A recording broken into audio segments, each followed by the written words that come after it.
Right, remember to click go live on YouTube. Batting well.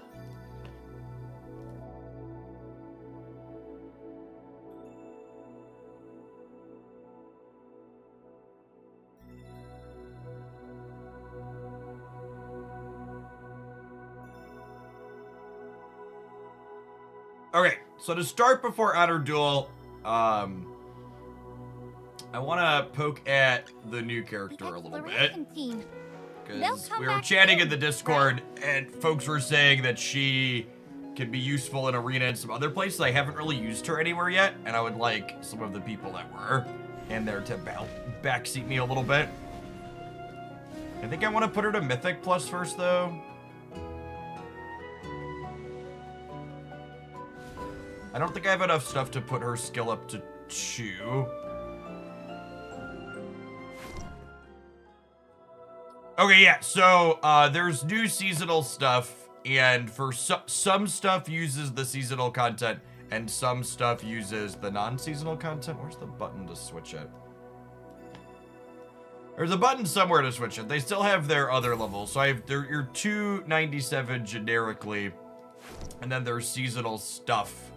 Depending on, yeah, if you're playing 2 at home, if you started later, your server's not quite to the new season yet. So it'll roll over. You should have a thing in, yeah, it happens 41 days after your server went up, so people in your server are in similar spots.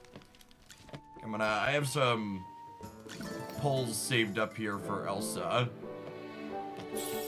I'm gonna crack her in a Mythic Plus. Let's enjoy the starlight together. We'll go from there. Honestly, 30 acorns is not bad. I feel like that's a choke point on resources. All right, so that one took pity. If we can do this one in better than that. Nope, never lucky. That's 10, 20. I'll take another Odie. 30. Nope, pity twice. All right, that's fine. I didn't want those envelopes anyways. Yes, so long. All right. Let's put her to. Yes, Arho Glandia server. The server 103 that I bought is on the latest batch. Wait, did I have too many? Oh, holy crap! I pulled for what I didn't need. Well, obviously the only answer is that we need to max it then, right? The only way to fix this terrible mistake is to pull one more because I'm already here.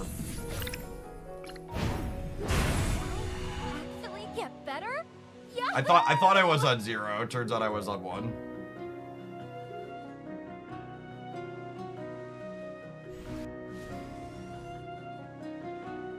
This is extra damage to control effect, so I want to try her in the arena with Arian anyways, so. The exploration team. Yeah, I suppose. I'm pretty sure I have pulls. Yeah, we have 54. All right, surely we get this one before pity, right? Double Damien's not bad. You wish to keep the following tier to your wish list. I love that it tells me that. All right, hold on. Let me check him real quick. Apparently, Damien's ready for an upgrade. I think we're gonna play him on the arena team we're gonna play today, so that is not bad. Yet another stroke of genius. Get his lovely.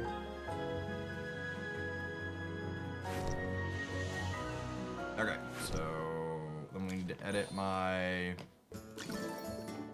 Need to edit my thing. Yeah, and I put his weapon to 5 too. That's not the button I wanted.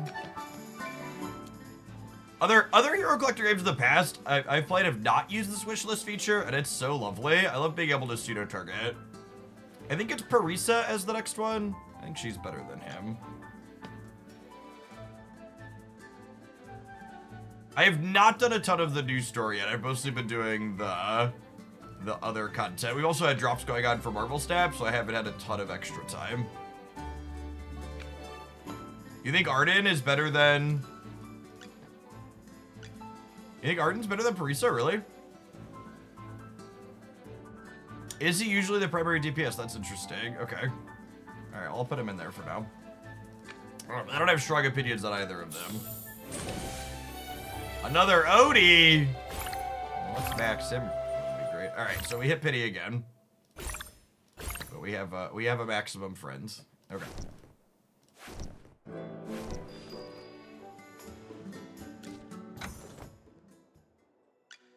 The exploration team. They'll come back soon, right? Actually get better? Yahoo! Yahoo! I don't think I want to put points into here. So I think I'd rather do her weapon first. And before I finish her weapon, I need to finish, I think. Perfect.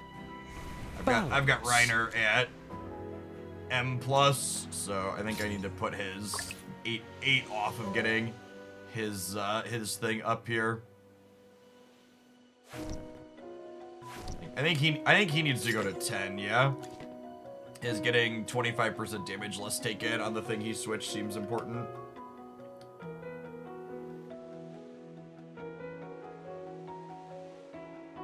So let's try the new dork in a couple of places since we gave her points. The folks were saying she was good in Dream Realm.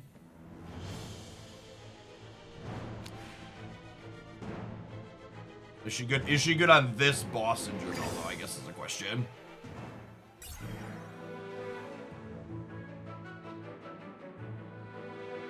No Smokey. She's decent. Okay, so Odie's good here. I actually just got my Odie to 3. So hopefully he'll be lovely in here. Probably need a tank of some sort. I think it said it had, what's his name, on the recommended people too, right? Yeah, not relying on ultimate. It's nice. Alright, we got 7 shots to do. Let's see if we can make a number bigger than what I had before. I might leave Tabisa up front. She's got some alright things. She's got 2 stars. Let's team up and do this. Let's put she's ranged, yeah? Yeah, big range. Time Odie. for work again. Throw this The dork in. world needs balance. While I'm poking, see how they do. Hey, Jeff and Thorin are beat. Should I use Thorin? Do you think Thorin is, Thorin could be better than him. I'm not on the what's it called?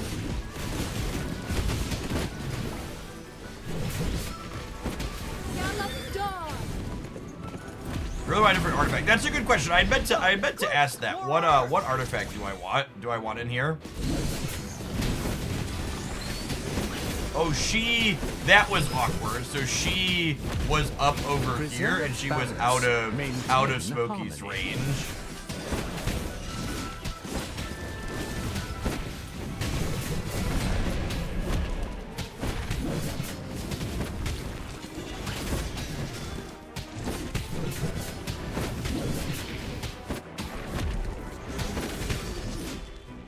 It's actually relatively close to what my other group in here did. Big thanks to all of you for helping out.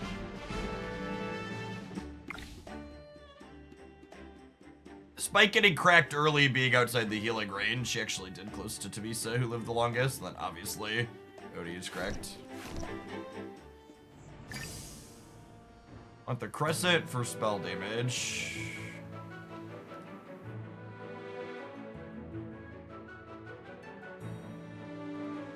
There's crescent.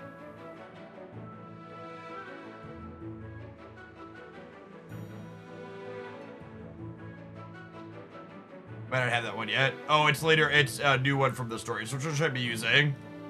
Like one of these two then?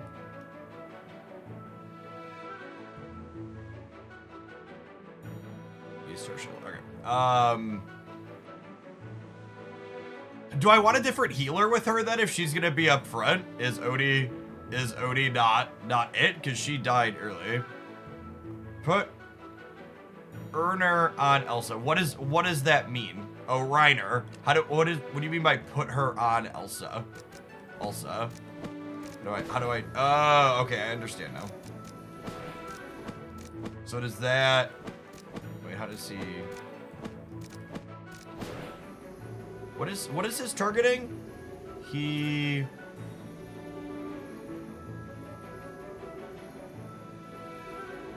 Oh, it's based on where the enemy is. Okay, I didn't realize this targeted as an enemy. It's technically the backmost square. Okay. Will that help keep her alive then?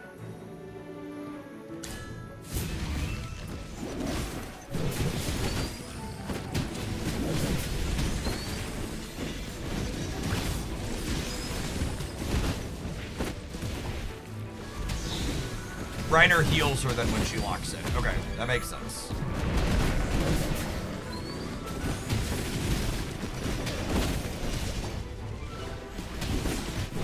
Oh yeah, look at her live. That's a big difference. Oh, look at our number going up, chat. We're in the red. Do I need another or different healer? We didn't a new percentage. We did 7% better.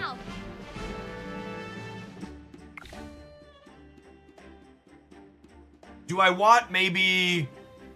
Wow, look at that. That's a big number. Smokey's getting silenced. Is there a way to control who is getting silenced in these fights?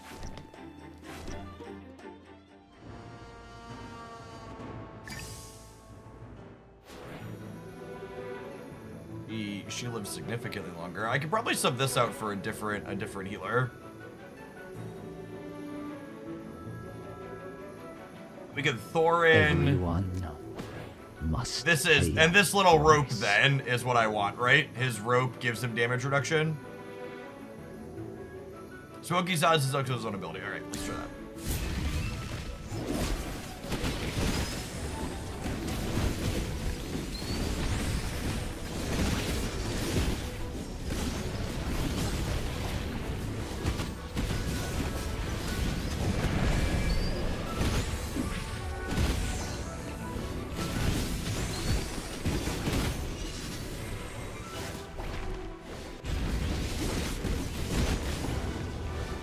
Yeah, it's not just Smokey dying, all right? So like Thorin kept Smokey alive here. I feel like I want to put a tank that like heals in the front spot. We might break 30% here though.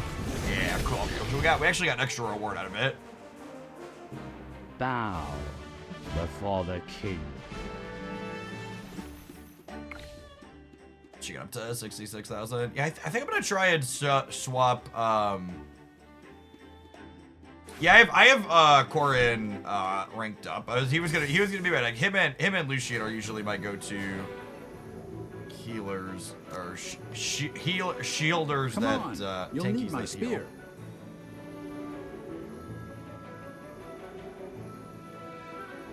The boss gives a bomb if the hero doesn't move in 15 seconds or like that. Okay, that's noted. All right, let's try Corin.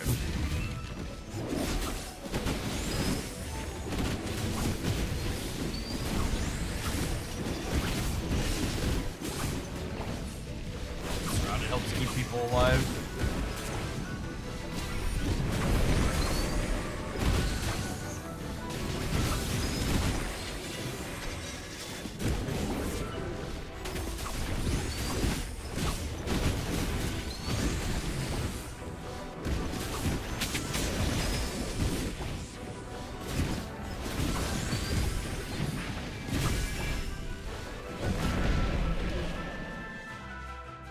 That was slightly worse. My Marley's not built, so I don't have Marley as an option right now. She's on my wish list pulling up.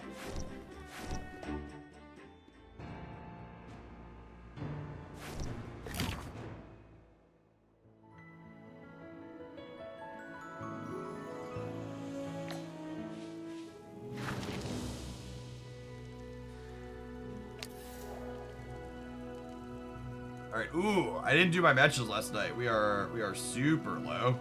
We're in the defensive mass section. Alright, let's see if we can use the new dork in here somewhere.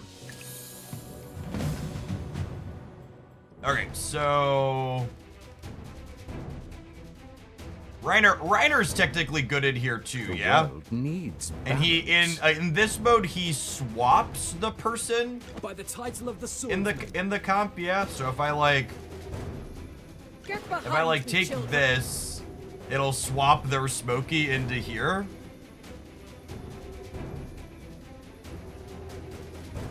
Like would this be good? We could kidnap their Smokey out of the middle. Let's team up and do this. And then do you think Damien's better or Henwin's better as a healer?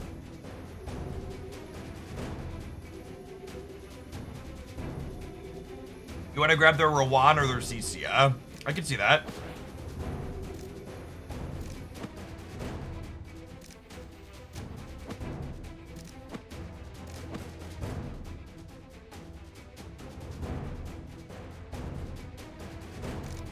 How do you, is there a way to control which one he's grabbing better?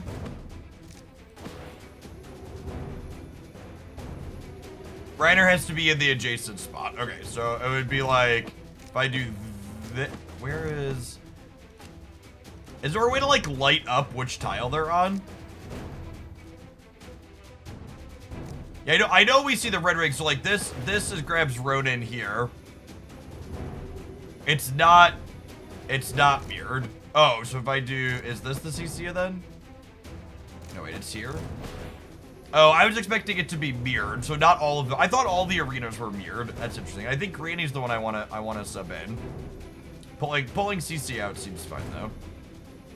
And then we'll put Arian up front. I think Granny's the one I want to sub in. Do you think I'd rather sub in Granny or Arian when we send someone in? Let's team up and do this. And we can put her. Check out my latest invention. Oh, we're fine. Yeah.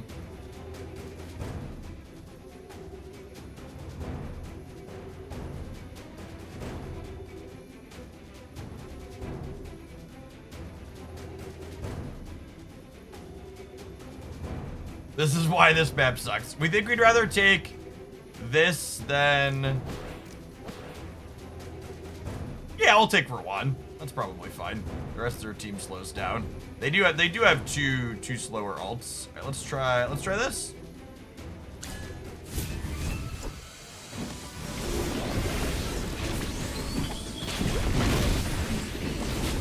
Oh, she just murdered their Rowan. Unite as one.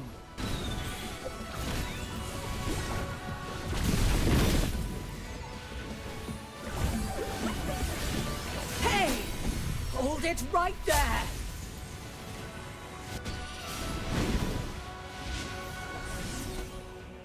Oh, one of their characters is gone from. I was like, why didn't they game end? Reiner pulled her into oblivion.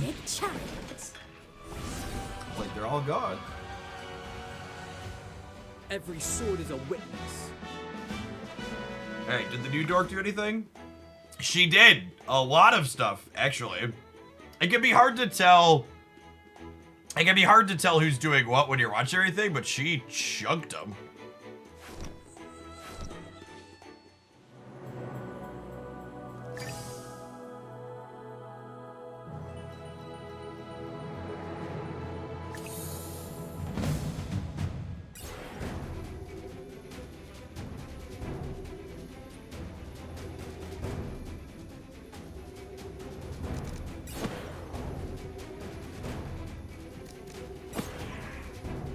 Okay, so for this comp, do we think I want Vala on Damien?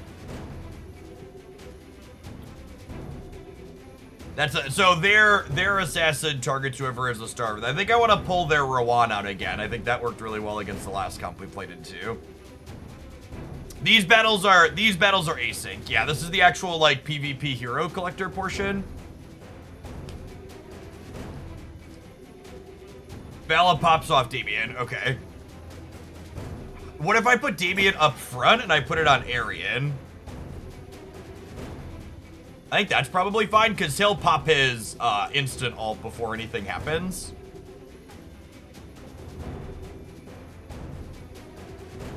I think I like that. I think I like that.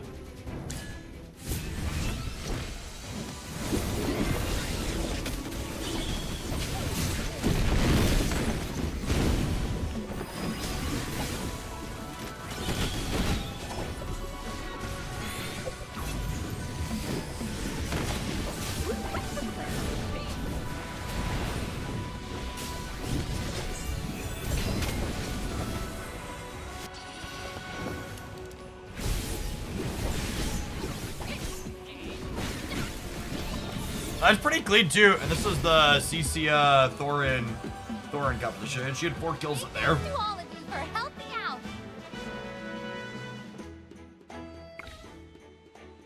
Yeah, that felt clean. This is the arena. We're gonna do some auto duel drafts in a minute. I'm checking out. I didn't do my arena battles last night because I wanted to get back seated a little bit.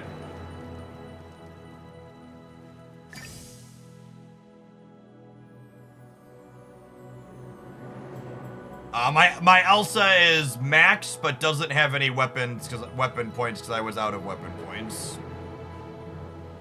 Should we try and punch up? That's the real challenge, right? See if we can punch up.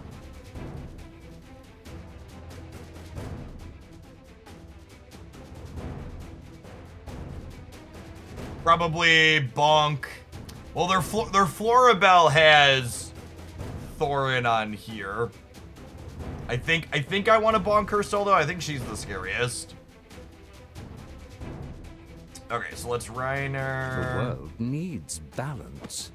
I like swapping Granny in because they're gonna have a bunch of people in the back. Children. Is not the spot I want, so it's. Can I not swap her? Or is it here? Is this it? Is she in a spot that can't be switched? It's the bottom right one, is it? Oh, it is. I feel like for his ability, I would be helpful to be able to like click on these and light up the opposite one would be really useful for me. It could just be that my brain is bad and I need to be smarter, but Let's team up it'd and be do this. deeply useful to me. I don't think any of our other positioning here matters. I think we just like line them up front.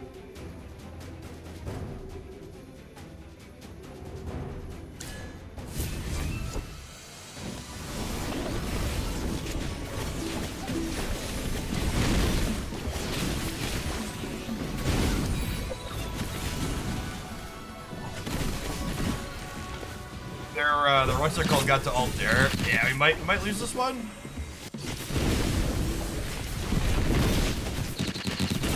Yeah. Not quite enough to punch up. Their Floribel got to ult there before we could kill them. Oh, I forgot to change my artifact. God damn it. I feel like I need a big giant pop-up for that. That's 100% what the difference was, yeah? I had the wrong artifact on.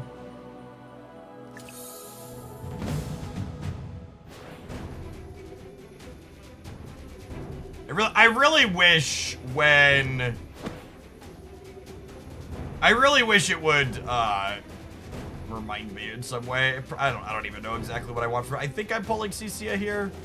That seems good. Yeah, their headwind ult mitigated it, but I would have been fast enough to kill them if I would have had this one on instead of the healing one. My team has no healing.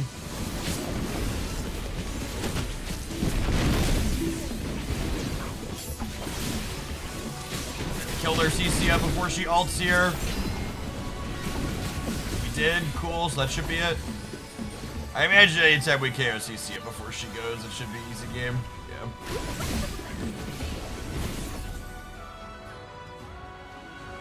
Every sword is a witness.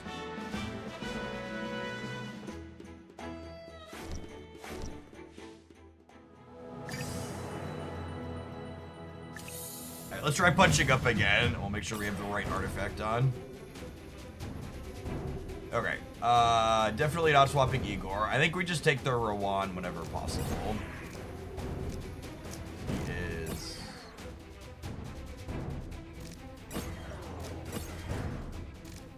here? Yes. Okay. And I think I want Arian to pull the Vala aggro, and we'll put Ulsa in the middle. We'll throw the card up front. This game looks cool. I've enjoyed this game a lot. So this is the PvP arena portion, which is a little bit whale worry. But there is, we're gonna do some auto duel drafts here in a second that have no pay to win at all in it. But I do enjoy this portion of the game, if I'm being honest, and I definitely spend some dollars so we have some tunes to have real teams to think about a little bit. Oh gosh, I think we might be dead here.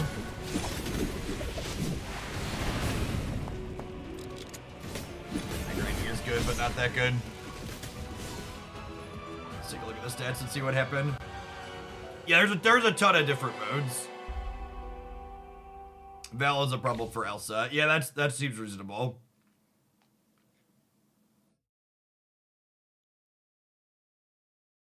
Yeah, she chunked us.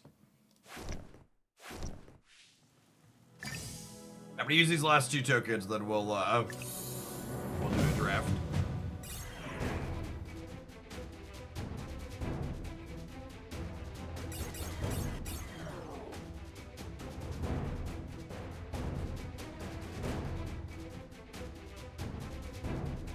So if I want Get behind me, to children. The steal world their needs what's it called? balance.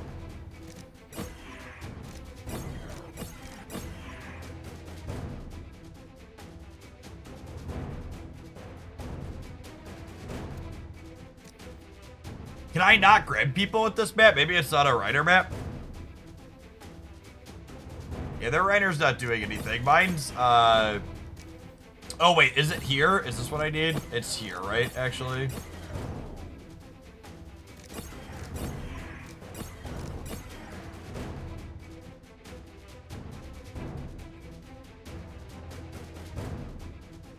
You can't Reiner this map. That makes sense. Put him By the title here. of the swordsman. We'll put their Vala on him. Honestly, I think I might just put a second healer in then. Check out We'll my just put like latest Henwin invention. and Demian with Ulsa. Let's team up and do this.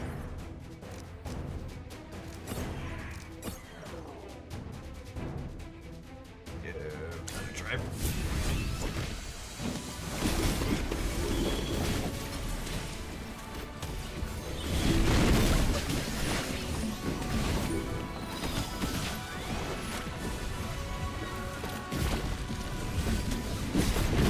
Oh, yeah. This is. Thorin is just.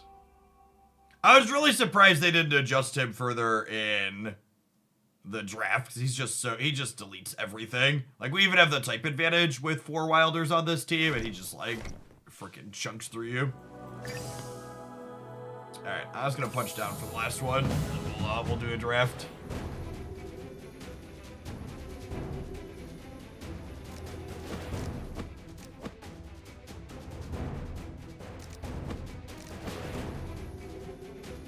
Don't want Henwin, I want Rowan.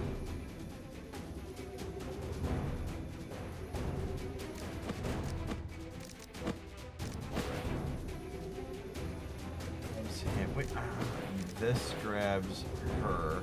Where do I need to put to grab? Can I not grab the Rowan here? Oh, that one grabs Rowan. Okay. See, that's what I would like to do.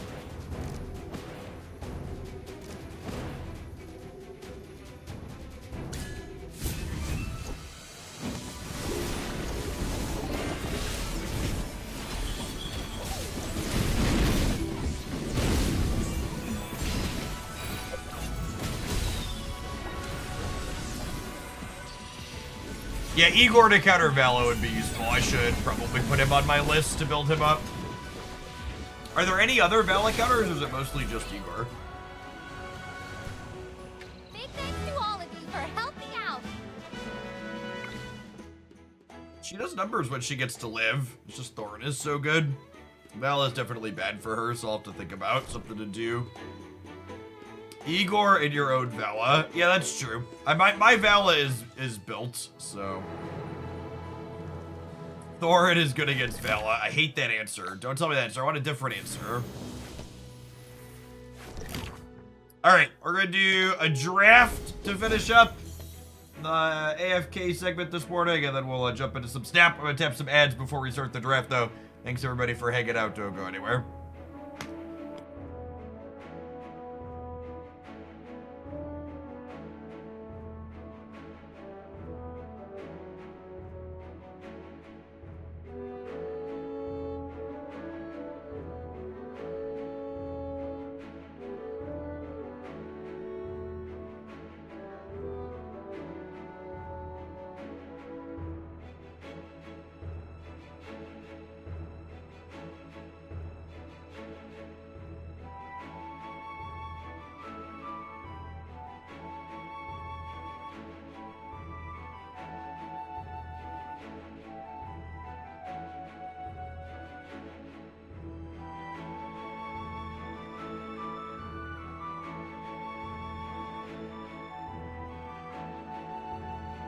If the title of the YouTube video for the first Sage deck isn't It's Sage Time, I'm gonna be disappointed in you. I'm gonna borrow that and probably use it verbatim. I appreciate your pun.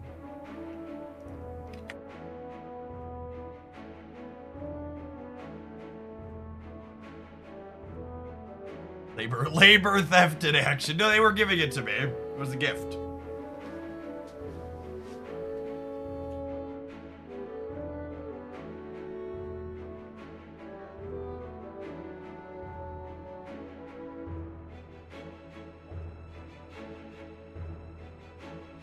Pedal for our draft.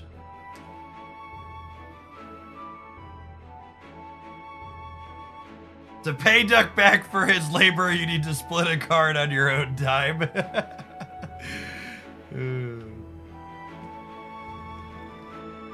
Yeah, I agree, Hex. Some people were complaining that Celine was in caches this week and they downgraded her, but like nobody should have been pulling for Celine, so it's whatever.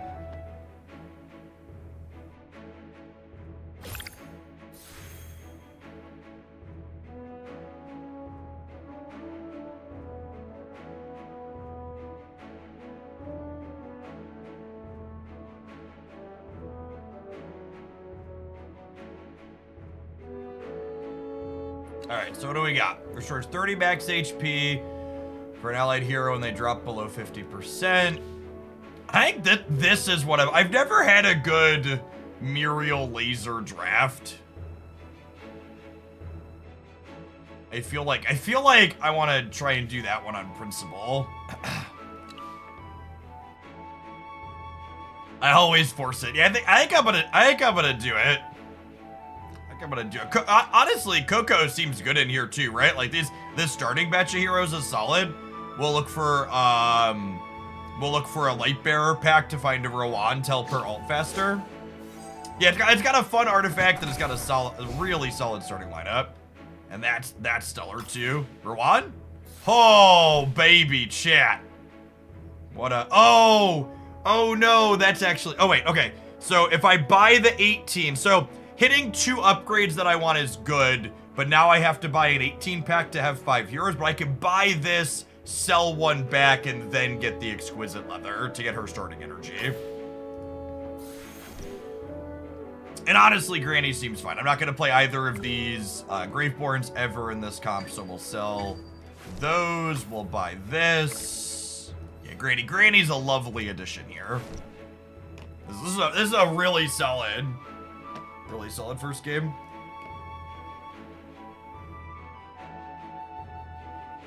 Wait, Coco is in Honor Duel now. Yeah, the new season changed some of the character balances and which characters are in it. So Arian is out. There's no more Wilder comp. At least not with Arian instant ults, which is nice.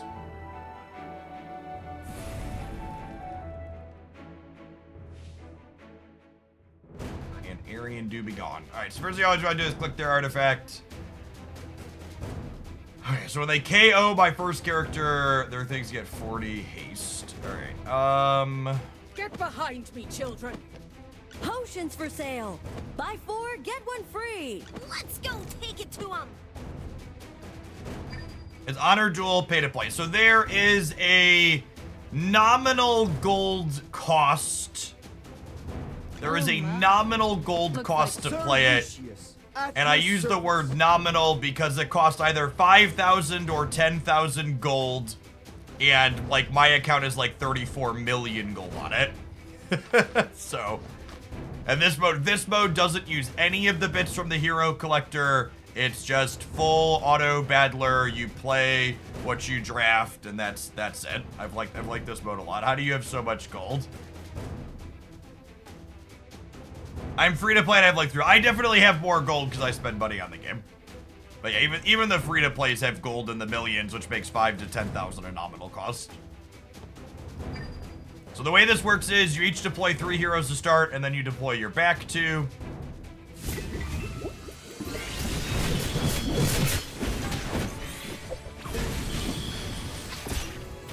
Don't worry, your delivery's coming up. All right, laser beam. Flames.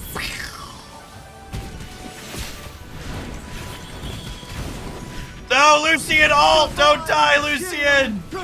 Alright, cool. I think we're good. I think the Lucian ult happening there means we win. Honestly, their comp was not bad too, but our starting draft here was really good. Sorry. I have 30 million gold currently as a small dolphin, and I play this game mode a ton. It's basically for, yeah, the gold cost to play this mode, I think you could describe it as it exists solely so you engage with the hero collector aspects of the game too and don't only play this. I think is accurate. But if you're even casually free to play the hero collector part, you'll have plenty of gold to play this one. Lethal Life is not bad. I really want to roll an upgrade for one of these two though.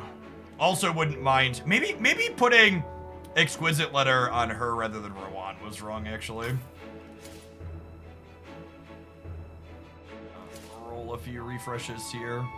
Well, that's just everything I wanted and so much more, chat. Now I can have my cake and eat it too. When does Honor Duel unlock? It unlocks at AFK stage like 16. Any tips or guides on YouTube for this? Yeah, if you check out my AFK Journey YouTube channel, there is an Honor Duel tips and tricks video up there. It unlocks pretty quickly. Honestly, I might just want, I kind of like Exquisite Leather on Lucian too. The fast alt items are just so good in this game. I think I'm gonna lock the 3x Lightbringers here too. Morning, Pablo. Having him hit his ult faster will help keep her alive too, so we can laser more consistently.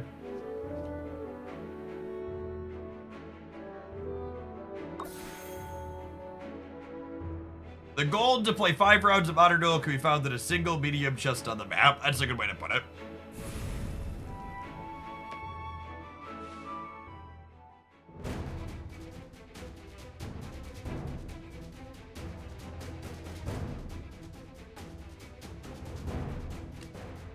Okay, so they have an assassin this time around. So I'm gonna wanna... Oh my.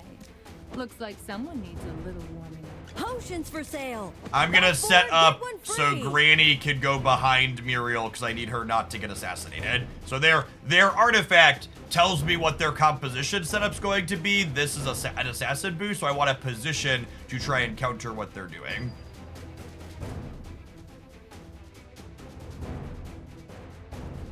Get behind me, children. Let's go take it to him. Sylv can't hit the middle 2 slots. Oh, that's good to know. That's fine. She can jump here and keep him off of Rowan.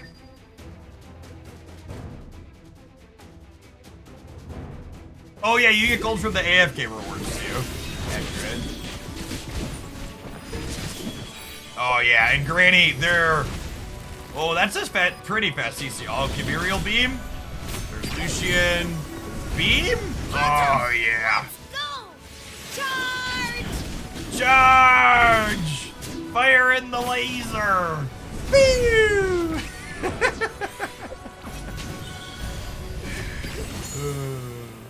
5 KOs on the... Sorry. Did I burn everything down? Did I burn everything down? Coco's probably the swap on this team when we get another Lightbringer. Honestly, I really like splashing Granny into Lightbearer comps.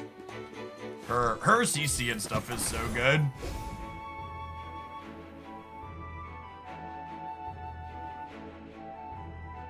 Allied Heroes, Mythic Ultimate Damage. I think I want to get the one for Epic Equipments here, actually. Because that'll be easier to get the guaranteeing Mythic, and I just want to put a... We'll prioritize picking up an Epic Equipment for her. I think I'm just gonna fire off this.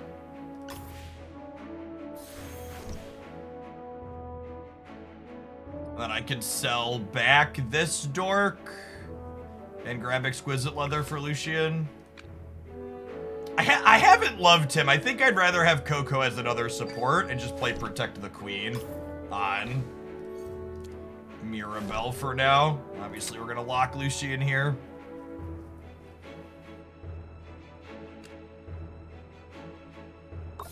So this game mode plays until you have 9 wins or you've taken 3 losses.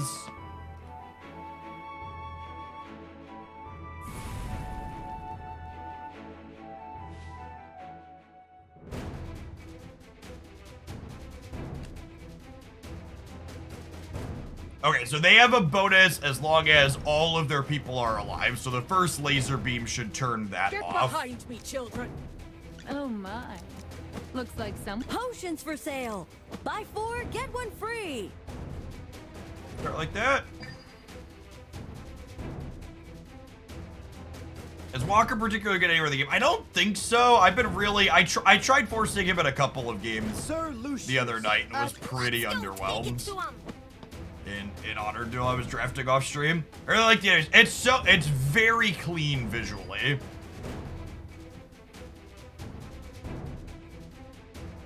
I've enjoyed, like, I like Hero Collector mobile RPGs in general, and I think this one does the Hero Collector stuff really well, and I've enjoyed this game mode a ton as a competitive outlet. Like I picked this game up and was expecting it to just be a Hero Collector, and when I found like a true when I found there was a true competitive mode inside of it, I was like very delighted because I have something extra to do past the Hero Collectors. Clean 180k. She is our queen, chat, and we will protect her at any cost. Let's see if we can roll her an upgrade. Oh yeah, ask and you shall receive. I have to try this artifact. It's the Pyro Catalyst. Gives her 10% and gives her extra energy. And makes her ultimate wider.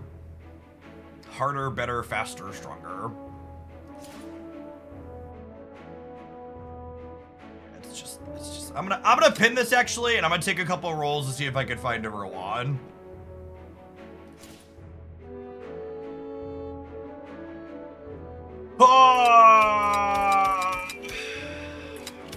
I hate rolling with 2 things pinned, especially this early and we're 3-0, so I'm just gonna buy the Lucian.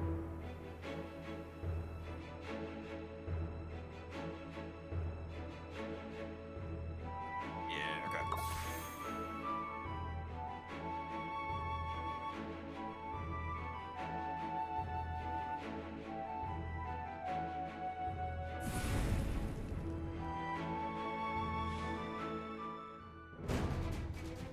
Is their melees deal damage when they get on top of us. Get behind me, children. Potions for sale. Buy 4. Sir Lucius, at your service.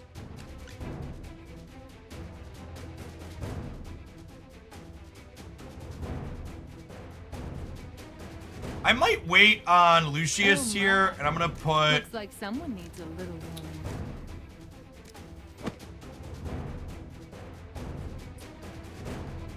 Yeah, this artifact usually has assassins. I think I'm gonna put... I think I'm gonna put these 2 back here. And then we can put, like, Lucian back behind them.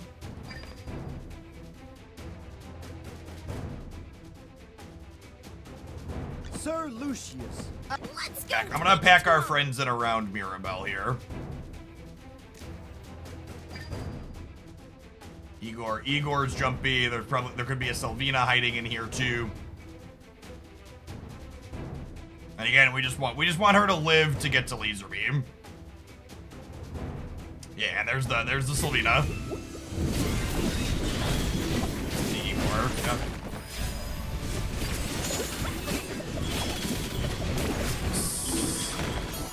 Thank you, be dead, PM. There's the beam, but not at an ideal angle. And there's the CCL. Yep. Assassins are definitely the bane of this comp.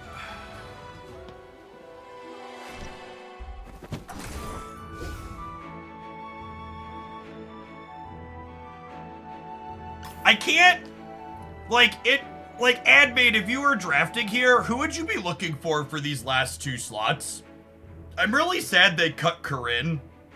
Especially because Walker is so bad. Normally, in last season, I'd be looking for a Corinne. But I don't know what I want to do with these last 2 slots in terms of sustain. Maybe I'm looking for like a hen win for Coco or a Damien, but Damien kind of sucks until you get him up a bunch.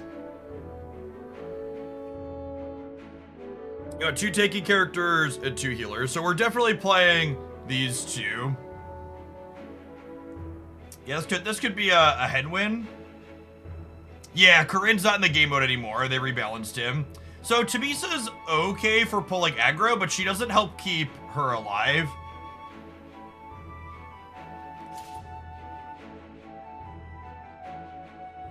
I mean, well, do I want a Tamisa? I mean, I probably want a legendary Tamisa, yeah? It's probably better than Coco. Yeah, the game was like, not sure who you want, eh, Hogland? Let me tell you who you want. I think I actually want to put this artifact on my legendary. I gotta twist my arm more, AFK Dirty.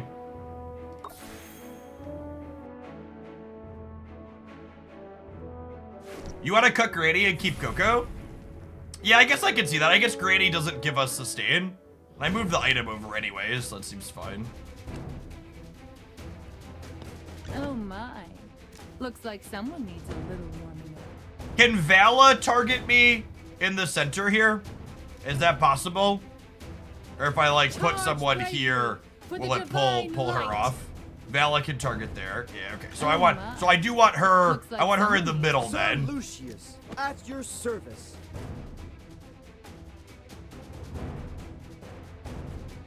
Charge bravely for the divine light. Potions for sale.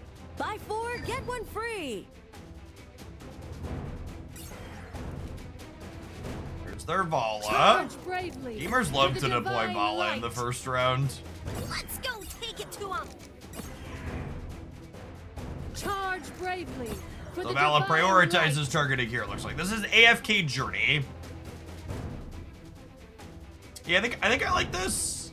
I think I like this. I think you're right that Coco's probably better than Greenie.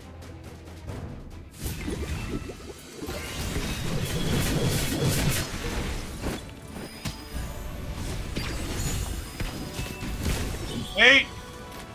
Time to fire! Did not get a KO. Can we put Walker down before he ults? We cannot. Unfortunate. There's his stuns. Their Walker's doing a little bit of work here. There's a Lucian shield. Muriel. Oh no! Ugh. That was so unfortunate. Muriel was this close to another ult. If she'd have gotten to ult, I think their Walker was the thing that killed us there. Their Walker was up front, and he stunned Muriel. If she hadn't been stunned, she died just before she could ult the second time. Yeah, the timing on the stun easily won them the round.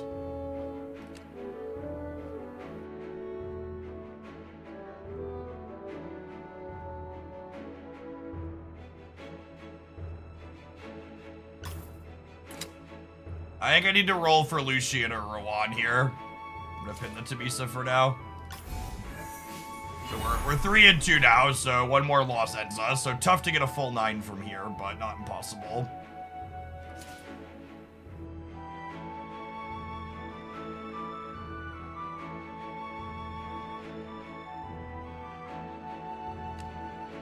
This is a really solid item. The balance of this game deterministic, there is some random chance involved. There's crit chances on the characters, and there's some items that like make crits more likely. Oh yeah, this one is really good on Tamisa, isn't it? Yeah, let's do that. And we can throw this on Coco. I would still like a Rowan. In a perfect world, we could roll a double Muriel too.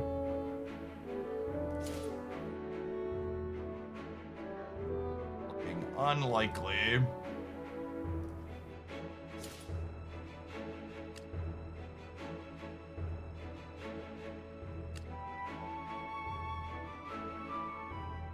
Do I pin this for Mirabelle? I could take one more roll with the double Mirabelle too. Yeah. I have the upgrade on here that epic artifacts give her 25% extra damage. right, I think I'm just gonna go ahead and hope that we win this. I'm gonna sell Granny, and we'll buy the 2 Tabisas, and then if we win this round, we did hit the upgrade on Lucius, and we did hit an artifact for her. So we got some upgrades here. And if we can salvage this round, there's a chance we hit Mythic on one of these, and the Rowan upgrade is likely as well, so.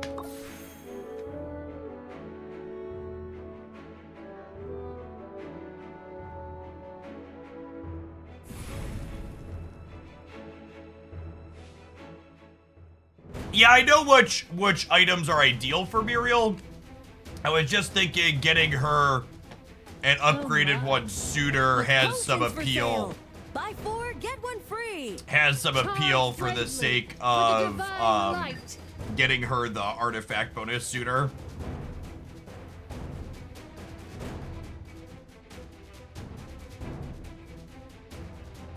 Sir Lucius. Let's go take it to I'll him. put these off to the side to hopefully avoid getting trampled by their Tamisa. 15 attack and 30 life drain. That's a weird one to put on Lucian, especially an epic Lucian. Hopefully this is a not too tough one for us. It's really weird to have that other Lucian and not Vala, but maybe having a little bit less experience in the game mode. Let's see if that matters. Cool. Alright, laser beam. Laser beam was good this time around.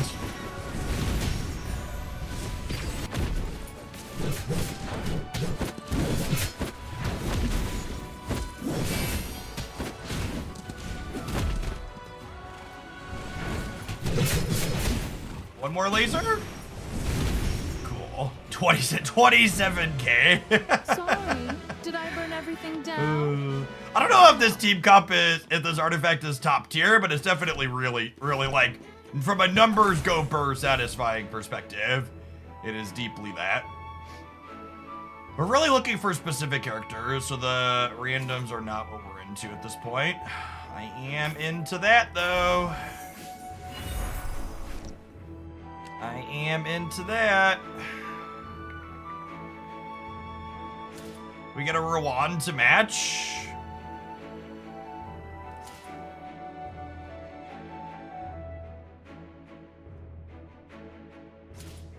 We also haven't seen any Cocos, which is annoying.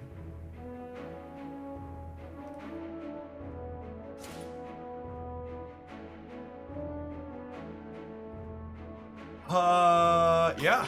Now we're rolling at 2. Come on, hopefully we hit one of these 2 here. It's so likely. He says, pressing refresh constantly, never hitting anything.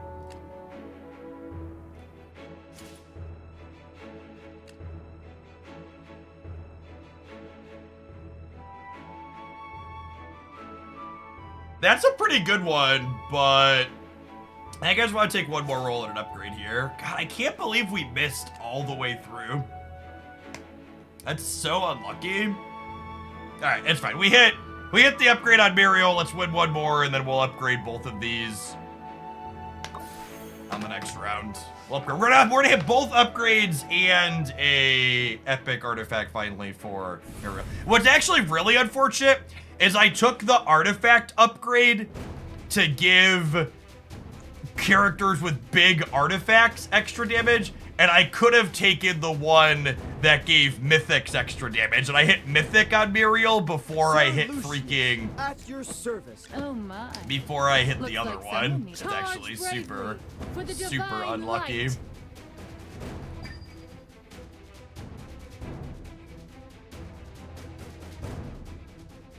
Let's go take it Oh, and they're playing Maulers. That's Potions for scary. sale. Buy 4, get 1 This free. is the one that does extra damage. Yeah. They might just run us down here, unfortunately.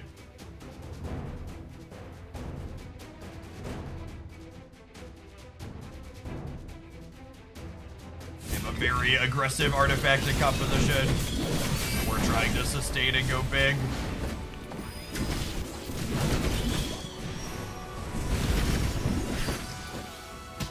JK, laser go burr.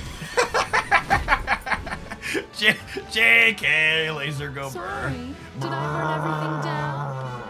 Oh well.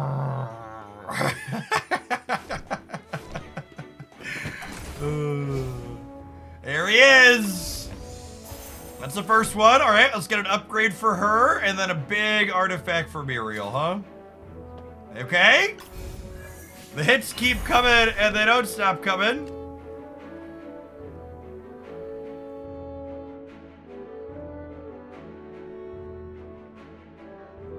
I think I'm gonna pin this because I think if I don't find a different artifact, I'll put this on Muriel because I can put this on someone else. I can put this on like Tamisa after and it could be okay.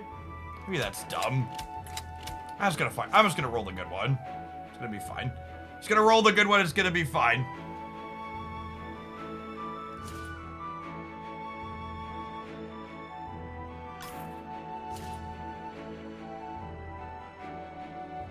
I'm pitting this for now because I have 3 rolls at 49 currency at a big artifact for her.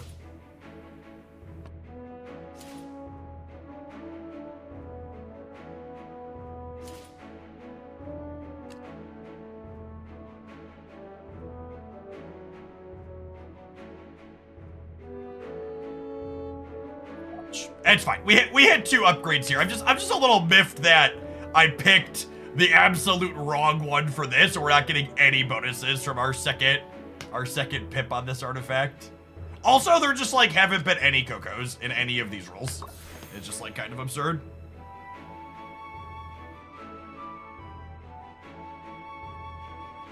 That's fine. Things are coming together, but we had some way misses.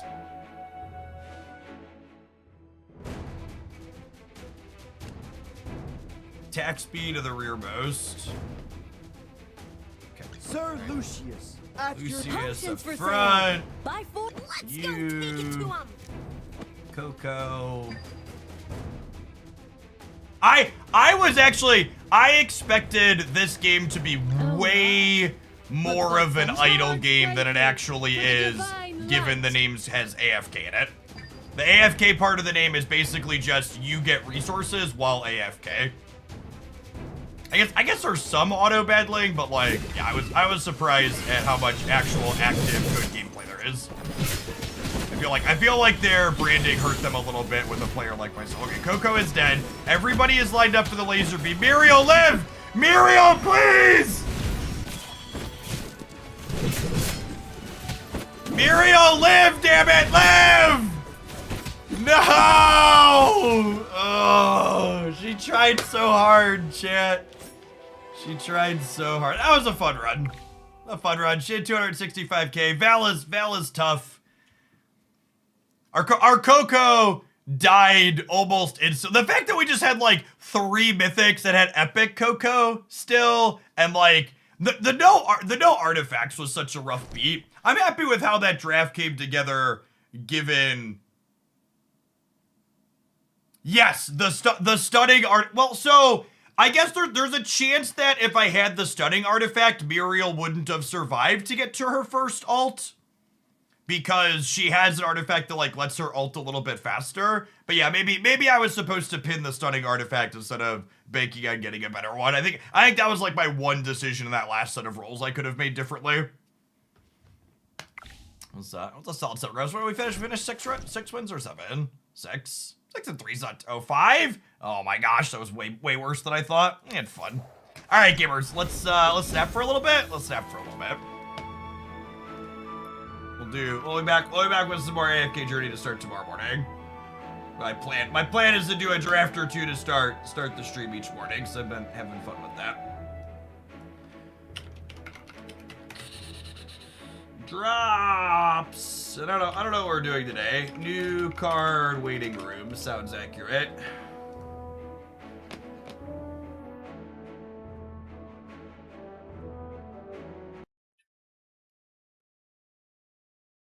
All right, have some adverts while Marvel Snap loads.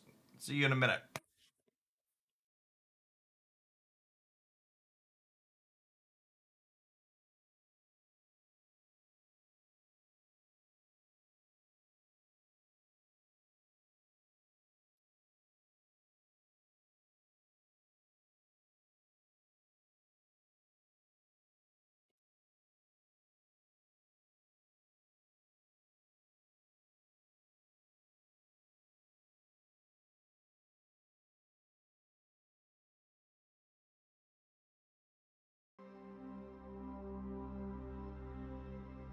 Hey Noah, are you in chat? I see your message on Twitter. You saved me a couple of clicks if you're in chat.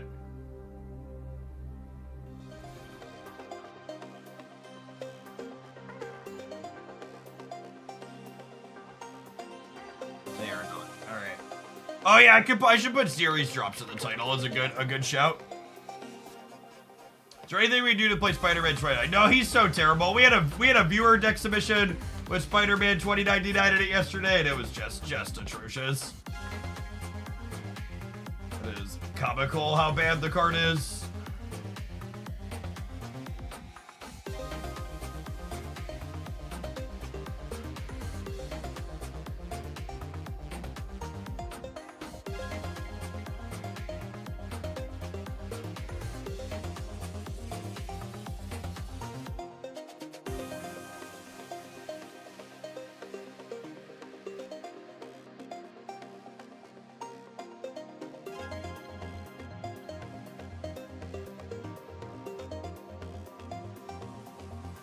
Playing this morning.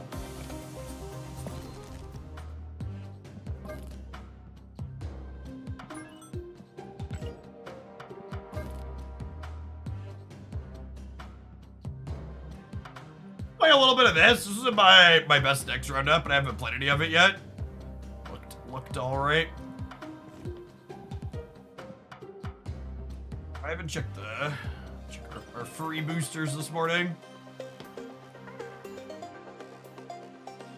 Nocturne and Hitmonkey! You're speaking my language, Ben.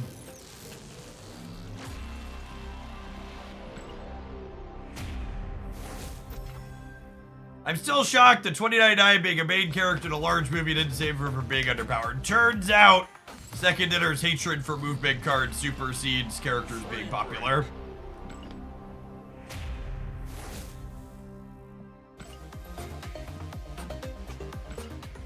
The Domino Blink deck on Untapped is pretty fun. We played that deck on stream yesterday, and unironically, it might be the worst of best deck with reasonable stats has ever felt to me. The Blink decks that are playing Jubilee and Leech are some of the absolute worst things I've played this season by a strong margin. So annoying, my notifications are turned off. Yeah, so Twitch just doesn't have a good notification system. Unironically, if you're someone that wants to know whenever I go live, you should make sure you have the bell on the Jeff Hoagland YouTube channel. Because YouTube will send you a notification every morning if you have the bell on. Whenever I'm streaming on Twitch, I'm also live on the Jeff Hoagland YouTube. So even if you're watching on Twitch, having notifications there is good. You can also, if you're in the subs Discord server, I have some roles you can join in there. That'll let you get pinged. Like right now, for example, I'm gonna go tag the Marvel Snap group in there. So like I have a group that I tag when we do variety stuff like AFK or Rivals, then another group I tag when we switch over to Marvel Snap. People that care to see specific bits and not all of it. Hey, Dead Silent, thank you for the 14 months. Welcome back. Look at that chat. Skillfully had my messed up card in my opener.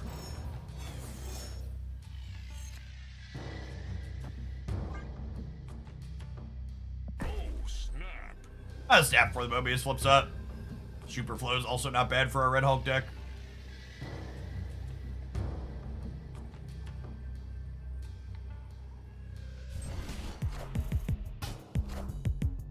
Silver Oak, thank you for the 34 months. Mobius probably not super relevant here.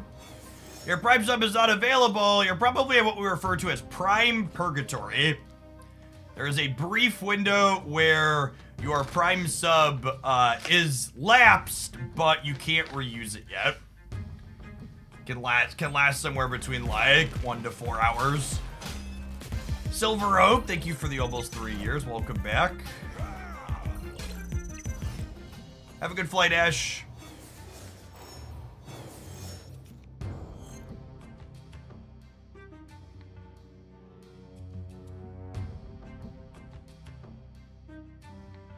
There are commands in the past decks you've played. Yeah, exclamation point decks in chat. I'll get you to my untap page.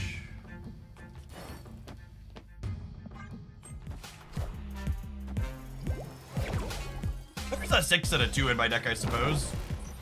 So they are definitely Ultron, yeah?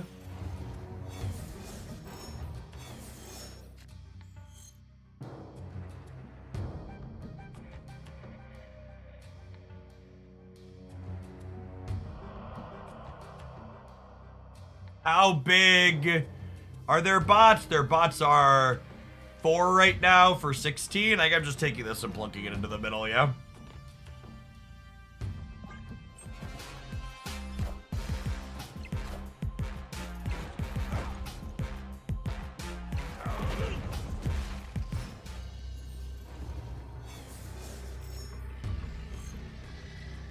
Was that a good draw, chat?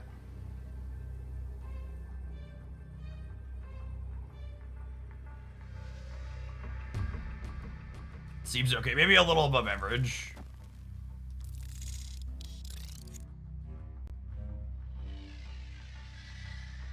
Honestly, I'm actually probably, I don't know, put these here, but Bill's going to 48. I should probably just play them in the center, yeah, just in case something crazy happens. Oh, Billy boy.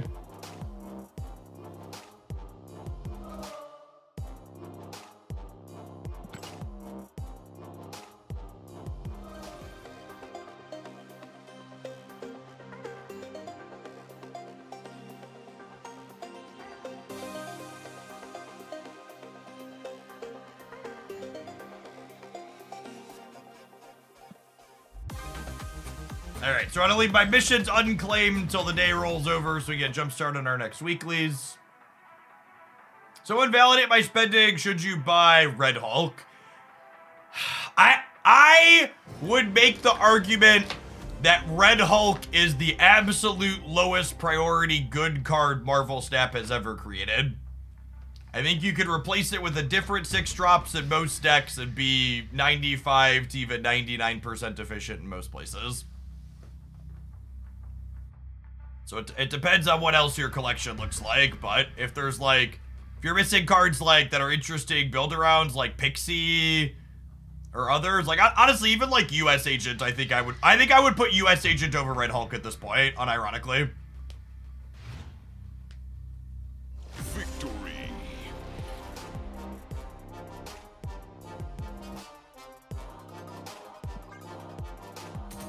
When do you think Nocturne should go into a deck? When you have room to play a 3-drop on curve and are looking to mitigate location variance. Cannonball 2. I don't think I would put Cannonball over Red Hulk.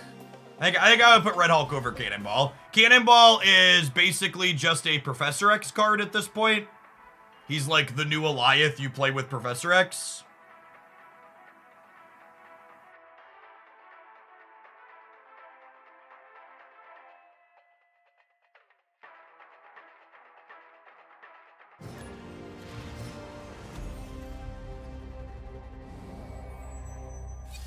Alright, they have our copy of Blink.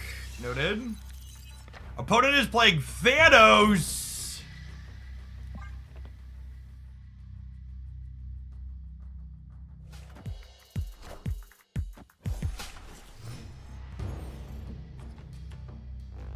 Spark.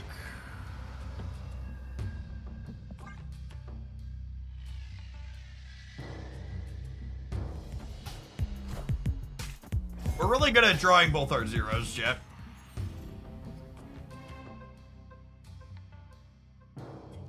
Yuck. Do do do do do. Do do do do. Cannonball definitely creates a feeling of hopelessness that Eliath does. It has a lot of similarities. I'm also not just talking purely about the feeling of hopelessness so much as I'm talking about how it's the card that follows up your Professor X, or your opponent's just like, well, nothing I can do beats Cannonball. Which, I guess that, good God. Come on, Marvel Snap.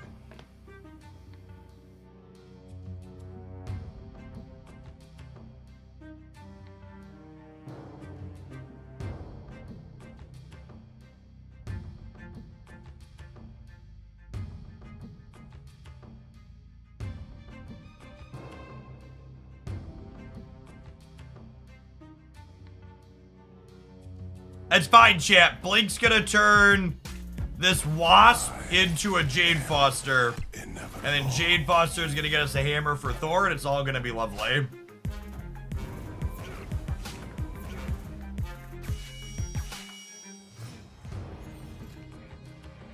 I believe. 1 in 4. Alright, Jesus, take the wheel. Nope, not staying. I'm out. Escaped. I was just saying Cannonball, Hercules, Valentina, and US Agent. I went with US Agent. I actually don't think that decision is remotely close. I think US Agent is head and shoulders above those other 3 cards.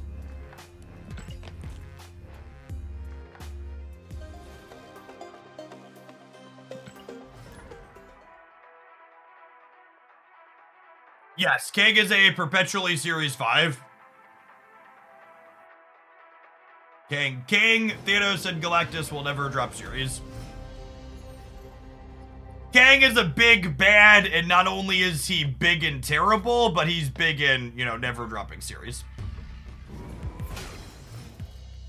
Big bad. Big bads are not a power level thing. They're just a thematic thing. Is Selene Baron Mordor levels of terrible? I think you could make the argument that calling Selene Baron Mordor levels of terrible is an insult to Baron Mordor. Like, I think that would be the argument I would make.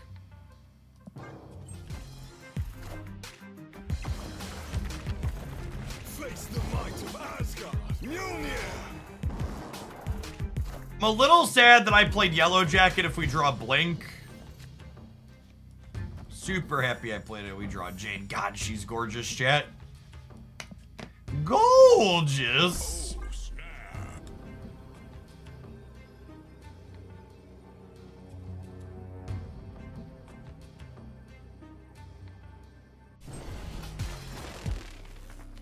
The Lady Thor bundle worth it for free-to-play players. Yeah, it's a fine use of gold.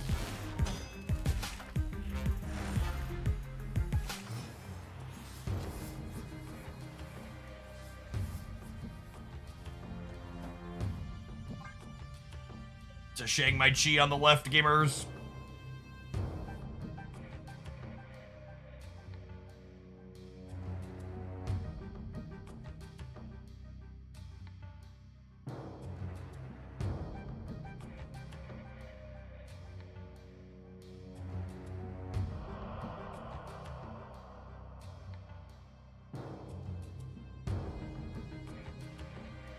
Wait, I need Justina Martyr and Justina Titania, so I get one step closer to playing my old Justina ladies deck.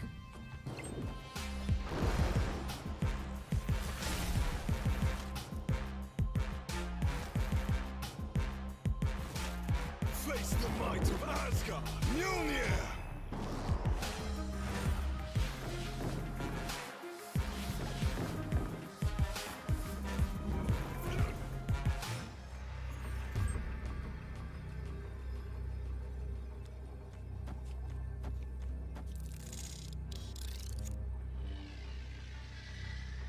They can't shake me everywhere, right, gamers? Right, gamers?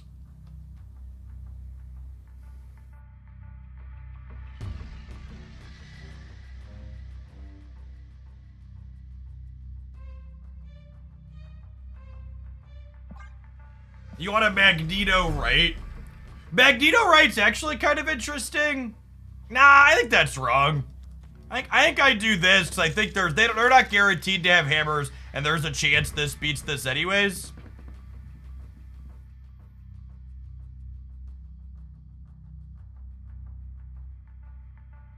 I guess I lose to their hammer plus a Shang on the right. Mjolnir. To me. Already muted, perfect. If they kick me here, yeah, I guess Magneto beats this, huh? My Magneto right would have beaten this. We would have been 12-5. I just expected them to shake me over here. This deck seems like absolute hot dog water into tech cards. Definitely got our Sandcastle double kicked there. There's a different world where I Magneto right and they Shang-Chi the left and then I lose the right, yeah? There's a different world we could have been living in.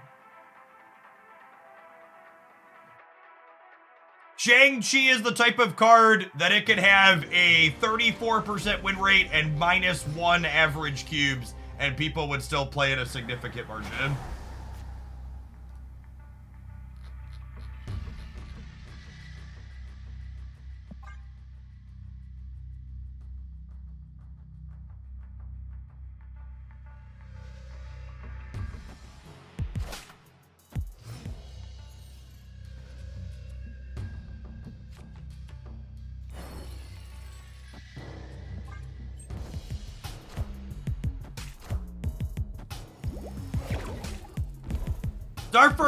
It's our first Pixie with both our zeros in our deck. I should have snapped before this flipped up. Our hand's actually just fucking absurd. Holy. Pixie with both zeros in the deck, Thor into Beta into Jane. I should have snapped before it flipped up. I'd be real sad if they leave here. Piss poor timing on my part. Sick. Face the might of Asgard. Mjolnir. So, it's worth noting, I haven't officially confirmed with Second Dinner yet that the next OTA is on the 30th, but they've said the patch isn't coming till the 4th, which typically the OTA is the week before. So there's a chance we have an OTA next week, an off week, and then the patch, but I haven't been able to get an official answer one way or another. Those are speculative, is worthwhile to note.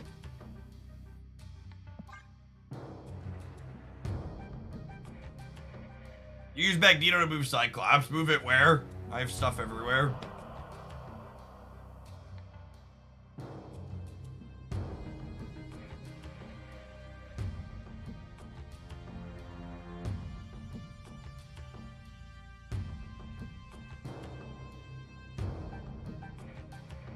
It did not affect Thor. Thor always gets a static +6, so his base power doesn't really matter. Yeah, we don't want him in the build path because the build doubles. It's collaborate time.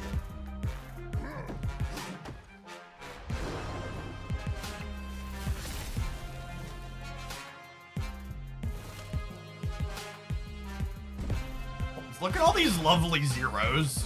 Blink would actually be a sick Astra.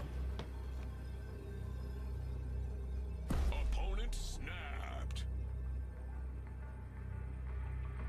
A little goddamn respect, gamer. You kidding me? You think Hulk wins this board? That's where we're at? You think Hulk wins this board?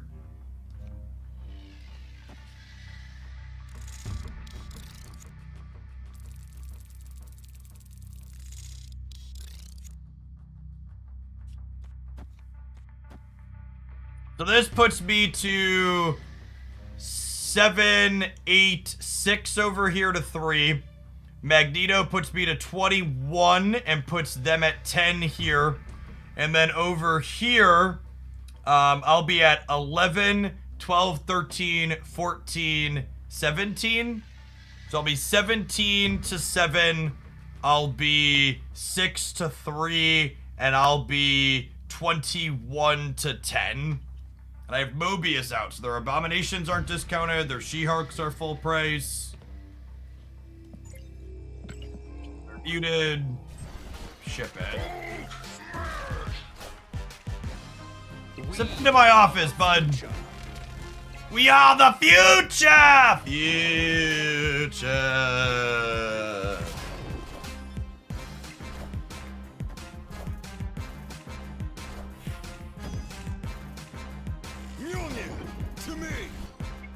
Yeah, to me!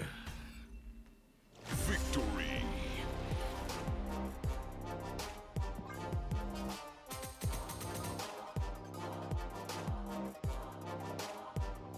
Give me the confidence to snap on turn 6 into Pixie Jane Foster. Yep.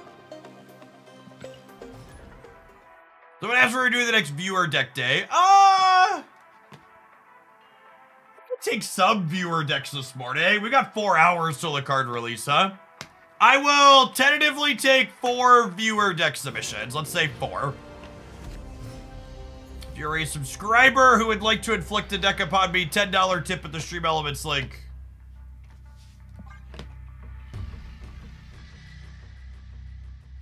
Honestly feels like you might want Hitmonkey in here. So I think Hitmonkey is kind of a textbook example of a win more card.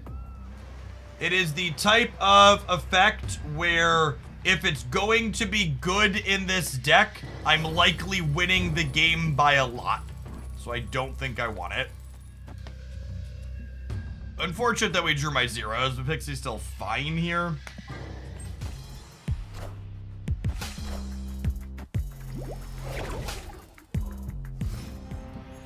Alright, 2 deck slots are claimed by Mao and Giggity.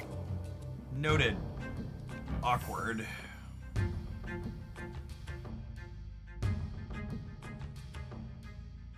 Is Pixie worth 6K? Yes. Unquestionably. If you think Pixie decks look fun, I think she's one of the absolute best things you can spend your tokens on. I think cards like Pixie that aren't replaceable inside of decks like this one because they're a core defining feature are some of the best ways you can use your resources in Marble Step.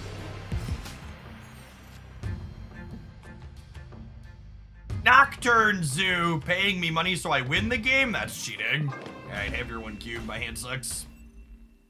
Escape. Yeah, close up on Gold Jade, you certainly can. Justina's art is second to none in this video game.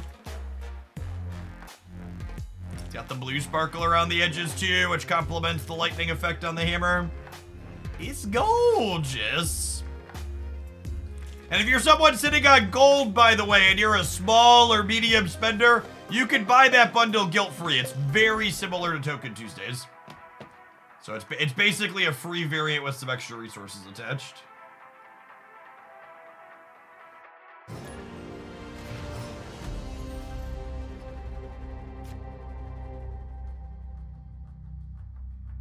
It does, Francisco. Welcome back.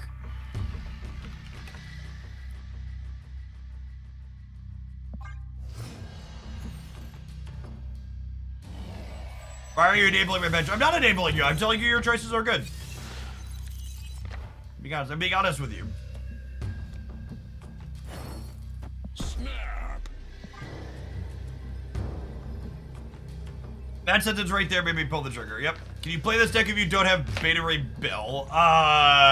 He's less important than Pixie, but I'm gonna give you a firm maybe on that one.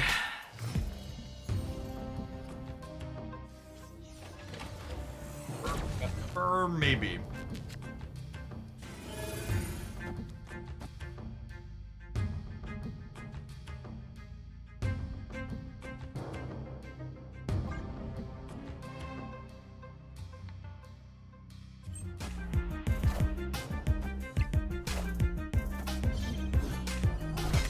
Well on that Negasonic variance here. Oh my gosh! And I get to not only armor their Warhead path, but I get to armor their Nova here too.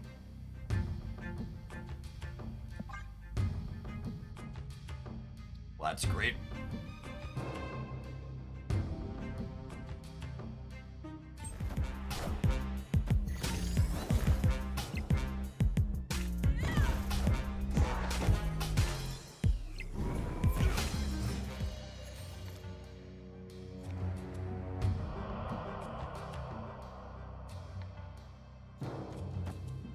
So, noteworthy here. Oh, she already tried to. I was just saying, Magneto blows himself up. If he pulls this, but that's fine. I think I'm just gonna drop him into here to win the Monster Metropolis handily. And we'll play Bill in the middle to be able to play for all 3. They might run Mobius. Yeah, that's fair. I don't know, I'm gonna greed. Rewarded for greeting.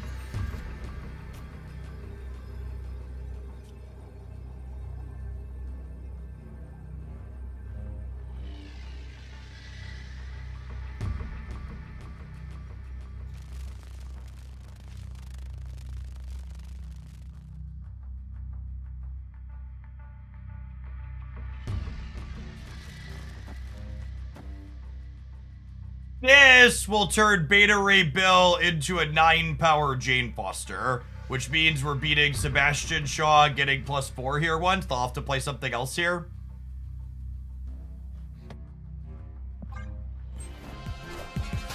Are ye worthy? Are ye worthy?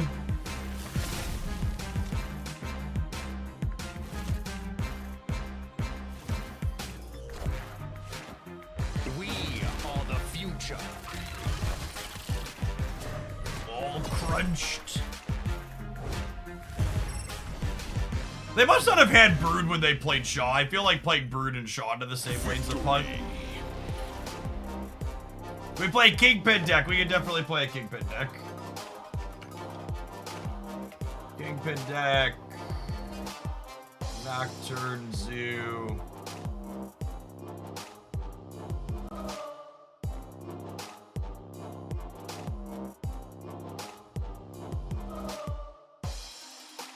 Can Blink bring the hammer? Only if it's more expensive than if you're blinking, so no.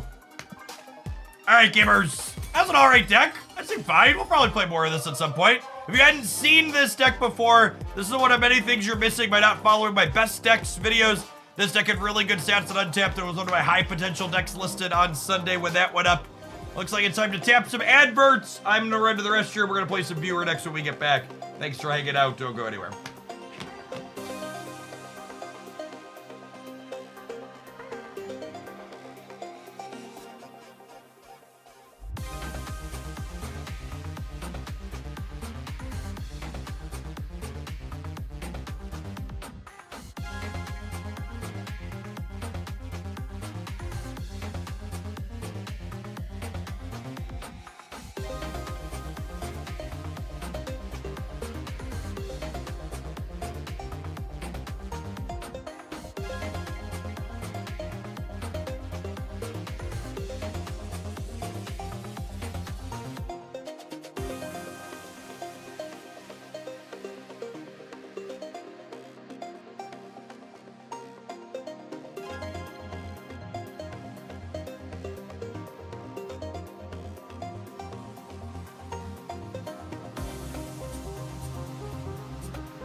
Oh, snap.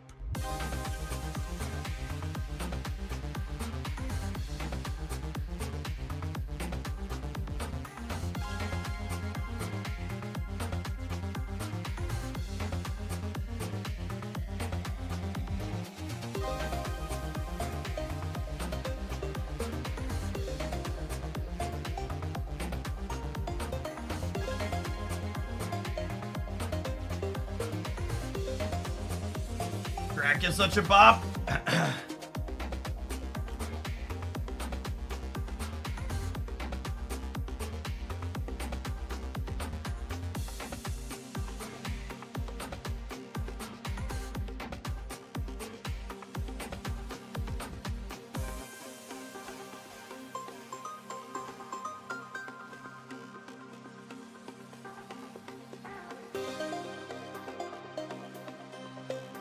But my favorite theme song is my favorite. I feel like I would have to sit and listen to all of them in order to not have a recency bias while answering that question.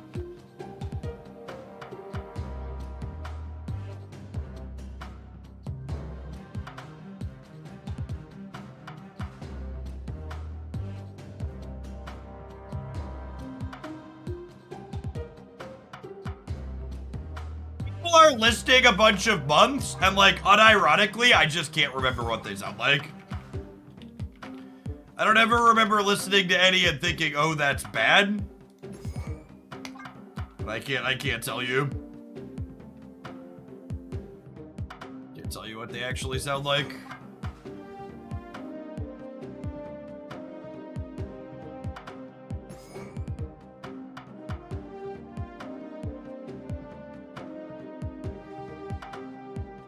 Alright, I have a request for Gene Heimdall slide.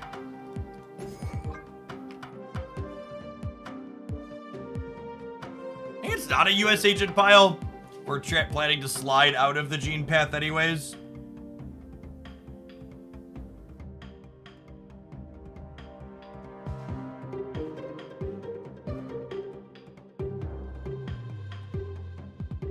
I think I want at least Vulture as a move payoff. He basically lets Heimdall be a 9-15, which is solid. Craven is good. We should be a 2099 deck. I do always need more Miguel boosters. Oh man, are we close to being able to split him for gold? Okay, so this is 150 and this is 150. And these are both 90. So that's 300 and 180. It's 480. Oh gosh. Chat, I have enough boosters to split him 5 times. Okay, well that's gonna be the next card I spew credits on when I have credits.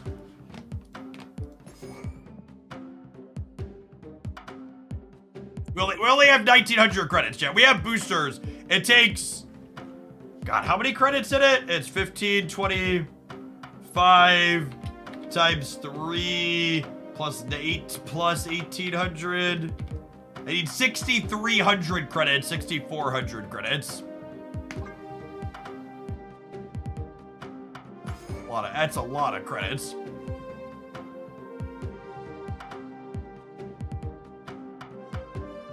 The new week rolls over here shortly. We'll have new weekly missions in a second. All right, I think I like this. What else would I like here? Do I want some more tech cards? Cosmo and Gene's a good bit of tech. So I don't actually think Dagger is good enough here, because the basic idea of what we're looking to do is like Jean Grey, fill the Jean Grey path, then leave the Jean Grey path, not contest it with something like Dagger. Also, when Jean Grey is up, you can't Dagger somewhere else and then Ghost Spider or something into Jean's path. It's hard.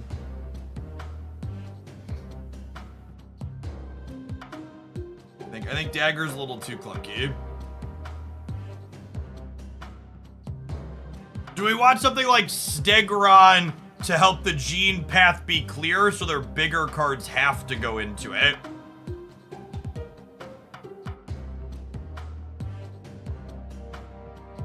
All right, Chad, if you insist. I'd like to dedicate this splitting session to Duck Doolittle.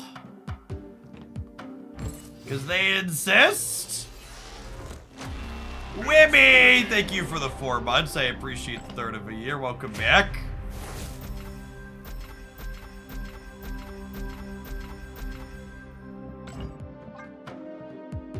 So I'm splitting our lower ones that we already spent some boosters on here.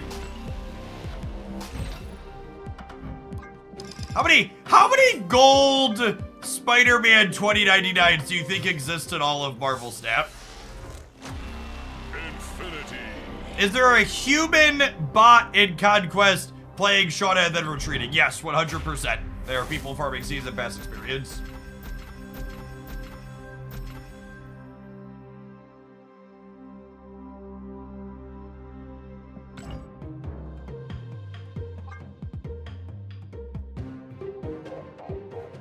Including Glenn, only 3.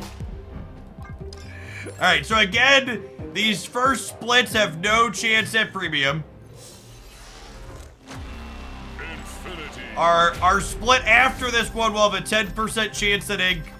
And our 5th split after that will have a 10% chance at gold.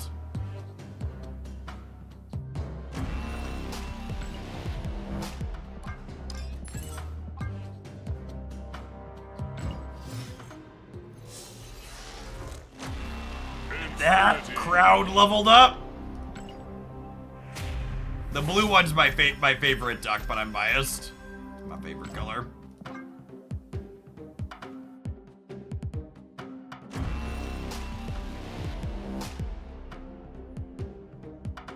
Did you get the whale track ghost spider? So I have the whale track ghost spider, but I like it less than the one I currently have.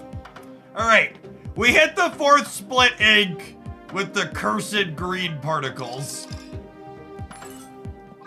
Let's see if we can spike the 5th split gold afterwards. Infinity.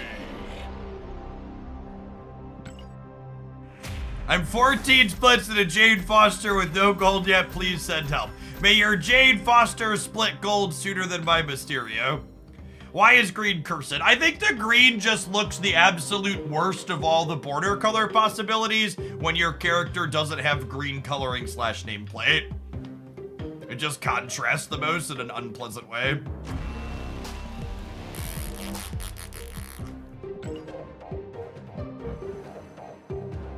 Someone asked about Ghost Spider, her other one. So I have, this is the, which one is this one? I don't know. I really don't like when characters have like weird body proportions in comic art. And this feels like it hits that weird body proportions mark for me.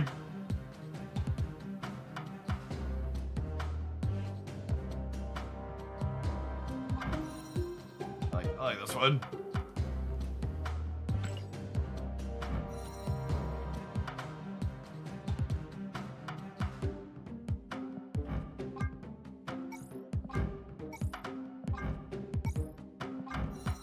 Despite the for 2099 and Kingpin splits too.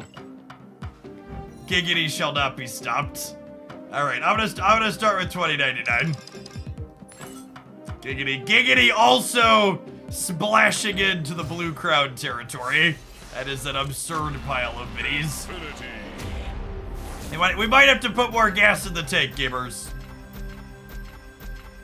We might have to put more gas in the tank. Let's see how far we can get.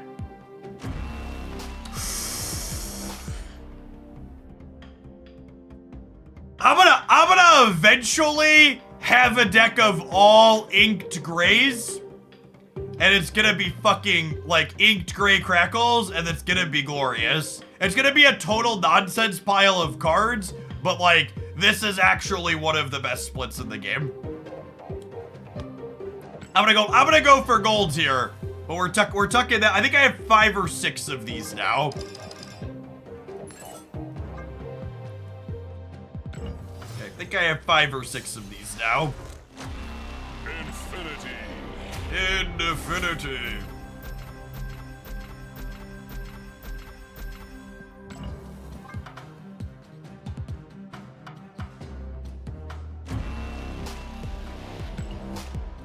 All right, we got one more and then we got to reload. It's 1840 gold a pop. If you buy any of the new borders, I will not be buying any of the new borders. I like all my cards to look uniform, and I'm not spending enough money to make them all uniform. We're gonna hit the booster cap. I don't think we'll hit the booster cap on the first round of reloads. All right, hold please. Hold, please. We gotta give Broad his cut now.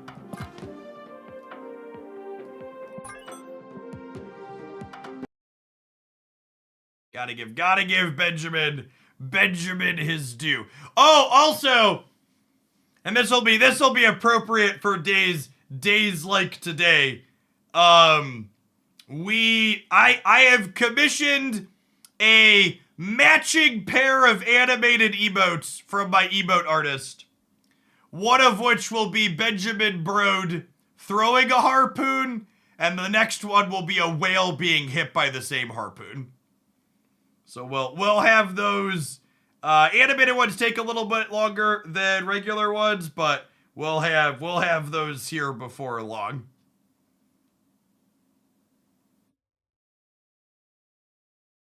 You had an issue with the interior screen protector lifting on your fold yet? Yeah, it happened about 11 months in and I had to replace it.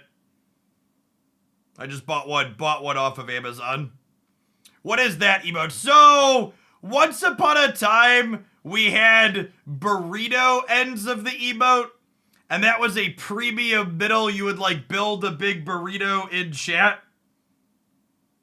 It was an old channel meme.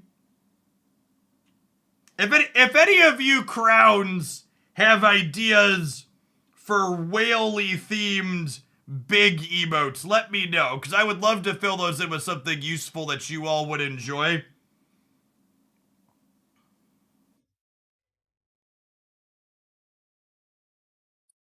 I don't. My ideas are lacking. We could do some other royalty bits. Be the bad guy I know you want to be. We'll fit that in. Hopefully. All right, hold on. We're almost done loading. It takes a little bit to spend money here. All right, we have put 16. We've put 16,000 gold in the tank.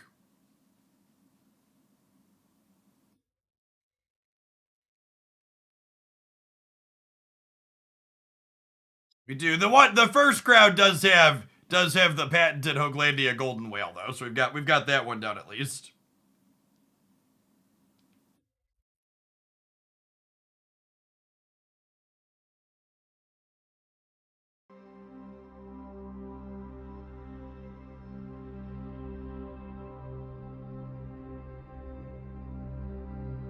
Is this a whale stream, Evergreen?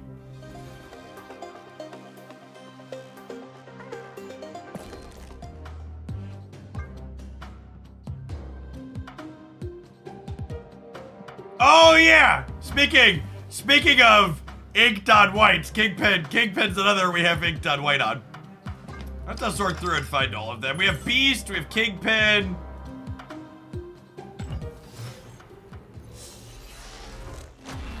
Infinity. We have Rogue, yep. Vision is gold with white crackle. So it's a white crackle, but it's a gold finish. I definitely have Beast. I'm gonna rotate back and forth between 2099 and Kingpin here. We're gonna have alternating shots at gold. Infinity.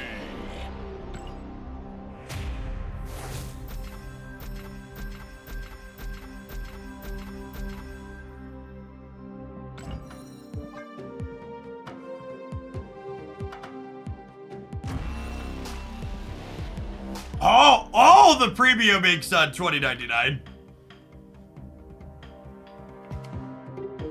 All the premium inks. Kingpin's batting below average here, chat. He's got poopy green borders. Infinity. Never before have I been as happy for a consistent stream. What's going on, Hard Keiser? Welcome back. Conqueror, thank you for the 27 months. Unironically, I think that's almost assuredly one of the things I can credit my success for in the streaming space. Is there something to be said for showing up every day and putting in the hours? There's a lot of folks that once they hit critical mass on numbers, they just kind of bounce in and out.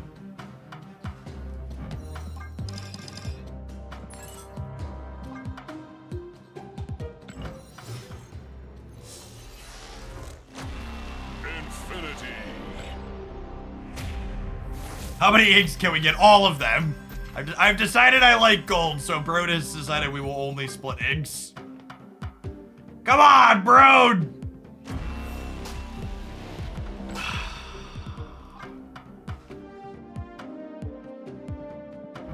Like 4 inks in a row.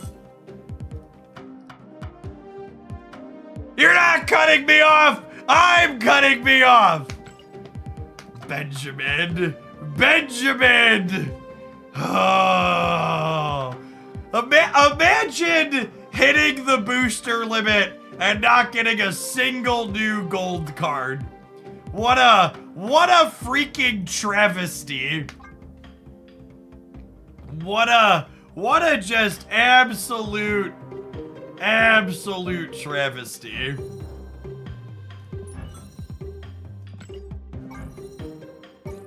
Unacceptable.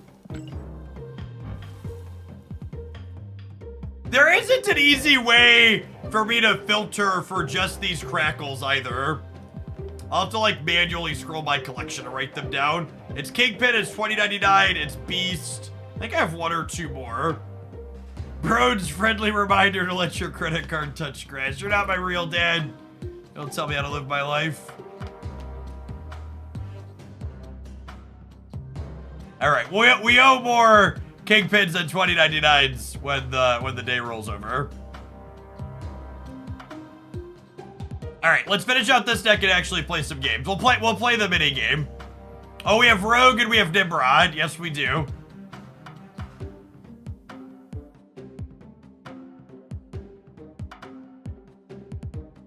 No, if you type in like crackle, it doesn't work. Or ink is our ink culprit.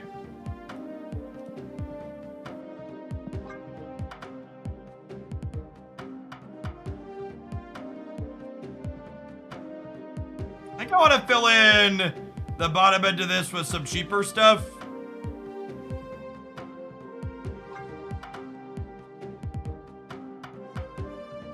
What are 1 and 2 energy cards I want to round out? Nightcrawler's probably fine. He's good with Kraven and Jean. I think just Heimdall and Iron Fist are probably plenty for Vulture. I guess we could Nico. Nico's okay. She can be a mover sometimes.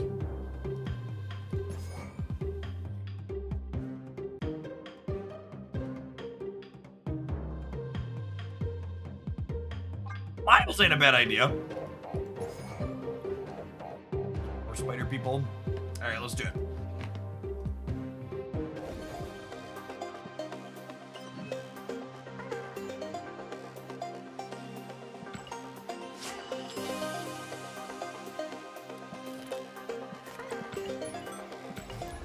I've been enjoying Honor Duel after their set of changes, Darius. I played a little bit of the story and it seems solid. We pulled the new character. She seems slick.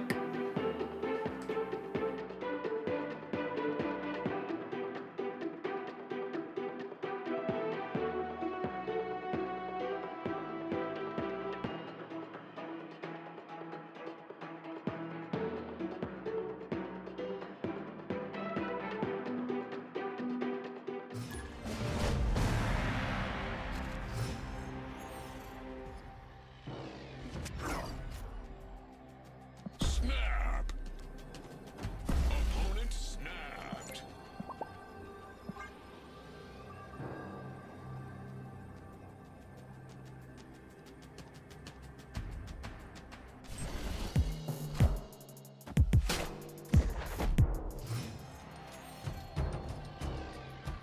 I am absolute garbage. Don't be so hard on yourself, opponent.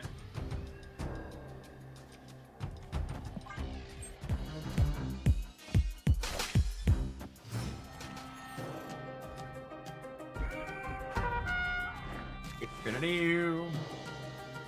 It's a lovely draw. Thank you, top deck.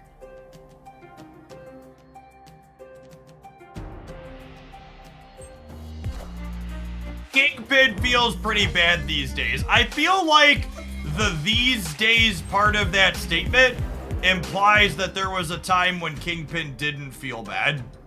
And as someone who's played Marvel Snap in perpetuity since it came out, that's just not true. Has Kingpin ever been good? No. Not at all.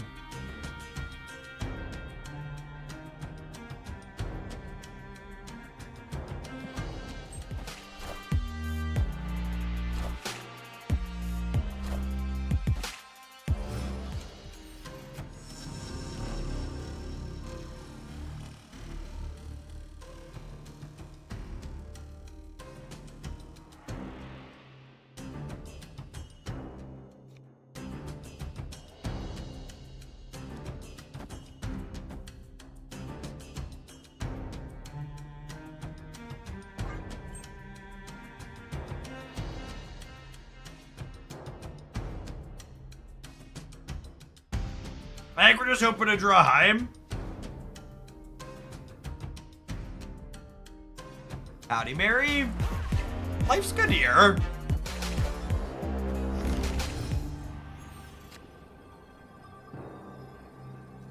Marvel's Dev is really fun, doo-da, doo-da. Marvel's Dev is really fun on the doo-da day.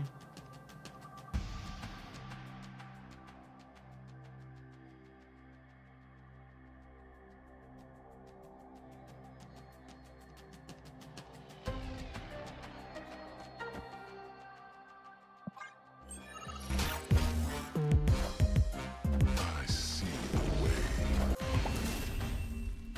You know how you can tell Professor X is a really well-designed card chat? Because I won the game and I still feel mad.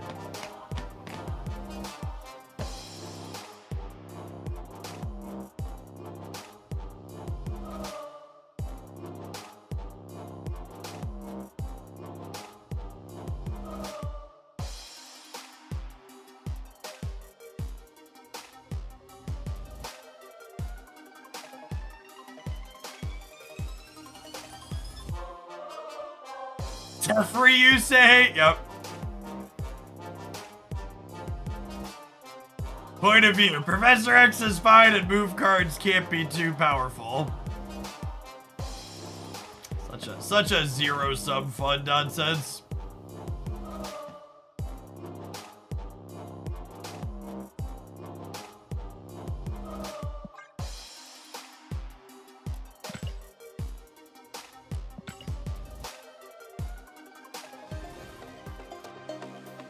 Yeah, pulled into meeting did we hit? We hit the booster limit and we didn't hit any golds.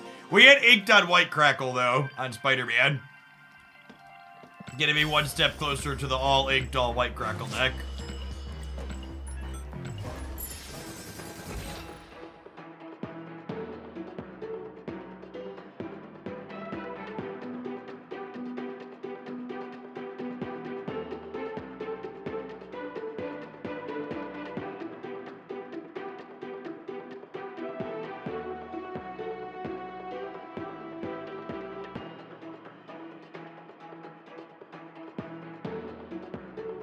Right, different options that you can get for a single variant. There's 128 split possibilities currently.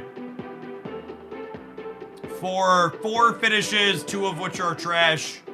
And then, 3 borders that come in a bunch of colors.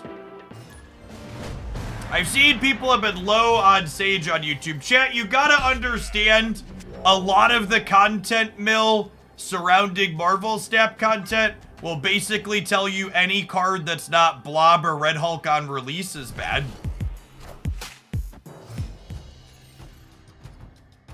Marvel Snap, in my opinion, has hit what I would refer to as their content stride, which is they are successfully executing on something most games I've never seen do before, which is they're about to be releasing a bunch of cards that are playable and fine and probably not broken. Looking at all of the upcoming stuff, I think almost all of them have the potential to like slot in somewhere and be a card you can enjoy if you enjoy them. But I don't think any of them are going to be must-have Marvel Snap cards.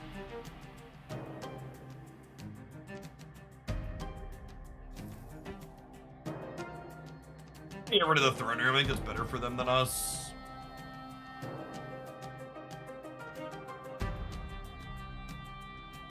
Namora and Sage. I would actually go so far as to say most people are underrating Namora. In my opinion, I expect her to likely be good. Rick Tony, thank you for the 15 months. Welcome back.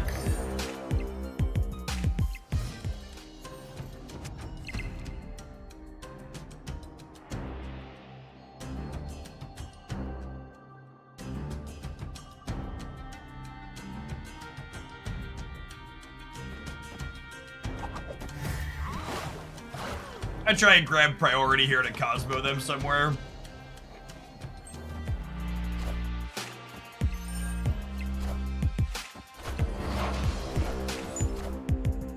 Priority failure.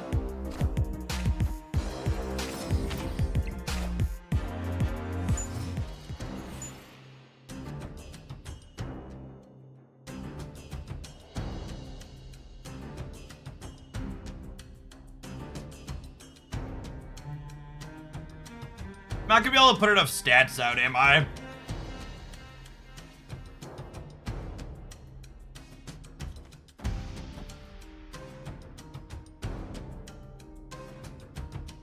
I'm gonna have 4, 6, 11, 20, 24, and they're gonna have, this is 10, 19, 23 already. I think we're torched here.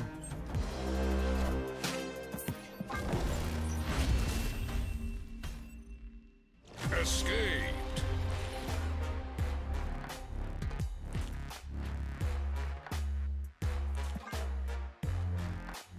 I fully expect Namora to be good and playable, but I also expect that I won't enjoy playing her. I enjoy decks that play cards out of lots of choices, not just make big numbers. But she's not just a make big numbers card, chat.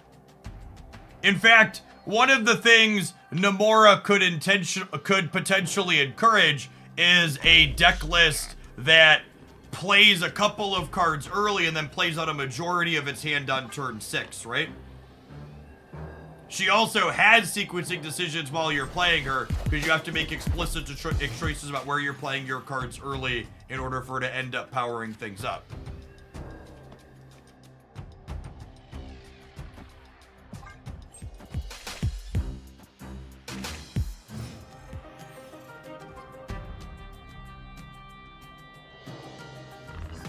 Yeah, Sage is today, Namora is next week.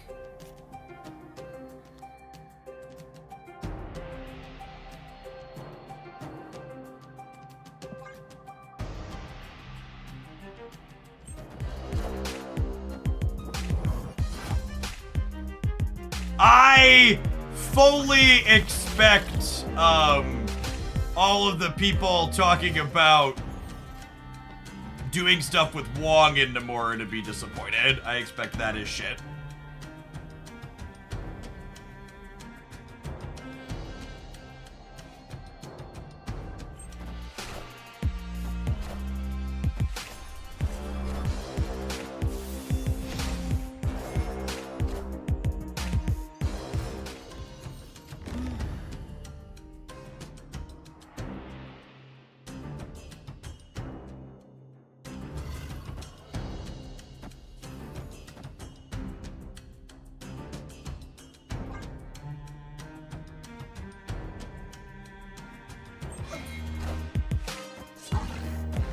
The plan goes well, so you like a play card left, play card right, play everything else middle. Well, you're ignoring the fact that you could play all of your stuff on one of the other sides there too, yeah? Again, I feel like a lot of people are just like greatly underestimating what this card is capable of. There are what I think are likely to amount to a lot of meaningful sequencing choices with it.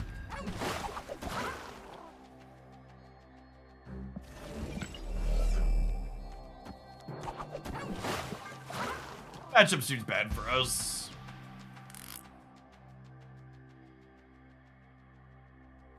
They could be ultraning on the right here too.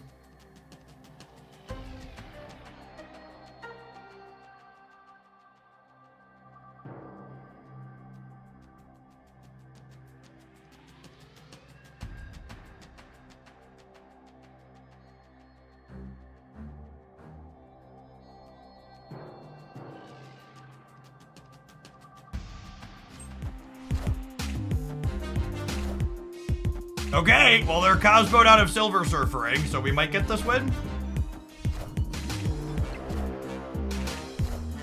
Oh yeah, who's a good doggo? Yes you are. Yes you are.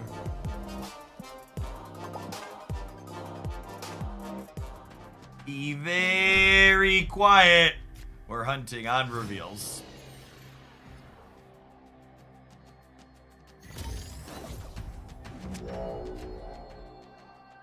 It's a nice sandcastle you got there, buddy.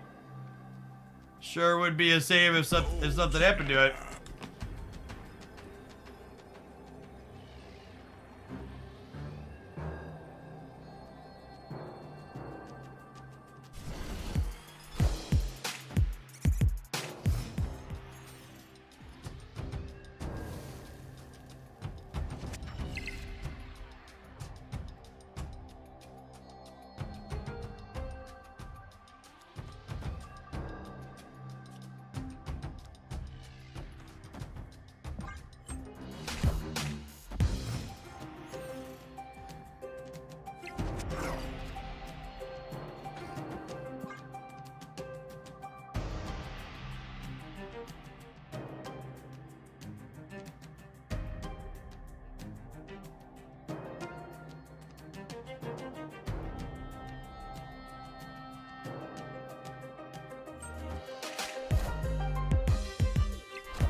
There's a lot of Cosmo going around right now.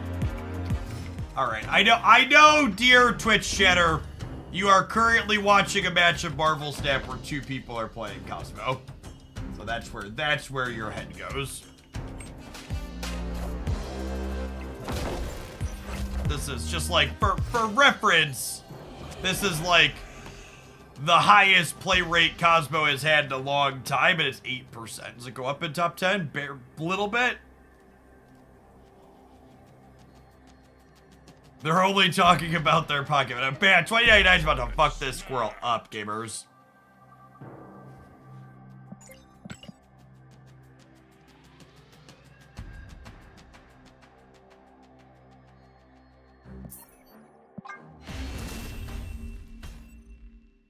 Escape. There's a lot of people playing Gene Slide right now. It's true. It's me. I'm a lot of people.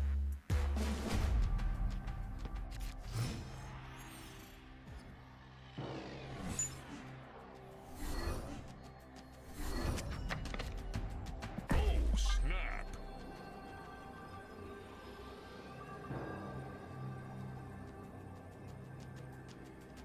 I'm gonna just let the match end on that last one.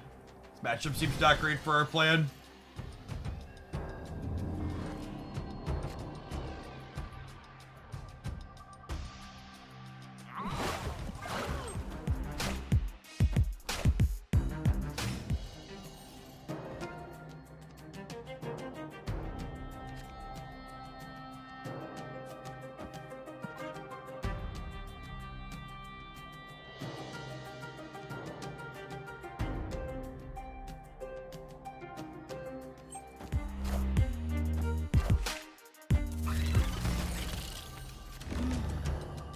I would have thought Cosmo Gene was higher because of Toxic Gene. That deck has literally never had any popularity metrics.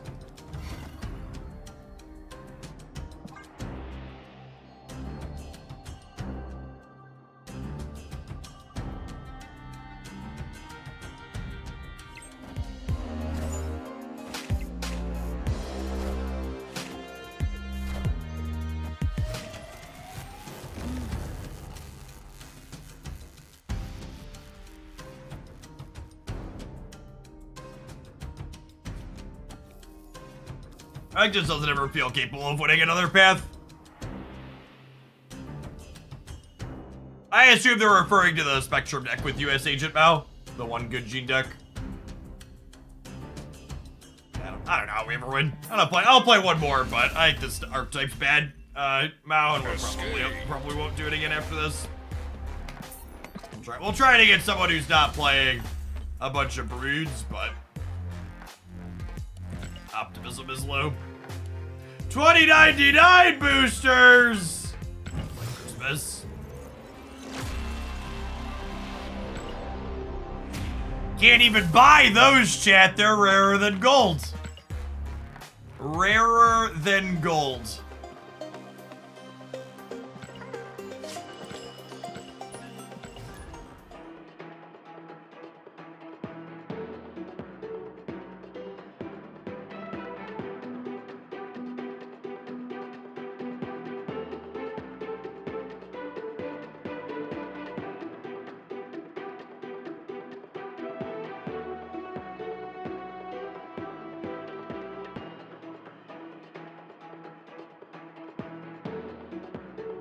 There really isn't anything that's super popular in the current metagame. The only things that are breaking 10+% are like things that are like flash in the pan. It's a nice shirt. So chat, unironically, I put this shirt on last night after my shower, and my three-year-old walked downstairs and looked at me and goes, "Your shirt's really cute, Daddy." And if you want a really cute shirt that my 3-year-old approves of, you should check out this link here, Into the AM. Our Hoaglandia code gets you 10% off. Escaped. And my 3-year-old can think you're adorable too. You're really loud. Man, life in 2024 must be really fucking hard for people that don't know how to work the volume control on their computer. It's honestly an impressive level of stupid. I read Twitch chat for 8+ hours a day.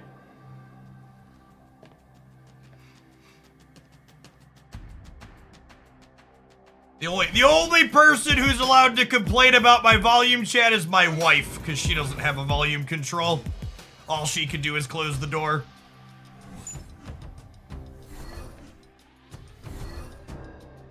I've got a question. I'm getting a lot of Series 3 card packs in the store, for example. Venom and Deadpool with 10k credits and boosters and gold. It doesn't really look like a good deal. So now my question is it hard to get Series 3 cards, or are those just bait deals? So the number one thing you need to understand about Marvel Snap is that nothing you can buy in this game is a good deal. You're literally paying money for pixels, and you'd have to be some kind of sucker to pay money for pixels, yeah? That being said, if you're someone who's into the idea of paying money for pixels, I would wager a lot of those bundles are actually some of the better rates that you can get paying money for pixels inside of Marvel Snap.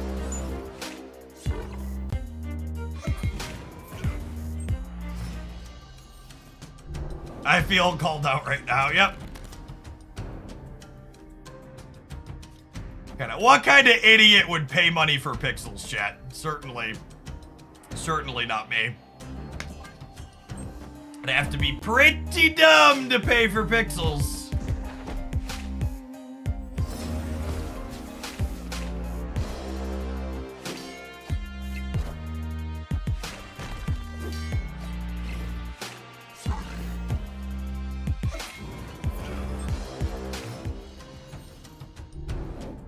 This Red Hulk chat's not gonna know what hit him, gamers. Miguel is coming. He's gonna fuck him up.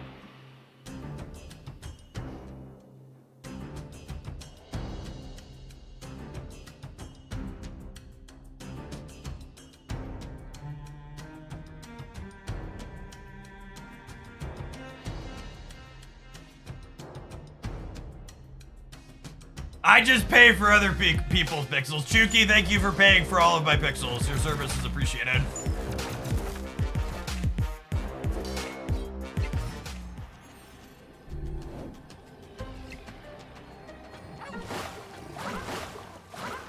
Okay, we do this. These slide here. These slide here. Heimdall lands here. I end up with 27 here, and then we die to the Red Hulk? Yeah, that tracks.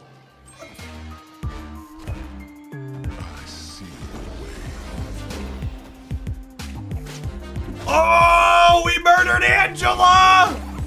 Oh, baby. Oh, baby.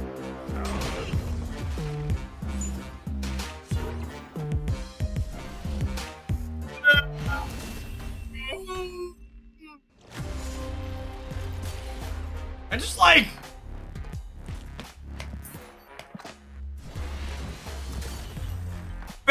Best possible Spider-Man 2099 outcome. Crushed anyways. Great Web ruined everything. No, we were losing here regardless, yeah? Were we? They were +3, I was +2. Yeah, even before the Black Widow moved. They were 26, we were 24, yeah? We needed their Red Hulk to land middle and Black Widow to pull left. So, you're very, very unlikely to win that.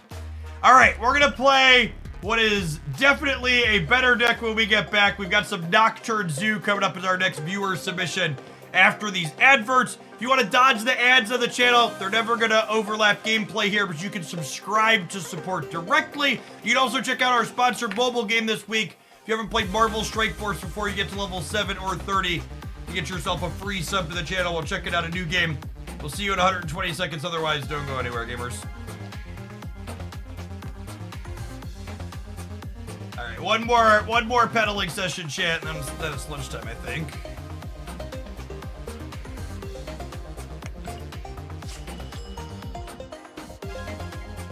Perfect, Ben.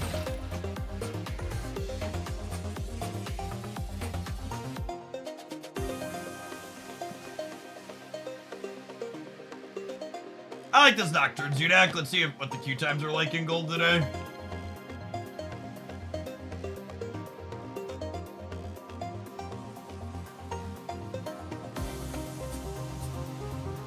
Ellen, thank you for the primer. Appreciate that.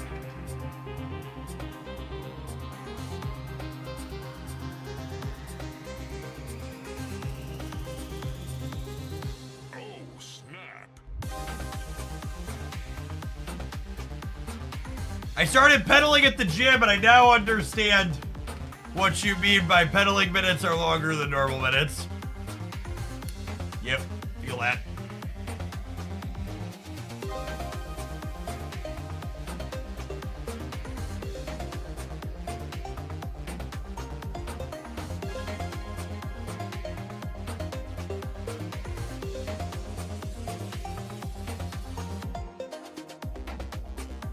Level 7 and level 30 are the two tiers for the Strike Force promo V-Town. 7 is pretty quick, takes like 35 to 40 minutes. 30 takes a little bit. That promo runs through the end of Saturday.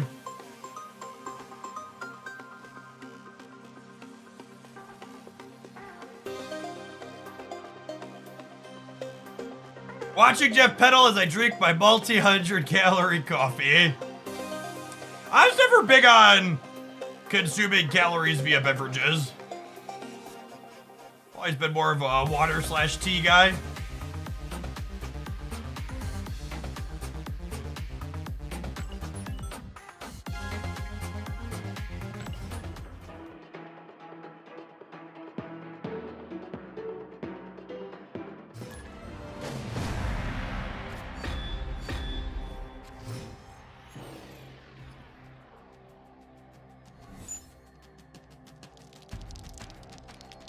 His hand's a little nuts, but I'm excited.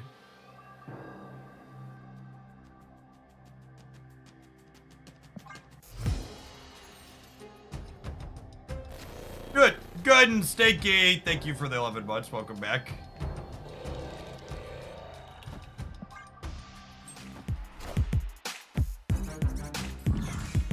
Yes, Icy Shark, for the Strike Force promo. I gotta use this one to start on Android or iOS. It's a lovely split.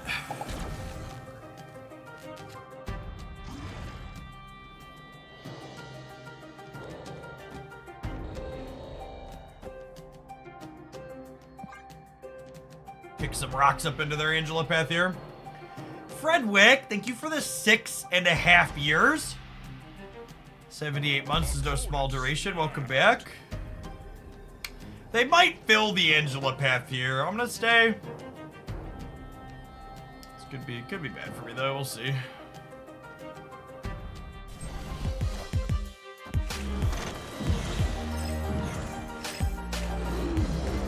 Yeah, that's Grekky Debris.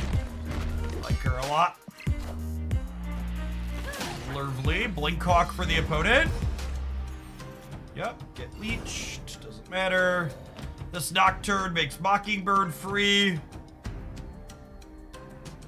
We done a thoughts video on the cards chosen for the series drop. What thoughts am I supposed to have on them? Am I supposed to be complaining about what they did or didn't drop? I didn't personally see the need for a content piece there, but maybe you could talk me into it.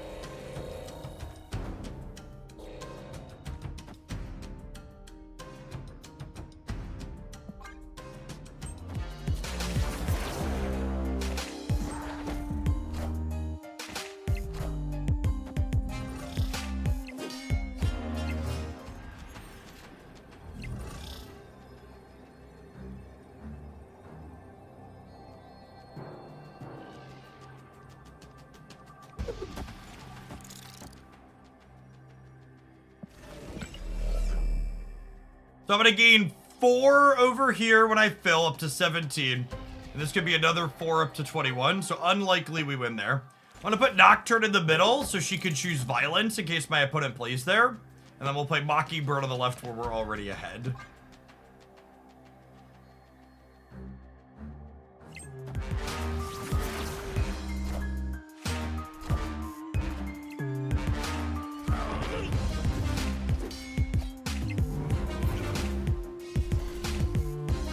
Someday, Marvel Snap will have incredibly basic features, like me being able to click and see which cards are in their hand. Because I genuinely was looking away or something when the Hulk popped up the first time and didn't know it was there. The card's also obviously offensive from a power level perspective, but it would be really convenient if Marvel Snap would add simple features like showing me cards that we know deterministically are in their hand.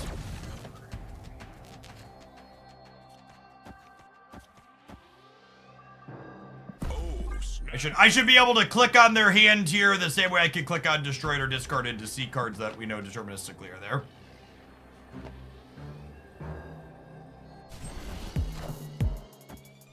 I missed that the Strike Force promo was on Android. Yeah, most of the game promos that we do are mobile. The exception is actually AFK Journey, which was only on PC.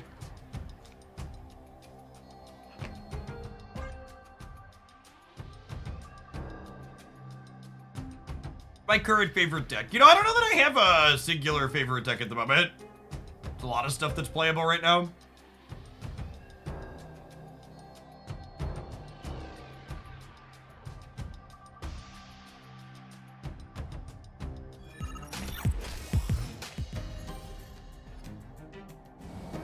No Red Hulk, no 3-drop. It's good to know.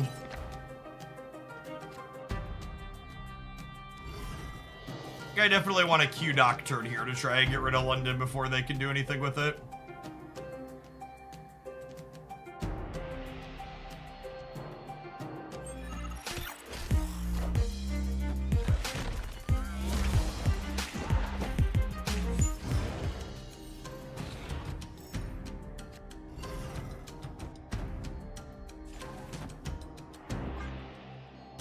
Copy my call and get rid of London here. Taking priority here is really strong.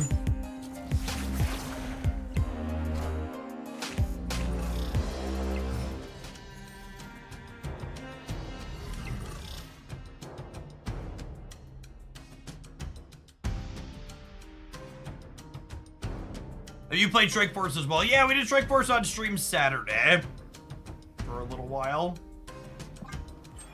I've played it a number of times in the past. Infinity, what's their called too? I can never remember what their official name thing is. Infinity something or other.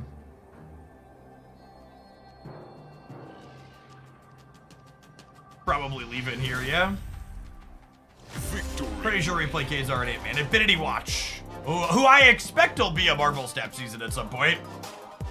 5L and Moondragon and stuff.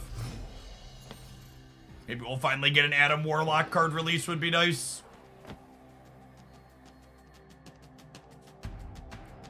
I am actually gonna play Nebula on Kunlun because they have Nocturne and likely Jeff in their deck, and encouraging them to play those cards on Kunlun I think is ideal for me. We'll snap that decision, I think.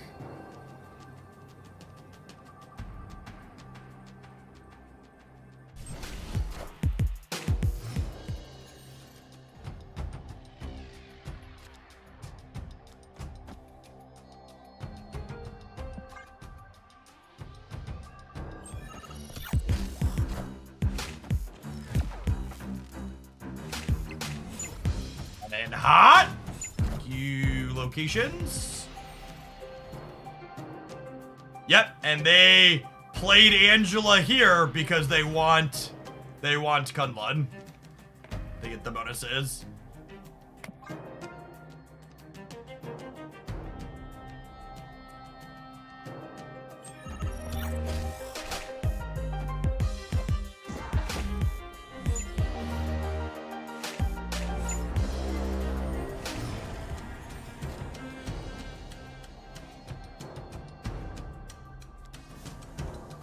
guess we'll do this, and then we'll armor Nocturne next turn.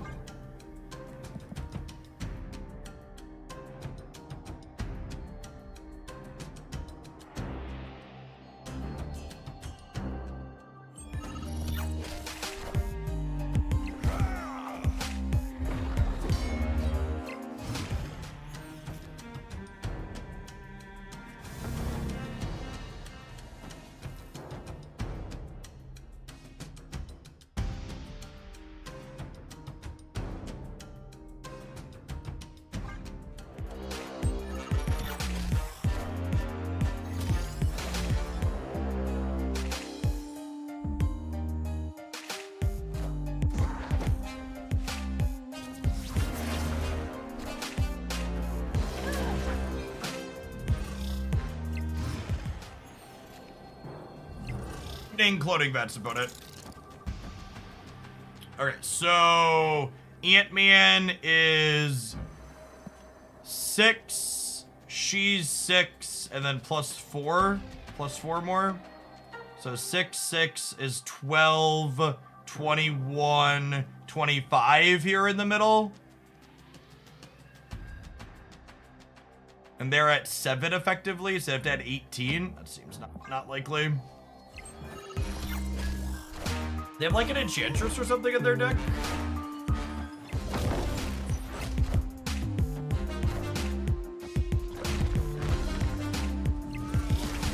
$14 feels like an ambitious stay there. Victory.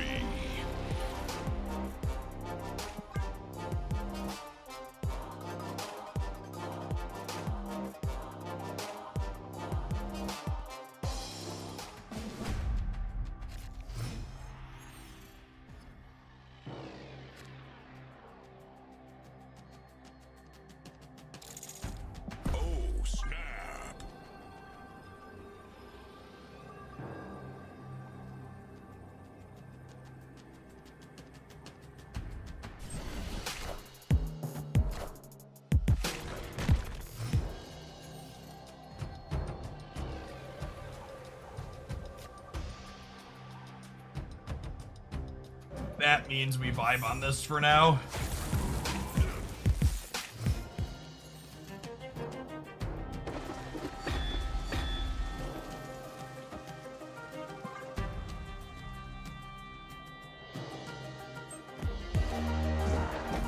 Probably getting rid of this.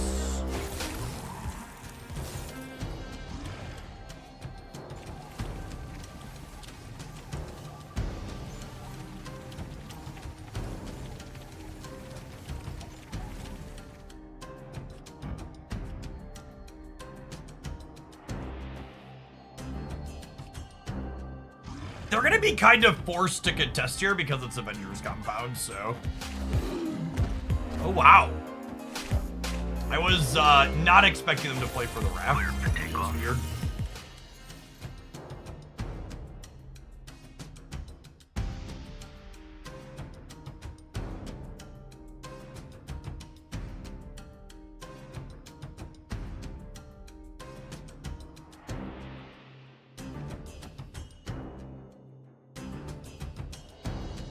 I think it's Blarvel on the left, and then it might just be like Nocturne middle plus Mockingbird and Squirrel Girl on the last turn.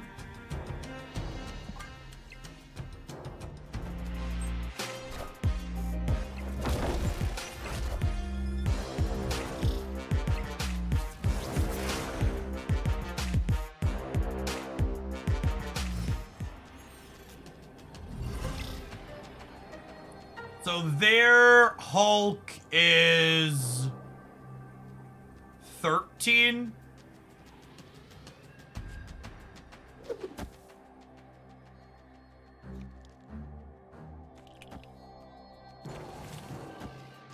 This gives me 10, 16, 19 here, which is beating Hulk here. It's gonna shrink me here by 4 though to 22, so I lose to Hulk left. I feel like they're not gonna play left. I think they're gonna play Hulk middle.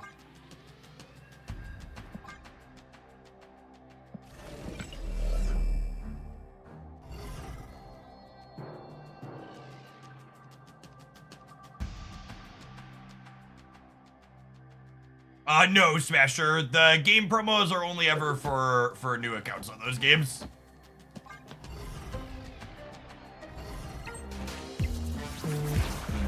Oh, like a book. Oh, like a book. Do-do-do. Do-do-do-do. Are we supposed to play for all three? Maybe that's better.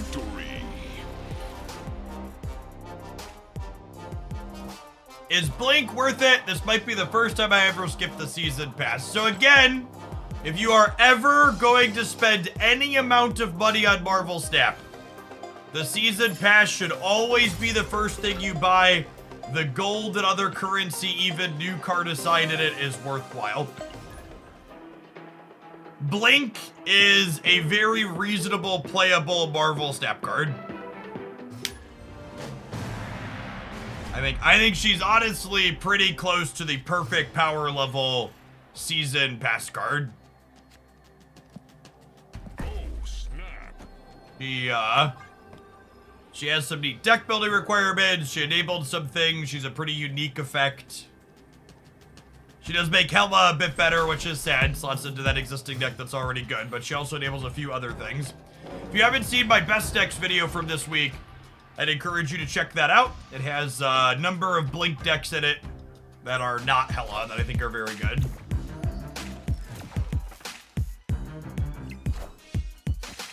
The series drops I've seen online data mined are confirmed by Second Dinner. They were announced by Second Dinner yesterday. You can make the assumption that anytime you see me post information, it will be very clearly labeled as data mined or not.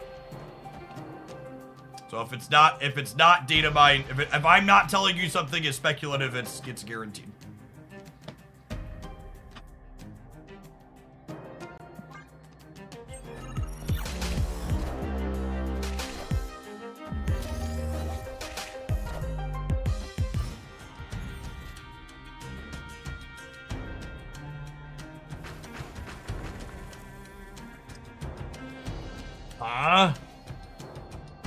Might need to bail on Baxter Building.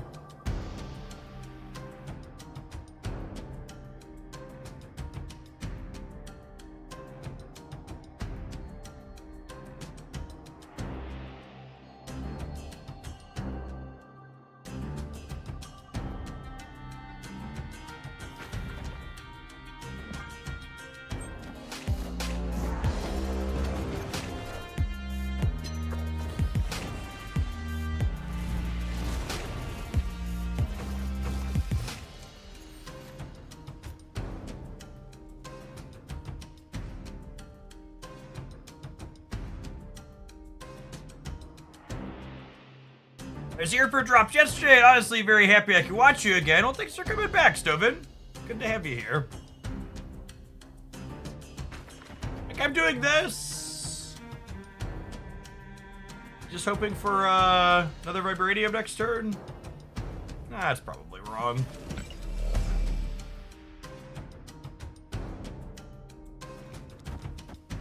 If I hit like a blue Marvel or a Cull, that's better.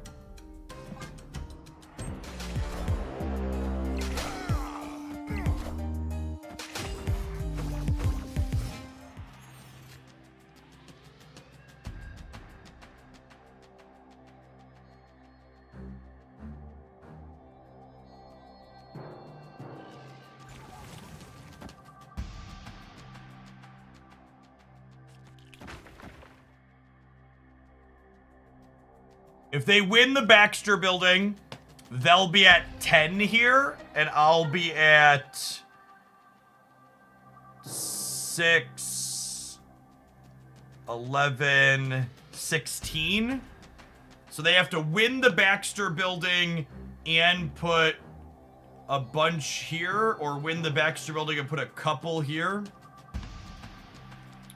I'd rather have Squirrel Girl be slightly bigger here. So I think if they win the Baxter Building, they're gonna win it by a lot.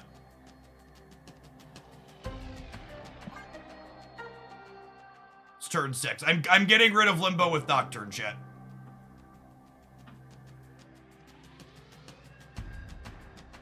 You did not, Red. It'll be our last deck today. Our last viewer deck, I should say. Series 3 complete. With this new batch, the series drops to Series 3 as you get a chance to open them in collector room. Correct, yeah. So you are guaranteed 2 Series 3 cards per group of 9 collector's reserves. So if you're someone who's missing, say, 2 of the cards inside of that are dropping to Series 3, having like a dozen caches or reserves saved up almost guarantees you'll get them on the day they drop. It's the loose math. Snap.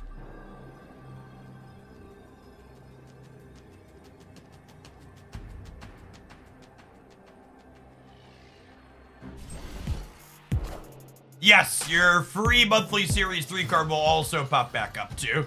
So you'll get one from that as well. It's a good shout.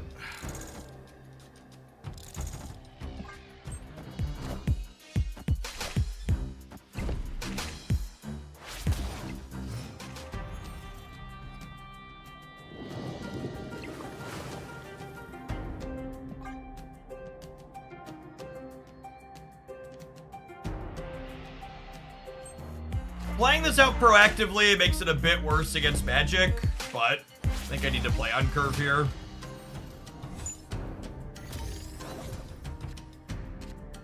What collection level would you say makes you a whale versus a dolphin or different criteria? I mean, you could be free to play. Your collection level is obtainable free to play just based on time. I would say I would personally classify Marvel Snap Dolphins arbitrarily as people who spend $50 or less per month. I'd say if you're into the triple digits most months, you're into whale territory.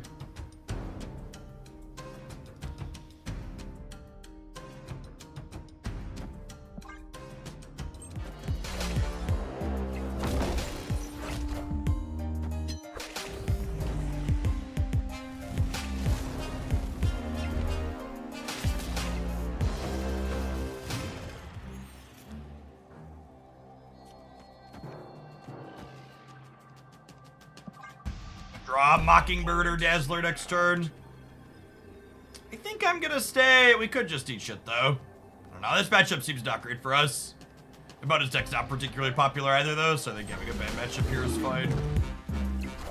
We gotta try and beat She-Hulk in every path. I'm not sure is gonna be possible.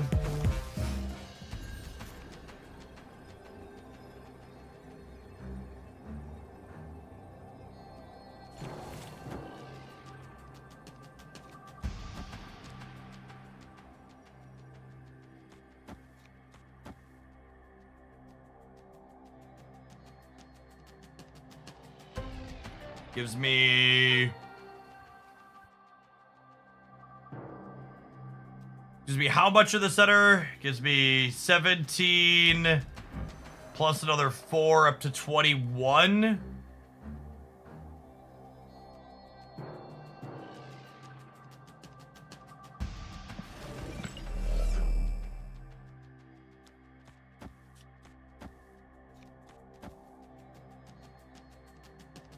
I think it's this. I think it's this. They play She-Hulk here, and we beat it by 1. They play Hulk here. We beat it thanks to White Widow. Full send. This is my least favorite meta. Remember, all I play against is Cannonball and Junk, and I'm genuinely considering stopping playing. My number one response when I hear comments like that is the unironic thing you should be doing is writing down all of the matchups that you are playing. Because I would bet significant amounts of money that's not all you're playing against, but it definitely feels bad, so it's all your brain remembers. Oh, so happy. Oh, they have Infinite, not Hulk. That by a little bit. They were close.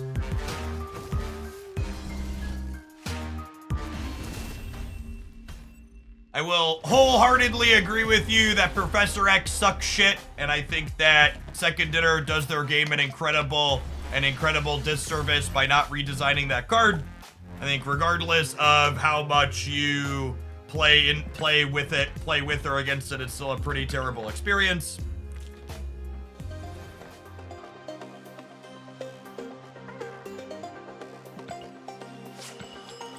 Also okay to take a break.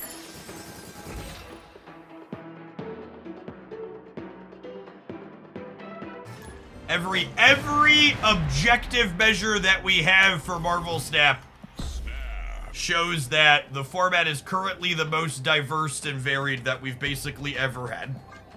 Just for what it's worth. Even things like Hela and Professor X that I find offensive from a design perspective don't really have metrics. How to make King work. King is not a playable Marvel Snap card. You don't make him work, you just don't play him.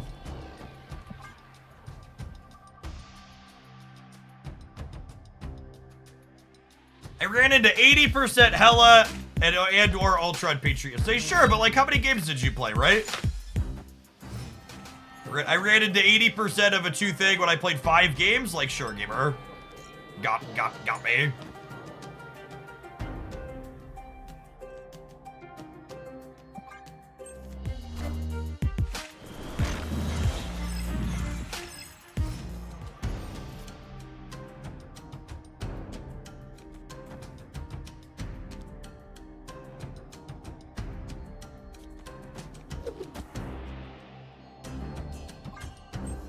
If I don't draw Nocturne, I can't play these out, so I'll lose bar with no name.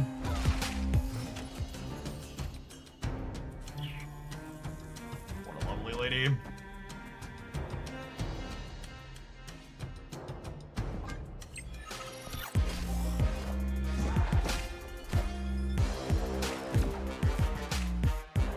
All systems go.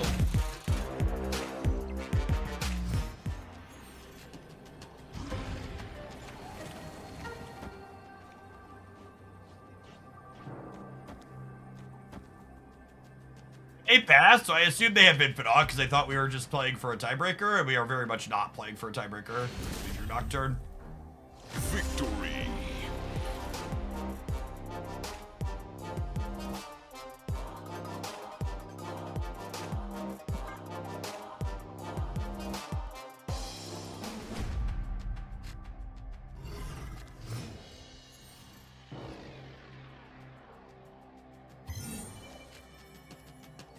Any reason to not play Historic Tower to get the express? No, I should have done that. You're correct.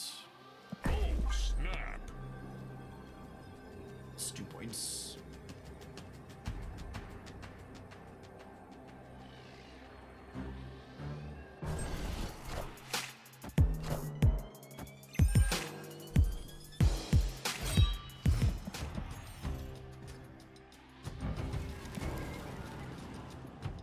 Breaking news.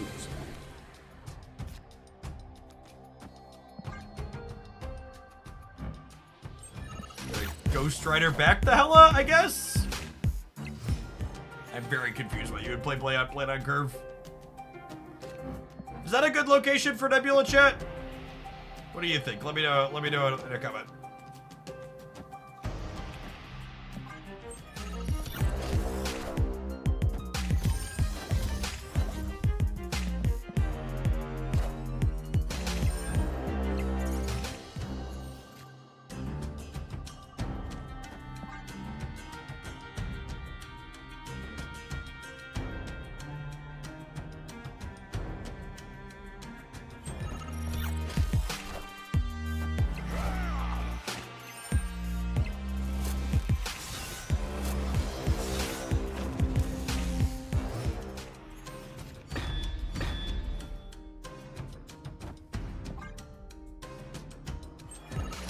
I can confirm it is a great location for Hela. Thanks, good dog. We are the future. And then this actually means we're winning here technically, yeah? Yeah, +2.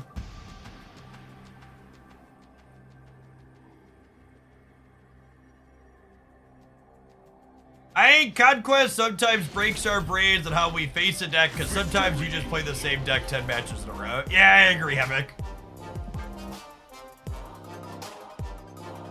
You're like, oh, I went 6 rounds against one deck, and I went 2 rounds against another.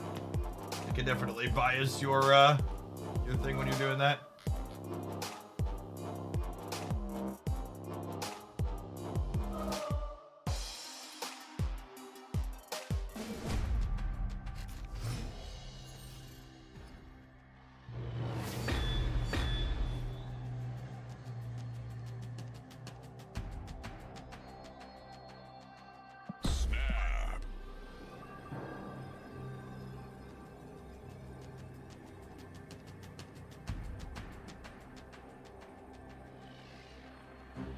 When you're making the economy video, you mentioned about $80 a month is what it takes to be collection complete. As of right now, I'm missing 2 cards of 6,000 tokens. If I'm buying the gold pass and season pass at $15 a month, what should I be buying with the other $65? The video answers that question.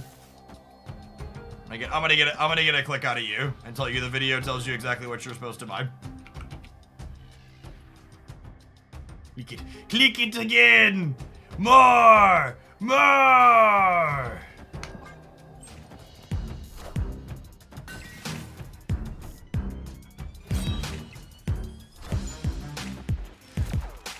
Crockett, thank you for the 53 months. Another AAA game. I genuinely think one of the most baffling stances you constantly hear from people trying to criticize mobile gaming monetization is that why would I spend $50 on Marvel Snap when I could buy a AAA game with that? Or $70 or whatever the fuck AAA games cost today.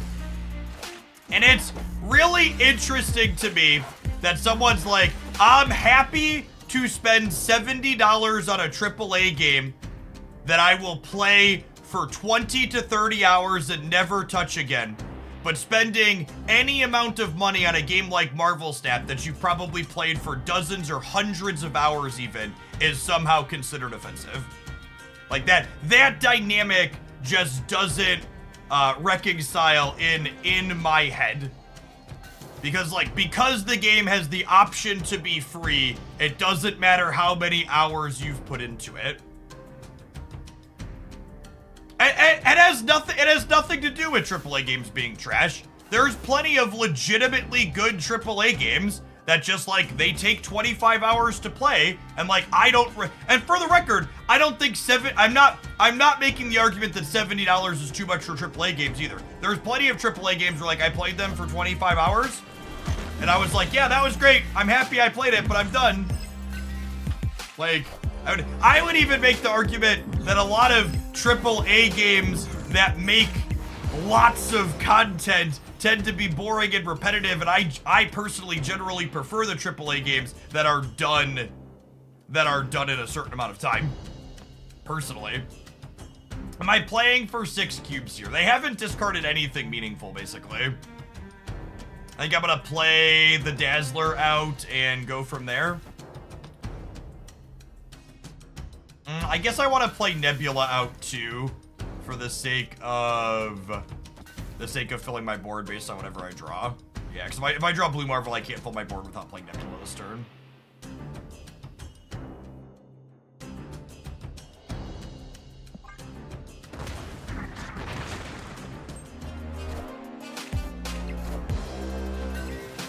Hello, can you understand me?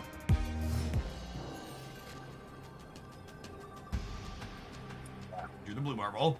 Okay, so if I put Nocturne here and Mockingbird here, on the left side over here, I'll have 9, 19, 21. I'm tying.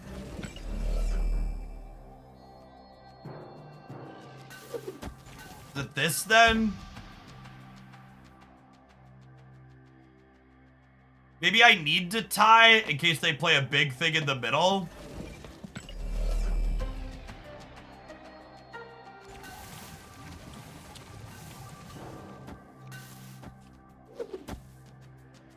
Breaks, this is 8, 9, 10 is 19, 2 is 21, 22. Minions to me. Oh, I should have counted Hela in the middle. Shit. And I didn't. Ah, damn, that's on me. If I'd have put Mockingbird in the middle, we win, yeah? Yeah, I'd have won with Mockingbird in the middle. Would have been plus, this is 3, this is 10, I've been plus 7. Would have actually been 35 to 34. I didn't count Hela in the middle, and I should have.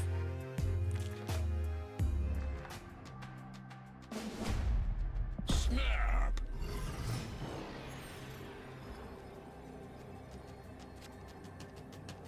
It's all RNG. No, I was guaranteed to win there if we did hell in the middle. Or could I have lost to Odin on the right? Maybe I could have lost to both their 8 power things on the right.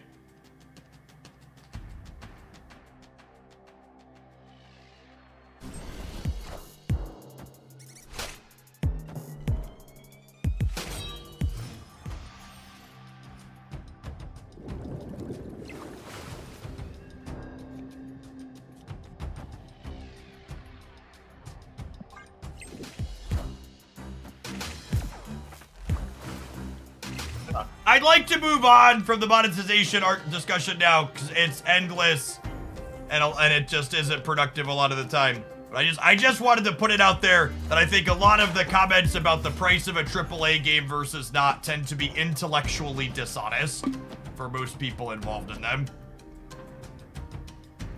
From the perspective of time you spend on things. Scurvy, thank you for the 2/3 of a year. Welcome back to some Proving Grounds. Now we're burning gold tickets today. The queue times have been good, and I have a dozen of them.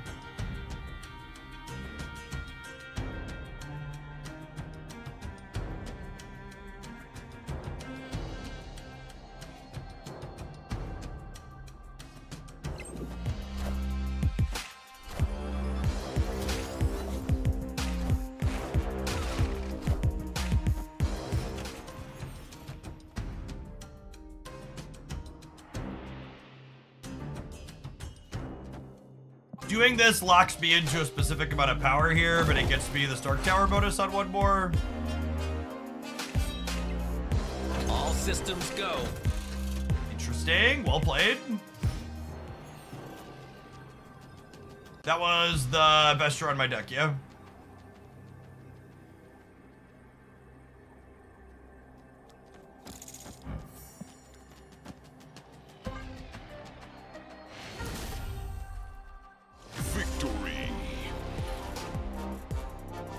Feels like Jean Grey, Professor X, Cosmo would be a good deck against Hell. So I want to make something abundantly clear.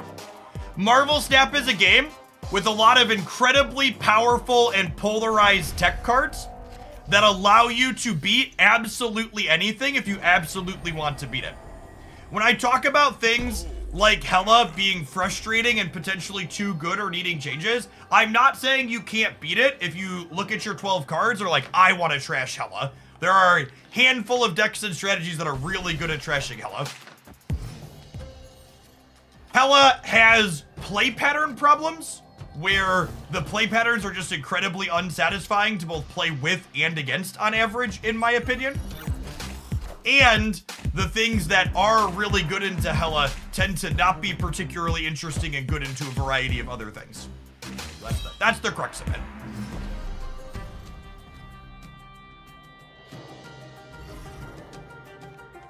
Well, that's lovely. Get me auto-snapping on one like a champ. I think with that in mind, I played Debris here, yeah?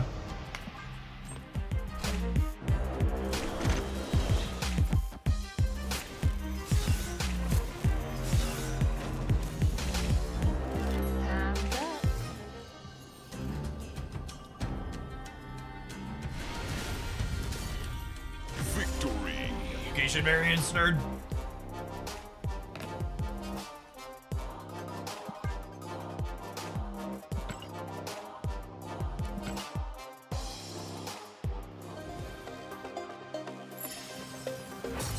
Alright, gamers, I'm gonna let this deck run down this gold ticket before we move on to the next one. That being said, it's time for an advert break. We'll see you in 120 seconds afterwards. Thanks for hanging out. Don't go anywhere. Subscribers, I'm gonna run upstairs and grab my lunch really quick during this break. BRB.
Apologies for the slightly longer than normal break. My leftover sandwich I was looking for was hiding in plain sight. Normally, I just shove it in the fridge in its paper wrapper, and my lovely wife put it in a proper container last night after dinner.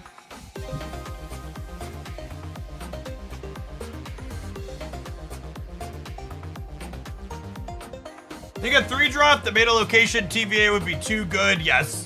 110%. I think if there was a card that maybe made the game end on turn 5, maybe that could be okay, but TVA on demand would be way too good.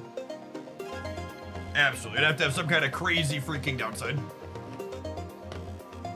Thankman, thank you for the 13 months. Welcome back.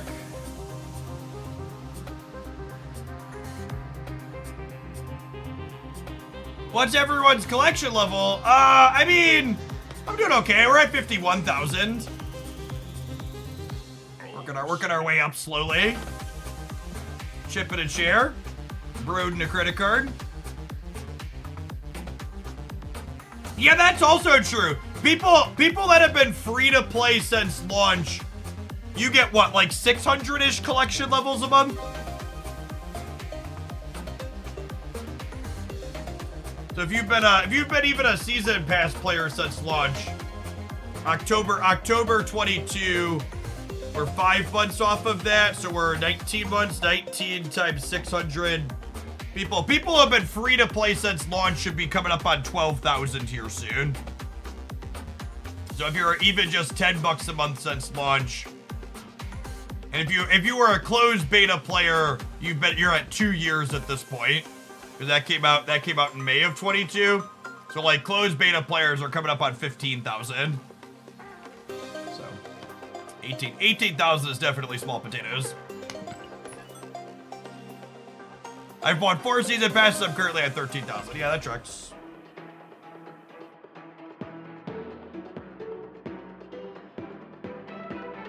$47,000 Ahab is currently searching for me. God bless.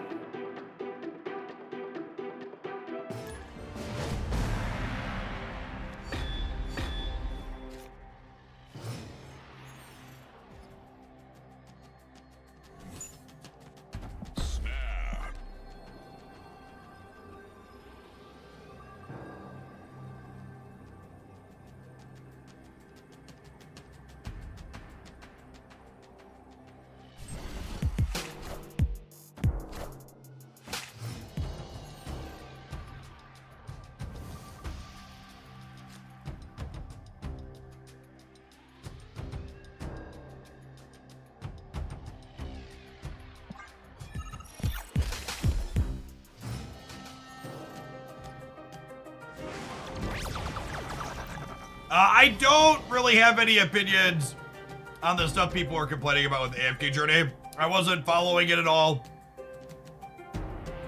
Blitz Monkey upgraded to a little bit of a whale tier here at Hoaglandia. Thank you for the tier 2 and for the 6 months in advance. I plan to be here. About when do you get 700 gold variant complete? That number is super variable. It depends on when you started playing.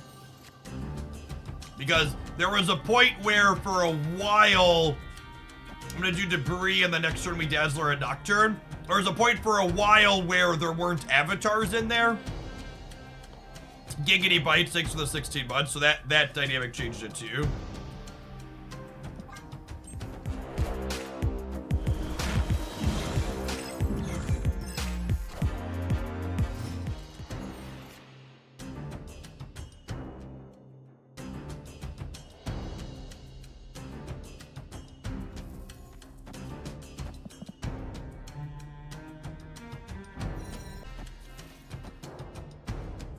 No way they play here this turn, yeah?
How do you get to infinite consistently? I've only gotten there once. It was when the high Evo deck was broken. And playing Marvel Snap for 40 to 60 hours a week is a really convenient way to get to infinite.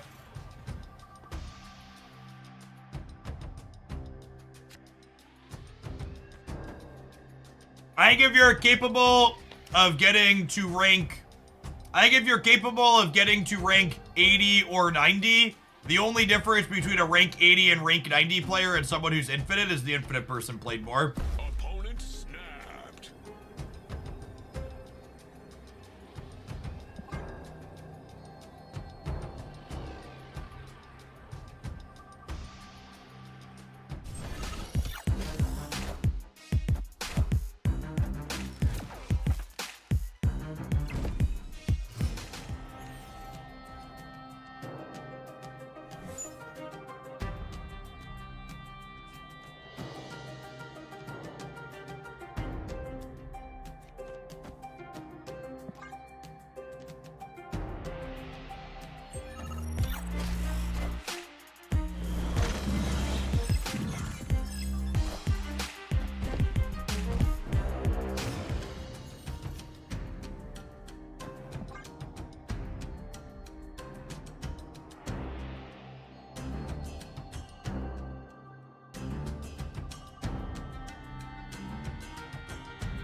If I do this, I can Blue Marvel Mockingbird next turn.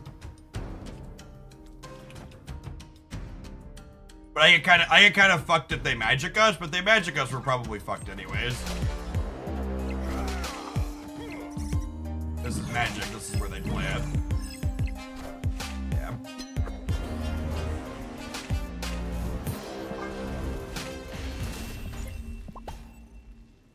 Escaped.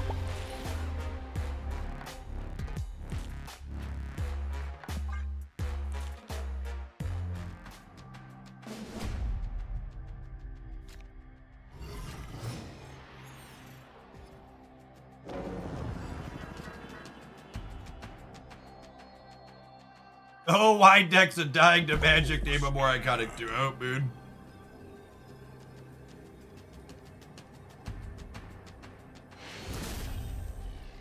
Victory.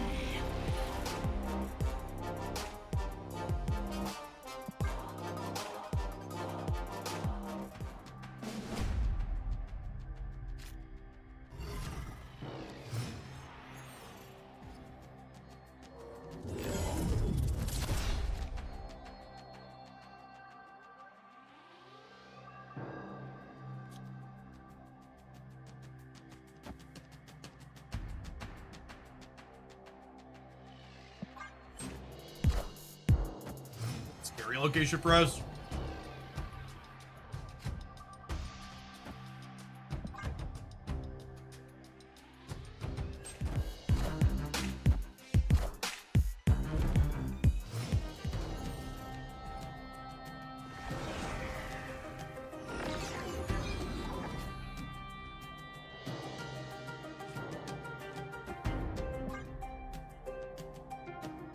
That has some potential here, I think.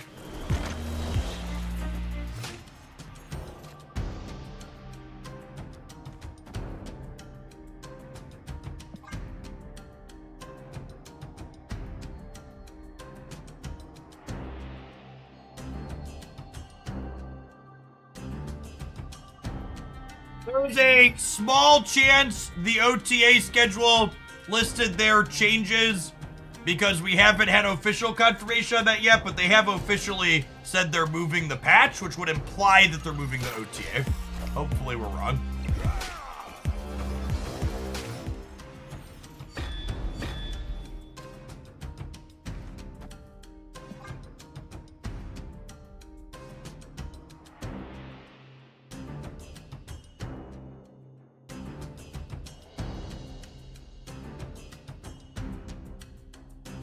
Is watching on YouTube or Twitch better for you? If you're watching live, it's technically better for me if you're watching on Twitch. If you're watching pre-recorded stuff or after the fact, YouTube is better.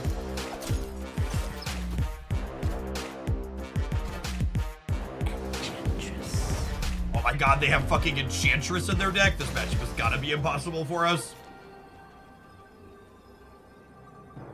Just like actual 0%, yeah. How we ever win. We have to get super lucky. And unironically, Enchantress is great to get to learn about for a single cube. Because knowing that that's there can inform snap decisions later.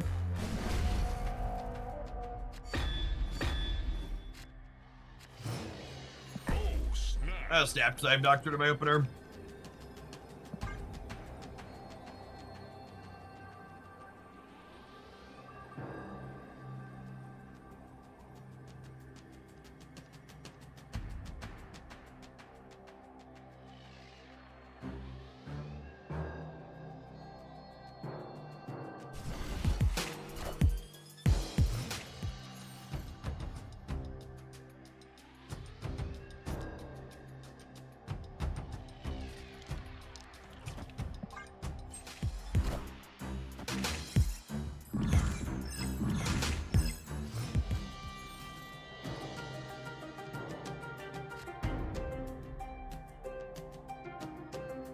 Yes, Nocturne moving into Fisk Tower does penalize her stats.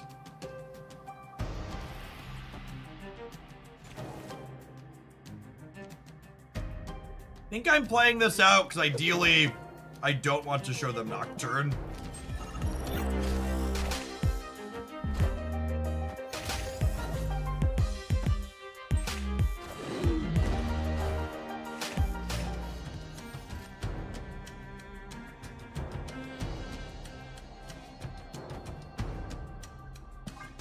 You know, if old Spotlight variants will ever be available again. Yeah, they actually announced that,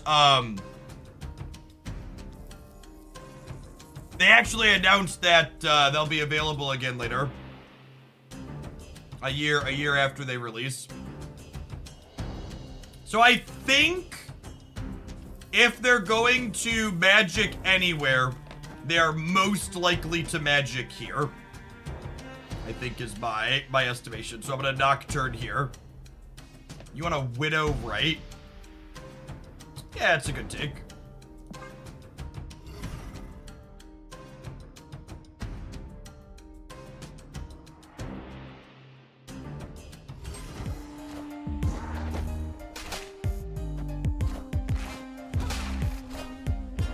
All systems go.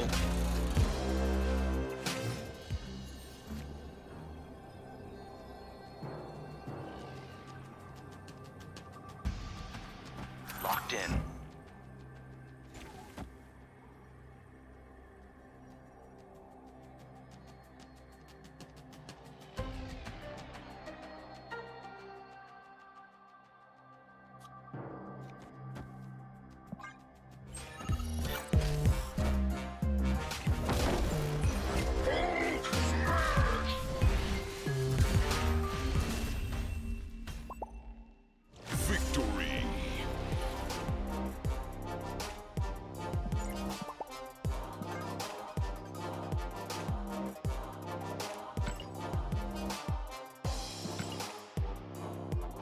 Definitely feels like we got away with one there. I felt a little difficult.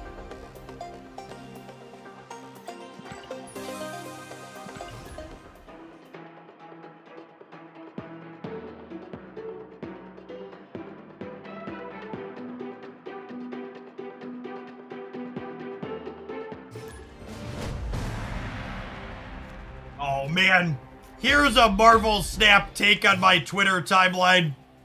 Stream sniping in Marvel Snap is more common than you think.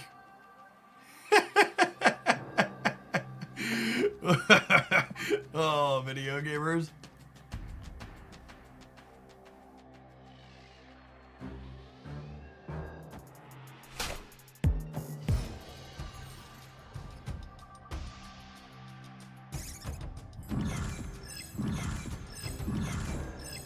Oh my god, it's another high evolutionary matchup. Wake up, sheeple. The truth is out there.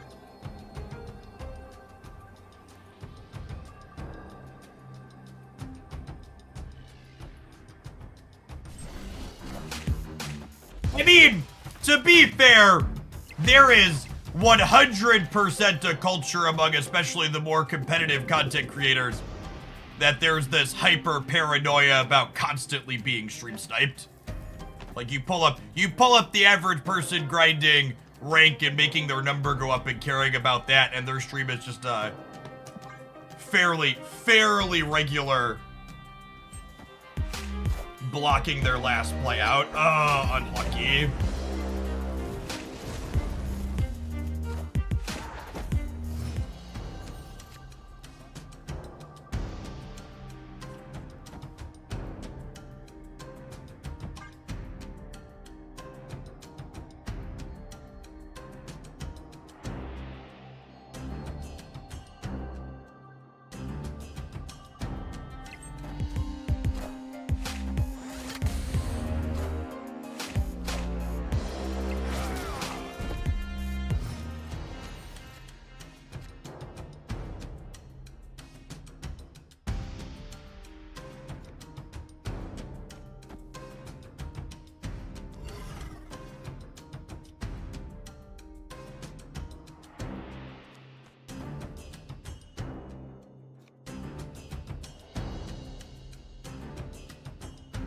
Seems potentially great here, yeah?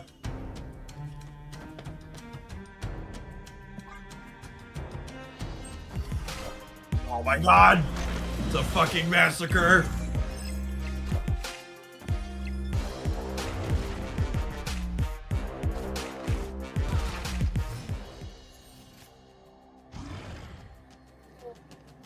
Are we done here?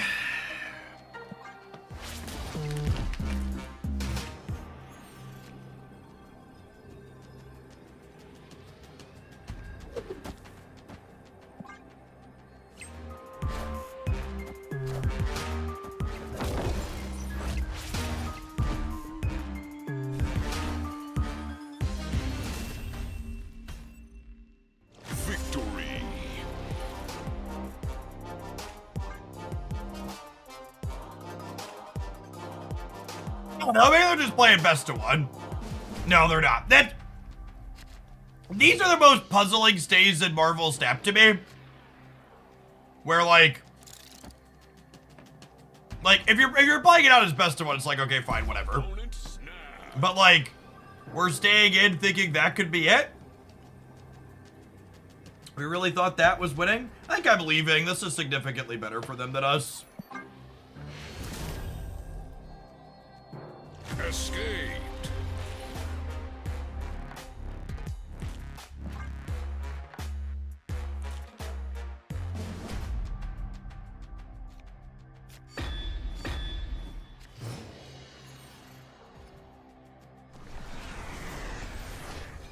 Opponent snapped.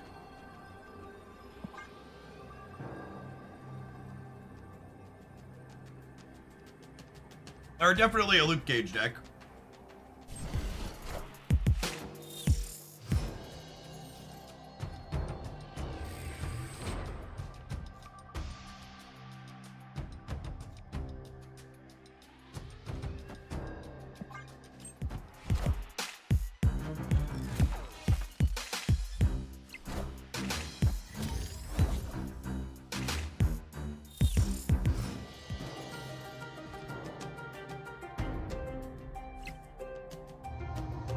Oh, video gamer. Oh, video gamer.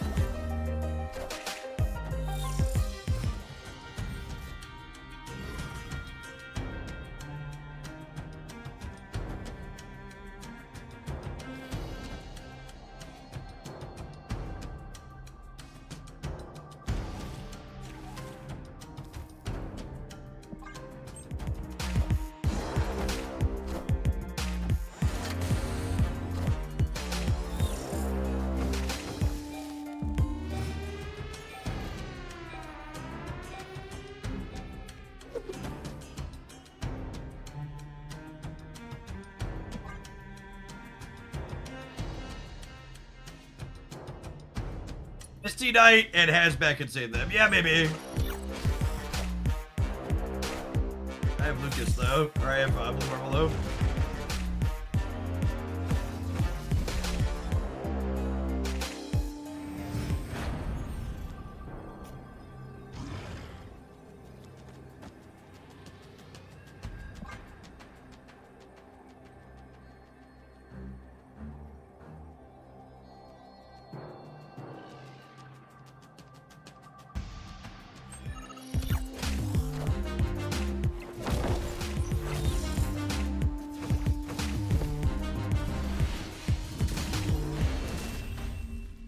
Thoughts on the new Leech now that we've had him for a week?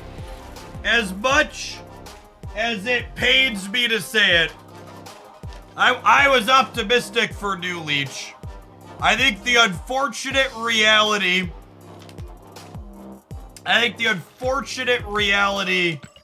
for Leech is that it is mostly only good against decks that already struggle and really kind of isn't great against decks like Hela. And I think overall, new Leech is probably a net negative for Marvel Snap.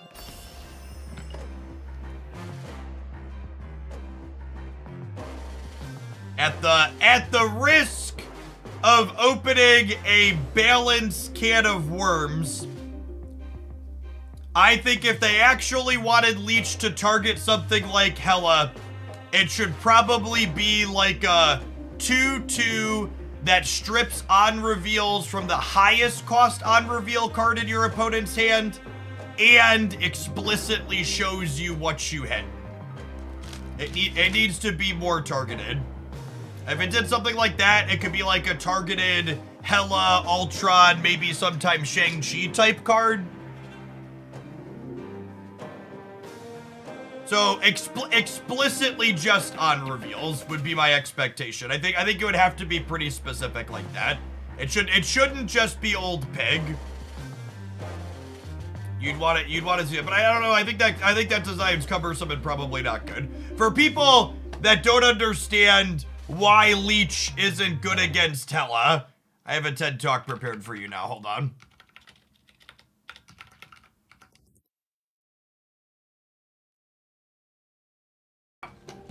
Leech has not been working as a clean answer to Hela because of the information asymmetry that Leech creates. When you play Leech out and you hit the opponent's Hela, they know you hit their Hela and they get to leave if they can't win.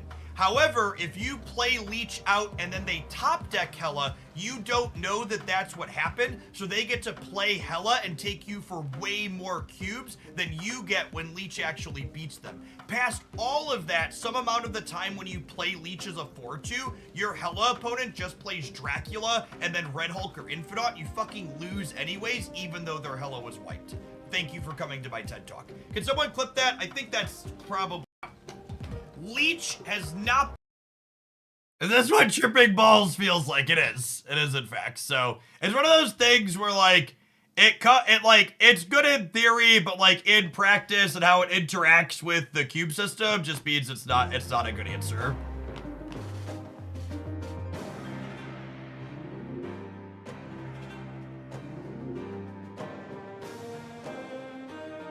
Someone did narrator, someone did in fact clip that. Shout out to Best Jeff. All right, Present Jeff is going to tap an ad break, and when we get back, we have a deck build around request for Kingpin. We're gonna load that up here in a little bit. Thanks for hanging out. Don't go anywhere. We'll see you in 120 seconds. And remember, if you want to dodge ad breaks completely for free for the next month or even 3 months, check out our sponsored mobile game promo, Strike Force, for the week. Hear me.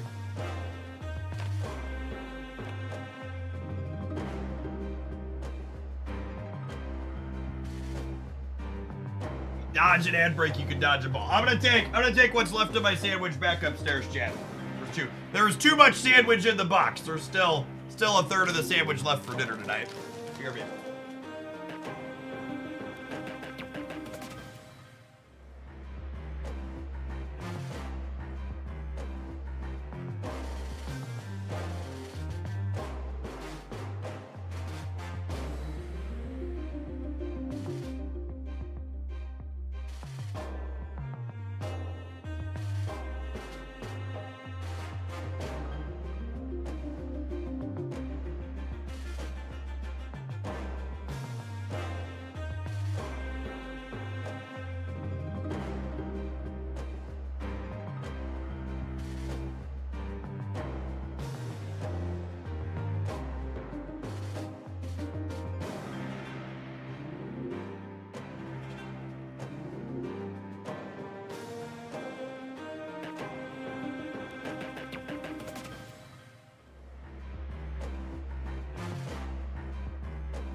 Oh, right, I get to play my arrow variant too here? That's lovely.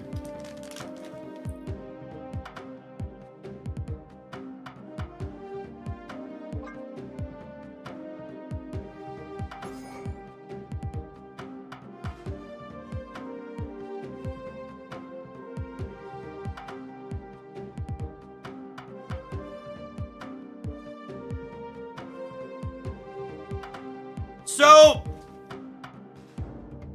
I think I actually don't want Magneto, because with 2 5s at my top end, I think I want to be able to play 5+1 on the last turn with some consistency. So I think I'd like a different one that has some utility on the last turn of the game. Maybe just like a Rocket Raccoon.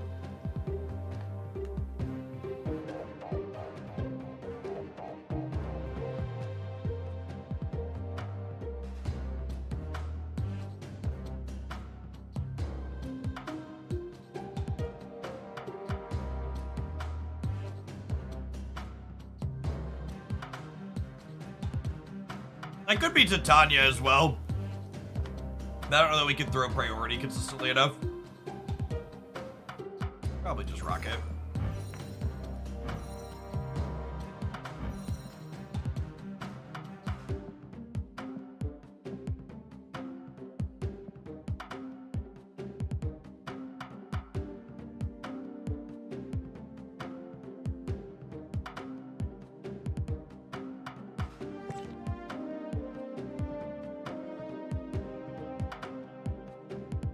Probably want like a 2 for my last slot here. Looking at my curve. White Widow's probably good. Stegrod and Cannonball are good in her path. Storm. So the problem with Storm is that while a bunch of our cards are good on turn 4 after you play Storm, most of our cards will be bad in the turns 5 and 6 after the Storm lane's locked up, right? Like a bunch of our deck will just hit cards back into the Storm path, which makes her not tenable, I don't think. Yeah, we played some Marvel Rivals on stream yesterday and Saturday morning. Probably won't today because it's a new card release, so we'll snap till I'm done today, but I'm gonna do some more Rivals on stream tomorrow.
We'll probably do more viewer decks tomorrow, Michael.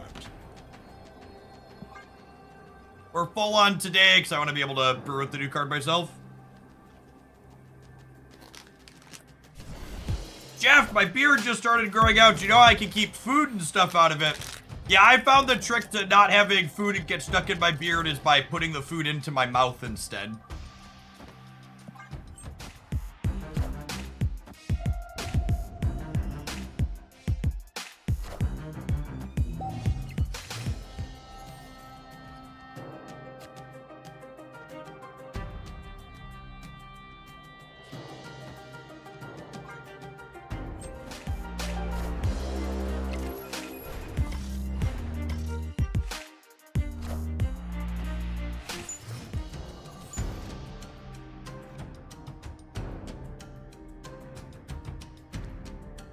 I have so many choices, Chad. I have so many choices. I'm gonna stick around though, because he's my boy.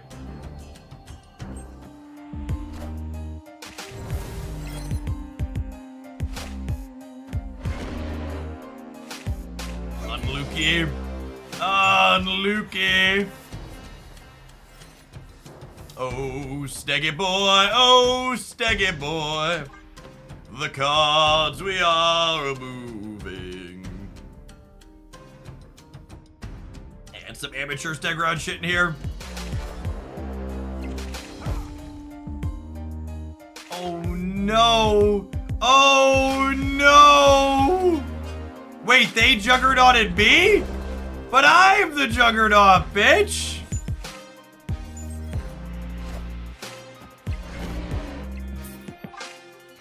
Edge. Escaped.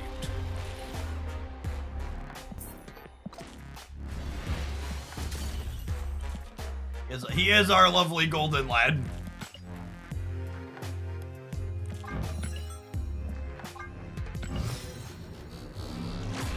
We're out of Kingpin boosters, chat, and Broad cut us off. I owe 10,000 gold worth of Kingpin and Spider-Man 2099 splits. It's just, Broad wouldn't sell us any more boosters.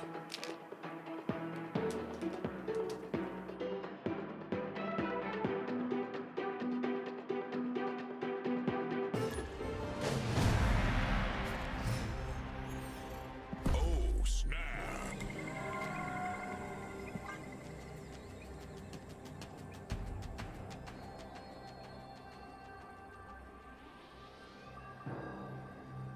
Opponent snapped.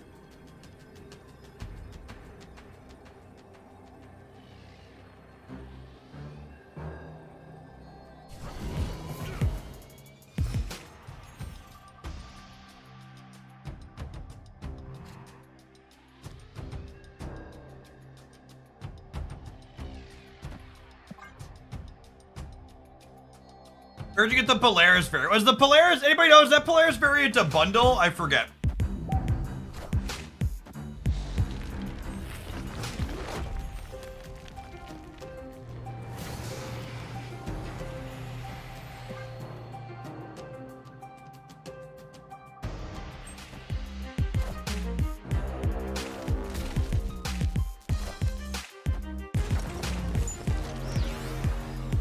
Any chance Sage is good? I think anybody telling you there's no chance Sage is good probably has incredibly suspect Marvel Snap opinions.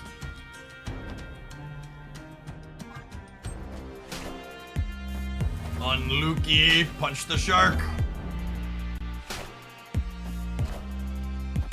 What are the chances bundles will re-release? Basically none. Allow me to introduce you to my good friend, the fear of missing out.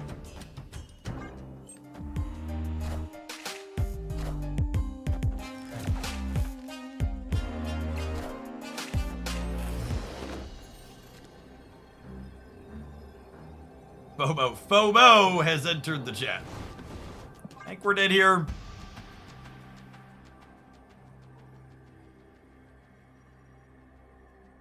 I think you are very silly if you think... I think you are very silly if you think Spotlight variants coming back when they said that they might is comparable to bundles coming back. There is a big difference between eventually reselling a variant that you could technically have gotten for free and reselling a variant that people had to pay cash for.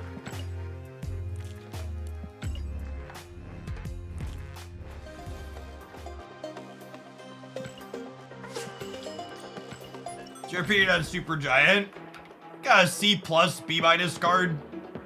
There's some interactive decks that she's okay in.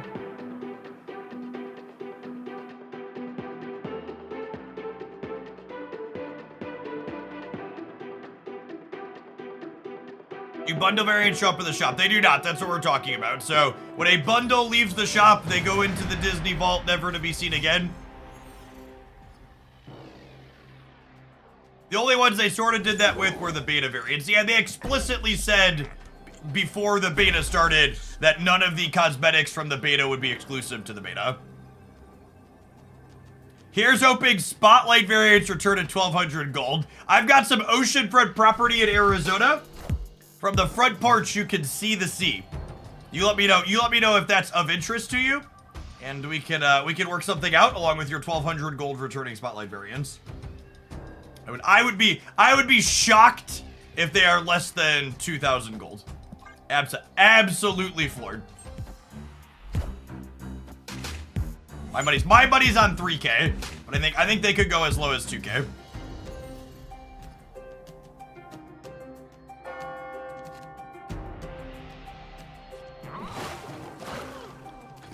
Rocket eats shit to kill Denny, so I don't think I can play him yet.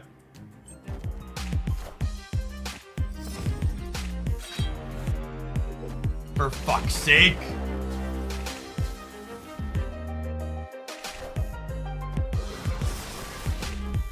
George Street fan, grew up in a conservative household.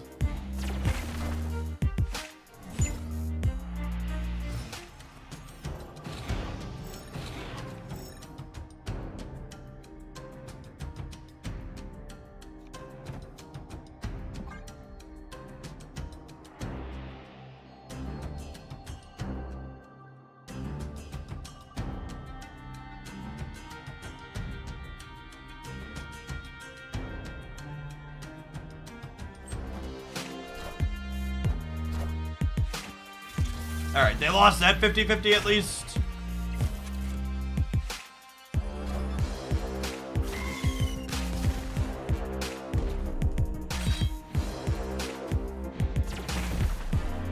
What a game!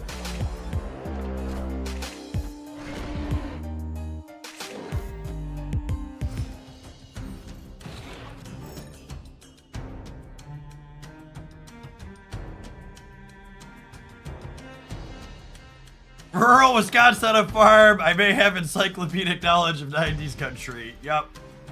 This matchup wouldn't be terrible for us if we had priority. In fact, there's a really good chance I fucked up not playing White Widow on 2. I probably should have done that for that the best chance at having priority. Done messed up.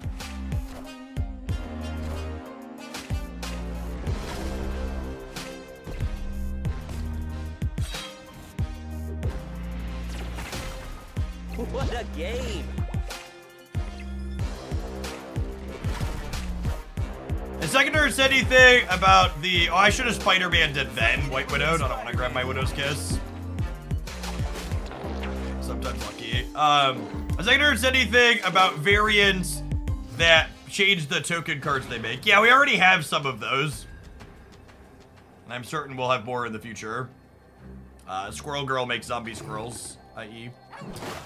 This is 8. This is plus 13 here. I win this by 1.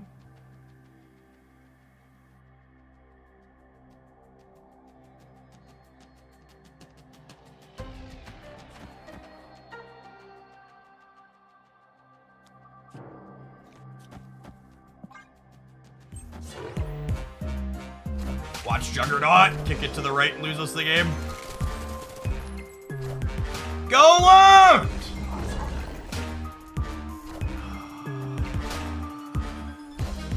Motherfucker.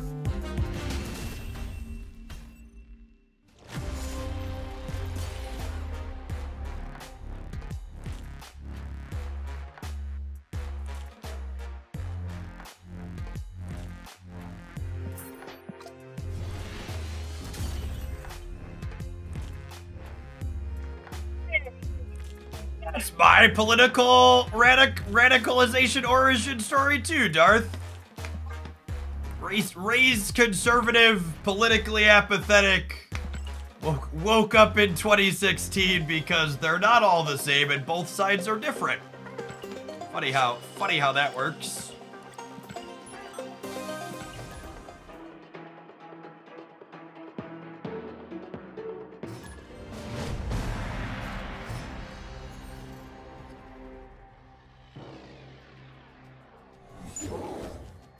Oh, snap. Opponent snapped.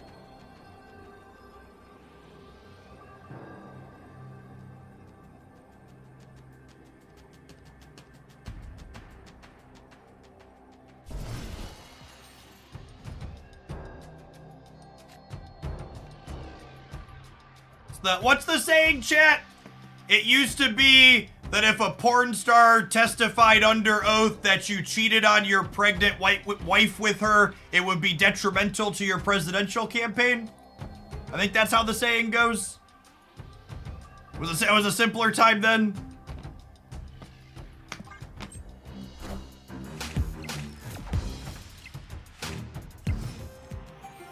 It was just locker room sex. Get gone. No, I'm pretty sure actually that a lot of conservative policies are aiming to specifically restrict things that I would define as locker room sex.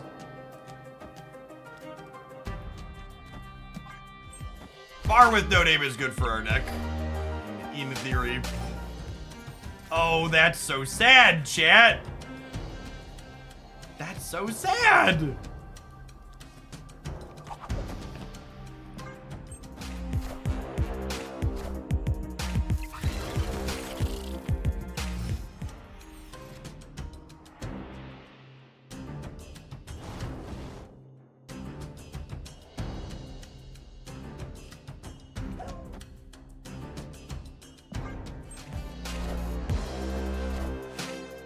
I am Iron Man.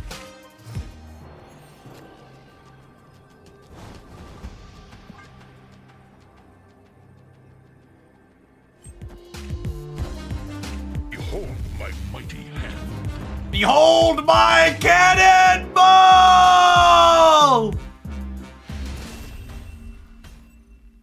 1 in 4? No, cannonball always hits the biggest card, chat. He never hits what else gets. He hits the big boy.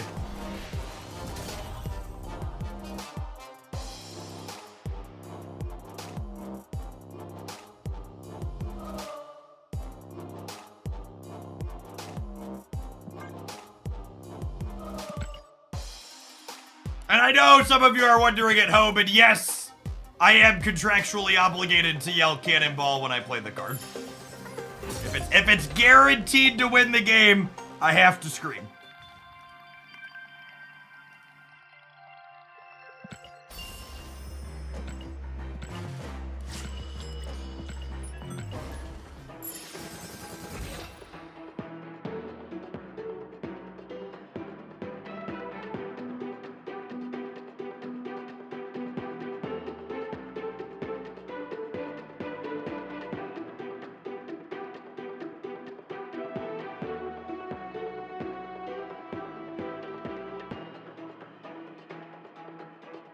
So in a way, Cannonball is your Pokemon.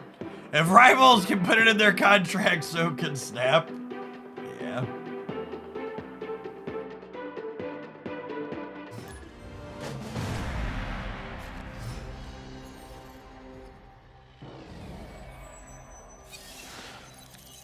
Alright, they know about our secret weapon, chat. They have acquired our copy of Stigron.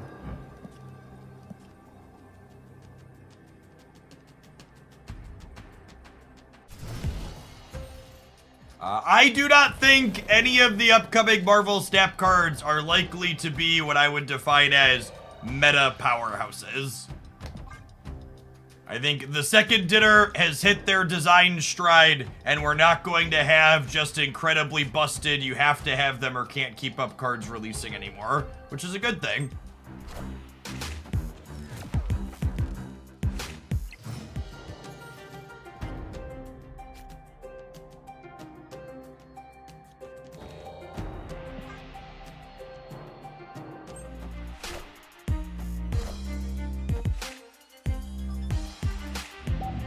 You thought that about Red Hulk too, though. I'm giving you a 10-minute timeout so you can go back and go watch some of my initial Red Hulk takes that included things such as there's a chance this is the next Blob, aka just the biggest 6-drop in the game that you have to play.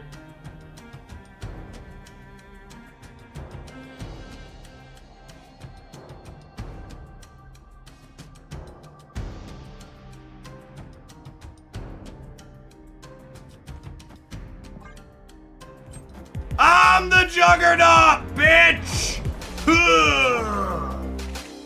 Get out of my tunnel!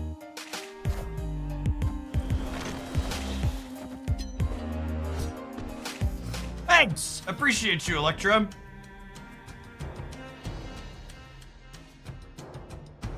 And we see here, classic Electra debris gaming.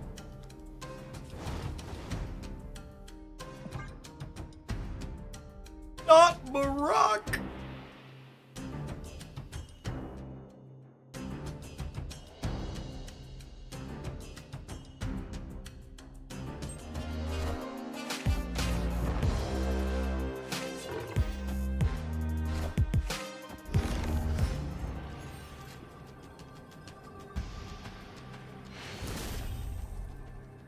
Victory.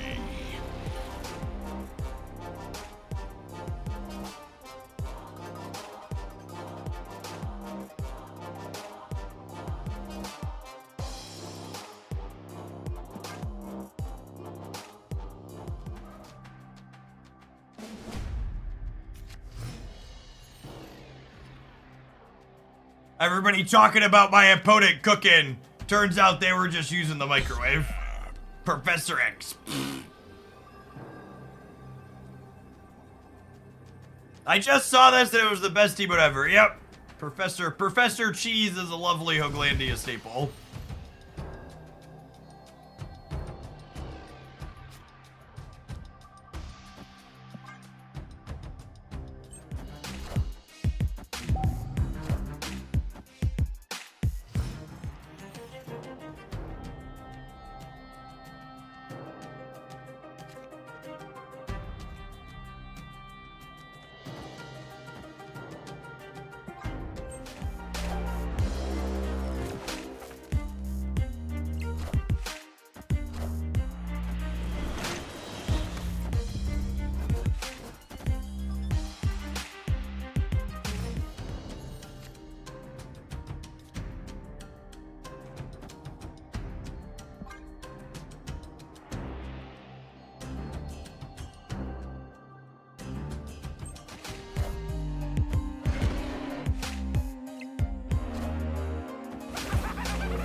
Get out, you fucking shark! Nobody loves you! When do Twitch drops end? Wednesday night / Thursday morning, depending on where you live.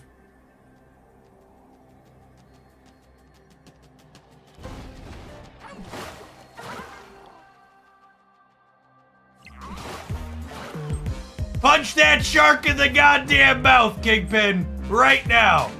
Fucking punch it in the face. Huh! Nice fucking land shark, nerd. Victory. Ah, got him. Got him!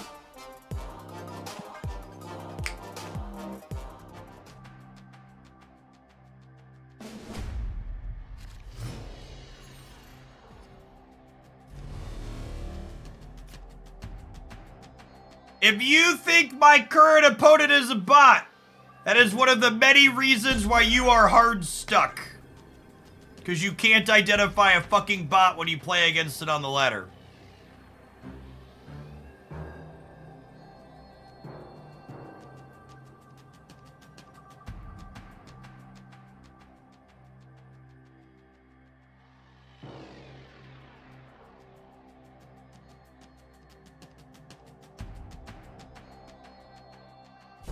A long stream today. My streams all week will be longer or not, depending on what the viewer count looks like throughout the stream.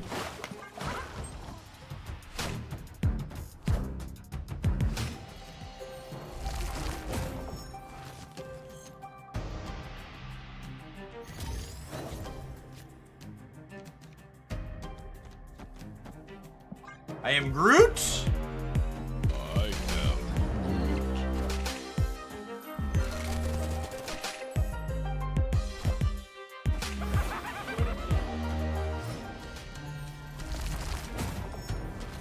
I really don't care for where this Green Goblin is. Can we put it somewhere else? Thanks.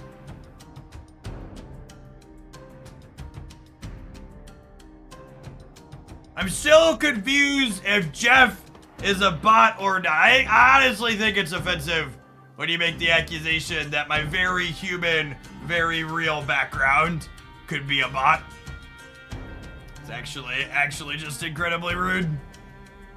Everybody knows the only bots on this channel are the bots in chat that regularly subscribe with their Twitch Prime.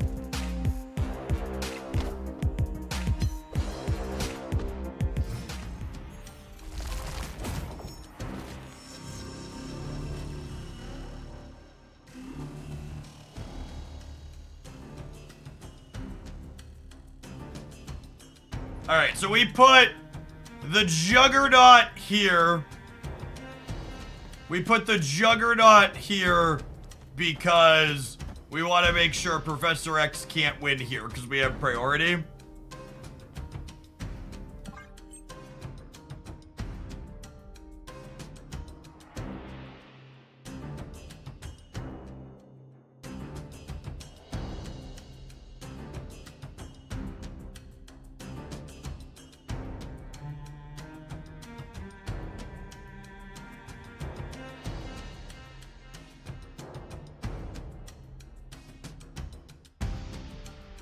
Will Professor X stop Juggernaut if X has priority? Yes. But Juggernaut explicitly still moves face down cards. So because we have priority, they don't have a free Professor X path.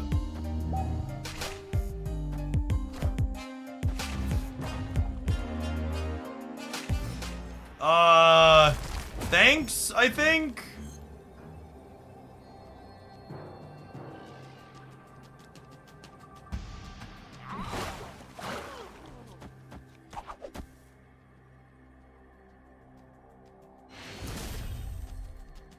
victory.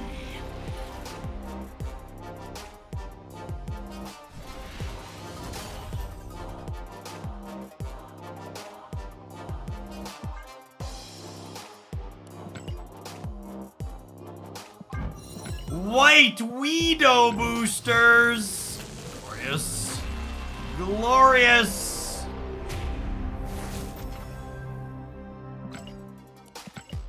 Favorite type of boosters, chat. Alright, can we convert to a gold ticket with the Kingpin? We started in the proving grounds and now we are here. Opponent snapped. Oh, there's no twosies in my hand. I'm gonna leave. My hand's just so bad. Escape. Too many 3, 4, 5s.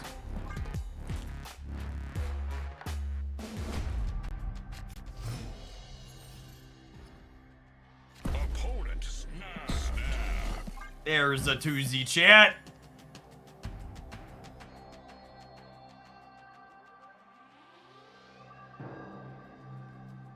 Is Sage out now? No, card releases in 90 minutes.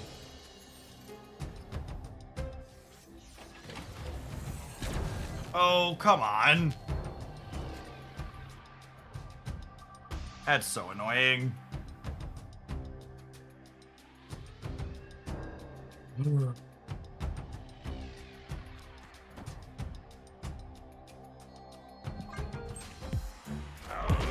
I think they came out ahead here, chat.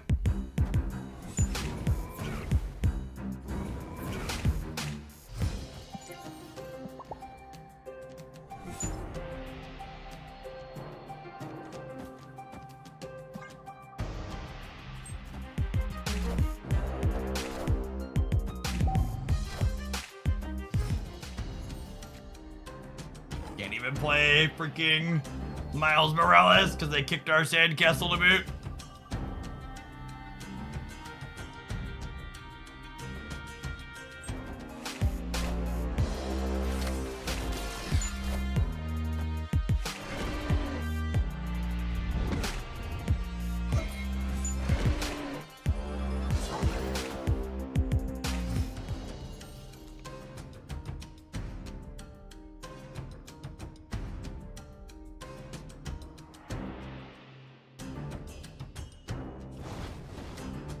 We're gonna put Red Hulk into here, and then Cannonball's gonna spawn here. I can feel it.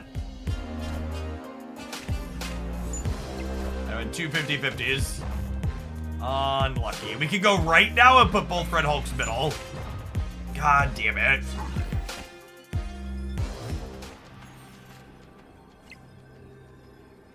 Well, we gave it the old college try, chat.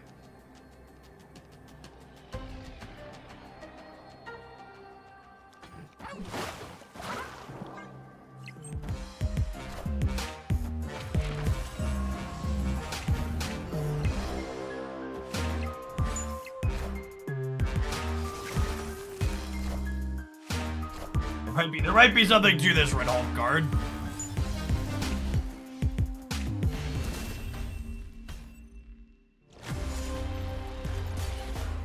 You'll see decks like this one get posted on Twitter occasionally, and people always be like, look at my sweet Ronin brew.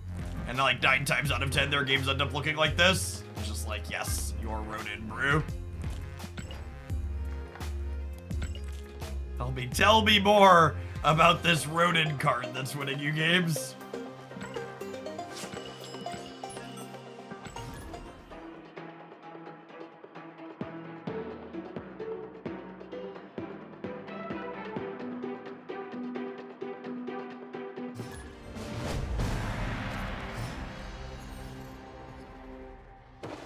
Opponent snapped. Snap.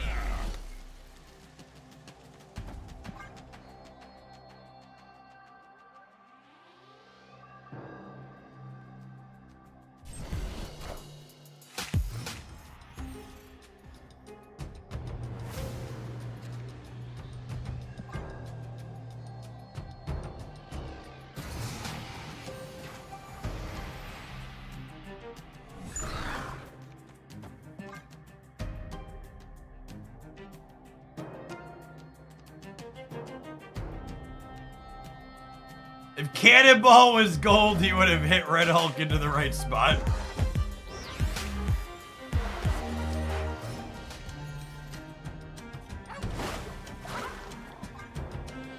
Prize here at least.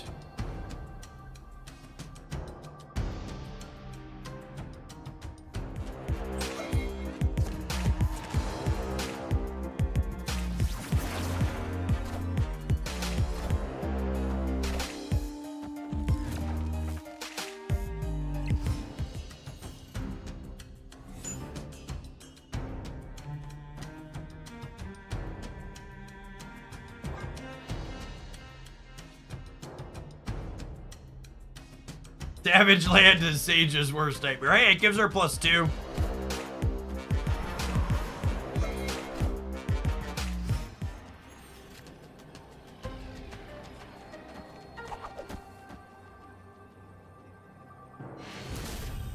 I wanted the Draculas to dance in the middle with me, though. Come back!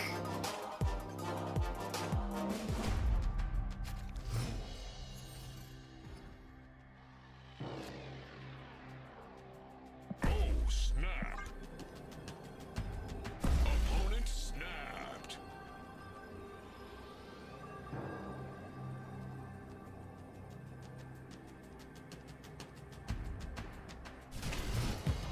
Sage's max power is 6. It depends on...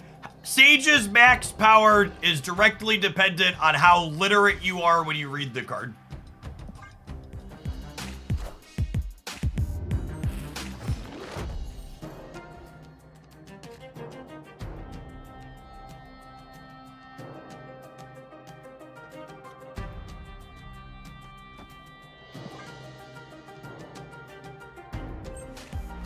Infinite power.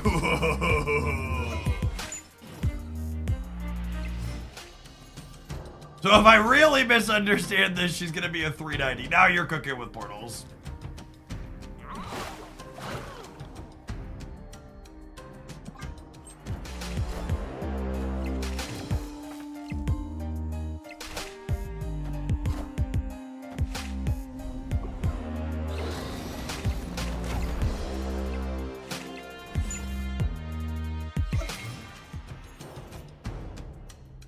Average case variance here.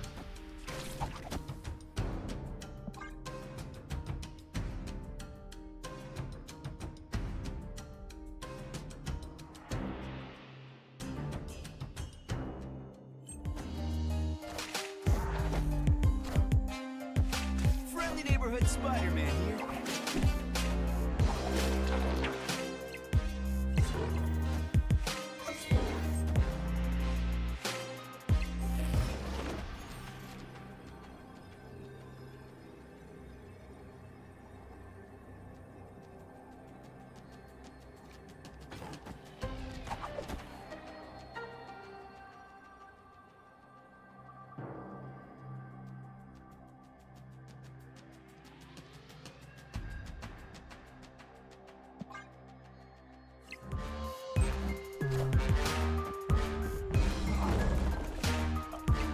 Oh no, Juggy boy!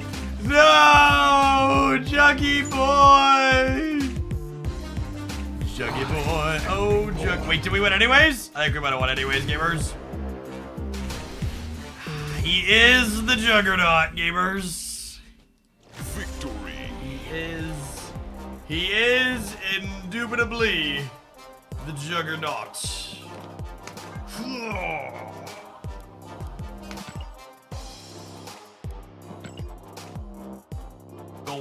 Golden God.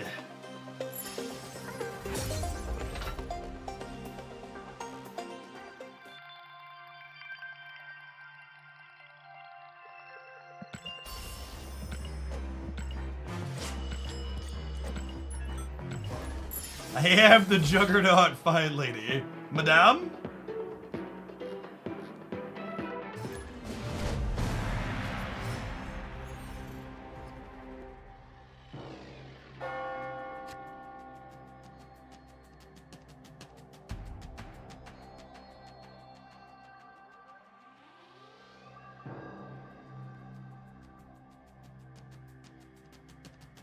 Oh, snap.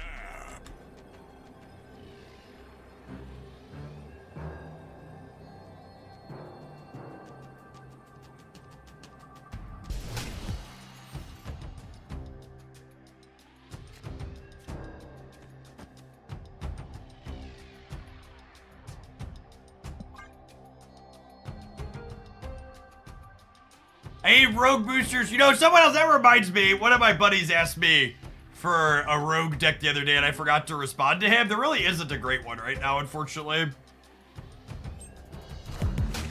Rogue, there aren't really like rogue decks, right? Like there's tech cards that have rogue in them. Or rogue's a tech card. Like there aren't really decks that like really want rogue at the moment. Yeah, Loki probably.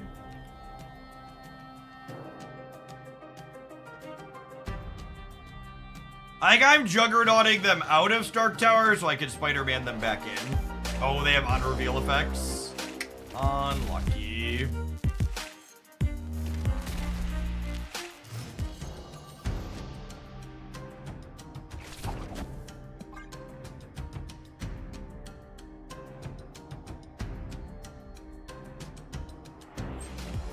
Friendly neighborhood Spider-Man here.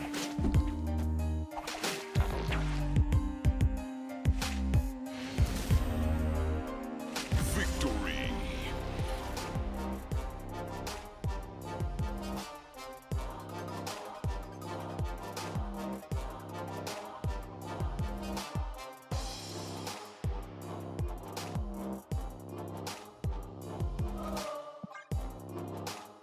What?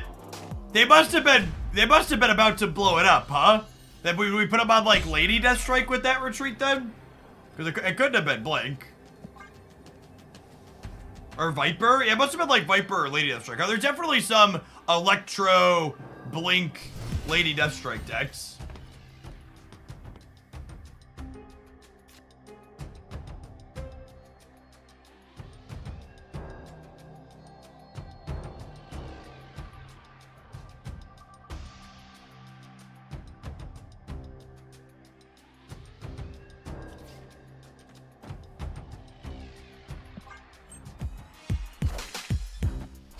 It was 100% a Lady Deathstrike.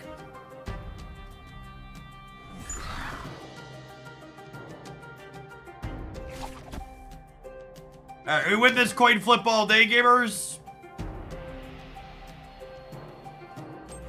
Friendly neighborhood Spider-Man here. God damn it, Peter. We've talked about this. Oh, Pete. Never mind, Pete. It's okay. It's cool, Pete. Calm down. I take it back. I take back some of what I've said. Only some of it, though.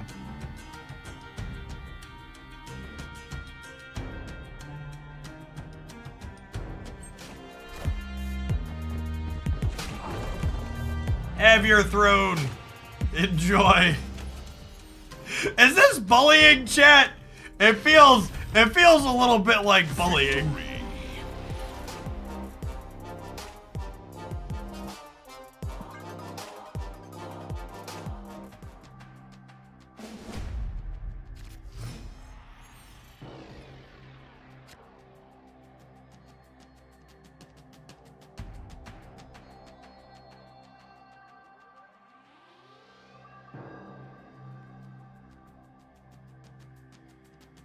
Snap. Opponent snapped.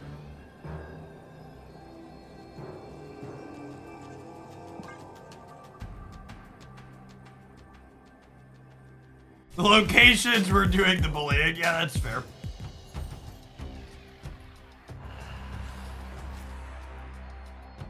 Okay, I think I'm gonna rock it here, so that way I hopefully have priority to Spider-Man next turn. Unlucky.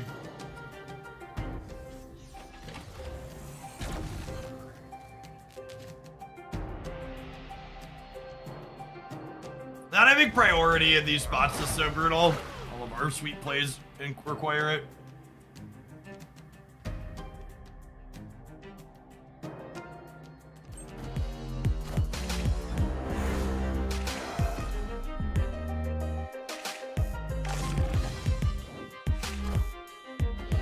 I hear you say recently that there are no more bots today. I said for a lot of people, there are no more bots in the 90s. It is not true for absolutely everyone. In fact, the higher your MMR is, the more likely you are to have bots in the 90s. I'm gonna get Jeff out of Project Pegasus before Lady Deathstrike can fuck him up.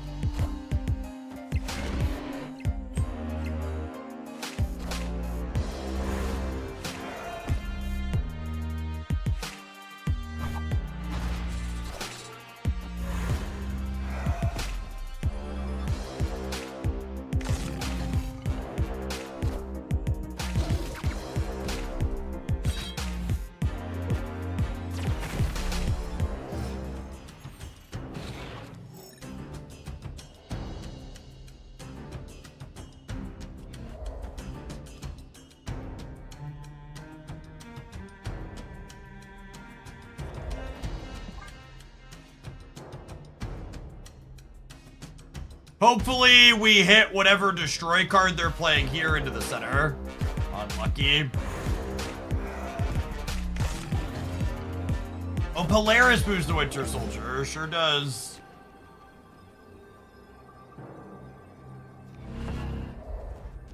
It's not a guarantee though, yeah?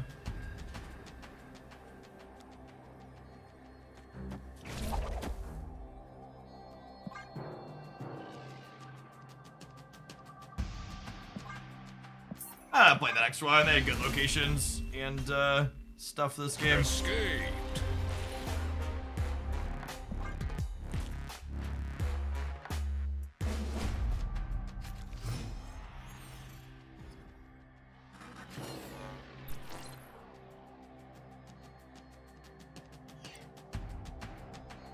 The Widow's Bite would have stayed center. Yeah, we could have done that as a... We could have done that as a way to juke that location, for sure. I think I wasn't possible for me to, like, win to death on the right, though. Oh, snap. I want to grab priority here, so I'm playing Rocket on Mojo World.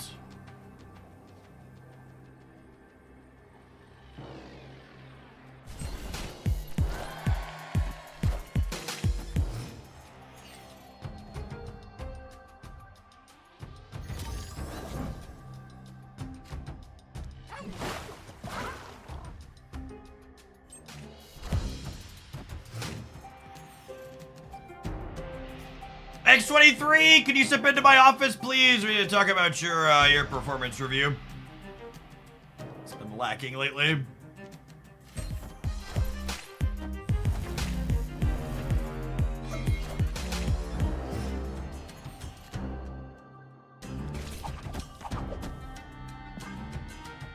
What do you think of Rivals? I've enjoyed my time playing Rivals so far. It's like a very reasonable shooter game. You have a standing desk, and if so, do you stand all stream? I split my time standing and sitting about 50-50. I run an ad break on my channel every... I run an ad break on my channel... God, this is so funny. I run an ad break on my channel every 40 minutes. Usually every 40 minutes I switch between sitting and standing. Echo Plex, thank you for the 27 months. Welcome back.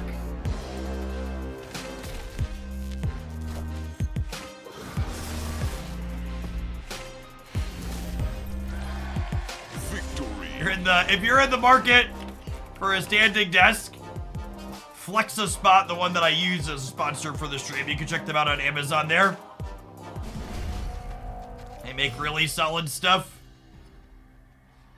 As a testimonial, in addition to my own desk that I've been using for a good long while now. When was this posted? I'll double check. This was posted... That's been almost a year. May 14th was when I put it together. In addition to my desk being used for almost a year now, my affiliate codes for Flex-A-Spot have sold over $20,000 in product at this point, and I've yet to have a single person tell me that they've had any issue with anything that they've bought. Quite to the contrary, a lot of people have let me know that they've been very happy with it.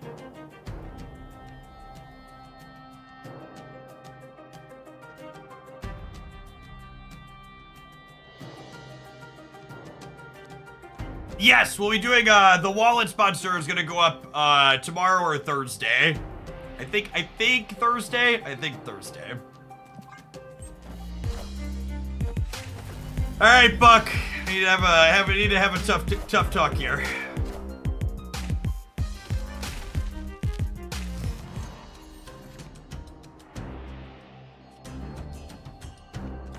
As I often say, chat, I am the Juggernaut, bitch. Actually, if they're gonna blow up, it's actually kind of close, because I don't know where they're gonna blow stuff up, right?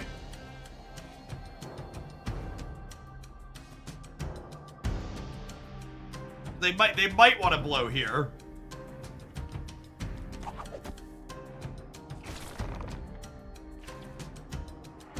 They probably want to blow Electro. Yeah, I think that's a good read.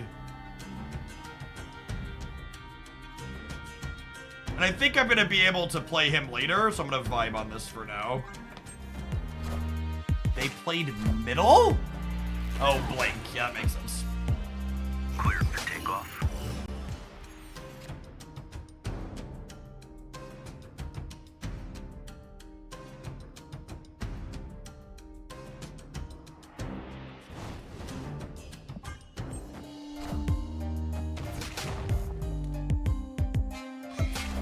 And that's actually an ideal hit, because it means they can't carnage here cleanly.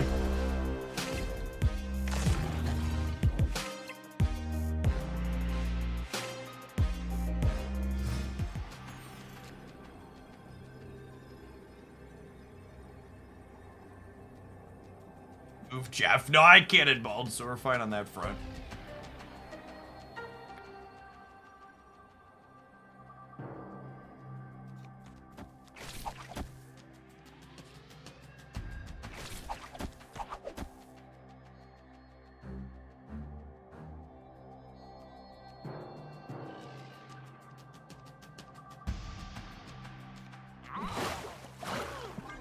This one could go either way.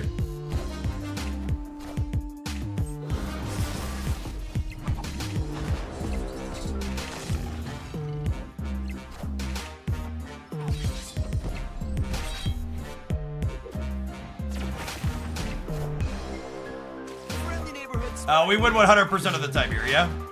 I think.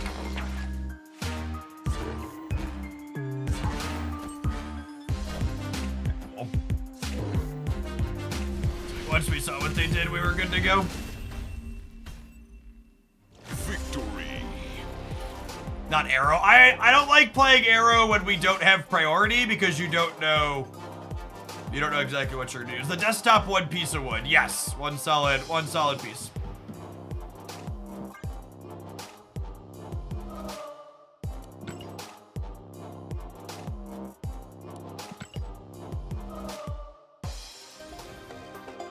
Of things that are solid, chat. These adverts are pretty solid, I hear. We'll see you in 120 seconds. Thanks for hanging out. Don't go anywhere. We're going to be playing a different deck when we get back, and the new card releases in a little over an hour. Thanks everybody for doing your drop-in here in the Marvel Sap category, and I'm glad you did that. When I ran the other half of my sandwich upstairs earlier, chat, I forgot to put the mustard back in the fridge, so I need to go do that now. BRB.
Did you comment on the series drop in a YouTube video? I don't, like, people keep asking me that, but I don't know what insight people are looking for me to give on the series drop.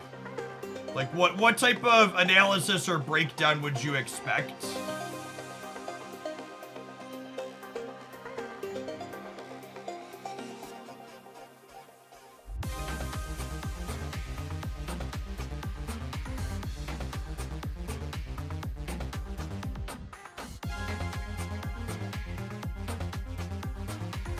Series drop good. I promise you there are a lot of people where series drop good is not,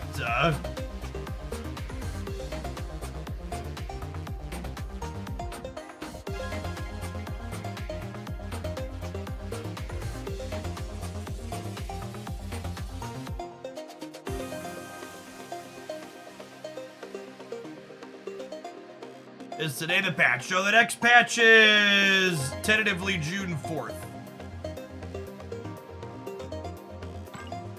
The series drops suck. I wanted this card and not that card. Yeah, I would wager that that's what a lot of the feedback has been.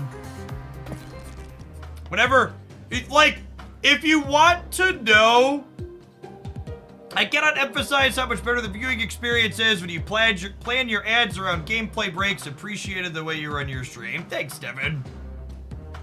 I just run my stream the way I wish streams I watch periodically would run. I can't tell you how many times I turn off a stream because you just I don't get to see the games or the parts of the games I care about. I can't tell you how much every time there's series drops, you get a lot of two types of comments. You get a bunch of comments from people who are upset they didn't drop specific cards. And then you also get a bunch of comments from people who are upset that they recently bought the cards that are downgrading series, even though it means they got to play with those cards for a month longer in advance. And that is 110% the reason why we don't have series drops more frequently, I would wager, because dropping cards in series is something that costs second dinner money to do almost assuredly, and it makes people mad in a couple of different ways when it happens. Hey, Chief Cord B, thank you for the entire year. Baker's Doesn't Even, welcome back. A sword to go with that shield. Only streamer I'm so regularly checking out and sub to. Thanks for keeping me around. King Chim, thank you for the 10 months of Prime, welcome back. I'm mad they're downgrading Howard. He was supposed to be a big bad, lol.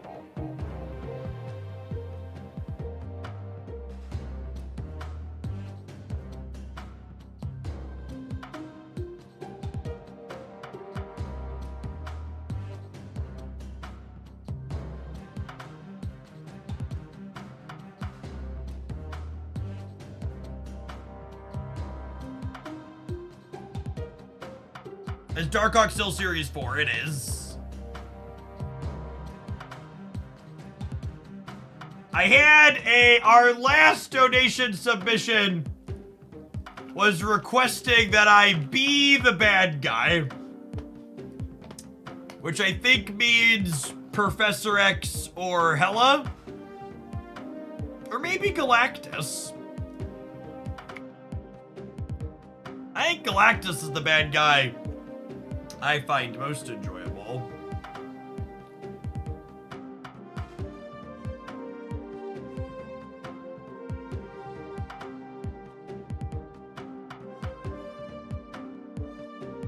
Professor X is often or Galactus is often a Professor X deck. Yeah, this is probably the one. This deck is very serviceable every time we try it.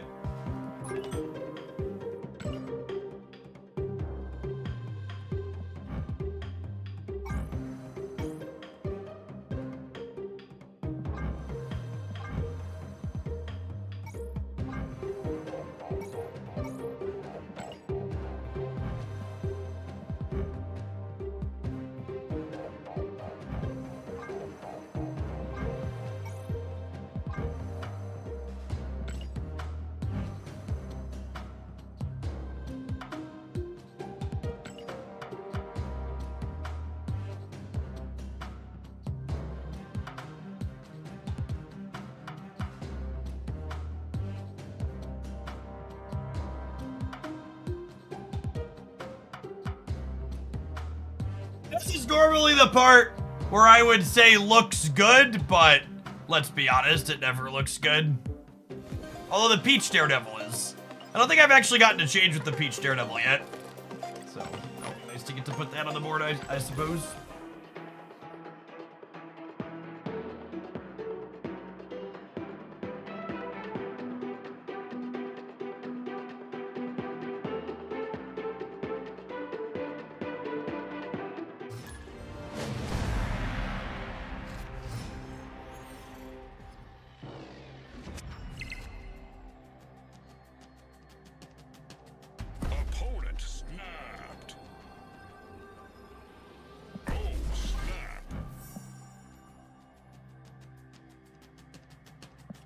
New card and weekly rollover in just about an hour, gamers.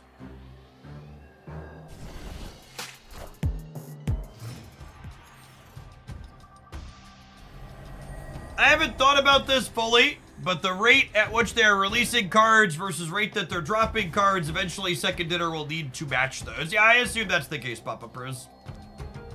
Eventually they'll need to be one-to-one. We're gonna floop Galactus out of this tunnel here real quick. Just freaking get him.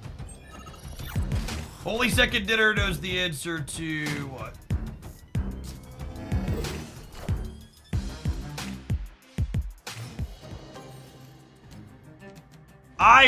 I would assume that one of the primary contributing factors of when they drop cards, or which cards they drop, is based something around the odds they make it desirable to pull out of a cache. They probably look at average performance or average people spend pulling things out of boxes for particular cards. Would be my assumption. Oh my god, that Hobgoblin is so good. It means I can still draw Galactus or flip into it.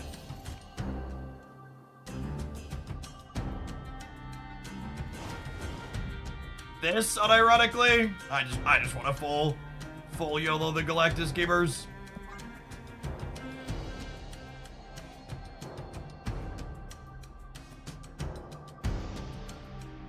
I would assume the cards they're leaving at higher series longer are bigger draws / incentives for players to open caches.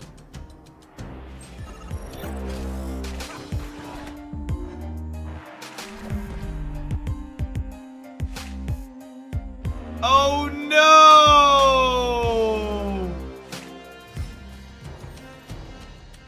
I am laced. What a bad dog.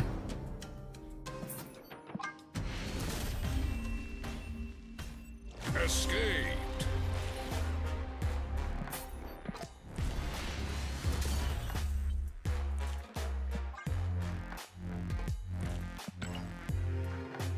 So,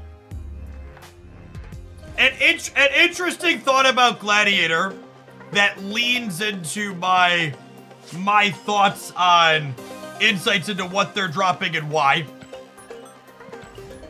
Gladiator is a very good, very played card, but they dropped it series, yeah?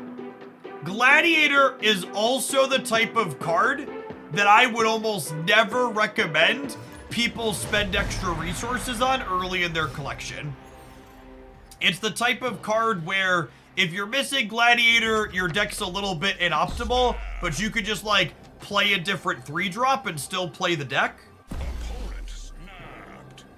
And Living Tribunal doesn't fit that description, but Living Tribunal's pretty niche. So it's less replaceable, but it's also less popular.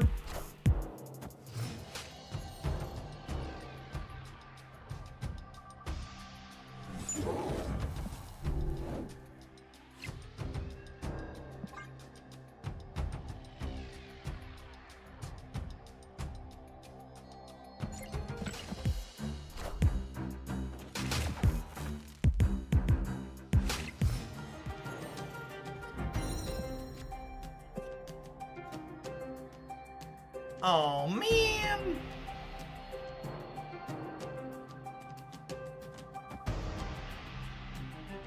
What should they do with Kang? Make him a new card?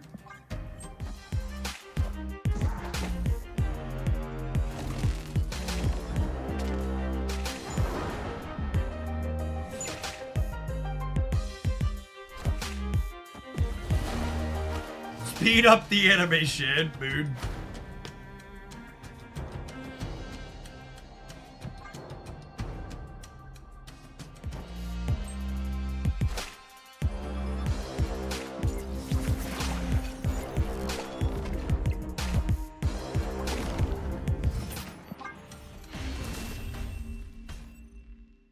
Escaped.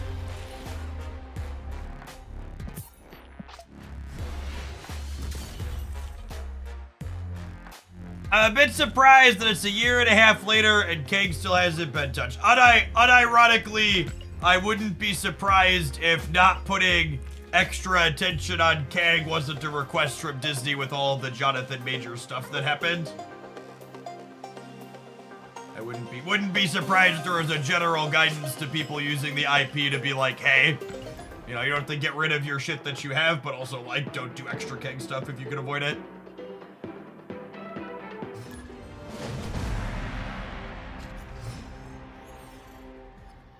That's purely speculative. I have no insider information on that.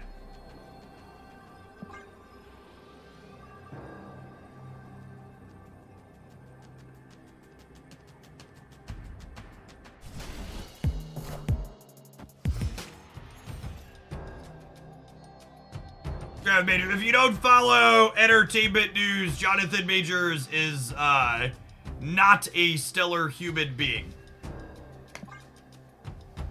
It's the way to put it. I would encourage you to Google for more than that. I don't want to get into it on stream.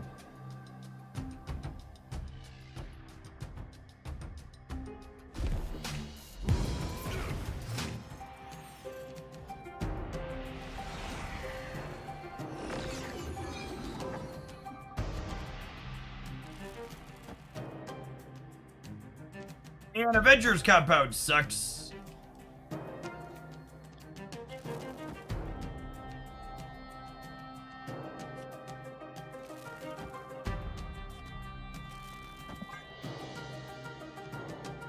Can't Galactus on 5 now.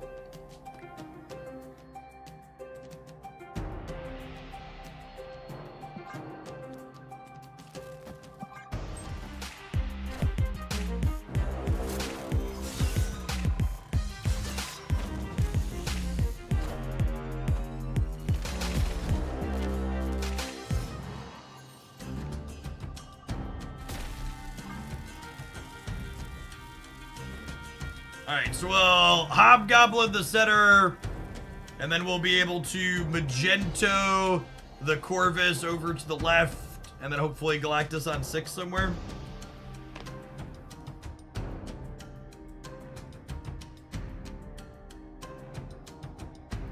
I agree that Second Dinner definitely improved their general location design. Your time drops in today. They actually don't end today. They run through Thursday, I believe. I'll give you an exact time.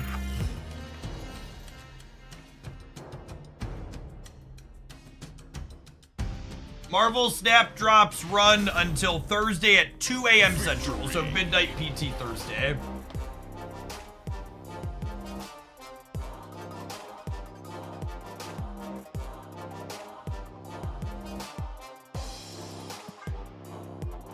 All day today and all day tomorrow.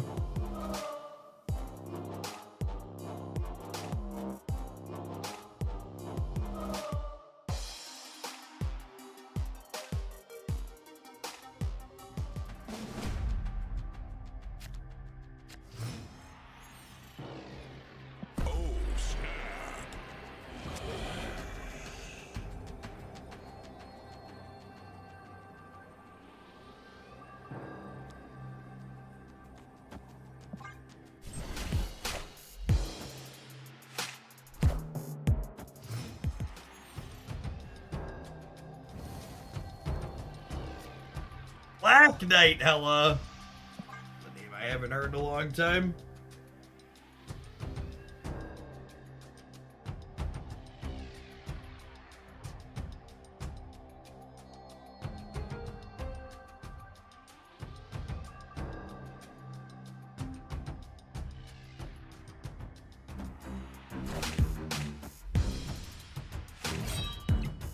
Not my goblin.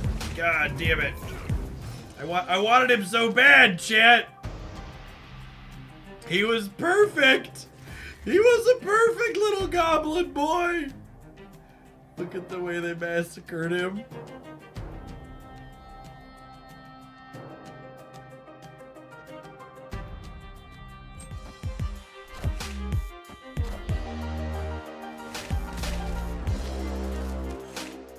One of the things that I think really leveled up Second Dinner's location design is creating more locations that are soft locks. And what do I mean by a soft lock? I mean they make more locations where you're discouraged from playing to them early, but you do still technically have the option to play to them early if you really wanted. Like, the Krakoa redesign, for example, is a soft lock location.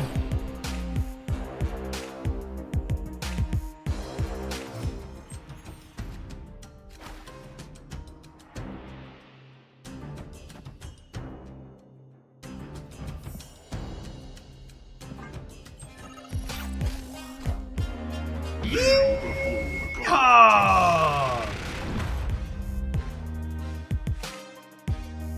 Probably dead.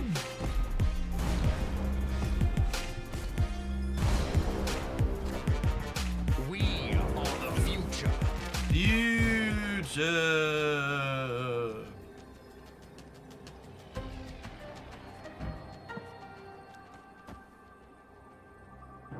Their Hella adds 11 power. This is beating Hella.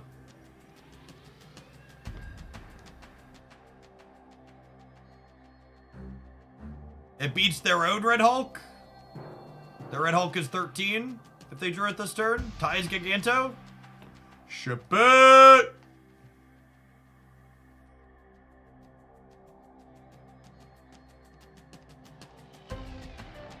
Opponent snapped.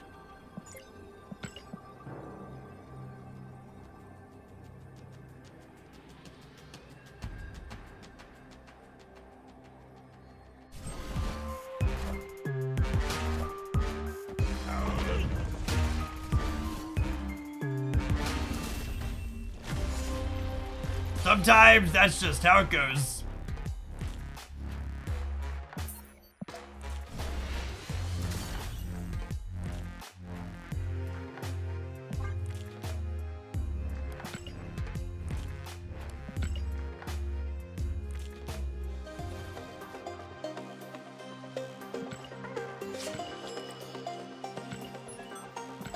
Even Galactus loses to Hela, yep.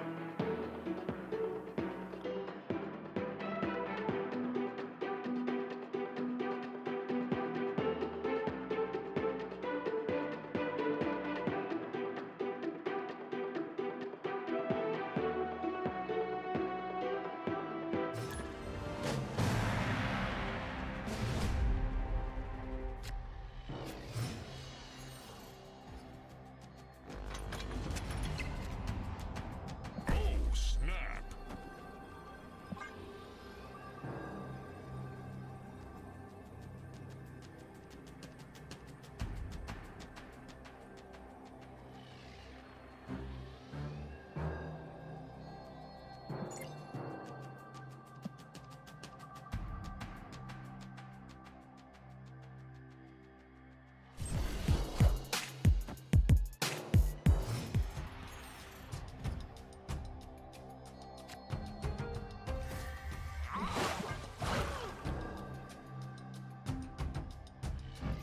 What a lovely pair of friends.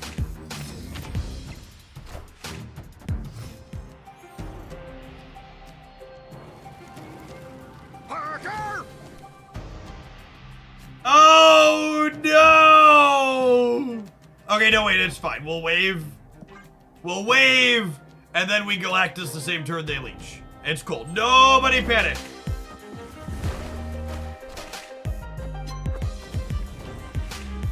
Nobody panic.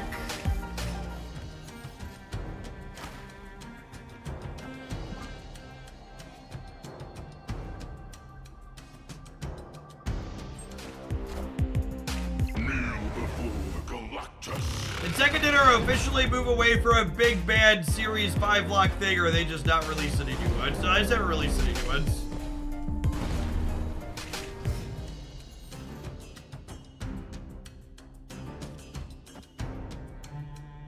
I think this might be the better play, but this is more toxic, so I think I'm gonna make this play. I'm aware that this could lose us the game, though. Unlucky. Unlucky. Escaped.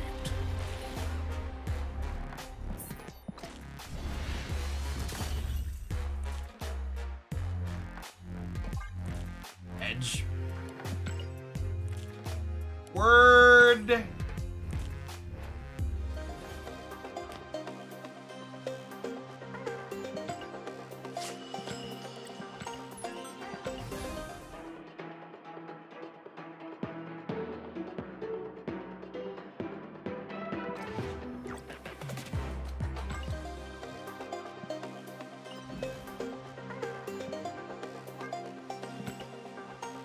I said a Twitch notification popping up telling me I should claim my Twitch drops, which I'd already done. The Twitch notification was late, but I definitely hadn't claimed them inside of here.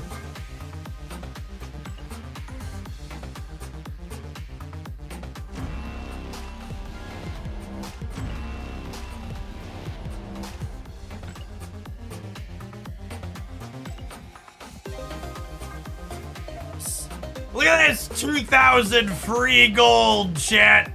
Oh, baby. Scrooge McDucks the shit out of this. This is a whole card split right there. Dusty McRusty, thank you for the 23 months. Big Brood's got me in his pocket, gamers. On the Big Brood payroll.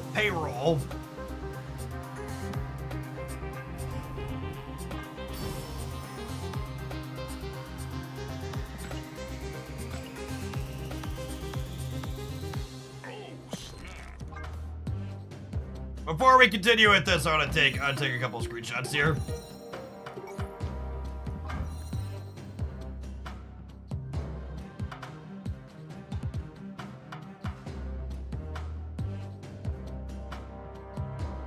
On Twitter, no, they still have a day and a half to get their things left. I haven't inked on him. I do. Of course I do.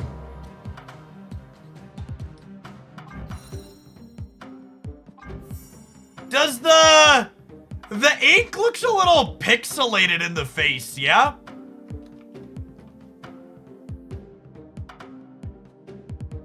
It's a little off.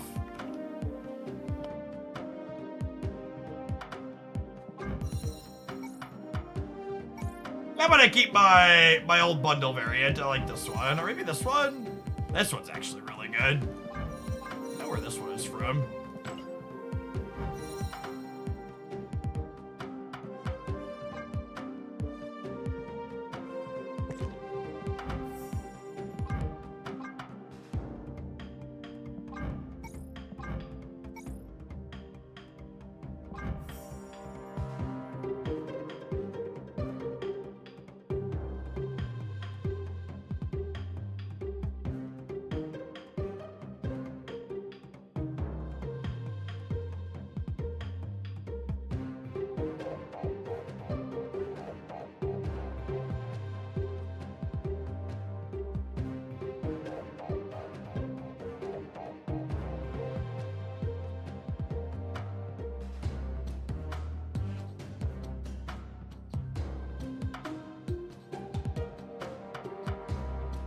So a day and a half left to get some X-Men 97 Marvel Stat variants on Twitch from drops. They look great in gold.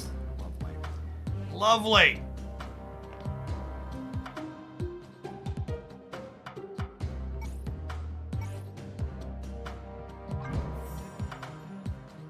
Switch to Hellfire Bishop for a little bit. That's close. This is an old bundle. The old bundle ones are technically more exclusive. That's why I tend to lean on them. They don't come back, so people that weren't playing then just won't have them.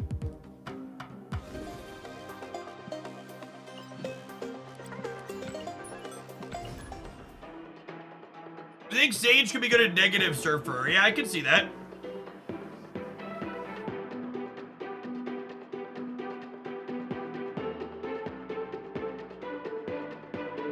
No official response on the pushback on leagues.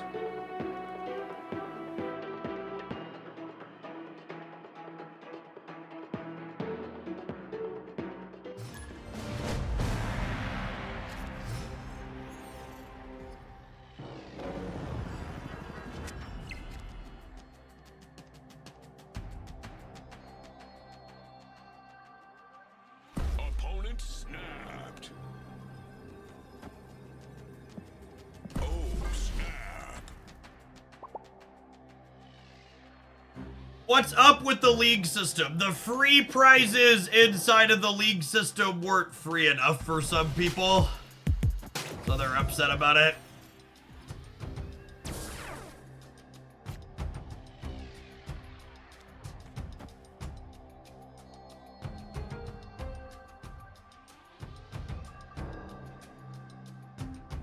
Jeff finally playing Marvel Snap. I just want you to know that typically I would ban someone for making a comment like that because it's obnoxious. I think I've literally streamed more Marvel Snap in the last week than I have, like, maybe ever. What's my uptime for the last week? Now you're gonna make me look.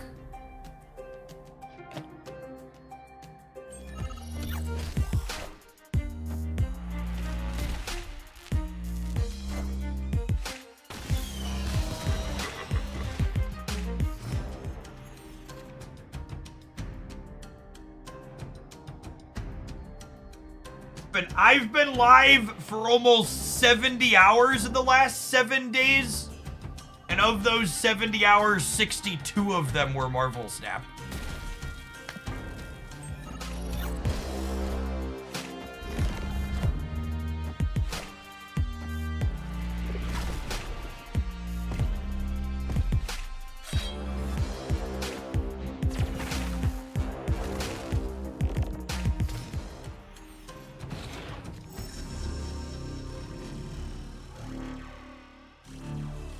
I need more, yep. The exclusive variant rewards actually did not have meaningfully different stats compared to the random mystery variants, which kind of surprised me a little bit. Ultimately, what you're giving away doesn't matter, just free is free. Mr. 3000, thank you for the almost 5.5 years. Welcome back.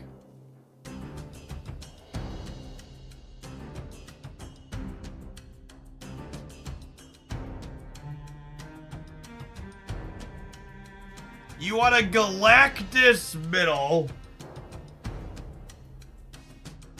So Galactus middle loses to null unless I draw exactly...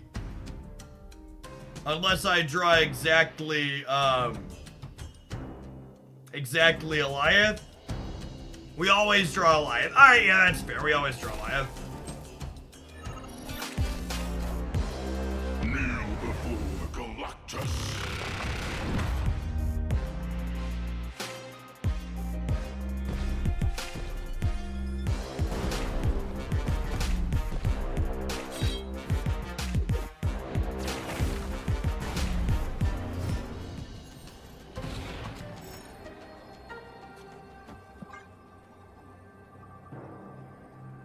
Still loses to death. We do in fact still lose to death because of the X-23. We do in fact still lose to death because of the X-23. 100% dead to death. 100% dead to death. Oh, Lukey. How could my toxicity not have paid off? Did you run it?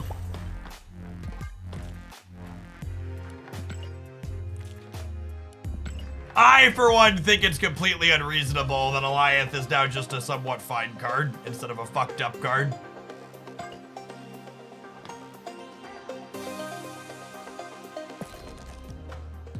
You know what else is kind of fucked up, chat? When you're watching a Twitch stream and the adverts just auto-roll over the gameplay. So the only thing the adverts will roll over on this channel is me waiting 60 seconds to collect a single item from the collection level track. We'll see the rest of you at 120 seconds for some more games. Thanks for hanging out. Don't go anywhere.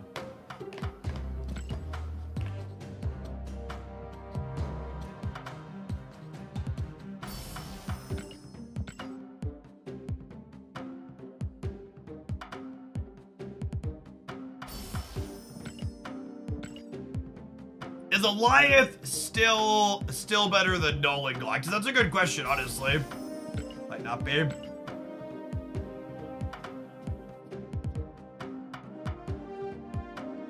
Hey, Quasp, thank you for the third of a year. Welcome back. Why does it take so long for each one? Because Ben Bro doesn't like me. I was mean to Professor X, and this is my punishment.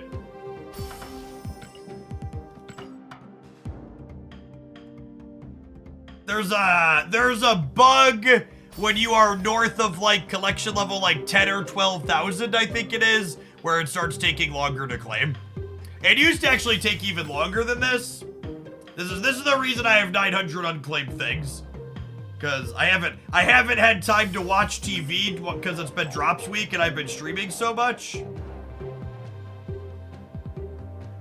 No fast drops here, Strager. Just normal speed drops, just like everywhere else on Twitch. The other gamers are lying to you.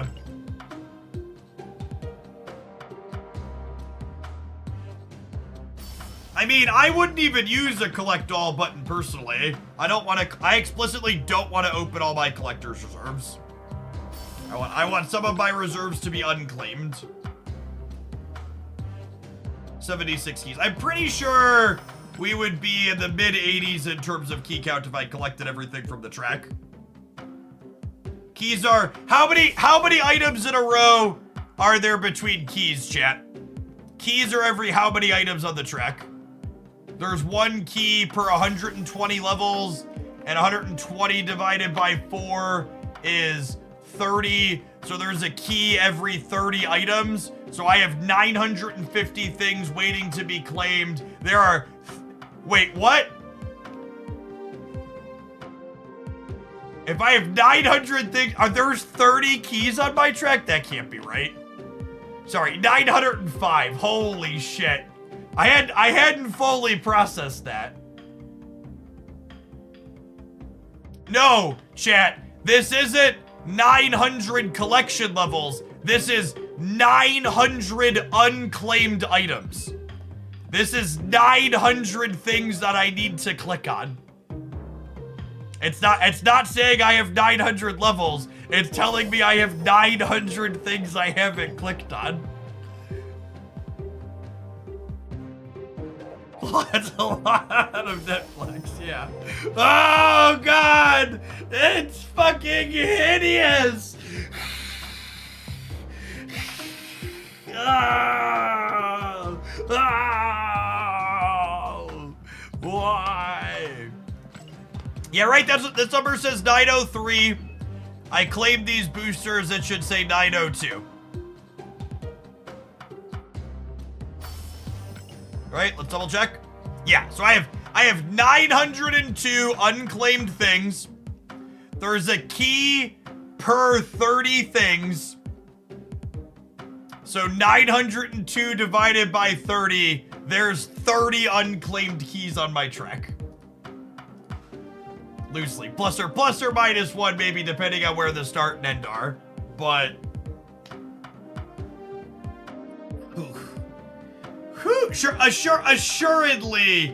assuredly I will be pixel avatar complete in there somewhere, yes?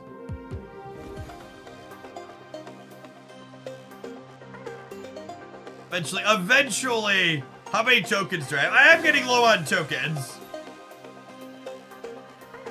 91,000, we're under 6 digits on tokens.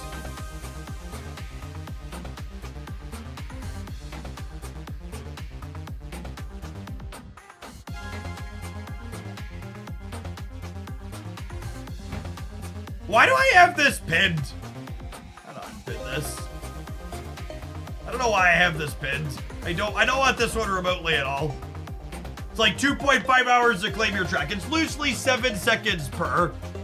So 7 times 905 is 63.35 divided by 60. Yeah, about 2 hours to claim the track.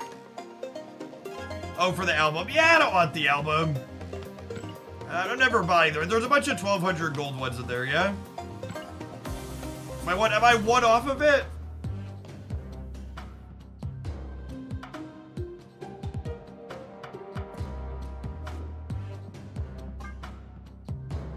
Yeah, I'm just never gonna do these.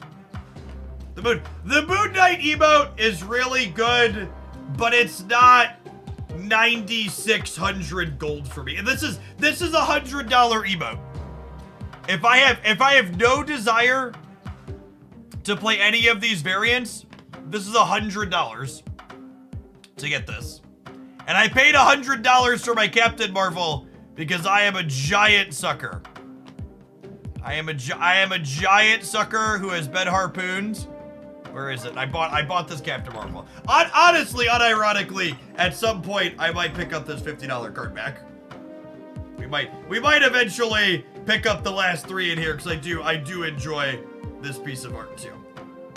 But as I don't really wail on every variant shit. I enjoy being able to use the things that I wail on, which is why I like wailing on gold splits for cards to get a gold split on everything. But it's just not interesting to me to wail on random stuff like that. I'm just never gonna use it.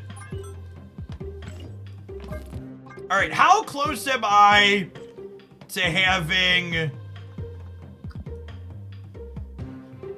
What are my? So we have Rogue. We have 2099. We have Beast. We have Kingpin.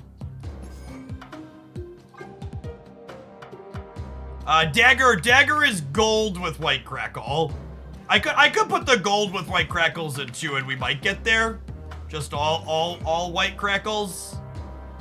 The inked ones are god split, so I have a few gold whites as well. Storm and Killmonger. Yeah, we'll play Sage when she releases. Sage comes out in 25 minutes.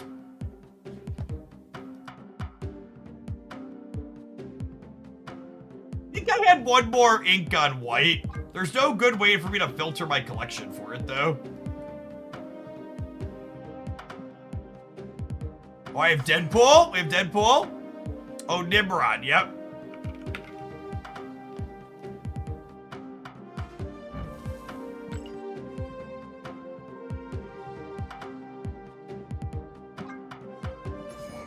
I forgot we had Deadpool. This is a completely non-functional pile of cards.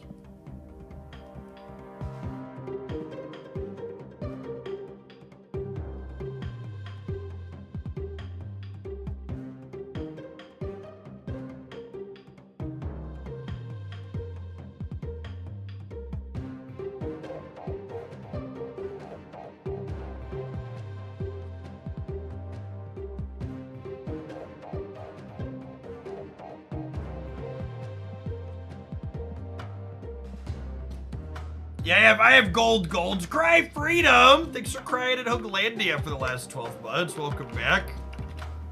Thanks for that. Yeah, look, I'm looking for my white crackles, chat.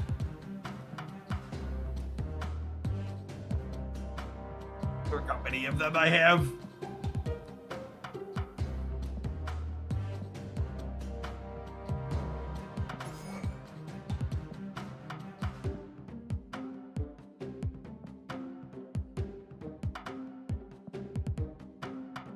Yeah, I don't think I have enough of them. I don't think I have enough of them to make anything cohesive yet. It's gonna be one of those big long-term whale goals. That Mirage has enough boosters for an upgrade.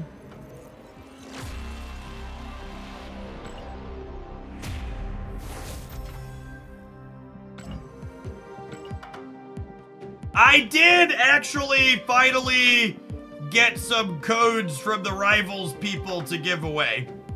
I have to figure out how I want to give them away though, because I mostly hate running giveaways. Gotta figure out the best way to do it. I have a handful of them.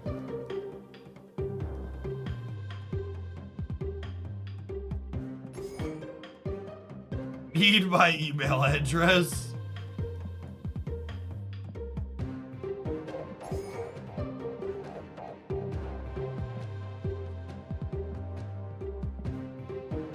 Guess the number of beads that I should probably figure it out tonight though, because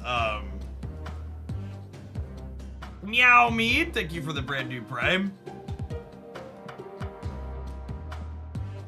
Probably figure it out tonight, though, because the closed beta ends somewhat soon.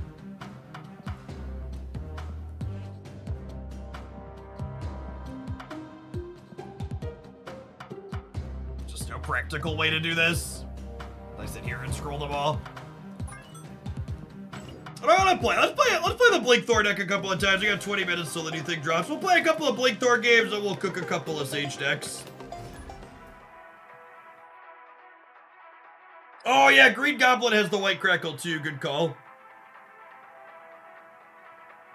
And Kyaria will be relevant to the future, not unless they rework her or buff her. I can see a world where they buff Kyaria to be a 2 energy card eventually. What is the official release of Rivals? I don't know that we have that. What's the free sub about in the description? We have a mobile game sponsor, Marvel Strike Force, this week. If you haven't played it before, you can get a free sub to my channel by checking it out using my link. You can get to level 7 or level 30. 30 levels takes a long time. That is accurate. 7 levels does not take a long time. Face the might of Asgard! Mjolnir!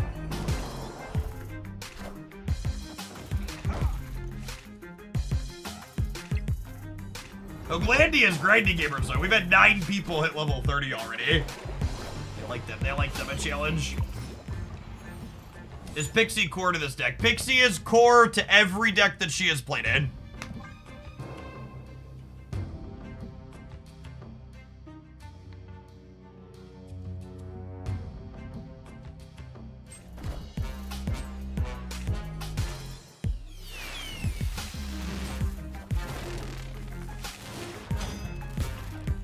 We need to draw Jane or Blink this turn, ideally. Mobius, rip.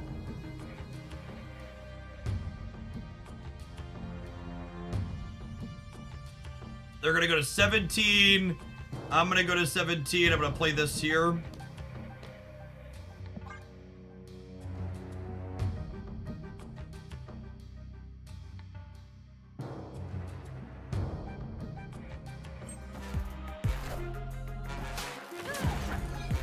We are the future.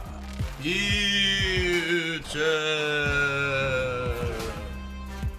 Come on! Needed a hammer, gamers. Needed a hammer. Opponent snapped.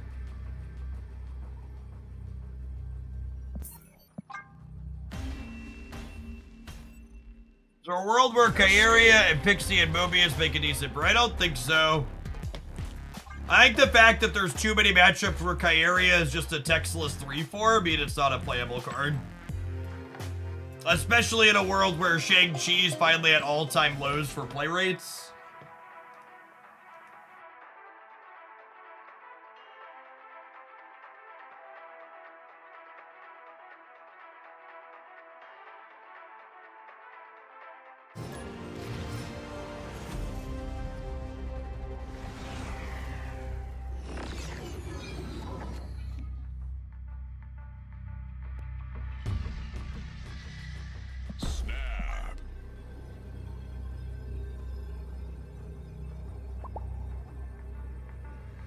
You should buy the Jade Foster bundle, chat. You have 20 minutes.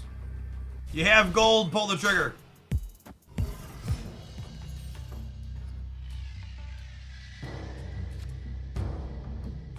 What factors do you consider when you queue for ladder versus conquest? Do I want to be locked into my game potentially for 20 minutes?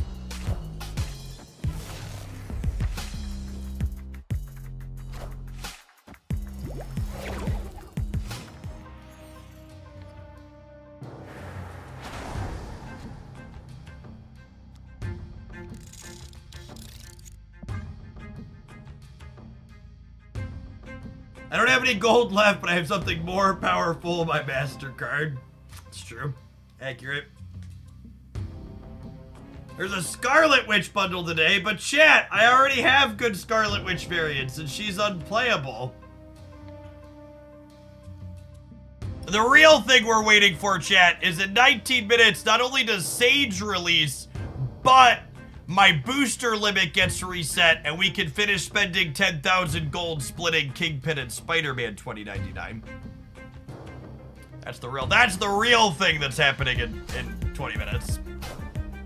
Face the might of Asgard. Oh my god, is that my Mobius? It's totally my Mobius. This asshole. Oof. Oh my god, we would have been able to play Blink 2. I'm so sad.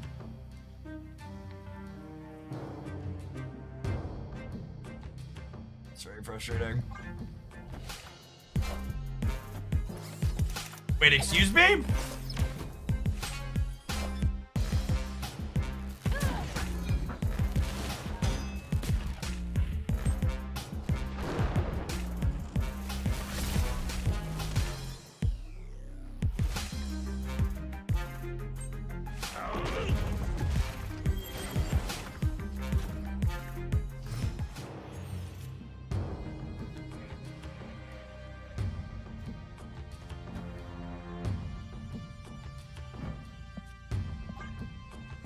Face the might of Asgard. Mjolnir.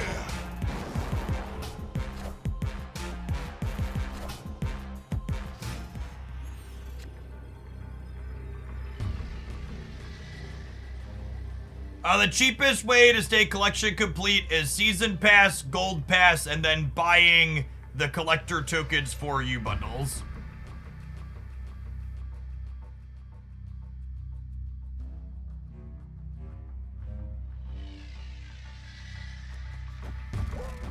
I think it's just this. Or actually, sorry, it's this. This gives me +7 in the middle up to 15. So they'd have to shang me on the right and beat me there and beat us in the middle. Yeah, this is the play. They're leaving, right? Really? Okay.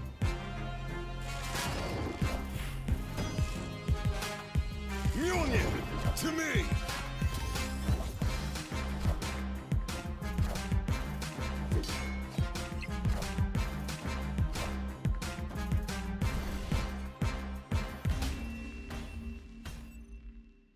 Victory.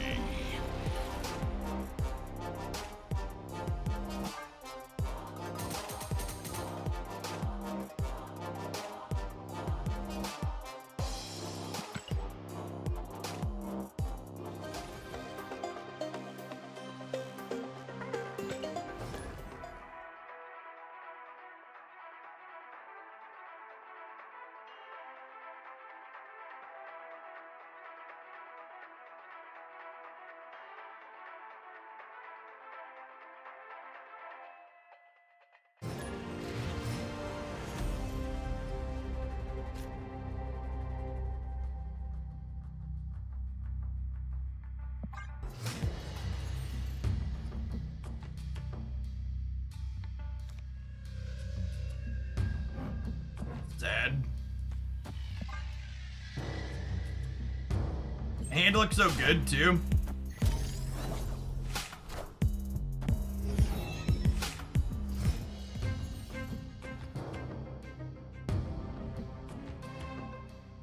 Hopefully they're a magic deck and get rid of this.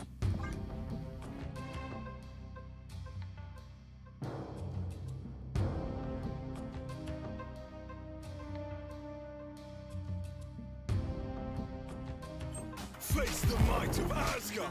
Mjolnir.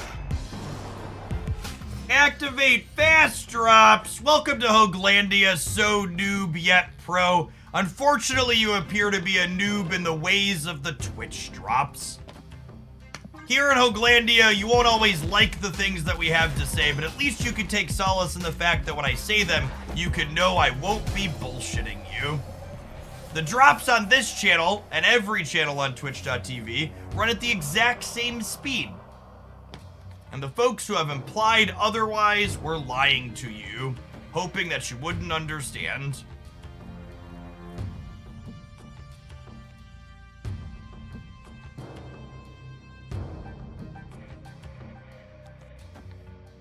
I can do this.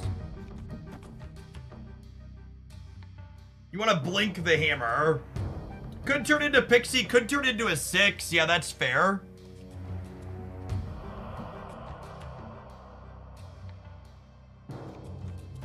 Could do this. They're probably getting rid of Mindscape though, yeah? I don't know, it's close. I think they're getting rid of Mindscape most of the time.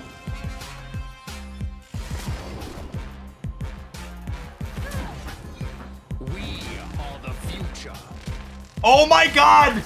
It actually doesn't get rid of the Mindscape now. It changes the left side twice. That's fucking hilarious. What a bit of RNG I hadn't thought about. Holy. And we got rid of the fog wells, Jim? Oh no, chat, we're a monster. We're a monster.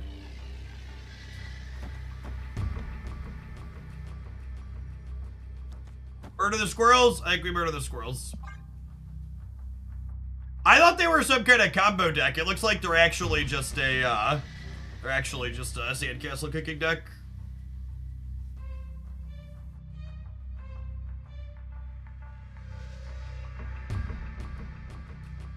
Not my boosters! No! My boosters!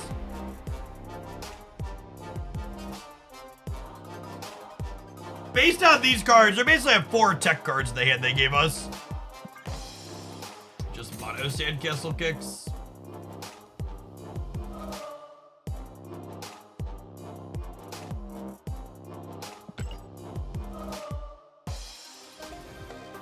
Why did the location change twice? Because Nocturne moved twice, and Nocturne says every time you move, she changes the location. She just changes the location that she's at.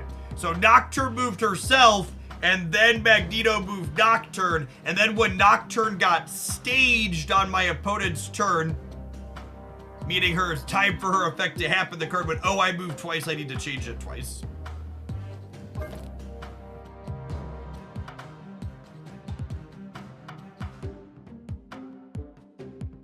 Hey, Guts, welcome to Marvel Snap. When you're just starting out, you can mostly just do whatever you want. I wouldn't super worry about, Marvel Snap, sorry, to explain. Marvel Snap, when you're starting out, has what's called collection level based matchmaking. So when you're under level 600, you're only gonna get paired into other people who are newer like you and AI opponents. And then once you get past 600 and notably past like 1,000 or so, you'll start hitting wider people with bigger card pools. And once you get into that kind of end game state, myself and other content creators usually put out regular metagame updates. You can always come into my chat and type !best to get a weekly best decks roundup.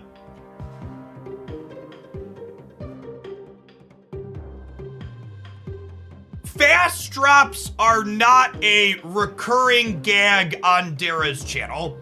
Dara with fast drops is what I like to refer to as Schrodinger's asshole. Schrodinger's asshole is someone who makes offensive, obnoxious statements, but when you call them out on that statement, they're not actually being serious. It's just a joke. Why can't you take a joke? Why are you being serious? But also, if you believe that fast drops are a thing, you should stay and watch my channel over the other channels on Twitch because my drops are faster here. So no, it's not a joke when you're lying to new viewers for the sake that you'll make more money when they sit there and watch your channel instead of someone else's. It's not jokes are supposed to be funny, chat. They're not supposed to lie to people that don't know better to make you extra money. That's not a joke. It's a grift and it's in bad faith.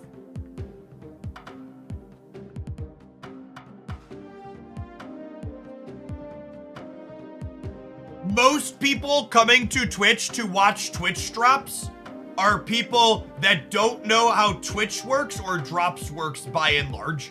The Marvel Snap category on non-drops times averages about 3,500 average viewers outside of drops. During drops, the Snap category regularly breaks 15 to 20,000 concurrent viewers or more. And the difference between that and during regular times is a bunch of new people coming in that don't understand the platform or the mechanics. So no, it's not just a joke.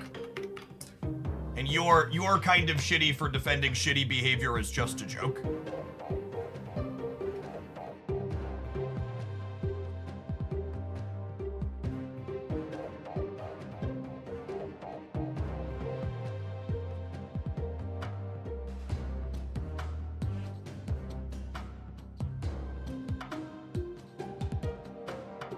I shoved that kid in a trash can every day after school. It was a recurring joke.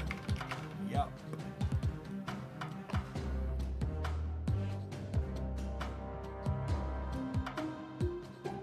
Last time we played Negative Surfer, looks like a fine place to start. He says, cutting Zabu immediately.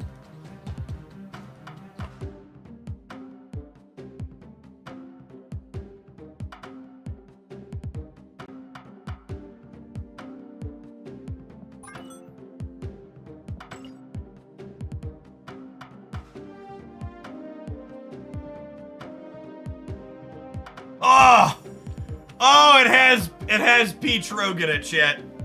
Oh, it has Peach Rogan at chat. Whoo, she's so lovely. Why is she so lovely?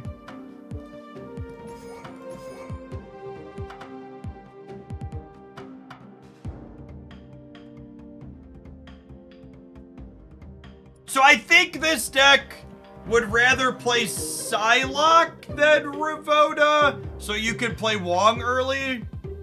You want to be able to play Wong on turn.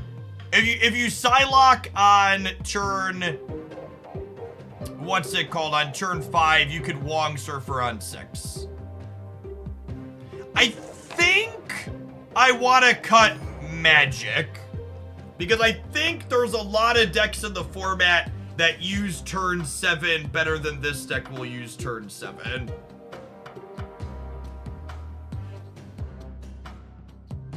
Yeah, there's a lot of Nocturnes running around too.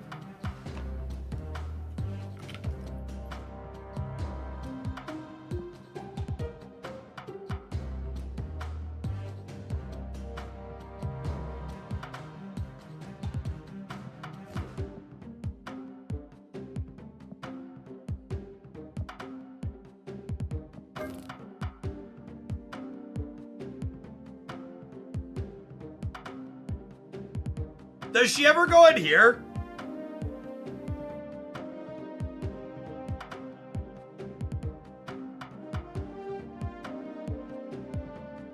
Oh, should we play Grandmaster in Negative Surfer?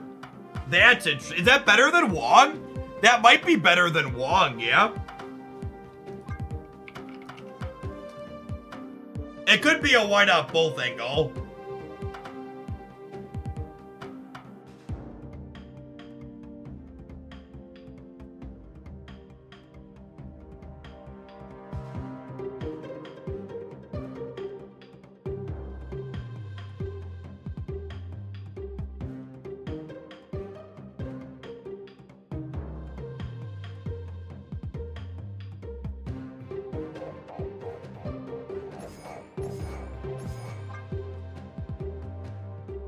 Is it like this and we give up the best?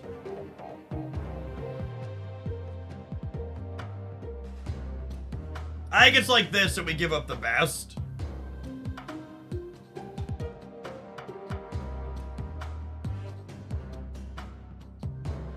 Yeah, let's start here.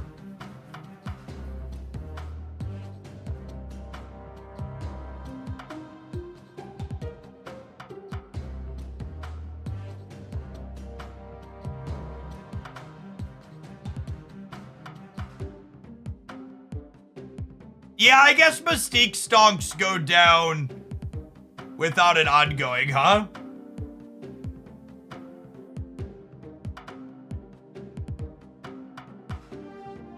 I'll break before over. That's a good call. Have some adverts, chat. We'll have a new card here in a minute.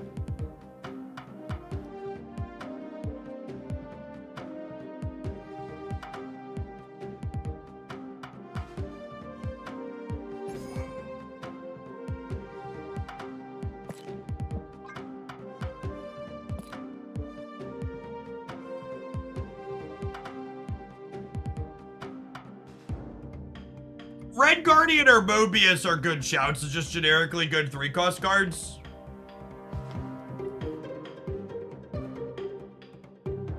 I like Red Guardian's other thing that's like fine to Grandmaster.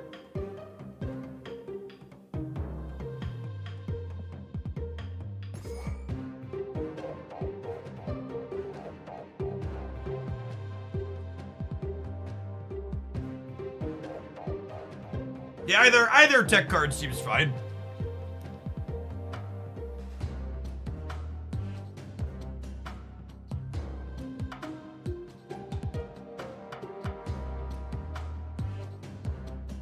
Red Guardian is just good stats, which is nice.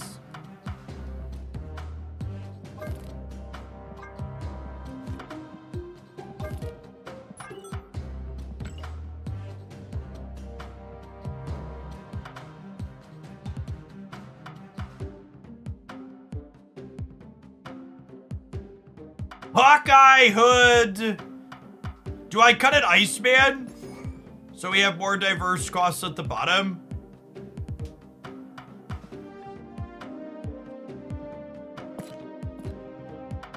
I probably want like a one power one drop in here too, yeah?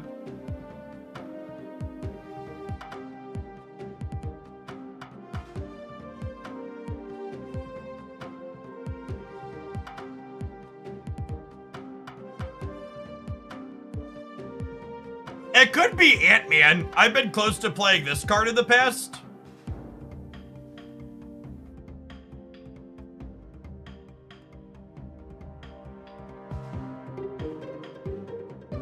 We need a slot for Sage.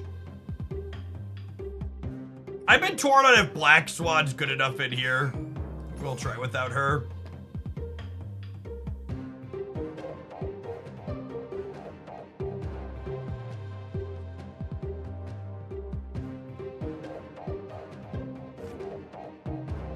I'm out of deck slots.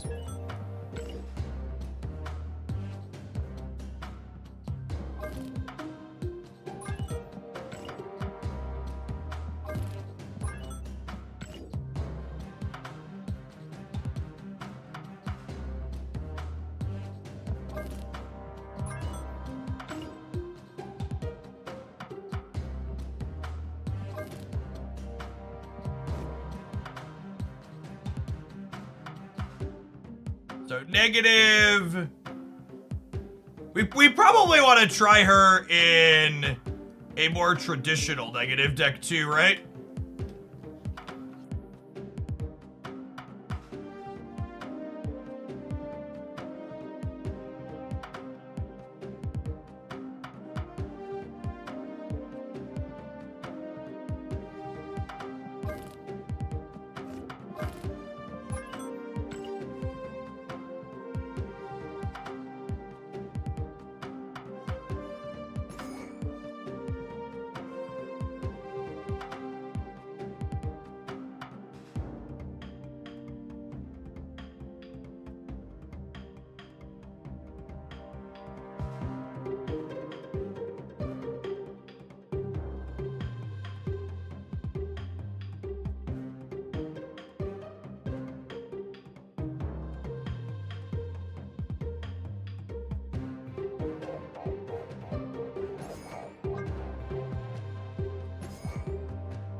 Chat, not everybody's shop rolls over at the exact same time. It takes a minute.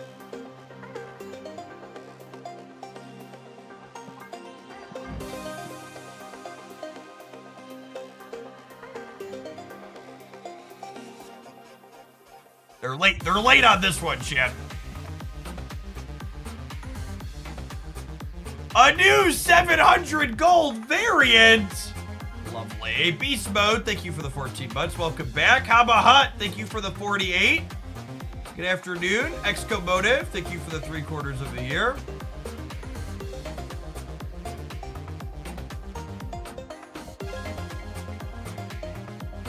Hey, look at that. Kingpin.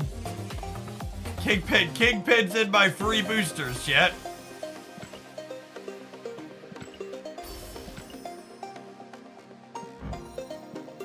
Lovely.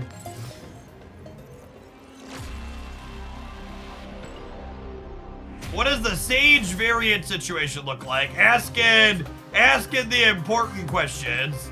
What does the Sage variant situation look like? Only Spotlight again? Seriously? God, I hope they fix their art pipeline. It is only spotlighting. At least the spotlight variant's good, I guess. I guess.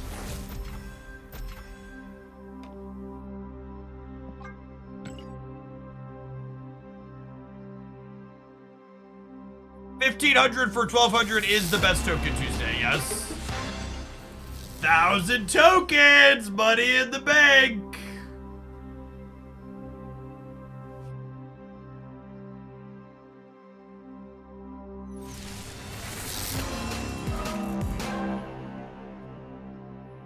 So that is best in slot for Legion variants, chat. Happy to have that one.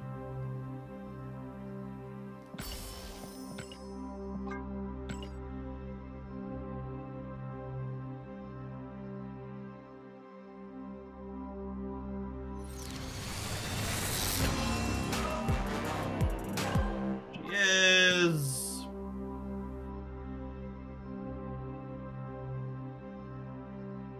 And now the real whale test, chat. See, whales always have to open all 4 to start. The real how lucky are we test is how many keys does it take me to get this? How many avatars am I gonna get out of these versus getting the Sage variant?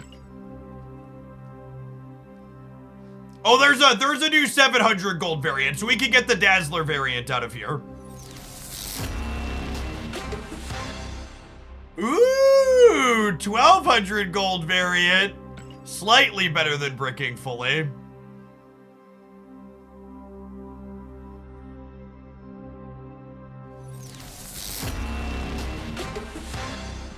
All right.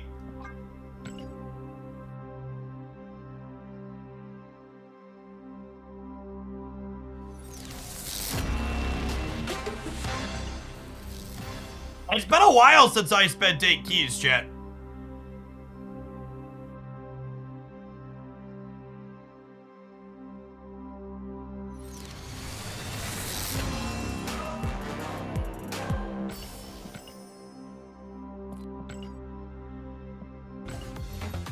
Good thing you have 30 waiting on the track. Yep.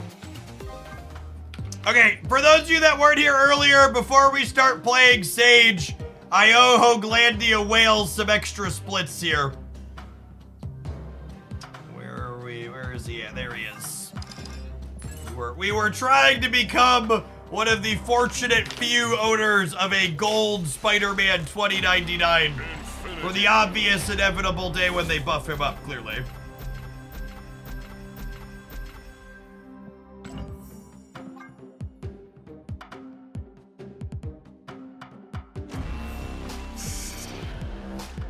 All we needed was one more. Lovely. Gold for the gold god.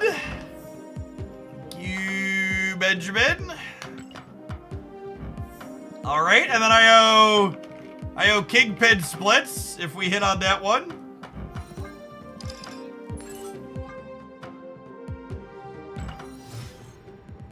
The white Stardust is lovely, I agree. Infinity. Color, thank you for the 18 months. Welcome back.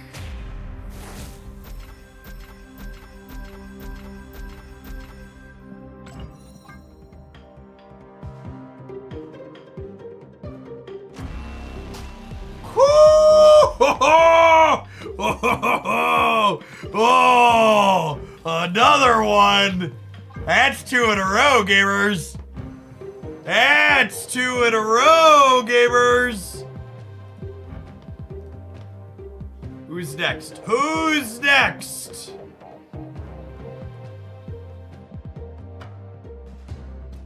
We're hunting.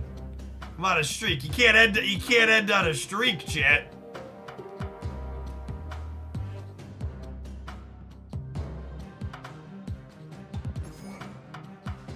There is a wonderful new Scarlet Witch variant in the shop, but she's just so unplayable. There's gotta be someone better than that.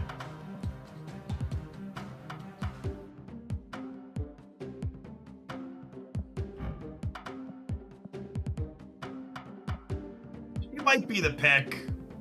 Oh, we've been playing Kazar lately. I'm gonna go for Kazar.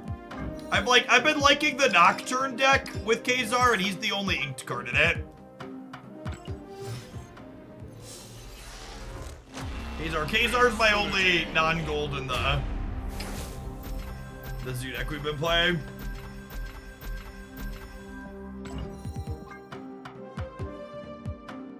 Repeat?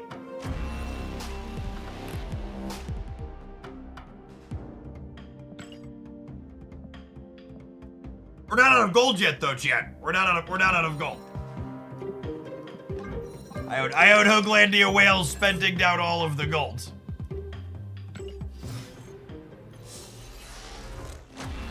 Infinity. We loaded up earlier.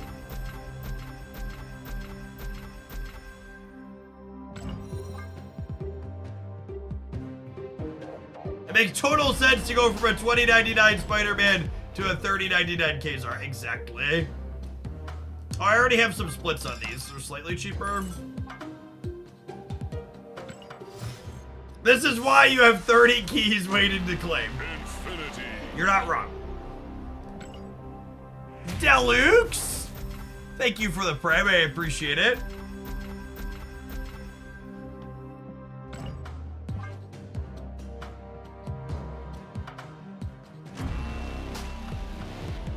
Come on, Khazar! I'm running out of boosters.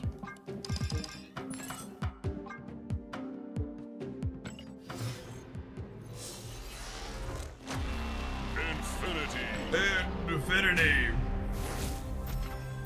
We did get gold 2099 and gold Kingpin.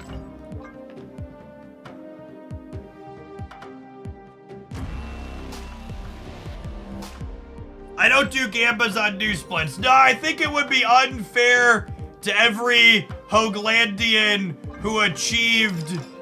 It would be unfair to every Hoaglandian who achieved Shillionaire by pulling hard on their bootstraps to let people achieve 1,000,000 shillings simply by gambling.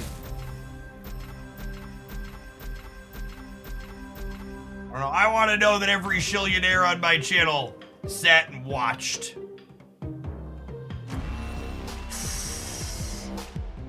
I think this is my first gold on a base art card, chat, just because I had some boosters on him.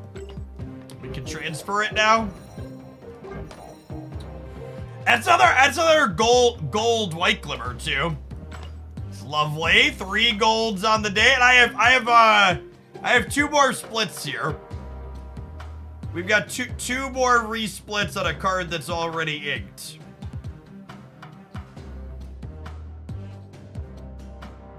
I have to have boosters on it. It's only 1 split if I don't have boosters. It's 2 splits if I have boosters. You know, we're probably gonna play some null with Sage and Negative at some point, so let's hit this. We've got null boosters. We got a couple shots here. Do I have gold on every character? We're working our way up, Dwight. I think we're at 140 or 150 now. And there's like 260 characters. We're over half. Oh no! It's a god split on a pixel. What a cursed fucking result. Oh no! It's another pixel god. It's another god split on that though. We got that going for us. All right. We got one more shot at gold. Can we add a fourth gold on the day? Infinity.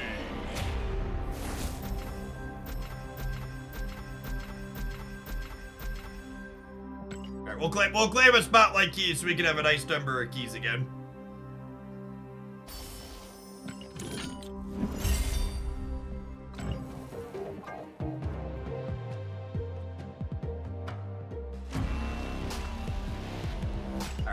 We got an inked upgrade though. It's a really big ink upgrade too. Like green glimmer to white crackle is like the biggest upgrade we can get without hitting gold. That's a good piece of art. All right.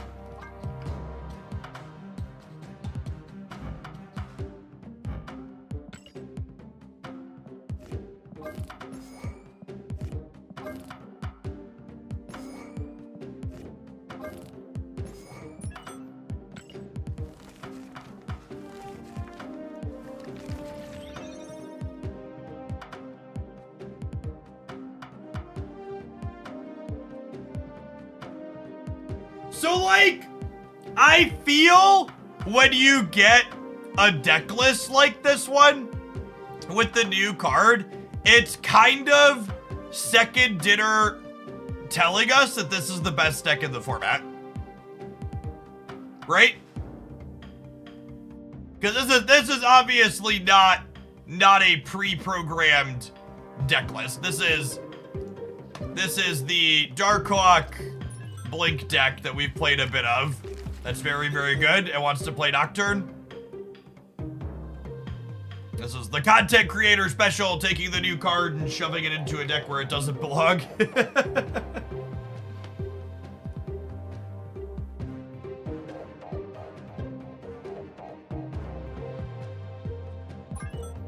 Okay. I think I want to start Negative Surfer because it hits the new card on 2 axes.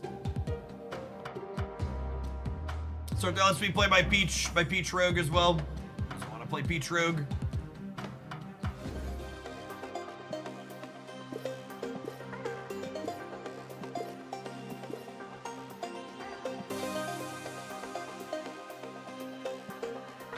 Enjoyed the Darkhawk Blink video, yep. Yeah, cut Nocturne for Sage, Burgle.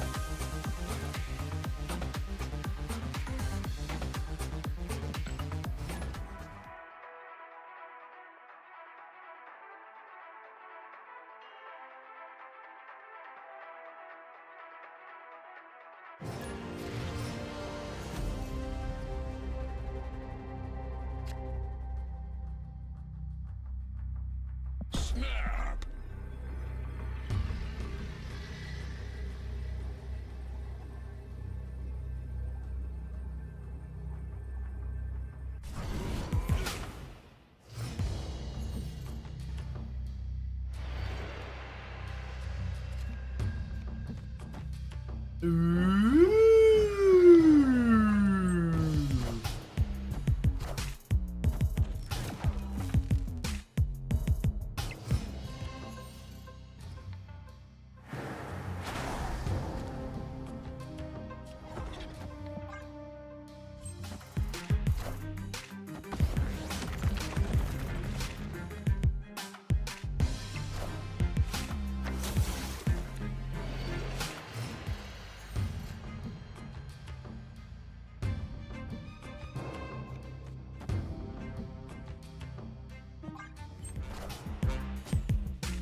It's like a Blink deck.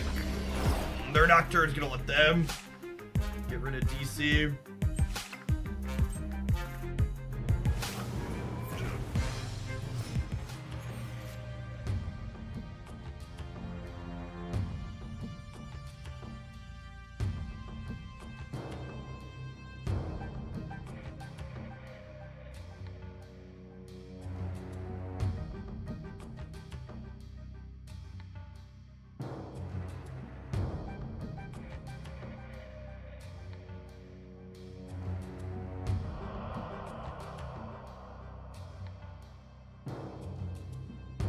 Master looking awkward.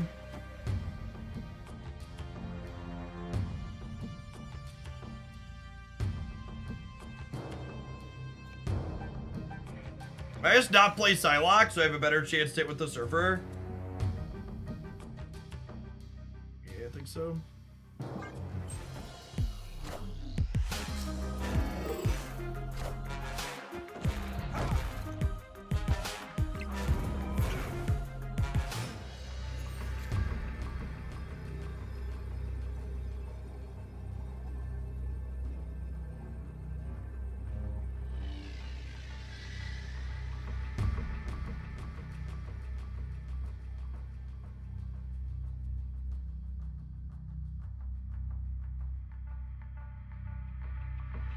And it is a big Sage in the middle, yeah.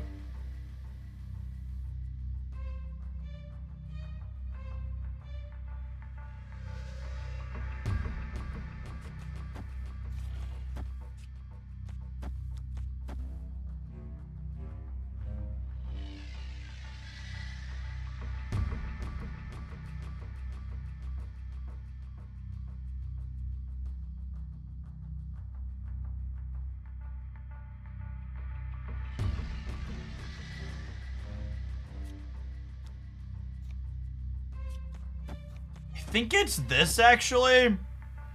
I think I need to put a bunch more stats here, because I'm going to lose... They're going to go to 16, and I'm going to lose 6, so I'll go to 5, and then I'll gain 12 if I hit the Surfer guaranteed. I could rogue the Claw. That's true, too, actually.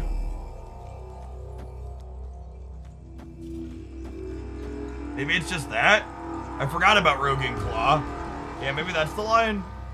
I don't know, that's close. I feel like there's a couple of ways this could go.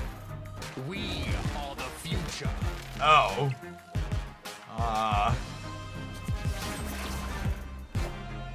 Well, I mean...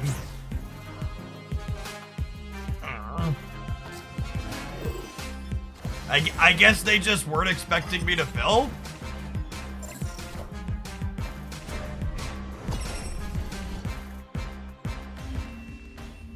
I mean, she was an 09. Victory.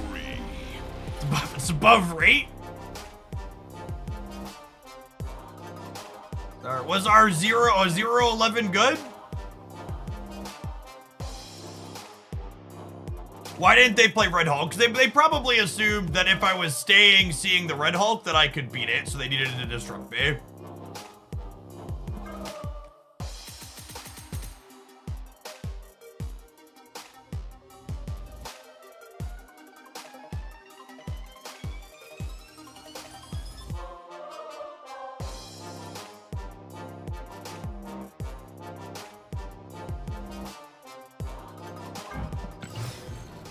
Oh, I forgot there was new conquest stuff. Let's grab that real quick.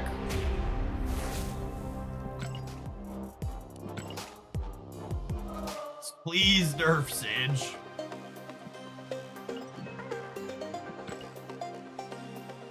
Not a duck.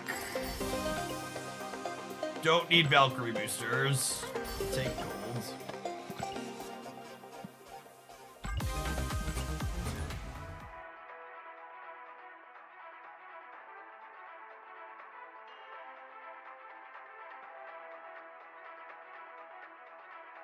This is your reminder if you're a fellow old to stand up. Stretch your legs. I assume this is 100% a Sage beer match. Playing against pigs.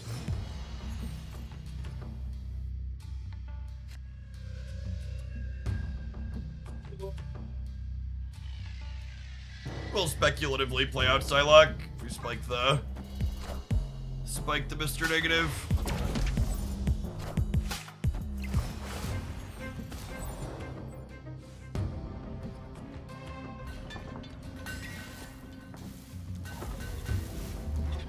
Ask me what it's like sometimes, chat. I would snap here if we weren't playing against another creator. I assume Binks is also recording content and we both just want to see things play out. Honestly, wouldn't be surprised if he's also playing Mr. Negative.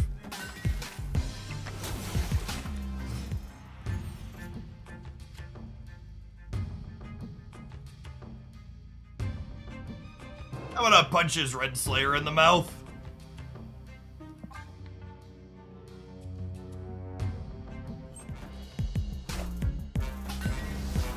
Punished. Alright, Peach, you're up. Unlucky.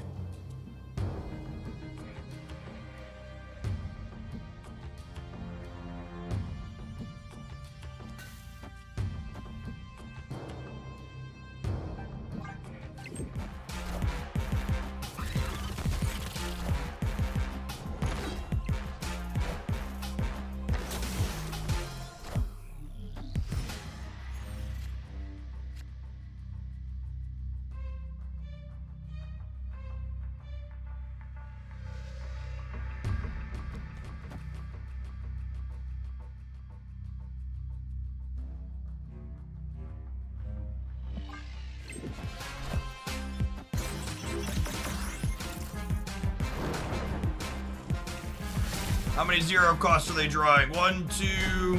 Yeah, these are 2 zero costs there. And there's the rogue.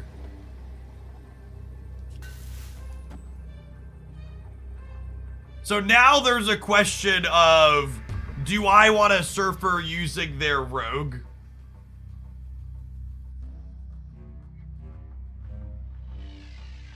the scary part is if they have, so they could have, they're an Iron Man deck too, right? Is the problem?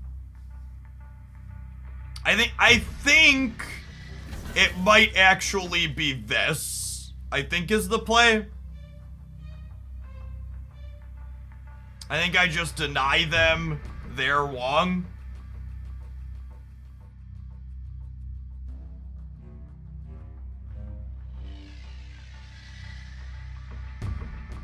I guess we could just punt there. The problem is if they have Mystique with their Iron Man, I need to contest one of their Iron Man paths. Although I guess I'll be adding 16 here. Yeah, okay, let's do this. This is the go bigger play. I am Iron Man. Wow, and it looks like they might have punted the right here.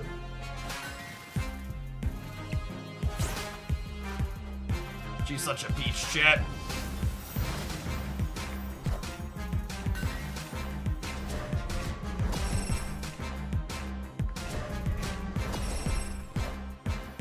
I am Iron Man. I am Iron Man.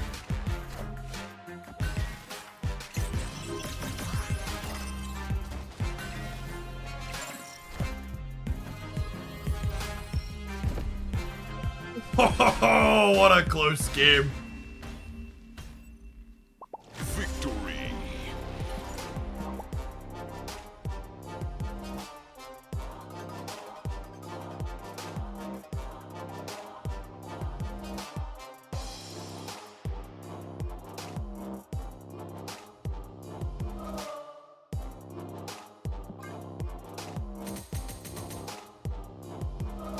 I wonder if they're on Surfer. Their last card might be Surfer.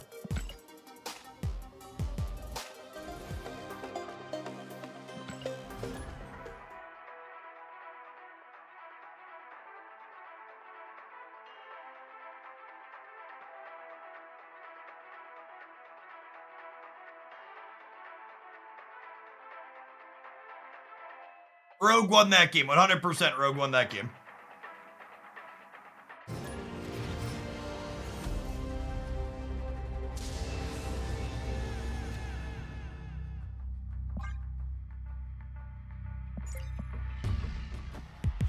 So that's not a stellar location for us.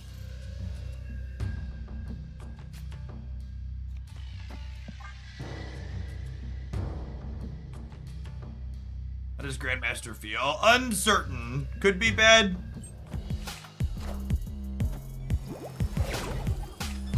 Might be better as Wong.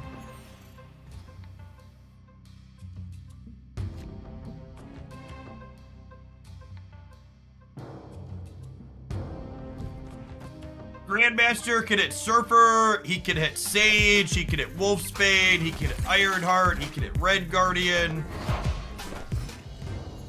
There's a lot for him to do here.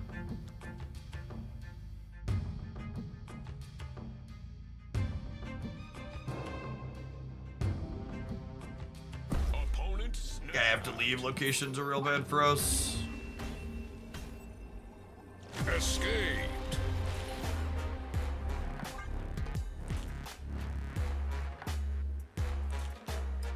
Grandmaster really just needs to be able to re-trigger a card without moving it. I get the flavor perspective of you're making the card take center stage or whatever, but it just hurts the playability of the card so much. Or at the very least, it should re-trigger the on-reveal even if it can't move it. Like, let it move if possible, but like if it can't move center, let it have the second on-reveal happen again.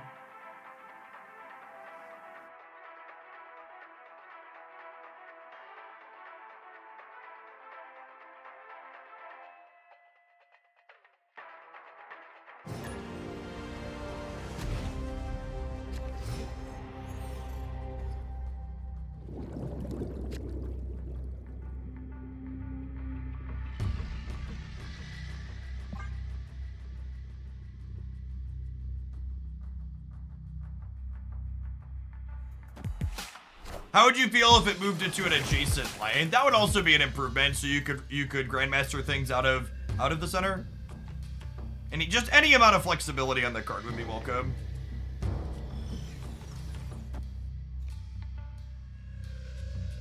Just like here, right? Like my grandmaster just like won't work because Astronym's in the center now.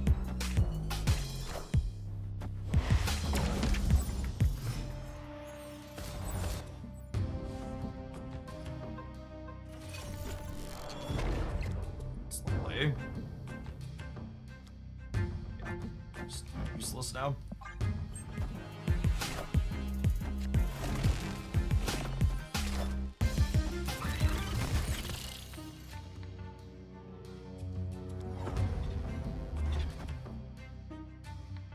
This is our siege path. Most assuredly, yes.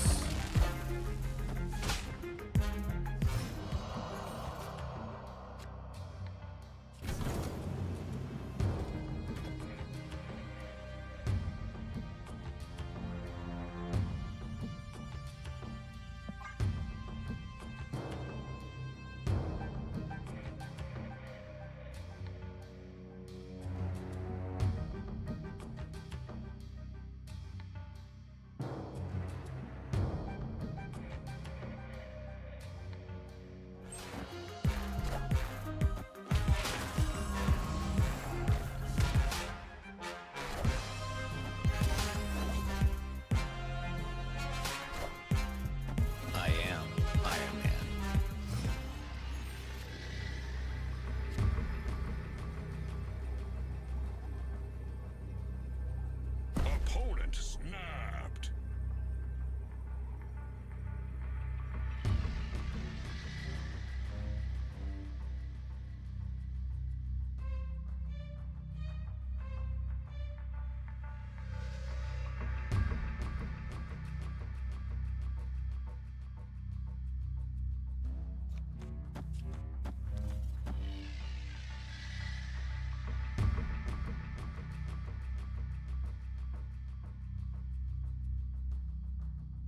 I kind of want to stay for content.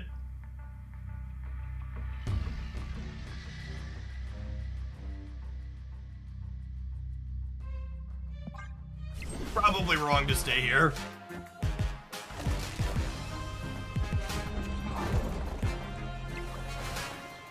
Holy shit. What an absolute brutality. I mean, of all the things I was expecting to lose to, that one, like, if I would have made a list of all the cards our opponent could have played to beat us there, that was not remotely on it even a little bit. Holy shit, is my sandcastle just in the ocean?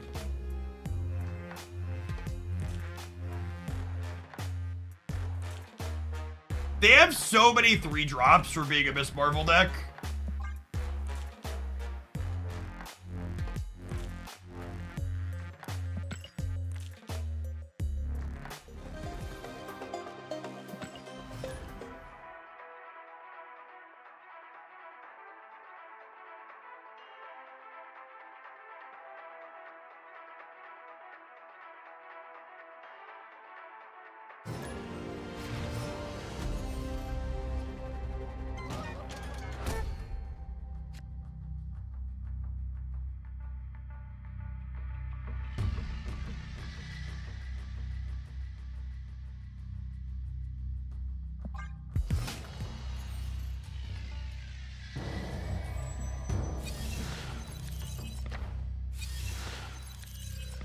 On Psylocke or Ravonna here. Lovely.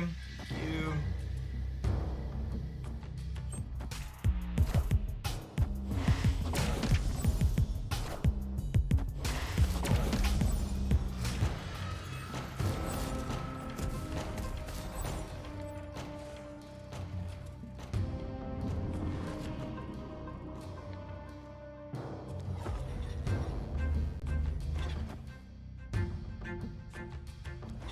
I might just want this body for both Sage and Ironheart. I'm confused why you think the most likely obvious deck, like the mere question mark makes me chuckle there. Because like what we're playing is the obvious existing archetype to put the new card in. It's not particularly innovative.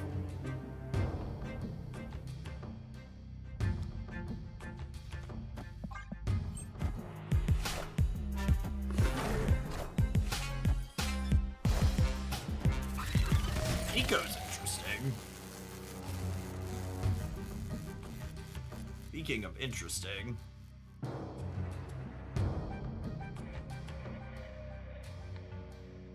Yeah, it could be regular negatives, not a full negative deck. And we know they don't have a negative Iron Man.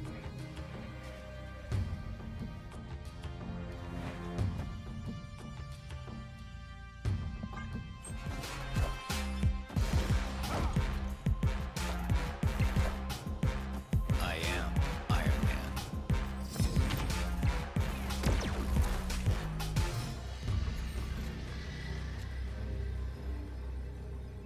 Man, Peach has been putting in work today, gamers.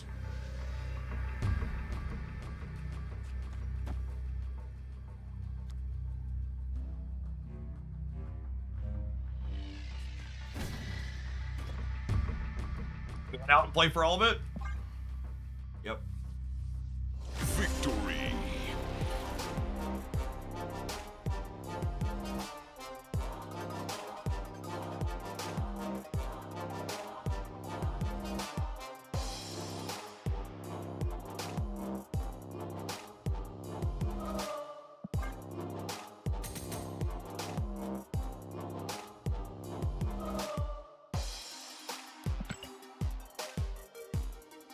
Can you explain why Sage may be good in a Bast deck? Because when you Bast your Sage... What's the best way to... When you Bast your Sage, she only needs +6 to be solidly above rate as a 3/9. And even if you just have Bast and 3-power things in a lane, it's getting at least +4, yeah? Bast decks aren't Basting every card that they play out.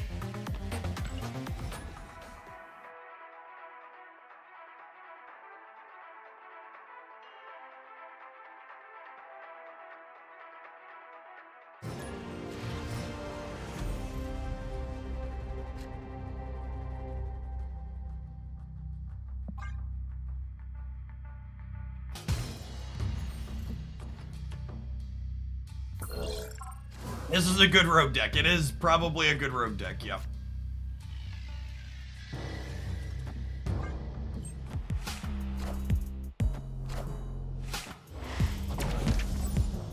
Is Cannonball or Miss Marvel a better token purchase? Those are the only 2 Series 5 cards you're missing?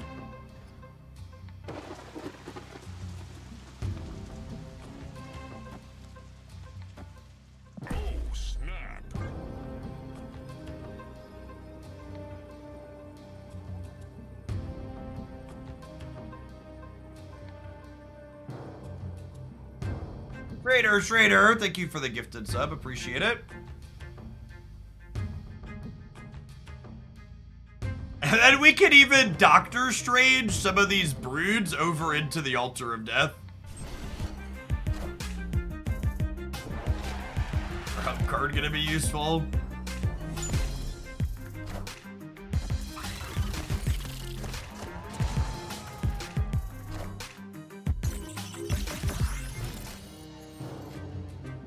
Well, I wasn't expecting to move all of them over here, but we'll take it, I suppose. Oh, I guess it always moves all of them. Yeah, my brain's bad. Ignore me.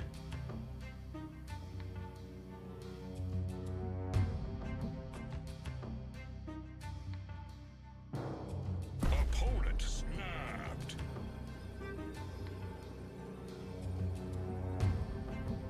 Please, Professor X the left.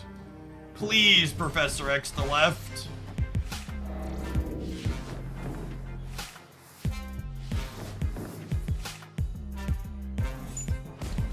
Maybe I should have leadered this turn. They could be playing a 6-drop.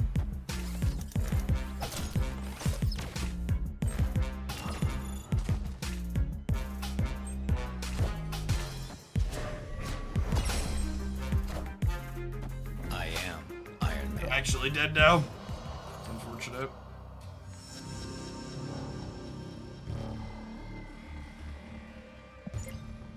Already muted, not surprised. the thing that really hammers home how little opponent variation there is on the ladder is every time I play the ladder, it's incredible how many people we queue into that are just already muted. Or it very rarely happens in Conquest. People ask a lot why I spend most of my time playing Conquest, and a lot of it is just to have a deeper opponent pool.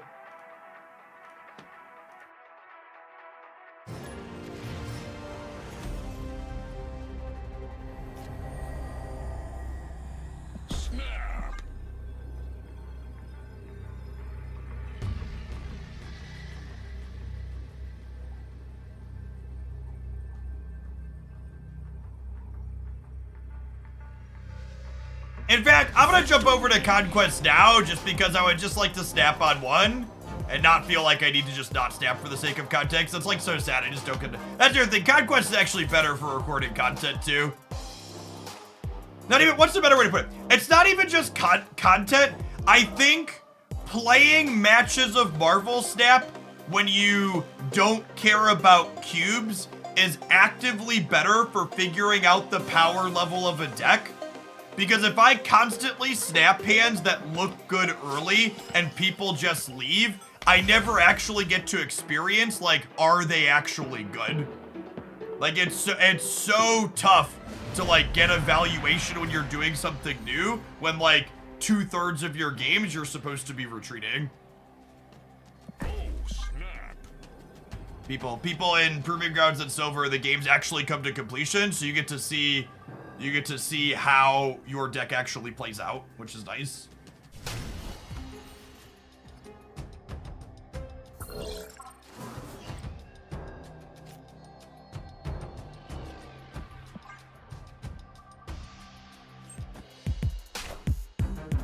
Muting a player is permanent. 66% of games you suggest retreating. Either you should be retreating or your opponent should be retreating. One of the two, yeah. It is abundantly obvious at the end of most games that one player has won or lost and you should be leaving.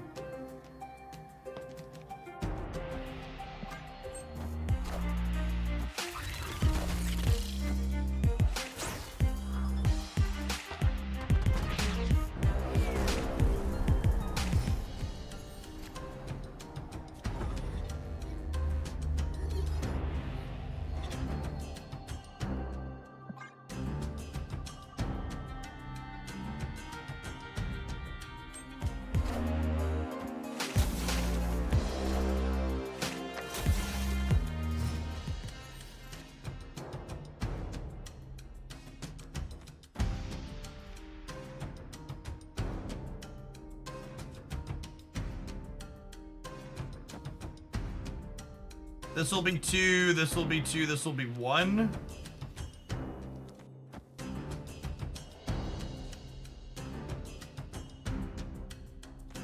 Yeah, I think I actually want a Surfer to start.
Three, 1, 4, she's 8.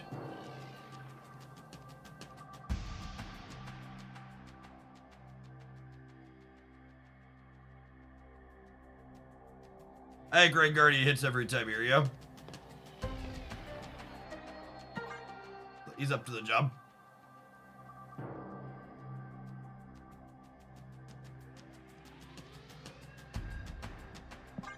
Are you supposed to Grandmaster the Surfer? Maybe.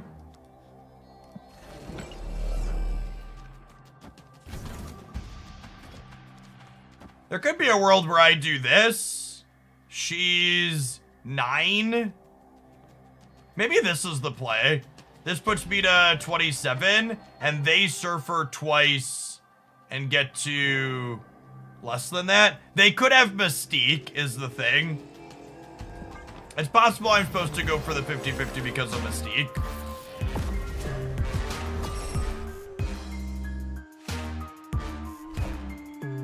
I am Iron Man. All right, in theory, there's no Mystique there, yeah?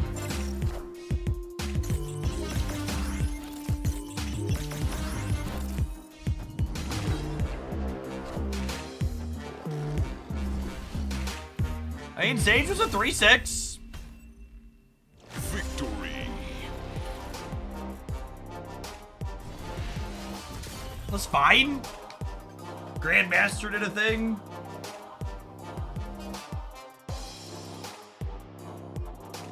I think a lot of the people playing Magic in this deck are wrong. We're not playing it because I think there's a lot of decks in the format that use a turn 7 better than this deck does. They're just gonna like go way over the top of you.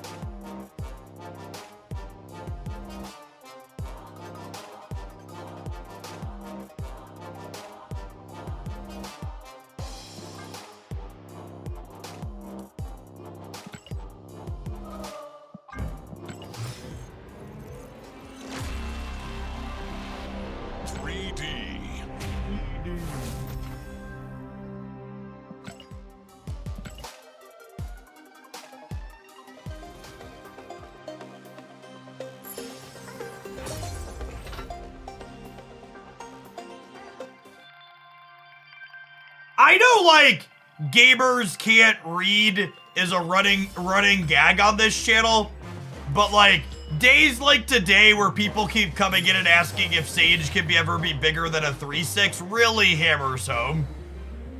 Really, really hammers home why it's the joke. You know what else isn't a joke, chat? These adverts. At least it's no laughing matter that they'll never overlap gameplay here. We'll see you in 120 seconds. We're gonna play a little bit more of this build of Negative Surfer, and then I think we're gonna try some Sage Bounce. Thanks for hanging out. Don't go anywhere.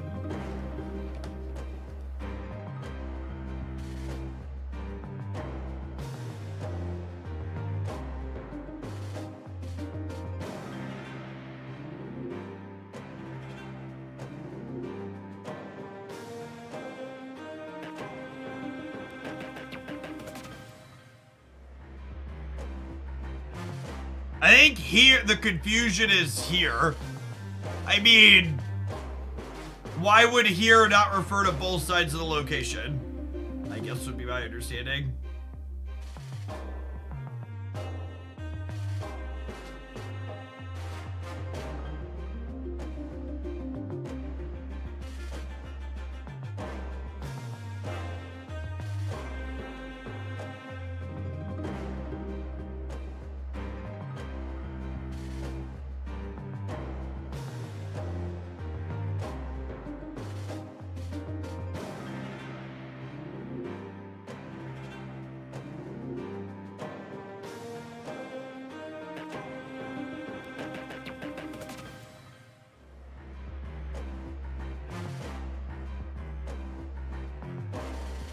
Oh, yeah, I think that's a good call out from someone on the YouTube side. Comparing her to Wolfsbane.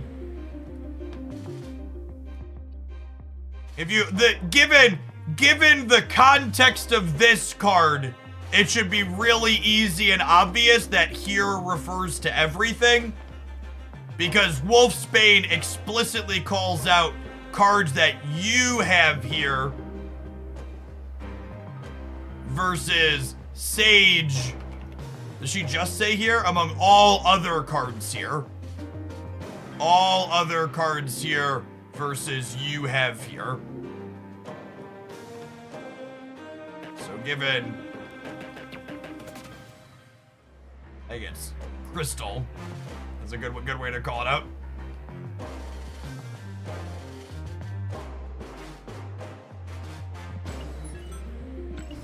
It's the same as Man-Thing and USH. Oh, Man-Thing's another good call out. Man-Thing impacts both sides.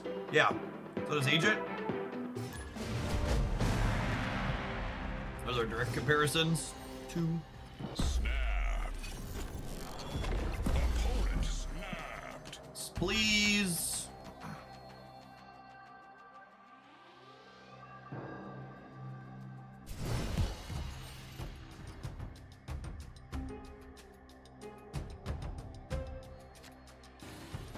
Oh my gosh. 5 power thing into Krakoa and the turn 3 negative. Excuse me, gamers.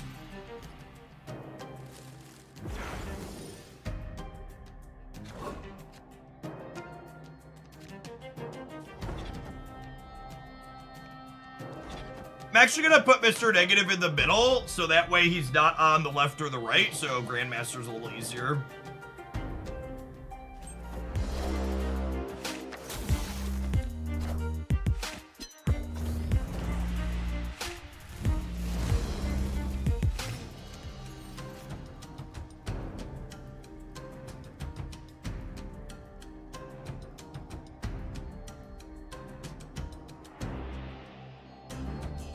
Unironically, might just pass this turn. A lot of my cards are very reactive.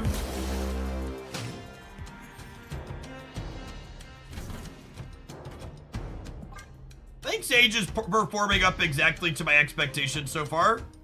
It's like a very reasonable, playable card.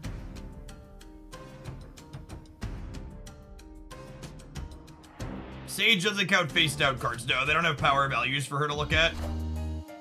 I am Iron Man. I am Iron Man.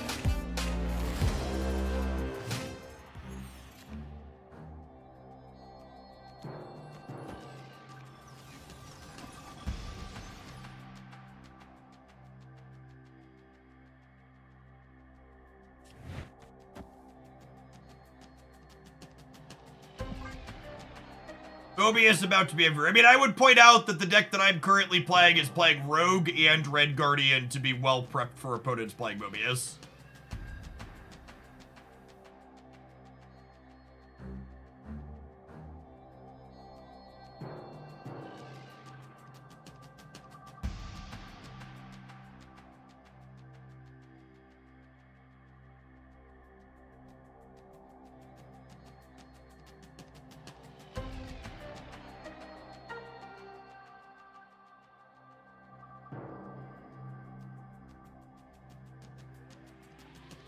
Yeah, if you want my thoughts on upcoming caches, check out this breakdown here. A lot of it's subjective though, chat. Which cards would you personally enjoy playing? The long take for Rogue to reach your fingers. This is gonna be called a Sage highlight, chat, but like, it's a Peach Momoko Rogue highlight, let's be honest. Let's be honest, it's a Peach Momoko Rogue highlight.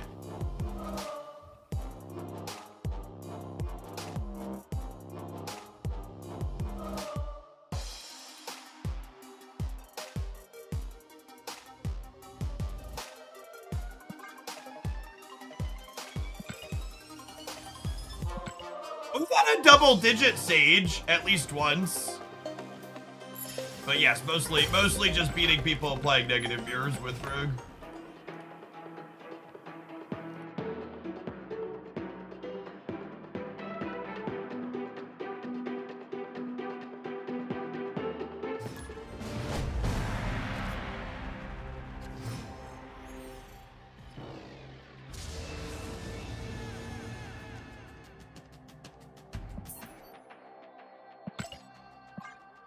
I'm gonna wait and see a couple of cards out of their deck here, but we're just gonna retreat nowhere. This location's just so atrocious for us.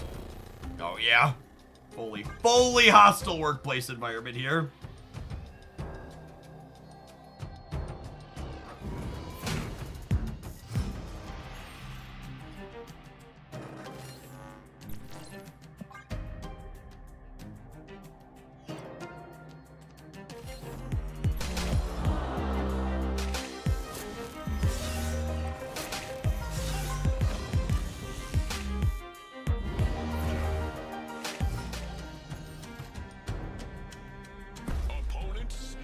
Drops end at midnight PT on Thursday, 5/16.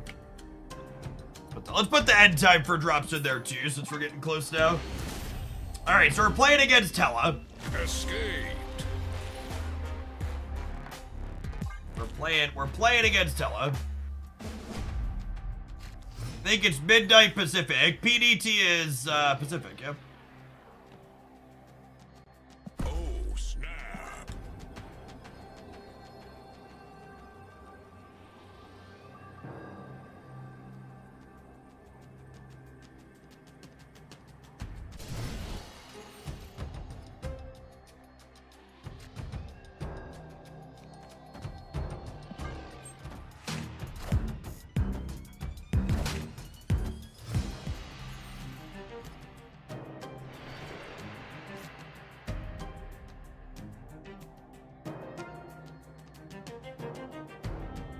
This has been we've still been winning games where this happened, but this deck's definitely had a lot of hands like this where I like look at my hand on turn 3 or 4 and I'm like, it's like, I don't know which of these I want. I don't really have anything I can play out proactively.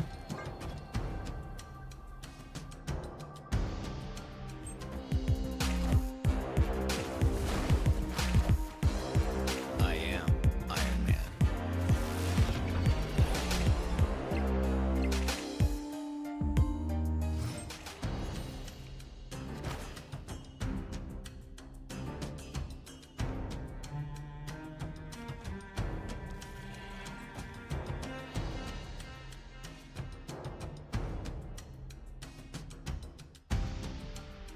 This will be 1, 2, 3. She'll be 6.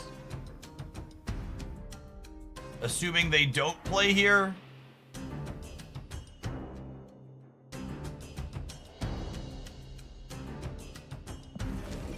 I could also do this, and the upside to this is Ironheart hitting my Ravona means that if Sage gets hit by Grandmaster, she'll get +6 in the middle.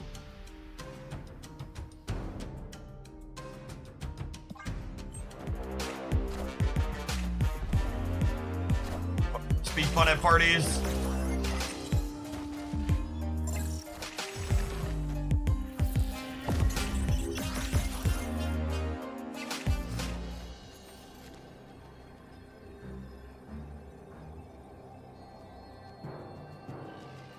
Let's do this and hope for the best. I'm gonna leave this match after this game, so.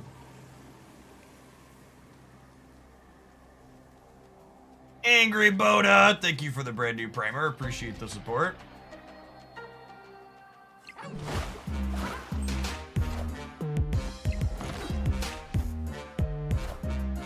Minions to me. Oh, come on.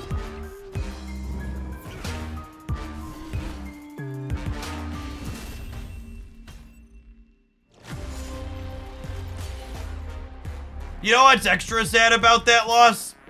Is if I would have surfered, we would have won, yeah?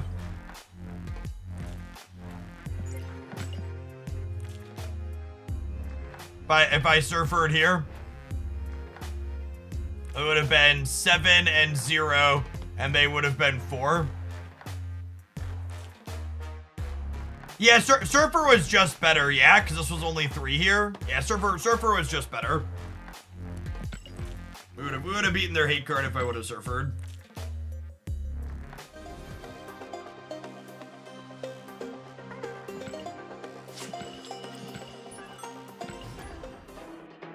Oh, Ravona would stay 5. Yeah, good shout. We still would have won though, yeah? And so I still would have won, but you're right, Ravona would have stayed 5. It would have been 1 less in the middle though.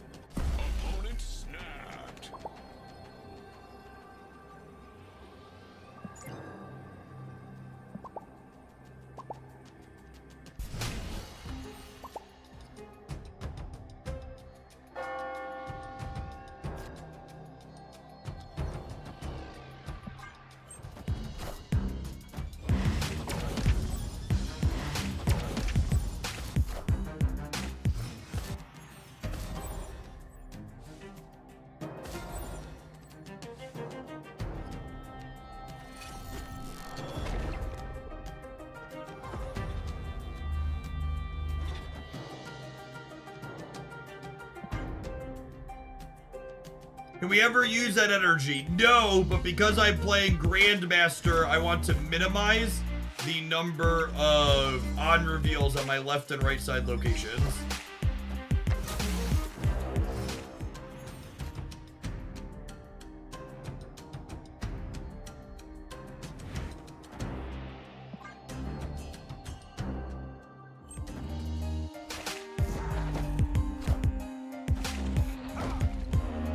Punch a baby shark in the mouth.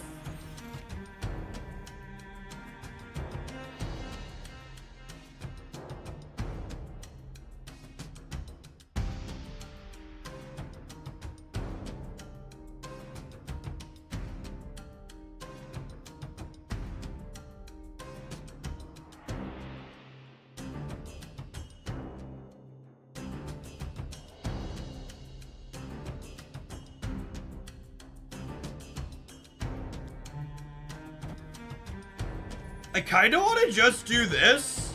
Yeah, I think I want to do this.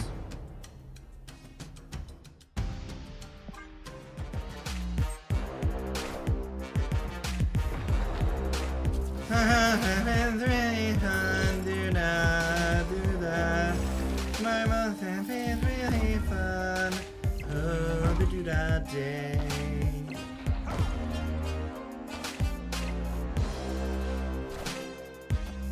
Cerebro unironically makes both Iron Man and Red Guardian bigger, yeah? And I think I actually want that. I think this, like, is this unironically the play instead of Wolfsbane? I think this is unironically the play instead of Wolfsbane. Secret Cerebro 5 negative. You want a Wolfsbane? So this will be... This is 16 here. I guess I'm up 9.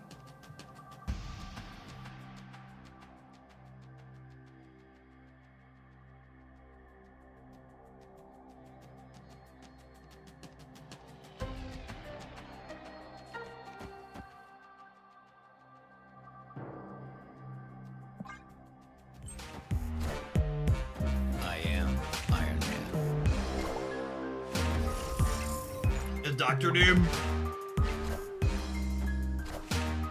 Doom rules all. We're good either way, yep. Victory.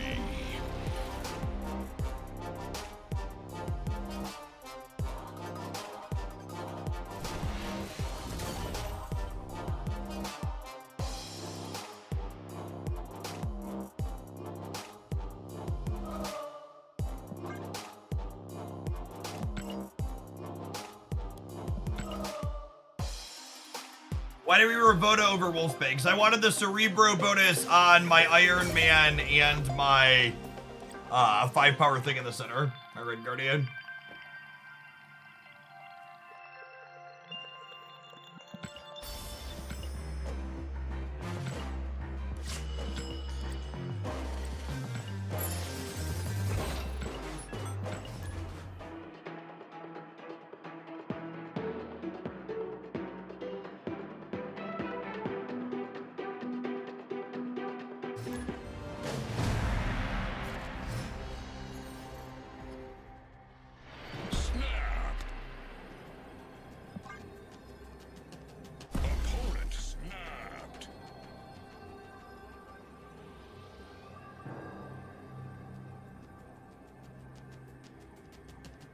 How's the deck going so far? Win-loss record.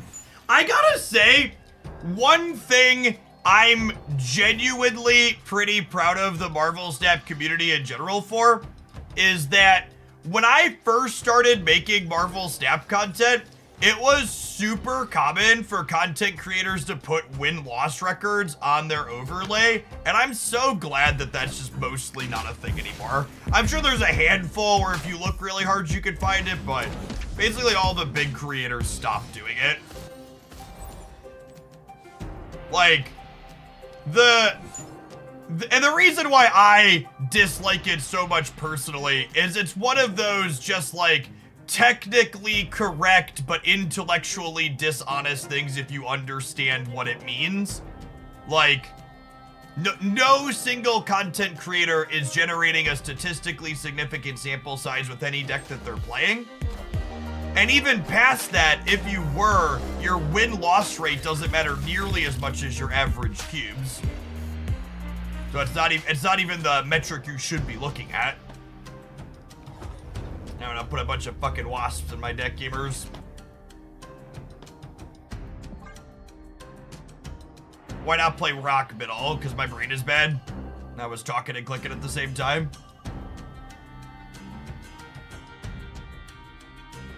Yeah, it's player dependent too. Agree.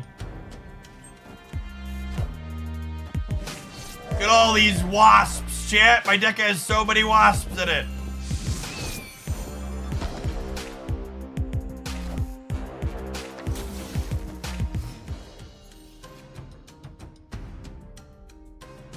Wasps in my deck managed to draw a card that was worse than all of them.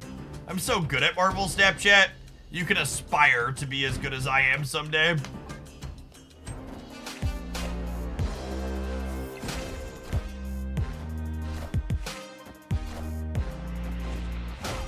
Is the Ravona actually good? Maybe. I think I need to punch Sequinja. Maybe we're just dead to Loki anyways and it doesn't matter.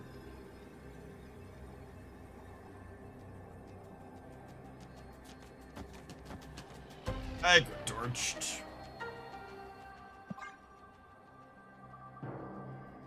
Only a professional could whiff that hard.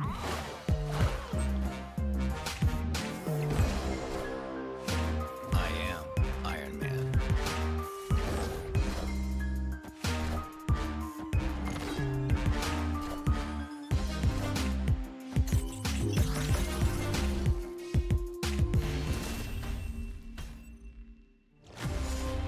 Classic Subterranea gaming. They had my Iron Man in there, Mockingbird. What even is Subterranea? Only has text for one side.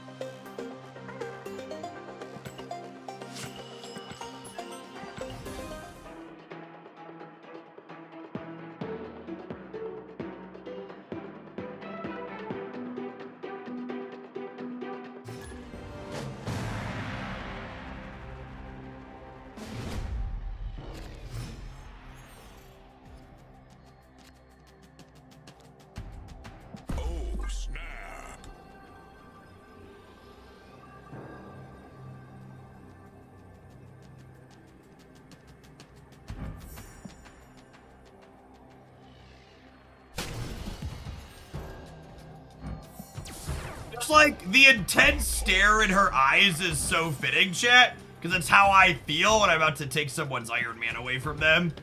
Just like, yes, come to me, my child. We're gonna get you. Step into my office.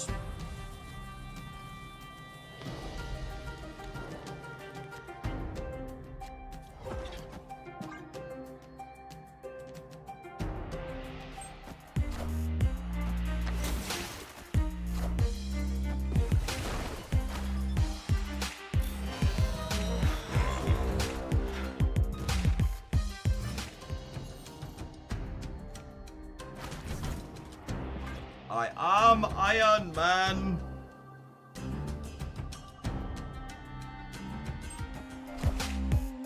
I am Iron Man.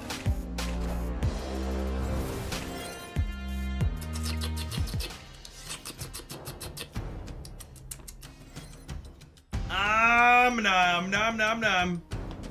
Nom nom nom nom. We're gonna put some hands on Sarah.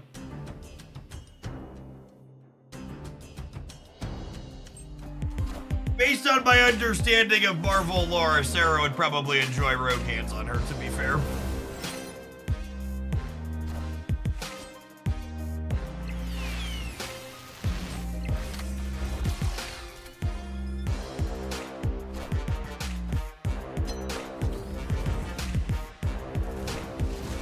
So 0, 1, 3, 5. This is currently 8 over here.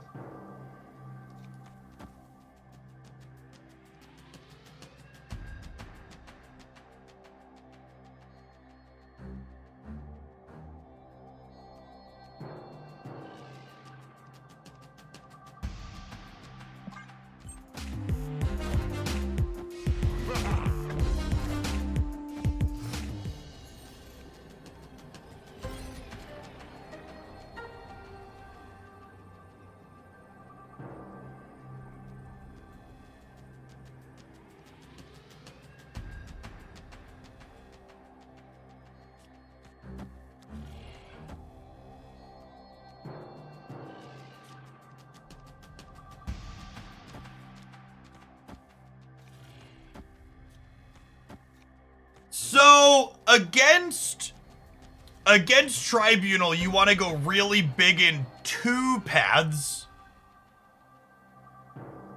So, I think I want to do this, just have a really tall path left, and then we'll obviously be large in the center.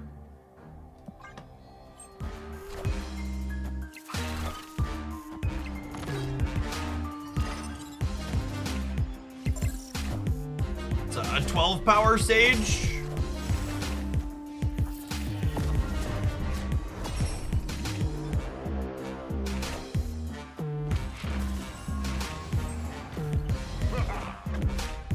Such is my judgment. Yeah, buddy! Now that's a highlight, gamers. Victory. Deck. Yep. Play for 2. Gotta play for 2.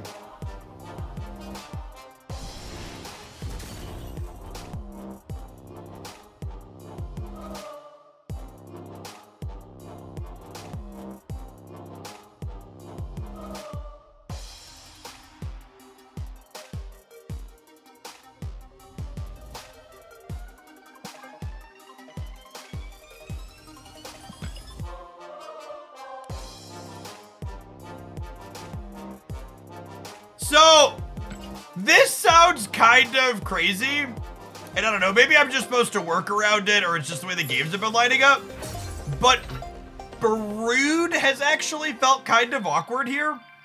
I wonder if there's a possibility Brood's supposed to be a different 3-drop.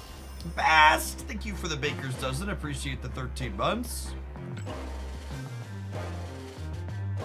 You Grandmastered the Rogue would have taken Super Scrawl. No. Could you just play Nocturne as a card that's like, it's bad when we negative, but good otherwise? Maybe? Yeah, Brood makes Grandmaster worse, and Grandmaster has felt reasonable. As like my TLDR. Bishop's not a terrible shout. It could just be another tech card like Mobius. I'm gonna play a couple more and see how we feel, but one of my conclusions at the end might be try Brood for something else. Mobius is probably the right answer. Kicking Sandcastles is good.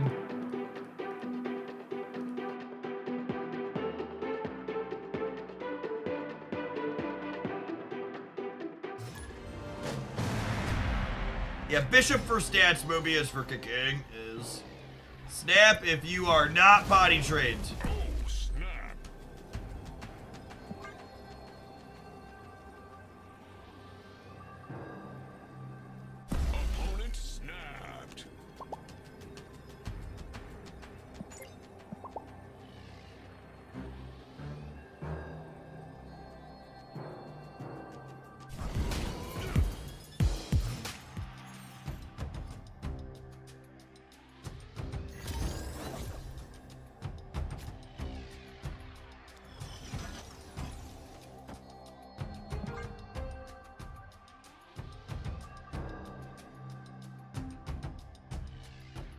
Is that sick Legion variant worth keys? Always. Always. I won't tell you that Sage is worth keys, but the Legion variant worth every key, chat.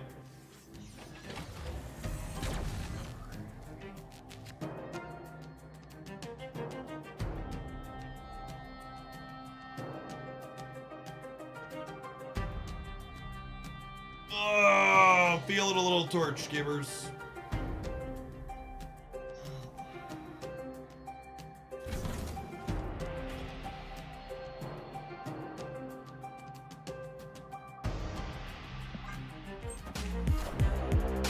I am Iron Man.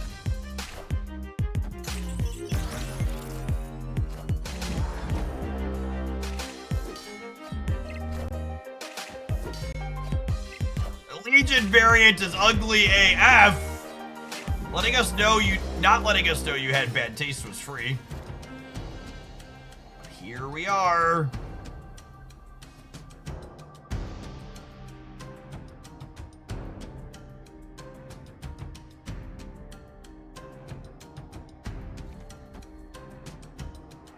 One, two, three, four. I declare a Sage War.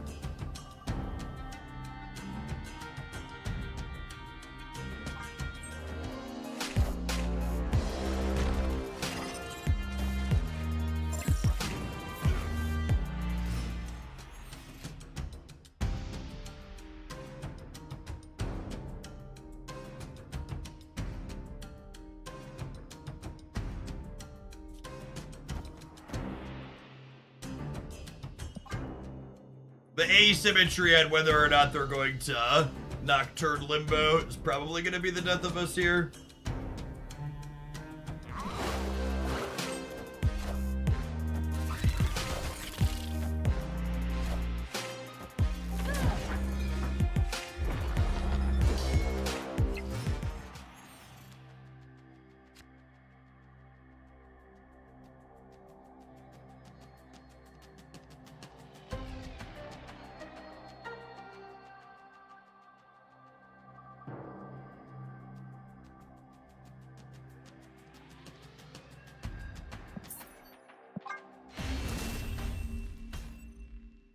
Escaped.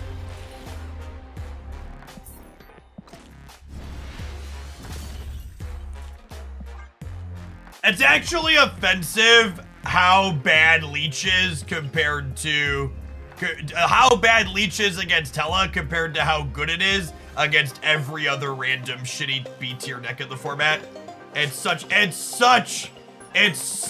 pub stomper card. Just like makes you feel hugely bad for playing your brew while actually doing fuck all against the good decks.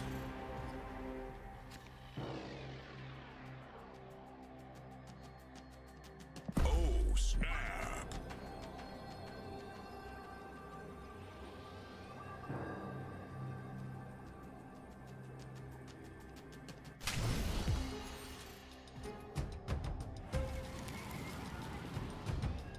This just in.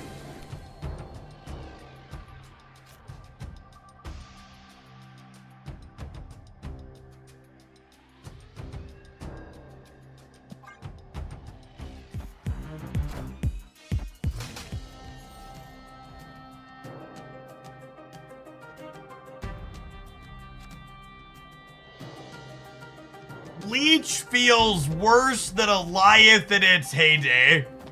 There's some recency bias if I ever heard some, gamers. Leech feels worse than Goliath in its heyday. Oh, man. Video gamers, guys, gals, and non-binary pals. Video gamers.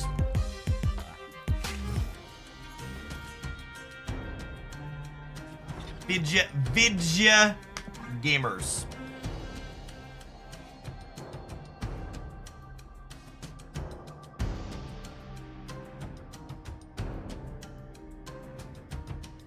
Video killed the radio star.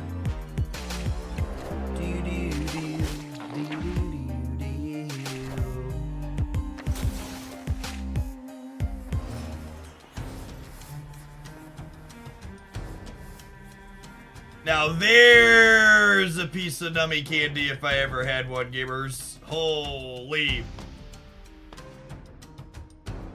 Loading Vats, my Mr. Negative card. Howl at the Moon is more like it. Oh, wait. I done messed up. It's this, because I don't want to brick and draw.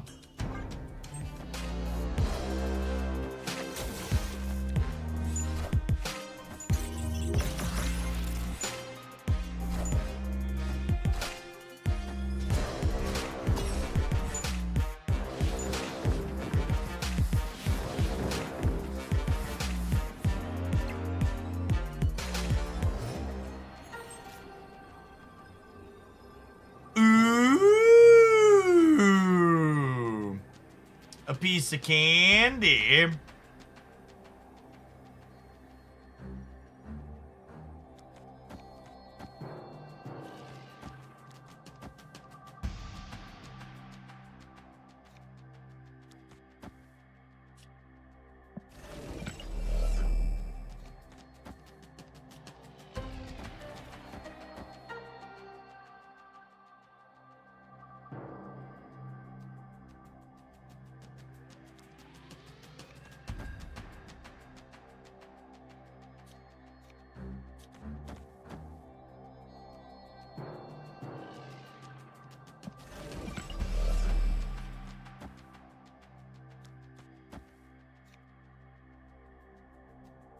I don't actually know the answer. I don't think it matters.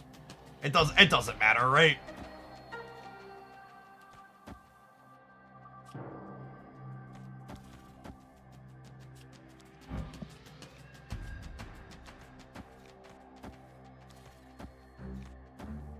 Final answer. Final answer.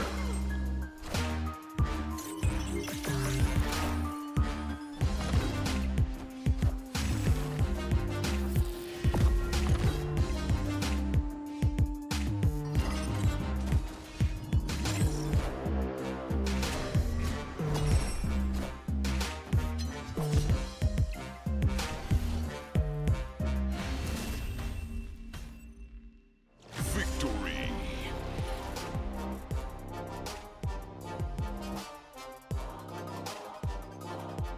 I'm not sure what my opponent is doing, but I feel like there's a good chance they need this silver ticket more than we do. So rather than sweat for the silver ticket, I'm gonna give the gift. I'm gonna gift it to the gamer. How do you feel the metrics would be for a weekly highlight featuring moments from different decks that aren't good enough for highlight? It sounds like a lot of work for something people won't click on.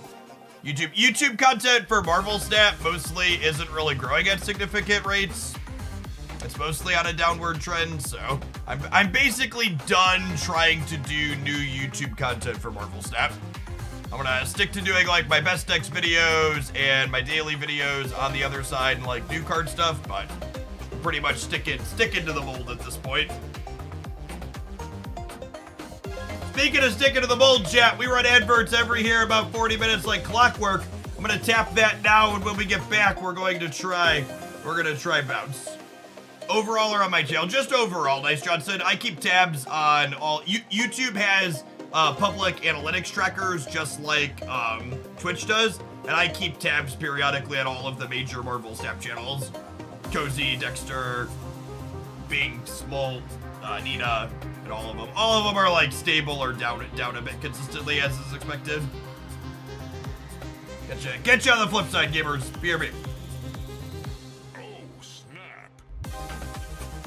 And that's not to say that any of them are dying or not going anywhere. It's just to say that like there's not a lot of growth space out there. One of the things you have to understand about a lifestyle game or live service game like Marvel Snap is that I keep tabs on UKM. Is that live service games like Marvel Snap? I need to run to the bathroom. I'll complete this thought when I get back. BRB while that's ever trying.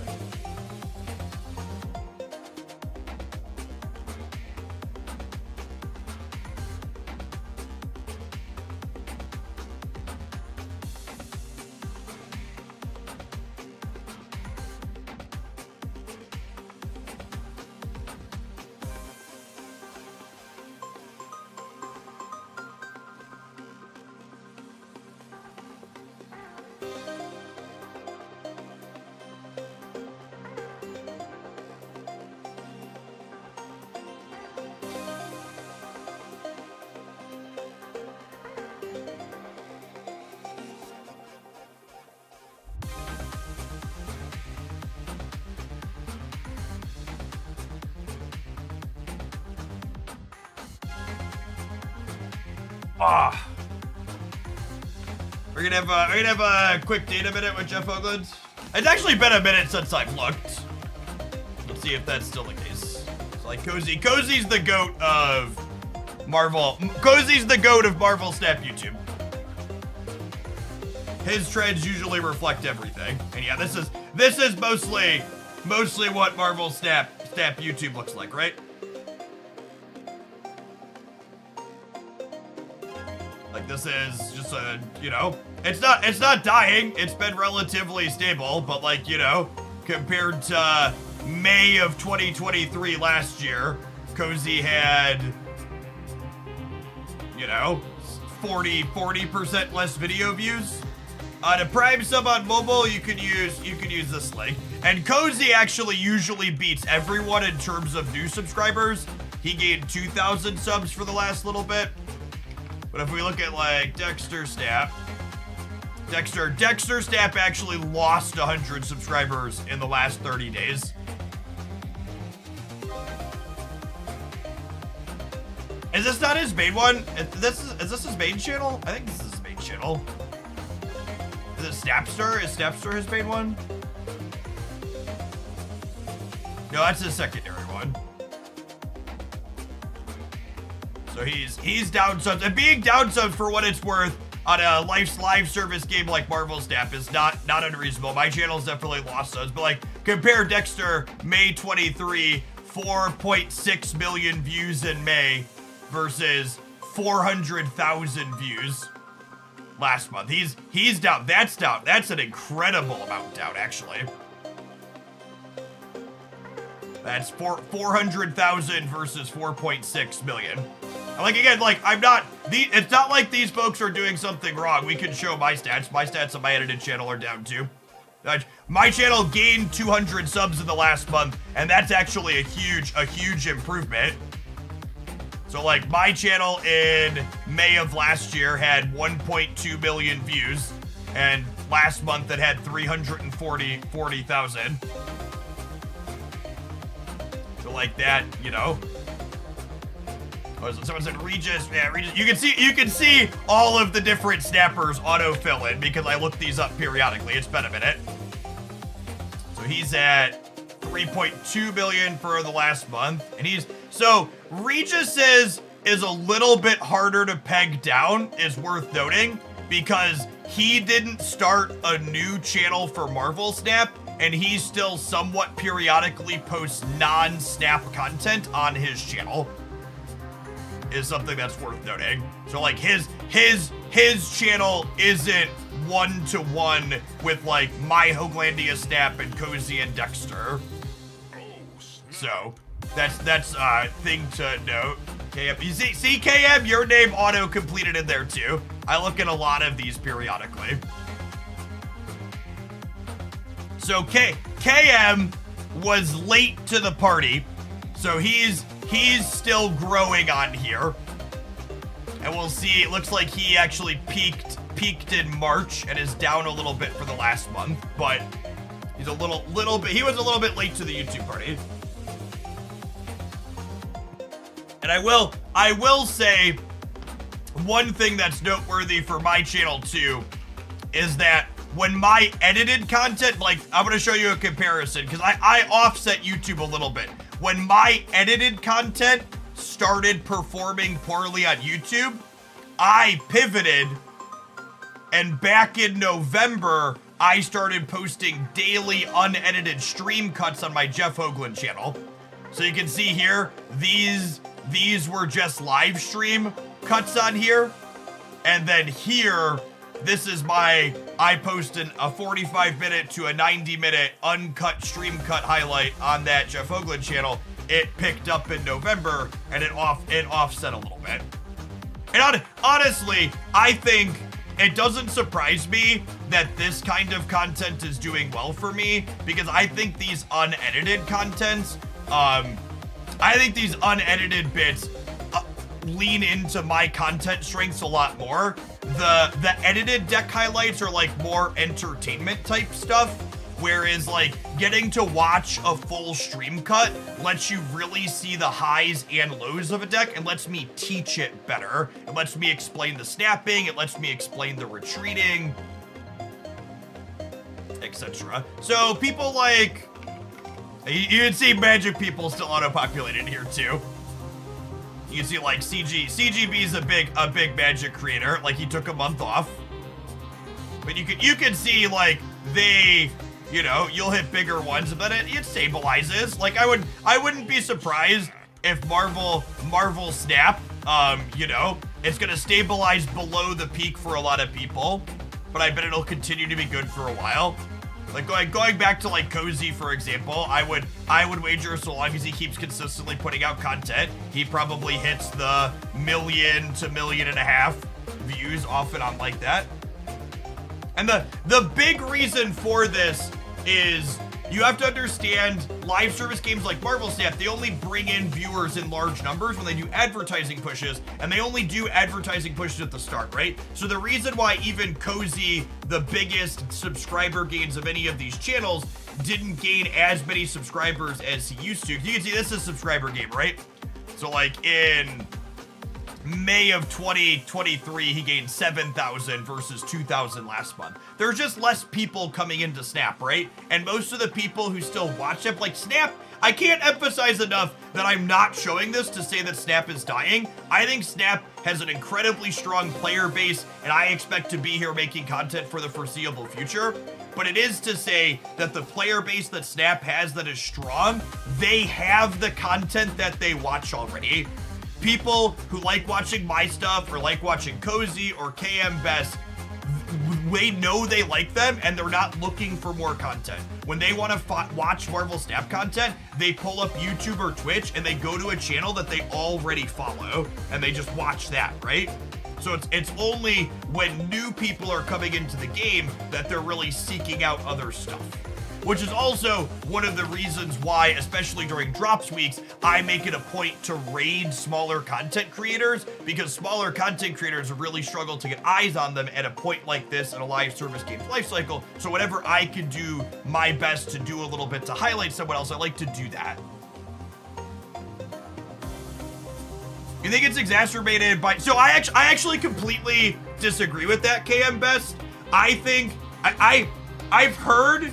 And this is, I'm gonna talk about this for just a second, then we're gonna get into playing games with Sage. But I actually think the Marvel Snap collection system is actually explicitly designed so you could catch up and get Series 3 complete no matter when you start playing. And that's actually impossible in any other live service card game like this. You start playing Magic Arena or you start playing Hearthstone, you can like play for a really long time and then like eventually have like a standard deck or whatever their base format is, but you'll never catch up and have a real collection of everything without spending a pile of money.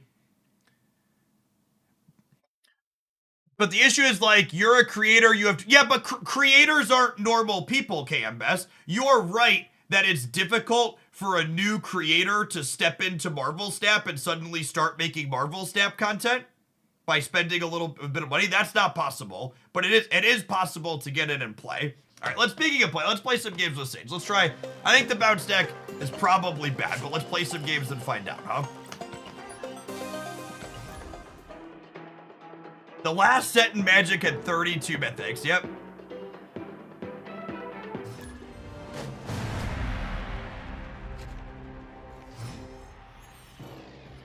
Yikes.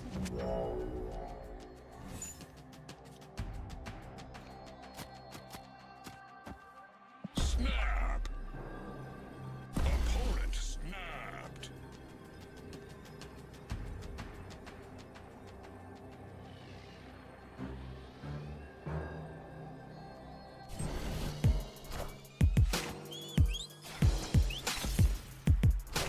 Whenever, I think the number one thing that always stands out in my mind about how good / how reasonable / how well structured the Marvel Snap economy really is at its core is, and I'm sure a lot of you can relate to this, if you are someone who is Series 3 complete, because getting Series 3 complete is something that has a lot of complaints about it.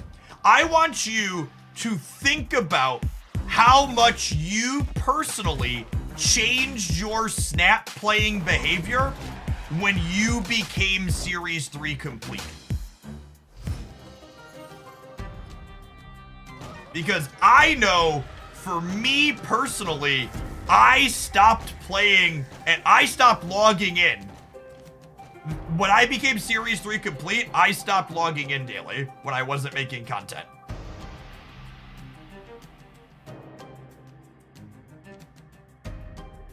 That's what I mean. I mean, even on days where I wasn't making snap content, I was always logging in and never missed a thing.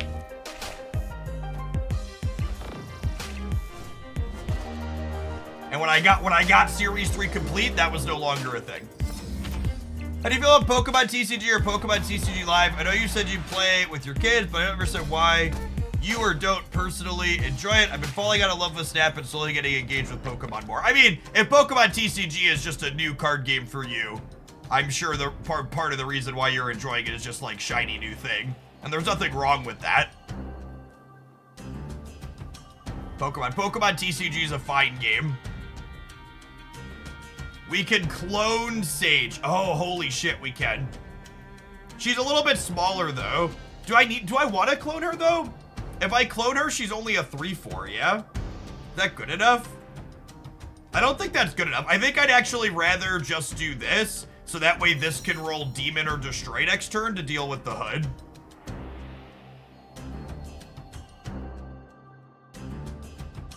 And this gets me big here. Yeah, the second Sage gets the +4, but then I can't play this hood. In a perfect world, I roll one of the 2 modes that I haven't rolled with this yet. We haven't rolled either of her modes that deal with hood yet.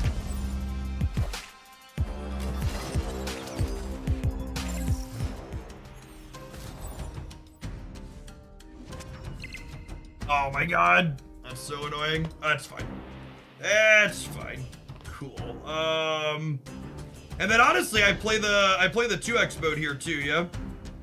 Trigger the Hawkeye. And then next turn I have 3 demons and a Hitmonkey. 3 demons and a Hitmonkey walk into a bar, chat.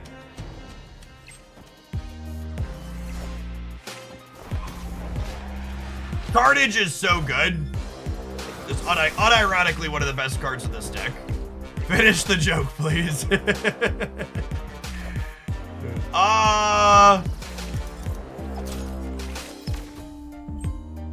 God damn it.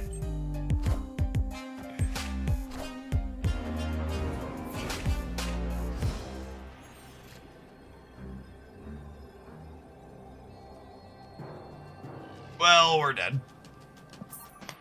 Our deck is definitely bad against Dr. Octopus. Escaped.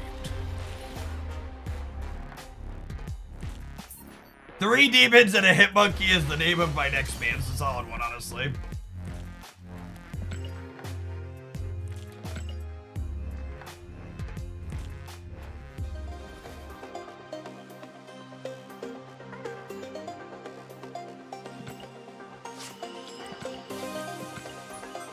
They didn't walk in, Doc pulled them off the street. That's true.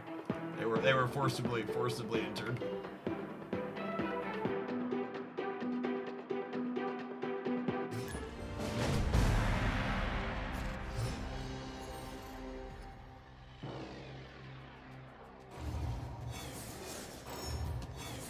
Oh, snap. Opponent snapped. Hello, gamers.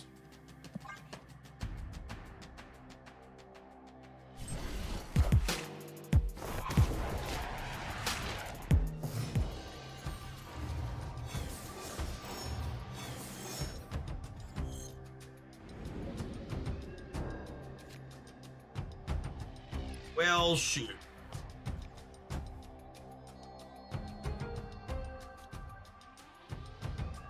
So next turn I've had 3, 4, 5 energy.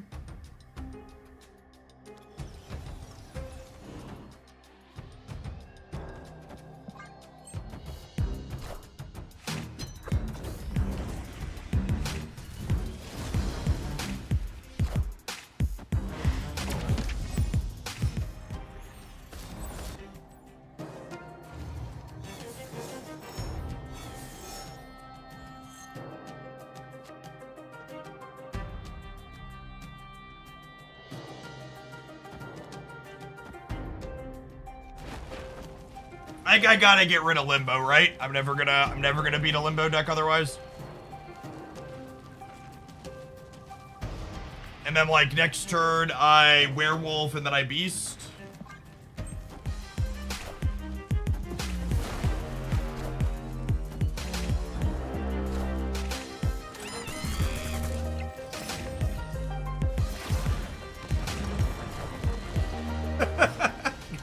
God damn it. Oh, man.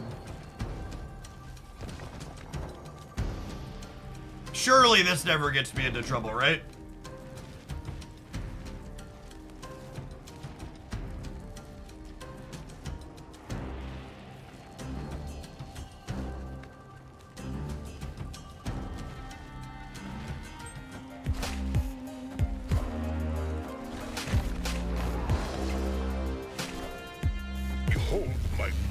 Yeah, maybe we should play a non-wolf version of this duck. Is not a bad idea.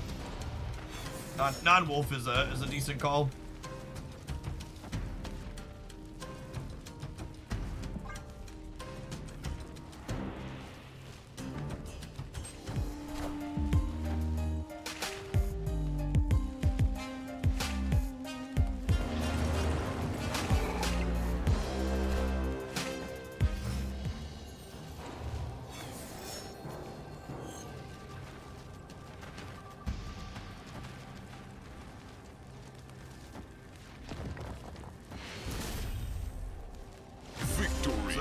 Dog will jump twice. We'll go to 14. We'll go to 16. Monkey will pump up.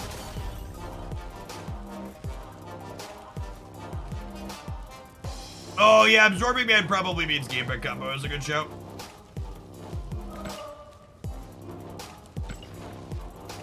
Yeah, let's try a version of Bass Bounce. I like that as a call out rather than Werewolf.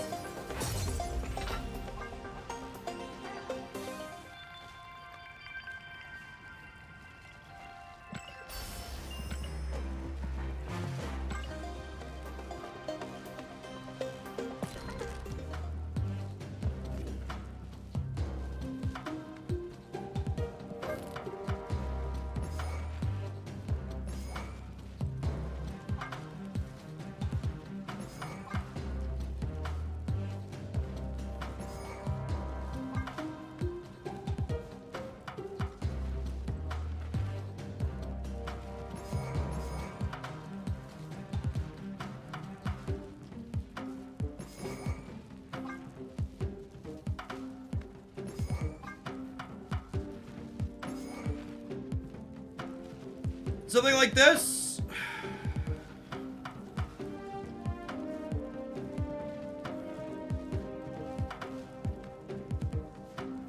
Why Korg? Because this deck never beats fucking big combo decks in a million years. So your only reasonable game plan is to try and hope they don't fucking combo you. And Korg makes that happen.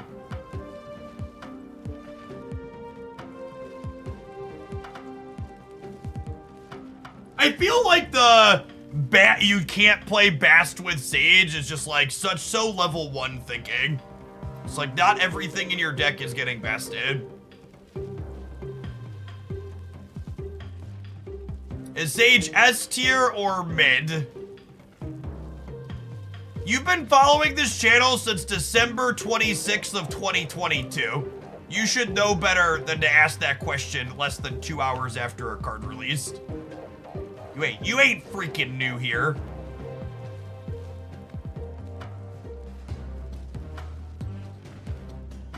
Vidya gamers. Iceman. So the problem with trying to put Iceman in the deck as a combo disruption is he's not disruption into Tribunal or Hela, really. Which is, he can like break their curve sometimes, but he doesn't actually hit their key cards. Bishop is better than Sage. Holy shit, we are this close to sub-only chat. Any other takes on the card that's been out for an hour and a half? Anybody else need to pipe up? And I'll like, for the record, it's all non-subs. 100% of the shithead comments are like from people that don't pay to be here. Why is it always you people? Can you at least have the decency to pay me if you want to say something that silly? No, because the people who pay me know it's silly? Good golly. Sorry that you're poor. Well, one, you didn't say anything stupid until then. And two, you can free to play a sub in my channel. The Marvel Strike Force promo lets you get a sub for $0. And this is like the third one of those I've done in the last 6 weeks. You know what? Fuck it. I'm putting it in subscriber only mode. Sorry for being poor. I give you an option to free to play. I am a benevolent. I'm gonna tell you exactly what I tell my 10-year-old when I tell him he can play his Nintendo Switch for an extra half hour before bed. I am a benevolent God. Okay? I have plenty of mercy inside of me. I have given you so many tools. If anything, I've packed in probably too many sub things lately. I think it's definitely the case. There's been a lot of them. It's been a good month for sponsored stuff. 404 mercy not found. Yeah, basically. Feels that way sometimes.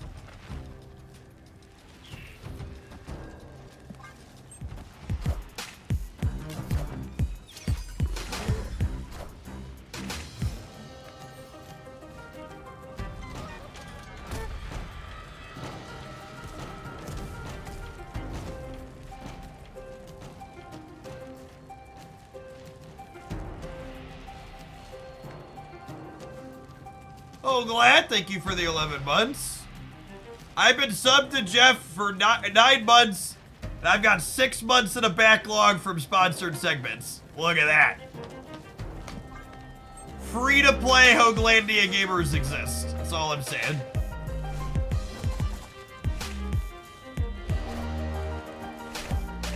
Kitty dies. Some of them will have to die, chat. That's the sacrifice I'm willing to make. I'm a golden and benevolent God, something like that. I'm gonna put one squirrel in my deck here, I think. Hopeless! Thanks for hanging out, I appreciate it.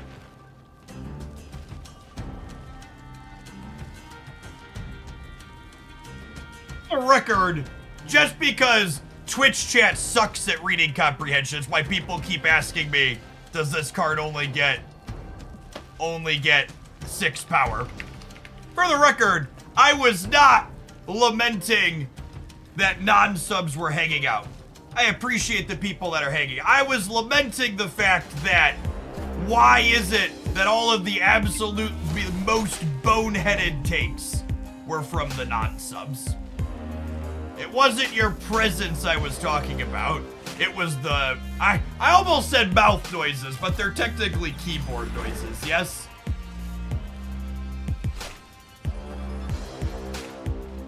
Mouth noises wouldn't quite be accurate.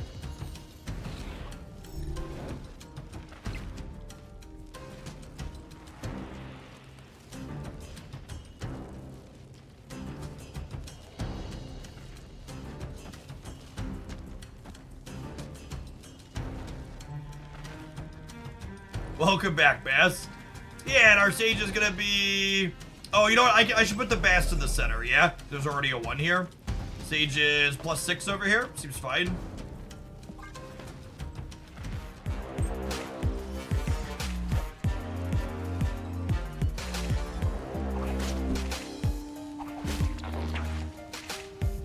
Oh, thanks, Spidey. Open up some space in the middle. God, this card, chat. Why is it the bane of my existence? I hate everything about him.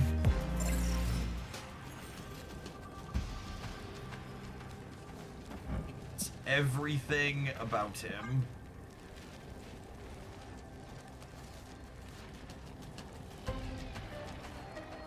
And for the record, if they Jeff into the Quantum Realm, he'll disappear and nothing will come back out. So they need like Claw or something to get into there.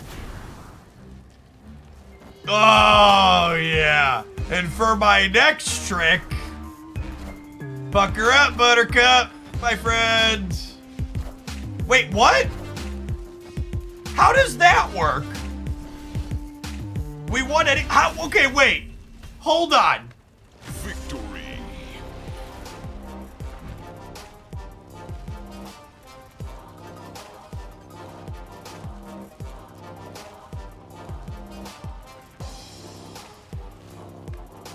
It's weird to me that you can Polaris Jeff out of here, but you can't Lockjaw or Quantum Tunnel him out.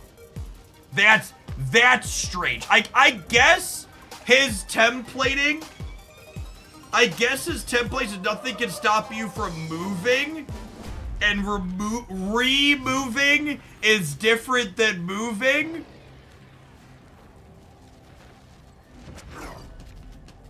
Removing is different than moving, I guess, is the takeaway here. Oh, snap.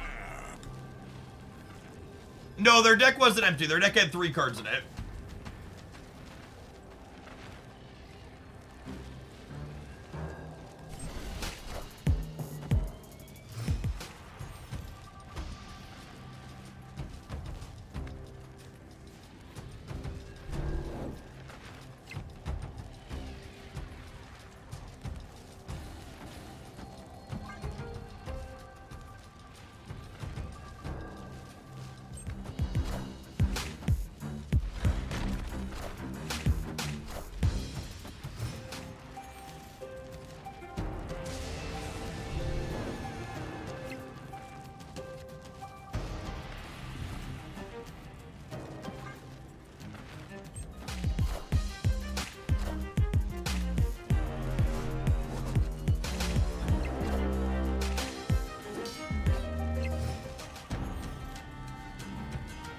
Luke's bar bounces Jeff back to hand if Professor X is present. Well, now that's just super inconsistent then, huh? I would expect Luke's bar Professor X Jeff to behave the same way. I would expect Luke's bar Professor X Jeff to behave the same way as what's it called?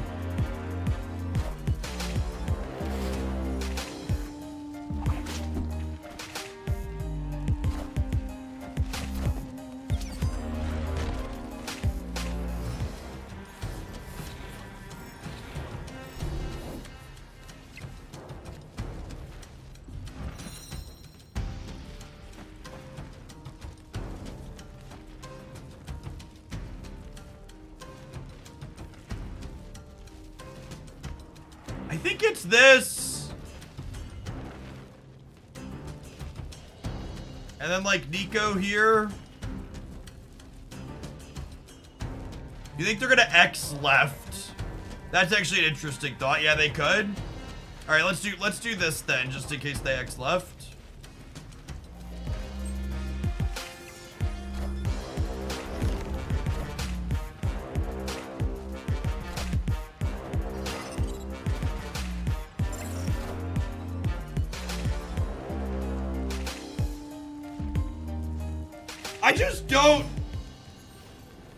I don't know how you like watch this shit happen in your card game and are like,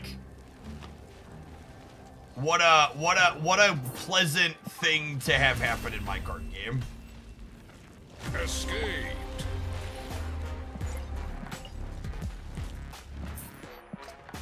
I don't want to play against Professor X anymore.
I hate Gamma Lamp here. It's so unfortunate.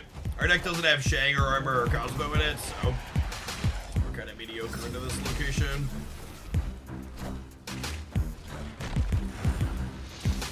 I guess Mysterio's technically good into it, but if they have,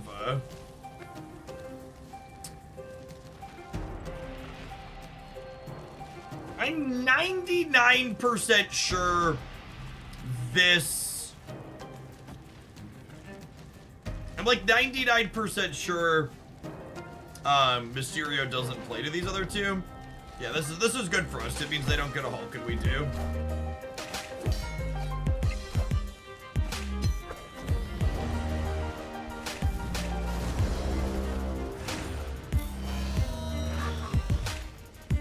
Okay, now it's really important that we bounce Nico back to hand ASAP here, because we need to have as many rolls as possible at getting rid of Limbo.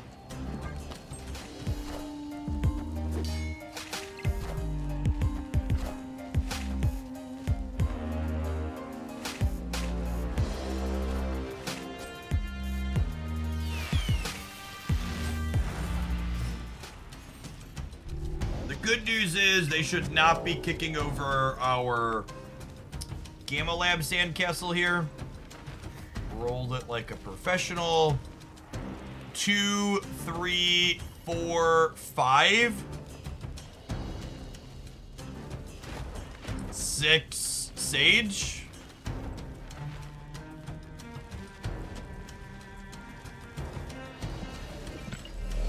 End on Nico to keep the suspense. No, I want Nico to count for I want Nico to count for Sage.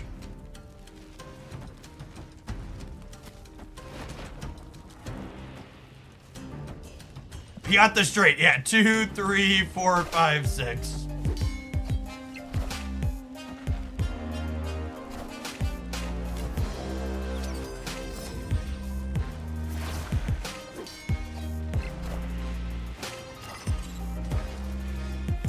Sage does not count face down cards, no. Iron Man.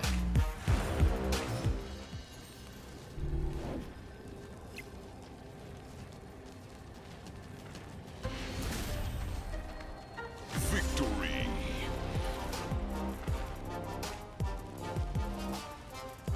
Nico's so good. This matchup's hard for us in the games where we can't get rid of Limbo. Definitely true. Unironically, Korg is... Huh. So this is... I was just about to say, unironically, Korg is our best start in this matchup. And it gave me pause, do I want this to be able to do this? Because if she hits her location reroll too early, it's bad for us. Hopefully she hits the draw mode and we can draw with her next turn.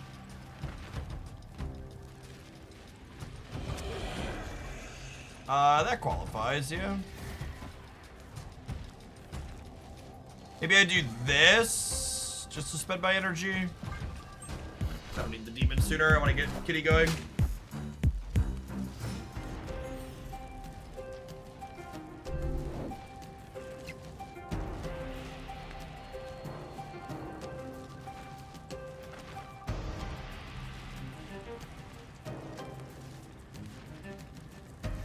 I confirmed I'm Stamp Fan. I'm now 700 gold variant complete. How many caches are guaranteed between variant pulls? I don't think you're technically guaranteed variants, Esquire.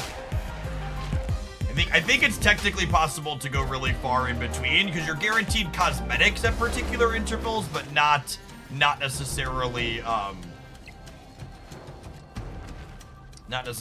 what's it called? Variants. Man, I want a Sage and then this, but I'm gonna play Sage because we're making Sage content, but I think I'm supposed to Falcon to get the most rolls at Nico's thing. But I'm gonna make the right play. I'm gonna make the right play. This is the right play. I need the most rolls at ways to get rid of Limbo. Sage is actually sad. I mean, she would have been +8, right? That's plenty.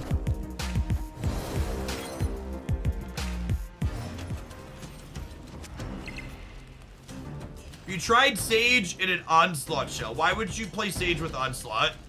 Are you unaware that she's on reveal?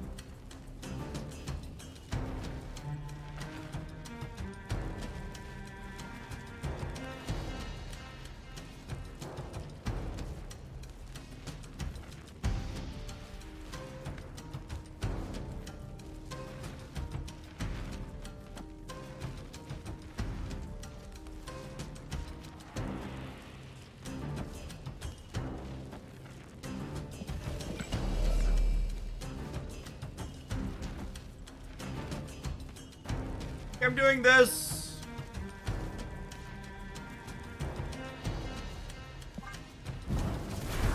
So I hope that they just don't have the magic. Yeah, fuck me.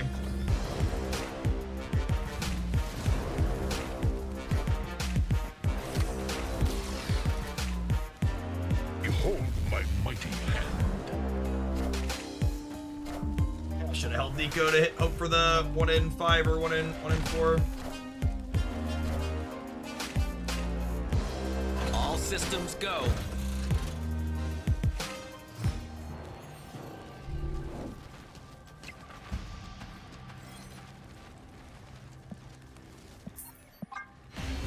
This is kind of the core of why bounce decks in general kind of went the way of the dodo. Your numbers are basically just never big enough to keep up with what the opponent has going on when their linear game plan happens.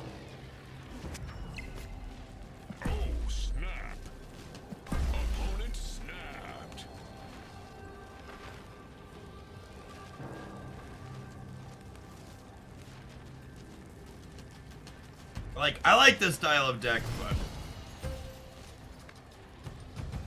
probably not very good.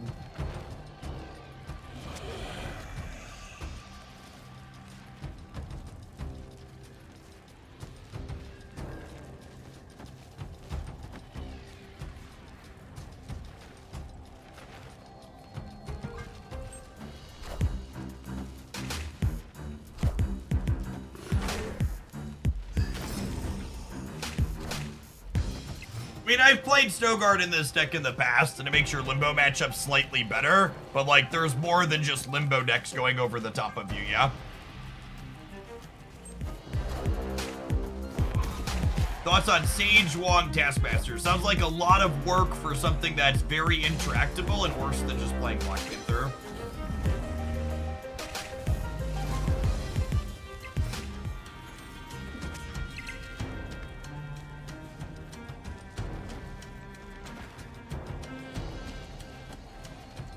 Vibing on this because we need to be able to run pull this if possible.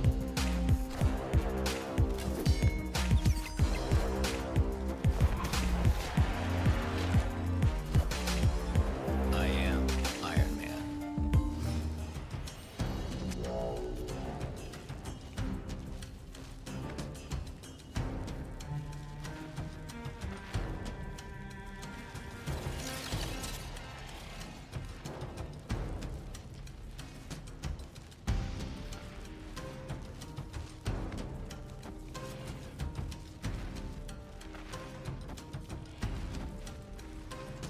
Yeah? Yeah, I think so. Honestly, I think I play one of these demons out too because if I draw Hit Monkey, I want to be able to play. I wouldn't be able to play it.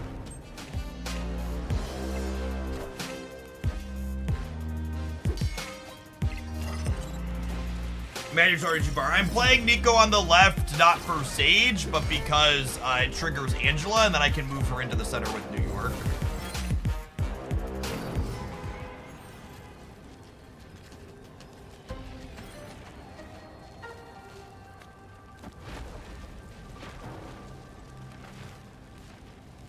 Why are there no bots in the 90s this season? Because your MMR is not high enough.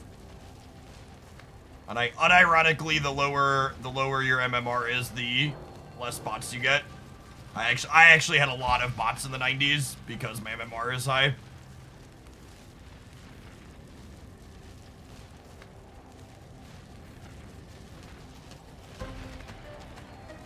typically enter Infinite. Anecdotally, it sounds like if you typically enter Infinite somewhere between like 6,500 and like 7,200 stat points, you probably won't get a lot of bots in the 90s anymore.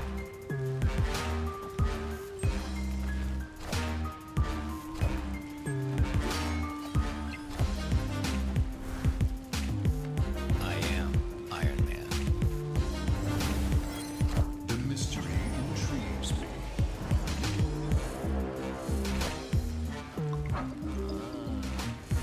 How is Sage doing so far? I think my initial read on Sage is that she seems kind of gladiator adjacent, maybe. She has a little bit of a deck building / sequencing requirement around her, but if you can play her out late, like, she's been like 3-6 to 3-12 pretty consistently. A lot of 8s, handfuls of double digits. I think she's mostly performing up to my expectations, similar to Nocturne. Like, I don't think she's gonna break the format, but she seems like a fine card. We're gonna take an ad break, and I think we're gonna play some Mr. Negative with her when we get back. So we recorded a Negative Surfer highlight earlier, and that felt good. I want to try her. She does more impressive things than Mr. Negative. So I think I want to try her in the Jane Negative shell and see how she feels in here.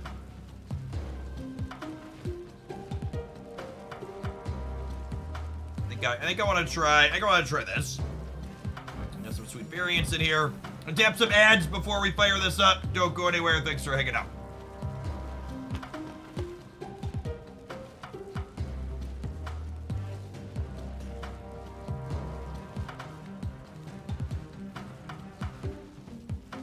We're gonna use the rest really quick. Yeah, I agree that Goose does not seem good with Sage because it would prevent your opponent from putting bigger cards there. BRB.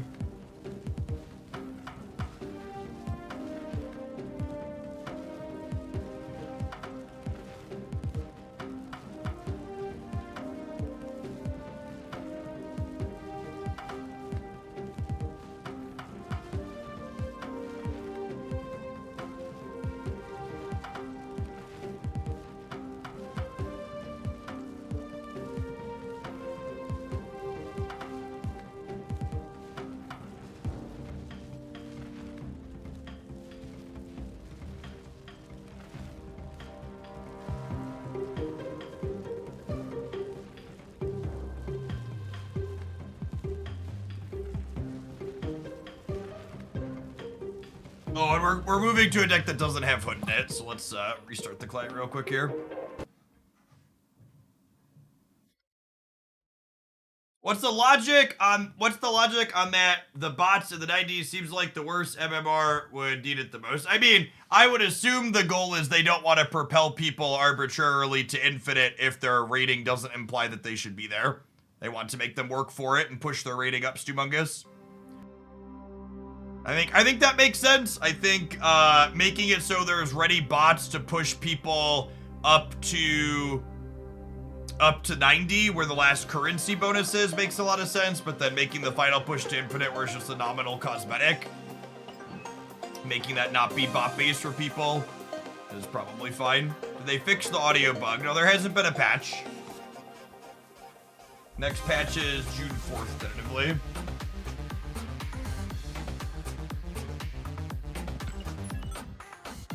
Yes, that's also true. You have to remember not every player has the same climb. The people that I play against in the 90s are different than people with lower MMRs. There's just like fewer human beings to pair me into.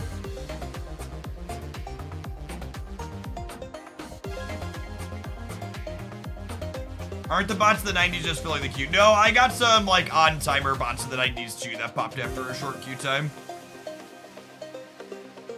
You willing to try a clog deck with Absorbing Man and Sage?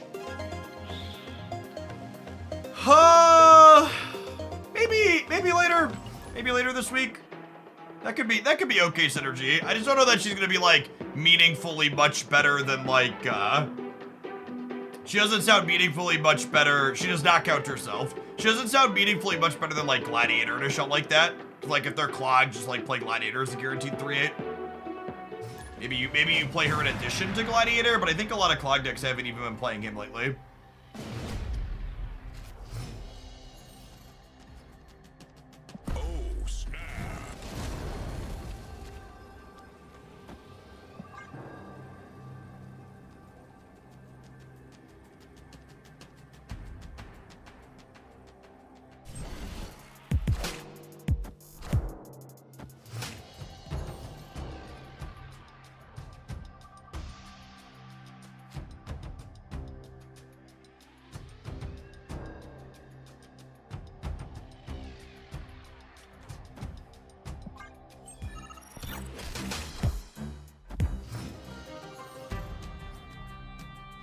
Sage and White Widow are friends. I can see that being true.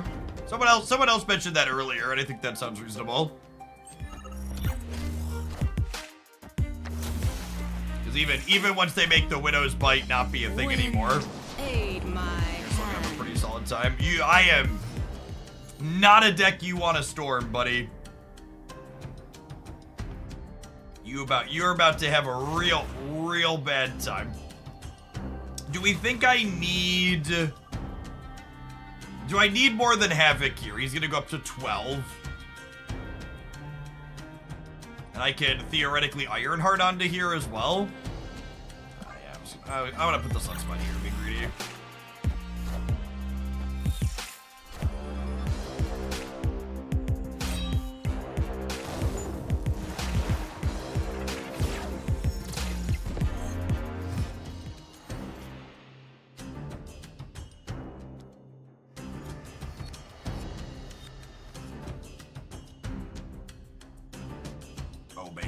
Oh, baby.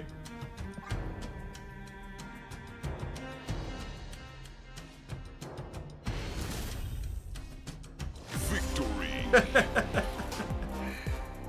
You want to double Cosmo? Maybe I should double Cosmo? I just figure they always play at center.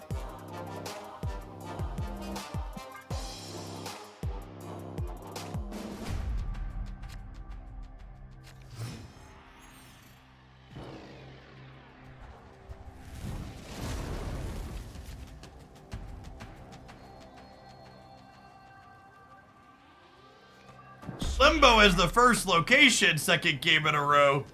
Wake up, sheeple, the truth is out there.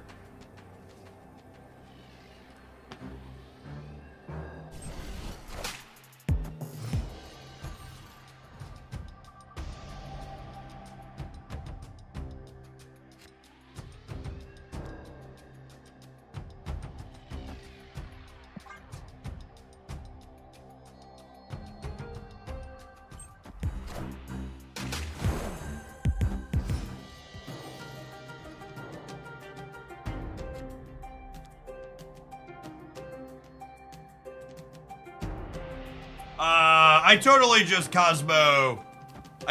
Cosmo killed here, yeah?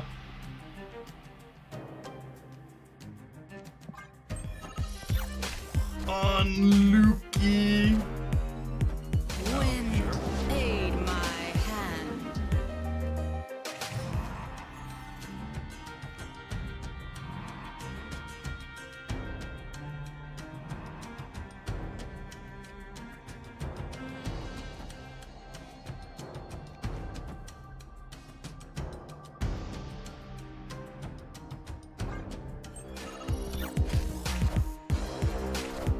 You tried being Lukey instead. That's a strong suggestion, honestly.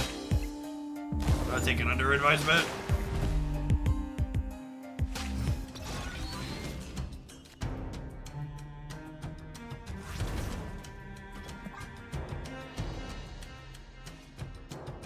He's so gorgeous. I think the thing that always impresses me about this negative deck is how often it just like strings together regular wins. I am Iron Man.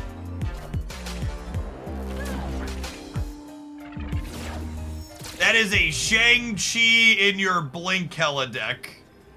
Tell me more, tell me more. Sorry, Sage, you are much worse than copying Iron Man here. Much, much worse than copying Iron Man here.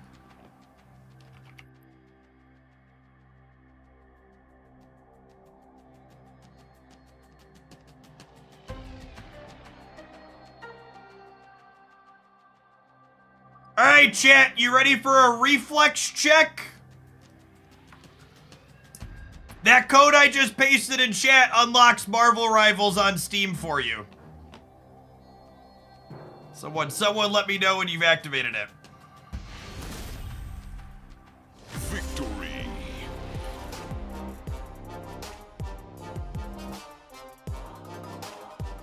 Once you've used the first one, you'll need the second part too, so grab that as well. Whoever got it.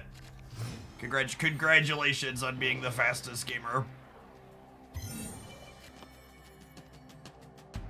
It's activated. Look at that! The gamers were quick. I have 1, 2, 3, 4, 5, 6. I have 7 more. I have 7 more.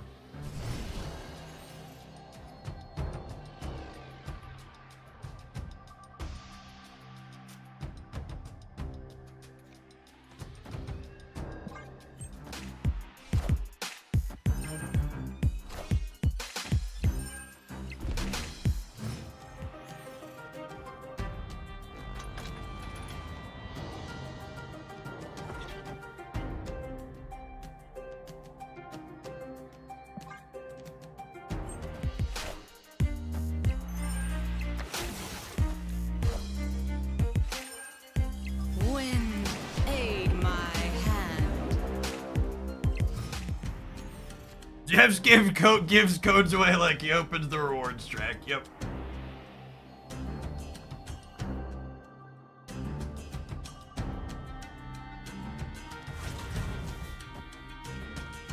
Well, I think we do this, and then next turn we just like Professor X plus Iron Man and call it a day, yeah?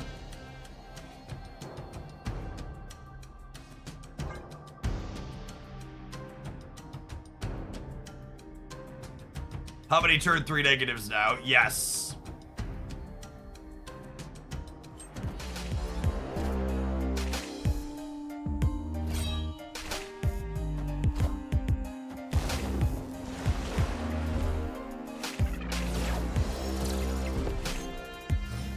Discard blank, sure.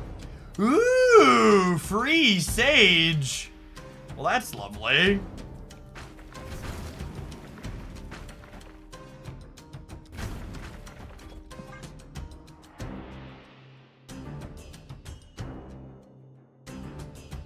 She's a 0-7 here. She seems like a solid addition to this deck. This deck really didn't want to play Morph, believe it or not. Believe it or not, I think this deck is better not having to play Morph. Oh no! War Machine! Monka. Mystique Order. No, I'm not playing Mystique anywhere, and I wanted Sage to count Iron Man. Oh, I guess the fact that New York is here meant that yeah, okay, the fact that New York is here maybe means I should have. That's fair. But we might still win here, but you're right. Because of New York and the ability to shuffle here, I should have ended on Iron Man and been 2 less here to be able to Mystique here.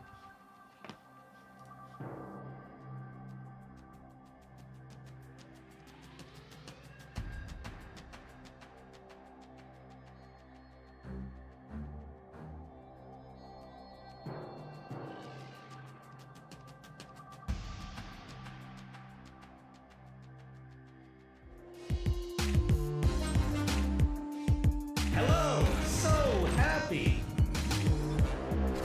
The coin flip? I think we won the coin flip. Nailed it. Easy game. Victory.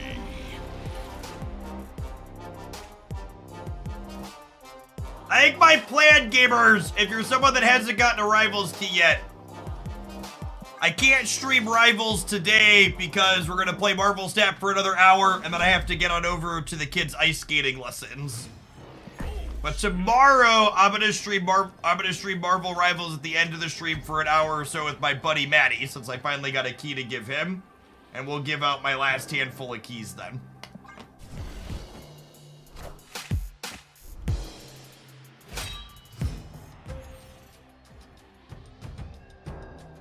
Ice skating, it's May. Yeah, we have an indoor ice arena.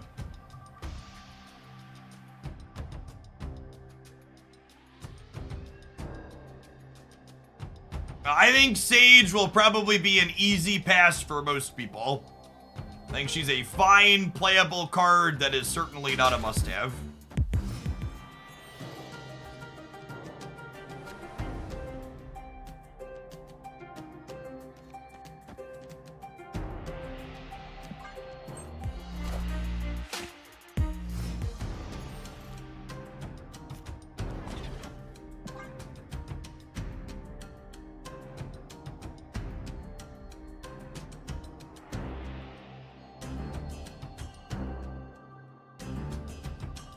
I chose Nocturne over Sage. I think you'll get more play out of Nocturne than you would get out of Sage.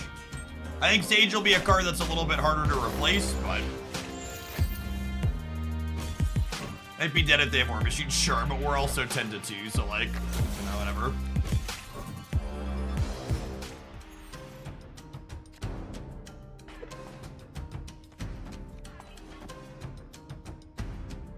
This draws Iron Man and Havoc out of my deck.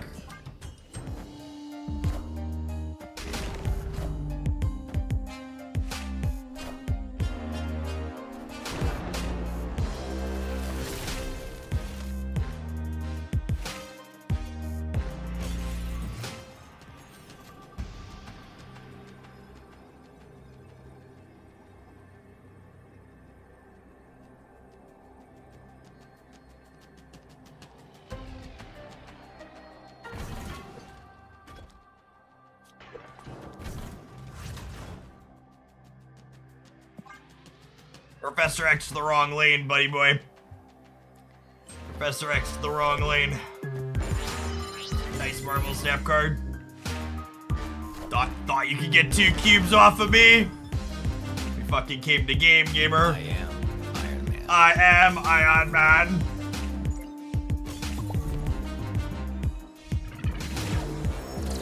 I just feel like such a toxic piece of trash when we play this deck, chat. But it's genuinely really good. And it lets me play my Havoc, so it can't be all bad, right? It lets me play my Havoc.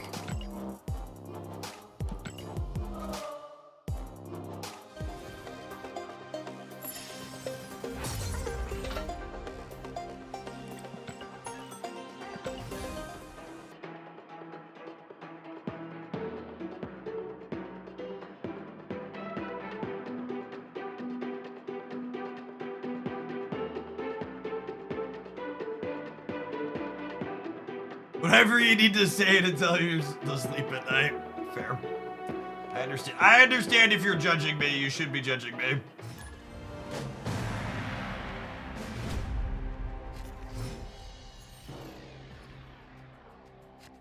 Oh, snap.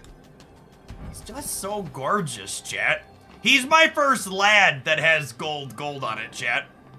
All of my other gold cards are ladies. I have Titania, Chavez, and Agent 13. Speaking of ladies, hello, Jane.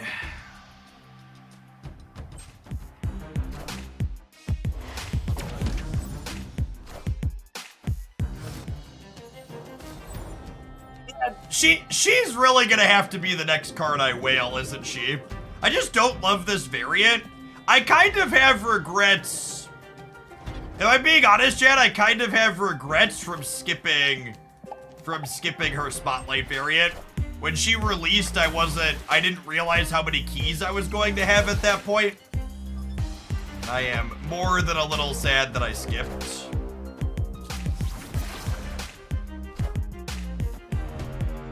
Oh, that's actually really unfortunate.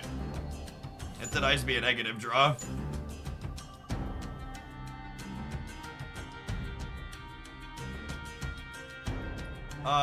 This is 6.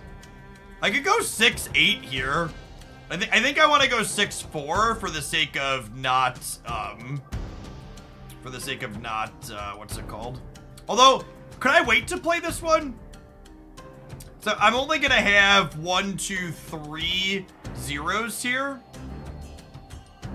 I'm only gonna have 3 zeros, so I draw up to 4, and then I Jane draw 3. I guess I brick a draw if I don't play her out. I'm gonna play her out because I don't want to brick a draw. Oh, cool. She might be bigger on the left now. Nice.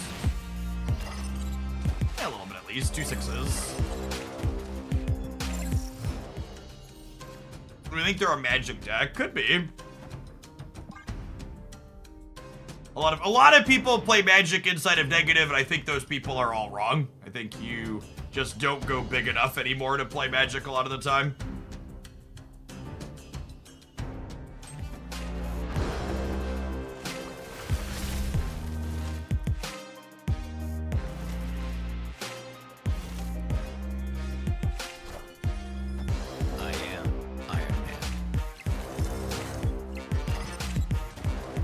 Oh, that was weird. The animation from him happened before. It's interesting. Okay, well, I think I just play for left and right then, yeah? Just don't contest the Iron Man path.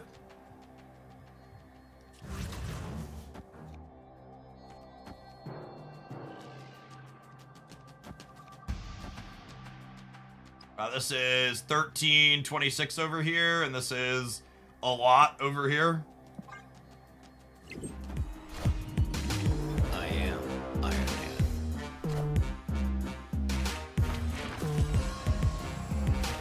I am Iron Man.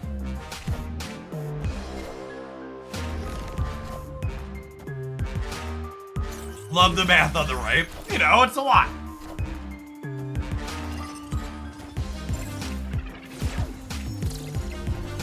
That's funny, we both got double Sage from Time Theater. Victory.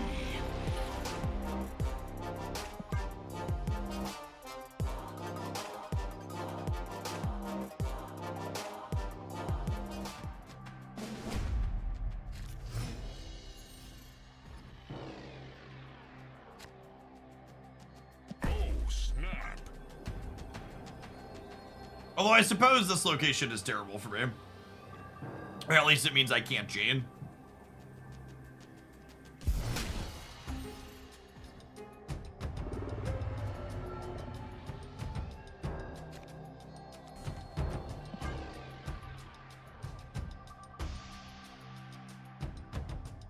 Is Sage good in Cerebro Zero? Asking the real questions.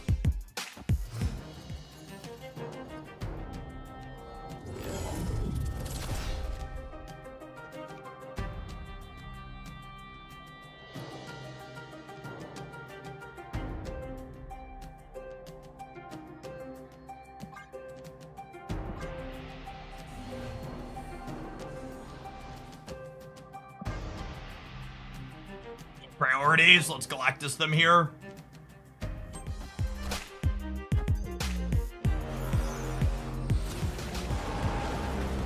Oh, that's so bad for me.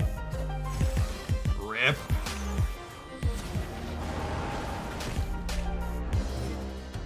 I mean, fair, but it's still not good for us.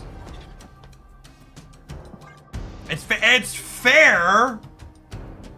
But, like, I wanted to be able to Iron Man. Originally, I was going to Iron Man on 4, and then Mystique the Iron Man Ironheart on 5. And now that's just not possible. All hail Hydra! Man, Apota is playing a wild build.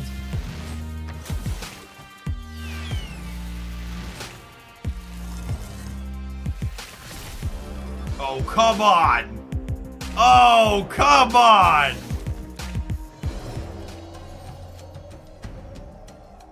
Freaking game of Marvel Snap.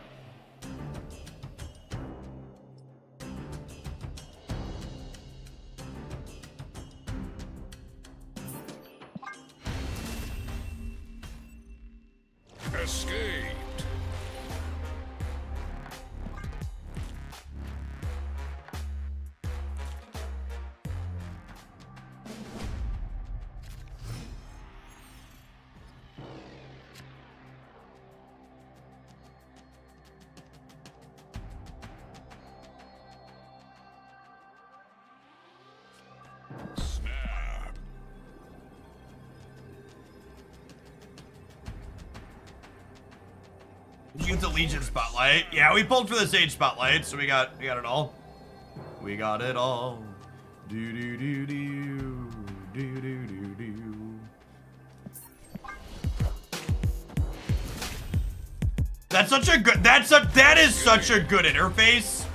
That's such a good interface that it retreated me for 4 cubes when I meant to retreat to their snap. Good, clean interfacing right there.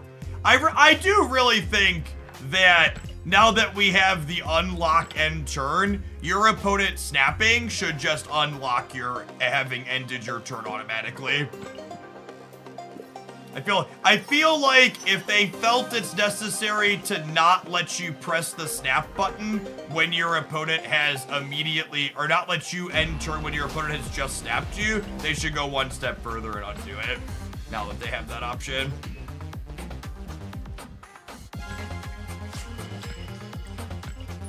Can you show the Living Tribunal split with gold? I think I only have inked on Tribunal currently. I apologize for being a pleb.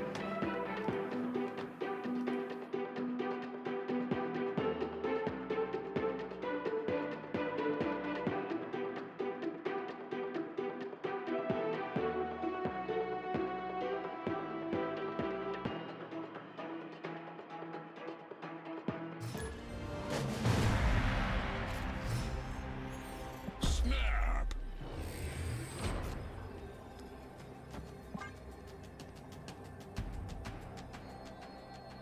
Opponent snapped.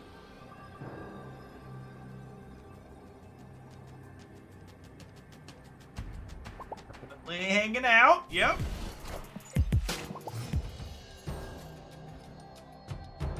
There's a golden tribunal on Discord. Chat Hoglandia's whales always come through.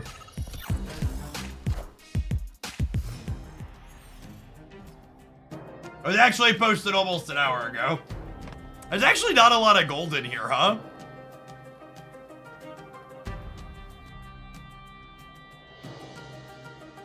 A little bit in and around. It's fine.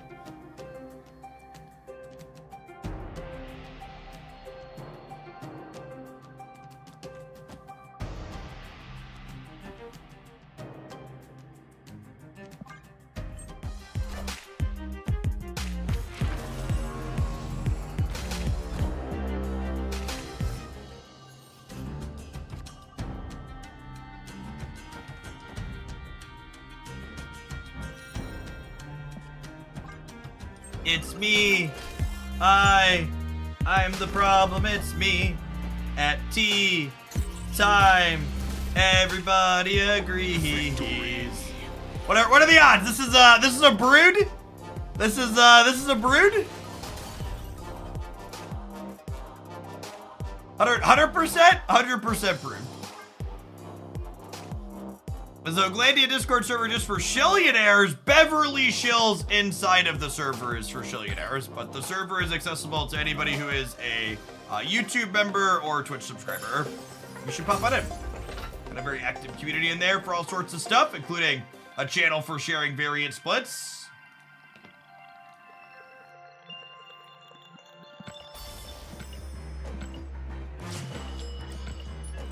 Fun fact, chat. If you wanna get the vibe for like what the Discord community is like, my Discord server has somewhere between 300 and 500 people that read it in a given week, and it is somewhere between 1,500 and 2,500 people present in it at any given time. And the server has existed for probably going on about 7 years now. I have single-digit number of people who have been banned from that server lifetime. Just like, it's really just like phenomenal. It's truly a lovely place to be.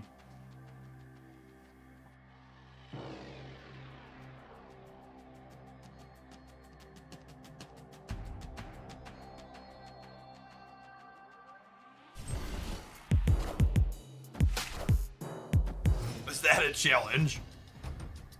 I believe the Hoglandia speed running record for entering the Discord server and getting banned belongs to the gamer who joined the server, and that same day they dove into the politics channel and let us know that they were a libertarian, and then said a bunch of other stuff that goes along after you say that. That I believe is the speed run record for, well, we're gonna show you to the door.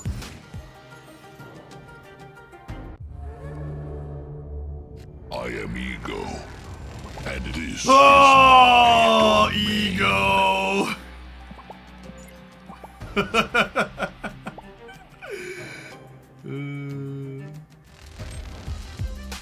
Oh, Ego.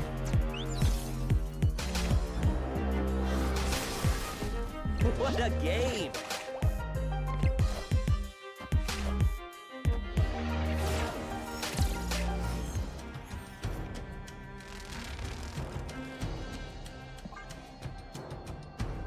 Unfortunately, I don't know that there aren't really cards in my deck that Ego can play. I guess maybe we draw like Sage and they Sage Sinister London and she goes crazy. Like maybe.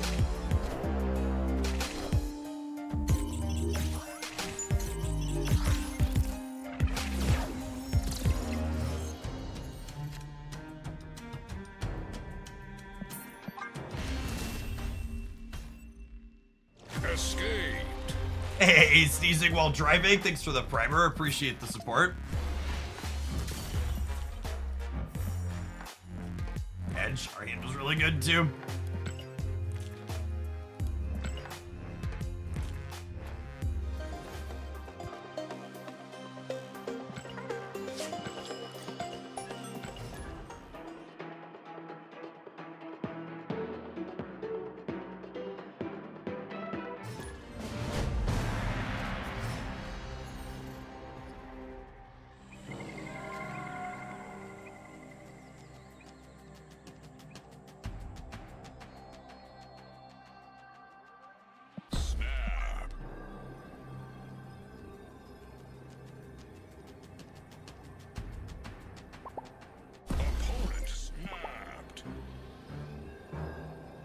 Speaking of things that make me proud of the community that we have here, past just the Discord server,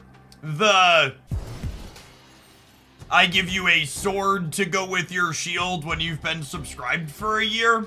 That was something that started when the channel was much smaller than it is today. And in the back of my mind, I always thought that there had to be some certainty that that was going to bite me in the ass eventually. And surprisingly, in doing this for a decade now and at full-time metrics for 6 years, it actually never has. So kudos to the gamers.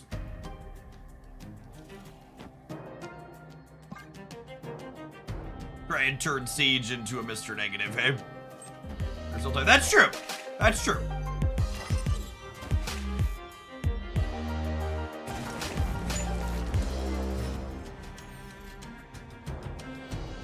The gamers can still work it out. Is it Bravoda into Havoc? Think so.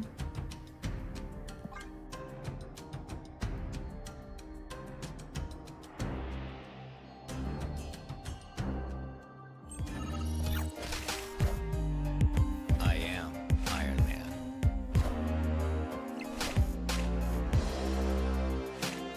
Ego overrules Agatha. Talking about Ego and Agatha.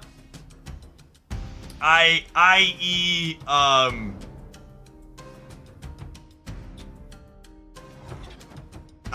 Agatha's not guaranteed to play herself.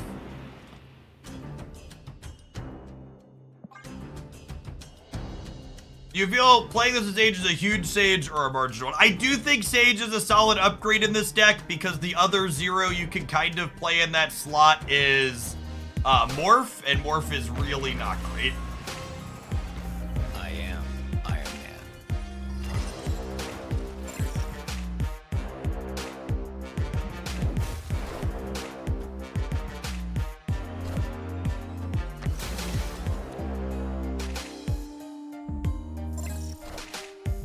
I am Iron Man.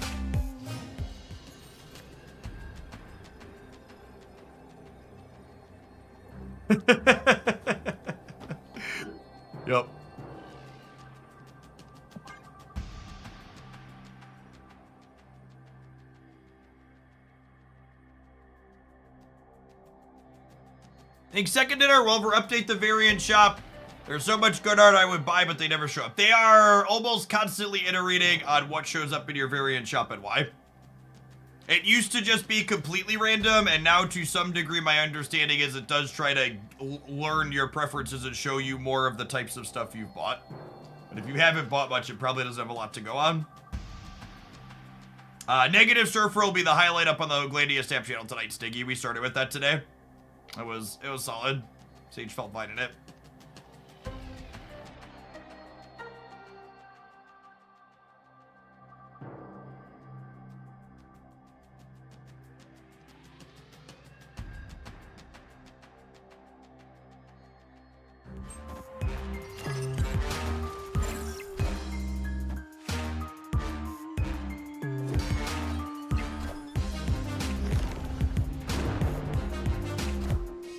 They do have a stellar Loki with a light up corner.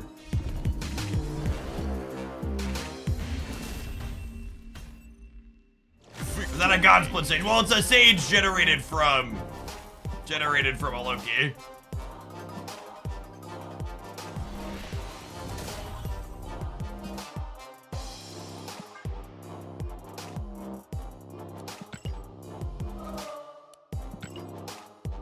How do I increase my MMR? Just cube. So long as you are climbing after infinite, your MMR will be going up. But how much it goes up by is slow and steady, right? Like it's not a 1-to-1. So long as you're gaining snap points after you get into infinite, you'll slowly be climbing. You gotta understand people like me who have high MMRs at this point. We played thousands of games post-infinite while mostly going up. It takes a lot of matches to move that needle.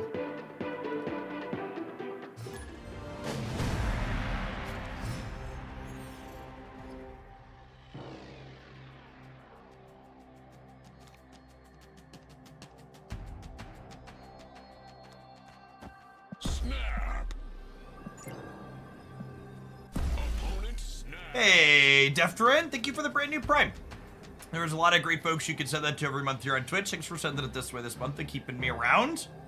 Appreciate you getting it in before the Prime gets cut next month. If you're a gamer chat, you should always make sure to use your Prime sub if you have one. But definitely make sure you get it in before June 3rd if you haven't used it for this cycle already. On June 3rd, Daddy Bezos will be tightening his purse strings a little bit, and all Prime subs will be cut by a minimum of 10%. With some of them getting cut by over half. Currently, all Prime subs are worth $2.50 USD. Under the change system, the top Prime subs will be worth $2.25, with the average Prime sub being about $1.09 outside of the US. It makes no sense to me. So, at the risk of being Daddy Bezos' corporate shill here for the moment,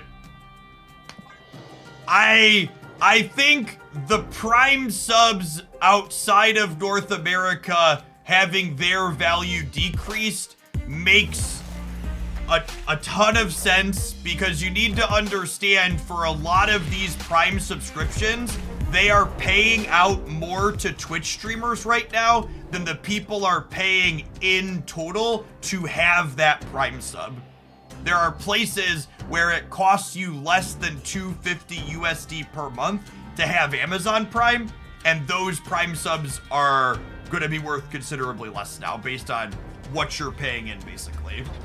That being said, the cost of Amazon Prime in the US and Canada has done nothing but go up and cost significantly more than $2.50 a month. So cutting those ones by 10% is definitely only explainable by corporate greed and the need to make a number go up on a line. So it's a little bit of column A, a little bit of column B. I'm actually shocked how long. I'm shocked how long they let it pay out more than people pay in for it. Exia, thank you for the primer, appreciate it. So for streamers like me, Prime subs have always been worth less than normal paid subs.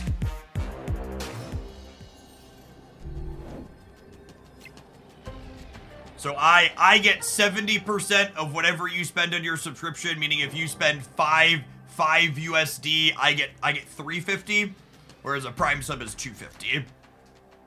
So it's pretty close, and for like a free roll, I do appreciate it, but they're always been a little bit less. Hank, we're dead here, gamers. I just don't have any stats. We don't have any of our big zeros. We need like a Havoc or an Ironheart to have a real shot here. Not a Ravoda and a Jane Foster. Escaped. Can you comment on the current state of the U.S. economy? I think the main comment on the state of the U.S. economy is more of a commentary on where capitalism has got us as a whole, and that is somewhere incredibly unsustainable.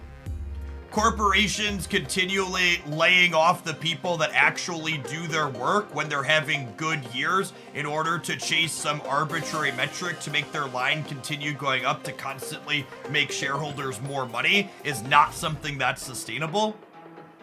Even just looking at an industry that's very close to home for all of us watching this stream, go look at how many video game studios released incredible video games in the past year or two that got bought out or cut or something else, or they laid off all or some of their people despite having incredibly successful products because they weren't profitable enough. And the easiest way to make your profitability go up for your shareholders is to just lay people off. Thank you for the gifted suds, Yipgik.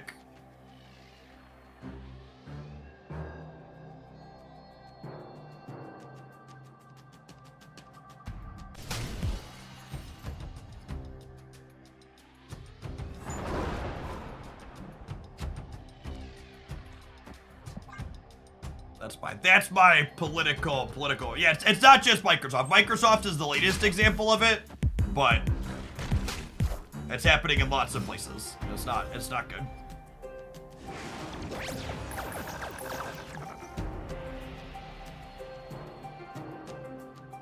Okay, so things that are the opposite of not good, gamers, is that we take those. Holy.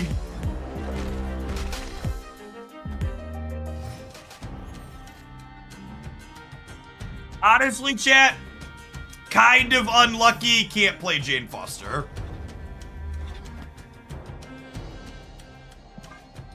If I'm being honest, kind of unlucky, can't play Jane Foster.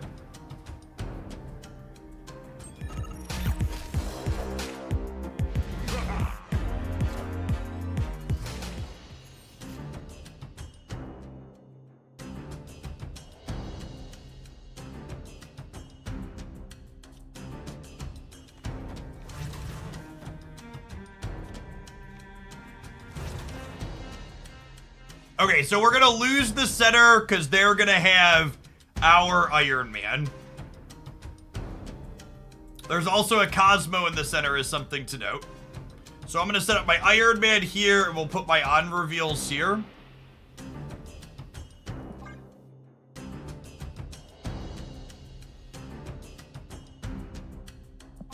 Do we not play Havoc because Jane is more? There's a good chance I draw... Well, I guess there's a chance I draw a Wasp next turn. If I draw Professor X, though... This is +5, this is +4. I think I just play Havoc. So I could also draw Sunspot. If I draw Sunspot... Oh, jeez. There are no odd reveals on this board. None. Wait, why is she... Oh, I didn't Mr. Negative because I got Cosmoed. My brain is, yes. Okay, I understand now. I'm going to 12, I'm going to 16 here. Going to 11 here.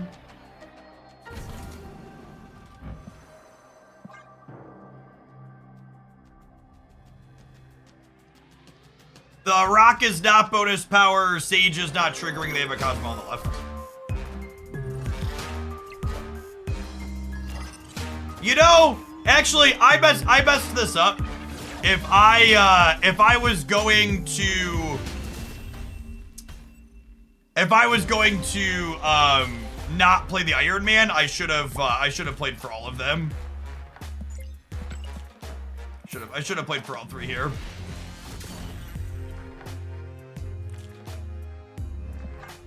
That's fine. The negative ended up not mattering. We didn't draw. We drew both the rocks they put in our deck. Unlucky.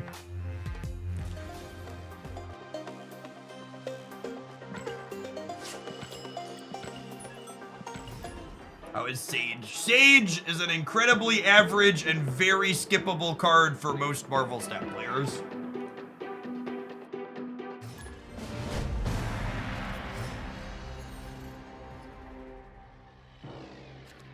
I fully expect that Mr. Negative is probably going to be her best spot. Maybe she slots into something with Surfer.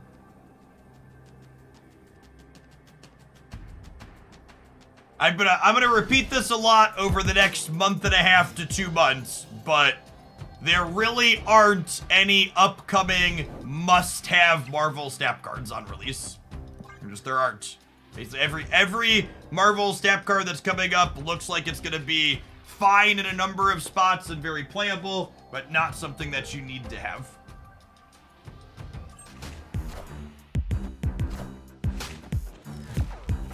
Ravoda into Negative into Iron Man on the left.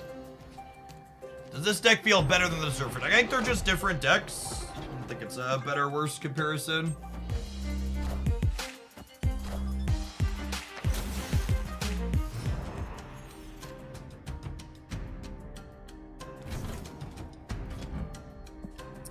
Lovely lady looking at this miniaturized lab.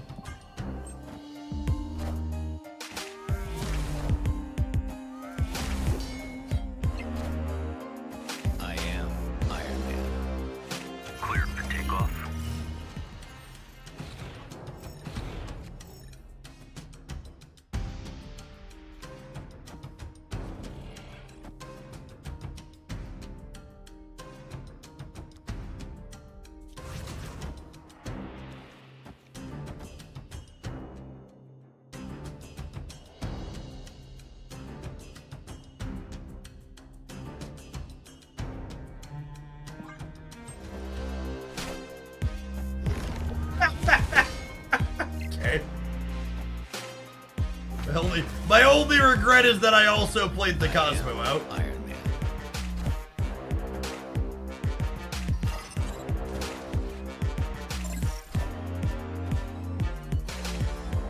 All systems go.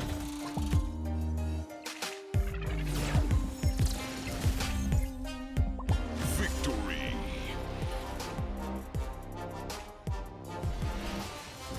I will say, one thing that's incredibly satisfying about this deck is this deck is very good against the two things I hate playing against, which are other Professor X decks and Hela. You could go bigger than Hela, you could Professor X them out of lanes, you have a lot of cards that are good with your own X, so you play into other X decks well. I think that's actually probably one of the most frustrating parts about Professor X as a design, is all of the cards that are good against Professor X are just good with him too. So generally speaking, when your deck is good against Professor X, you probably just want to play him yourself.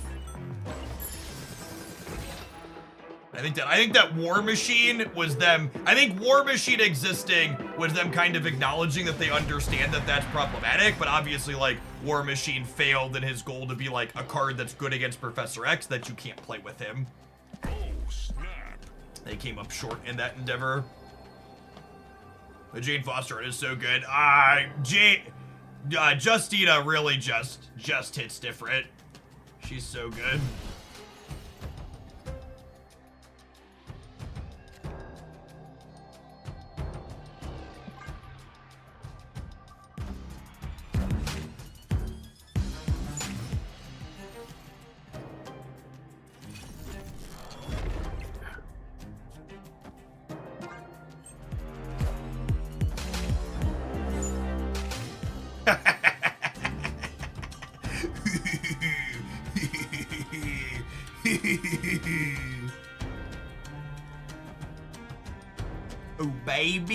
Oh baby a double.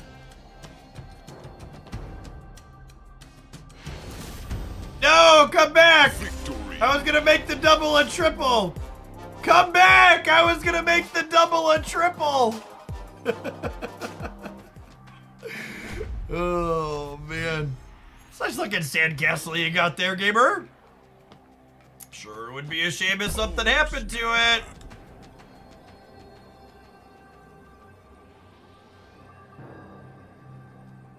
Cloning bats is actually incredibly good for them, but they might be having thoughts after I cosmoed them. Why does everybody hate Loki? People hate Loki because Loki punishes you for making bad deck building choices, and making bad deck building choices is most gamers' specialty. Perplexed. Thank you for the 15 months, by the way. Cosno. Cosno. Cosno.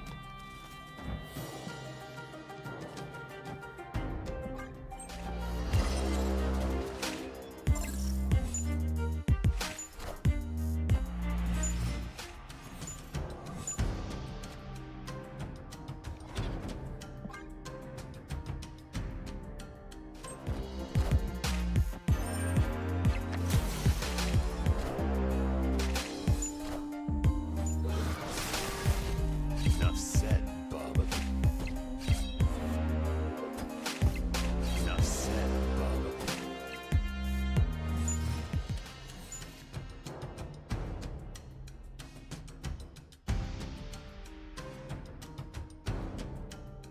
Their priorities are probably dead.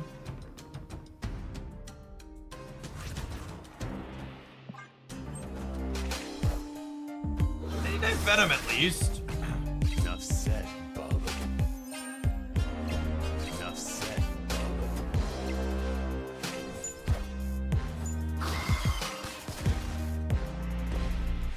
Enough said, Bubba. Enough said, Bubba. Okay, I mean those that up back on the left make our sage better.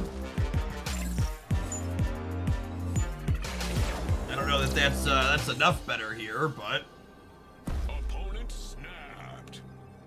calm down, Boomer. Calm down. Escaped.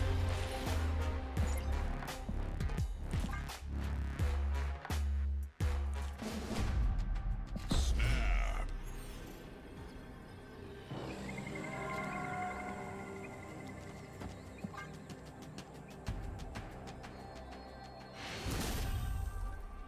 Victory.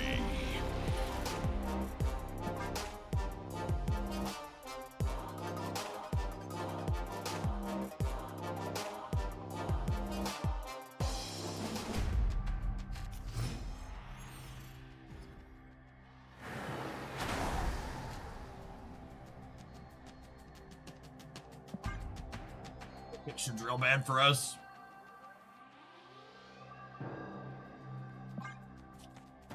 Still play this out.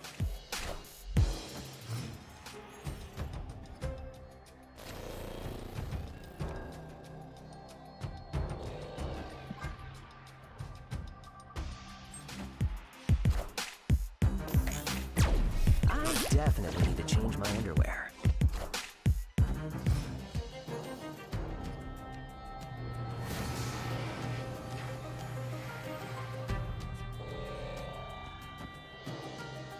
Snap.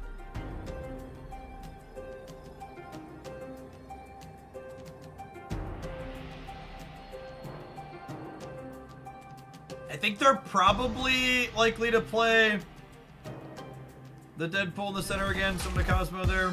Well, I guess it makes sense for them to always play where I can't Cosmo them. Played on their part. What a game!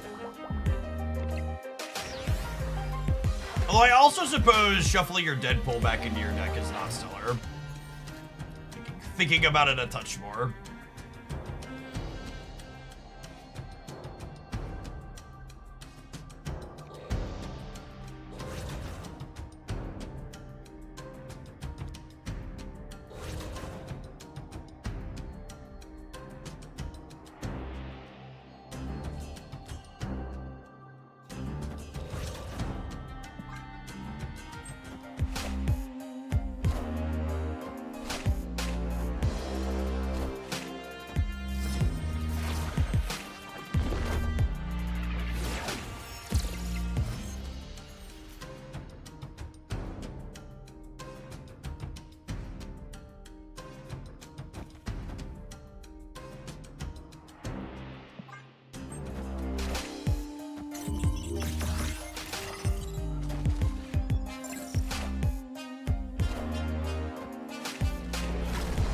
Lucky? She was a 210?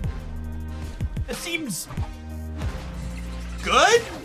That seems good.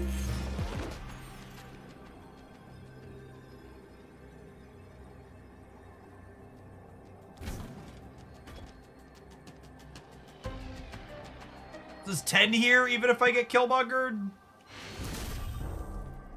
Victory.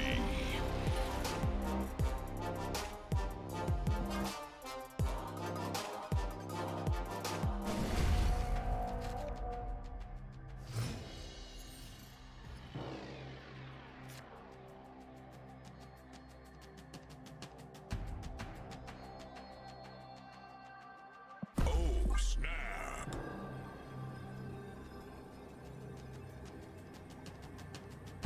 Avengers Compound could mean this is a Professor X the Compound on 4 game. Is a good bit of violence to choose.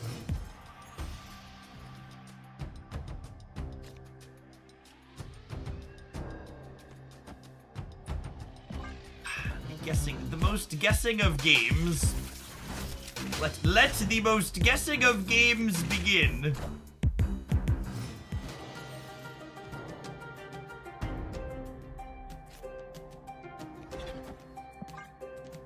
Unfortunate to draw Iron Man here. We'll leave Sunspot, Sage, and Havoc in the deck. Sage is so good with negative jet.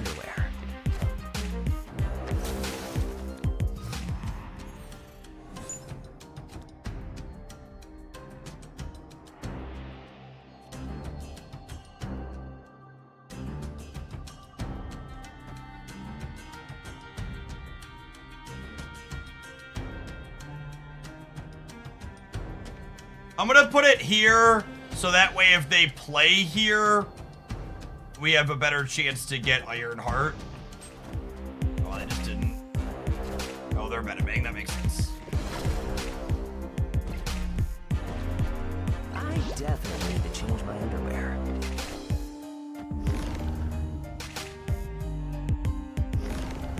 Clear for takeoff.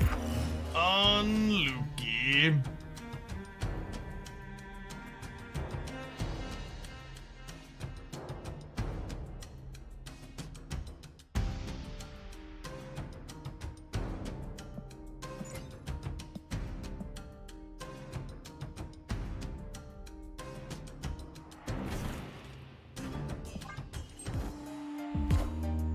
Carnage. Oh, it's Killmonger. Damn, I could have cheesed them. What a game! I was a coward. I should have gone Mystique into Cosmo to Professor X here, and then I could have Ironhearted to win it. Should have stayed the course.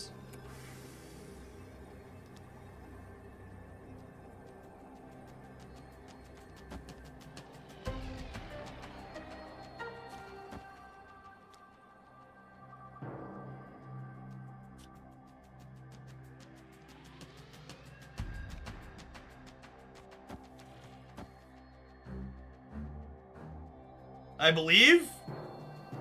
I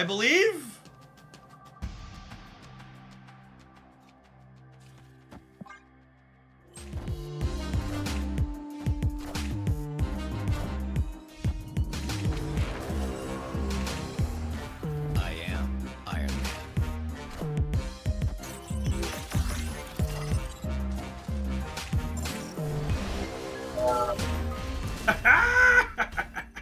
Look at that. Look at that 0-13 chat. Freaking crushed them. She feels like a real this deck has felt reasonable for a while, but your last 0 that you've played has always felt mediocre. Like, people always ask, like, can you replace Havoc? And it's like, well, you can, but, like, you miss his numbers. And having another card that's completely free that gives you numbers is exactly something this deck has wanted for a little bit. You have Havoc, you have Sage, we have Iron Man now, you have Mystique to double up some others, Ironheart's a 0-9, having another 0 big thing. I mean, honestly, I think this is better than Darkhawk Hobbit. Like, Hawk was regularly only 8, sometimes 10. Like, Sage has been consistently 9, 11, 13, etc. If you are a negative enjoyer, I think Sage is a card to consider. I think this is her. I don't know that she belongs almost anywhere else, but she definitely belongs here. I think one question in my mind is Cosmo. Is Cosmo still worth it with Sage? I'm inclined to say yes, just because you want something to be able to stop the rogues and enchantresses of the world that give you a hard time. But you could maybe experiment swapping Cosmo. If you want to play this deck and you're missing Havoc and Sage, your other considerations are like Angela and Morph, but they are considerable downgrades in my opinion. They're both like I said, having 0 energy cards after you negative that add lots of stats is a big deal. So, yep. All right, gamers. I think that's going to be a wrap for me for today. It is Tuesday night in the Hoagland household, which means I need to get over to the kiddos' ice skating lessons.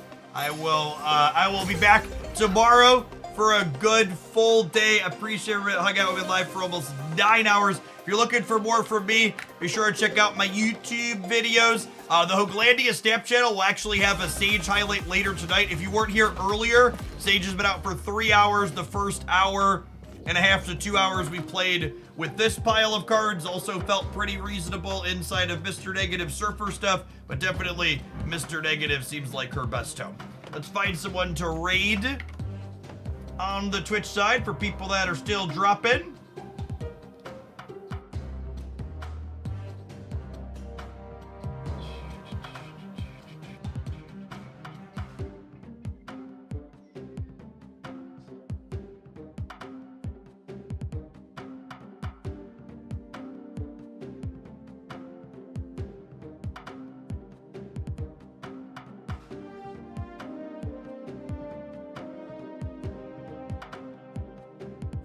It looks like all of the typical smaller creators I follow to raid are streaming Marvel Rifles at the moment, so I'm just gonna raid Alex. He's great. A lot of you probably know who he is. He's actually one of my longer subs on Twitch, so numbers don't do as much for him, but I need to find some more smaller step creators to raid into. If you're someone that fits that description, slide into my DMs at sometime in the future. Check out Alex though. I'm sure you know who he is. He's wonderful. I'll send you over his way.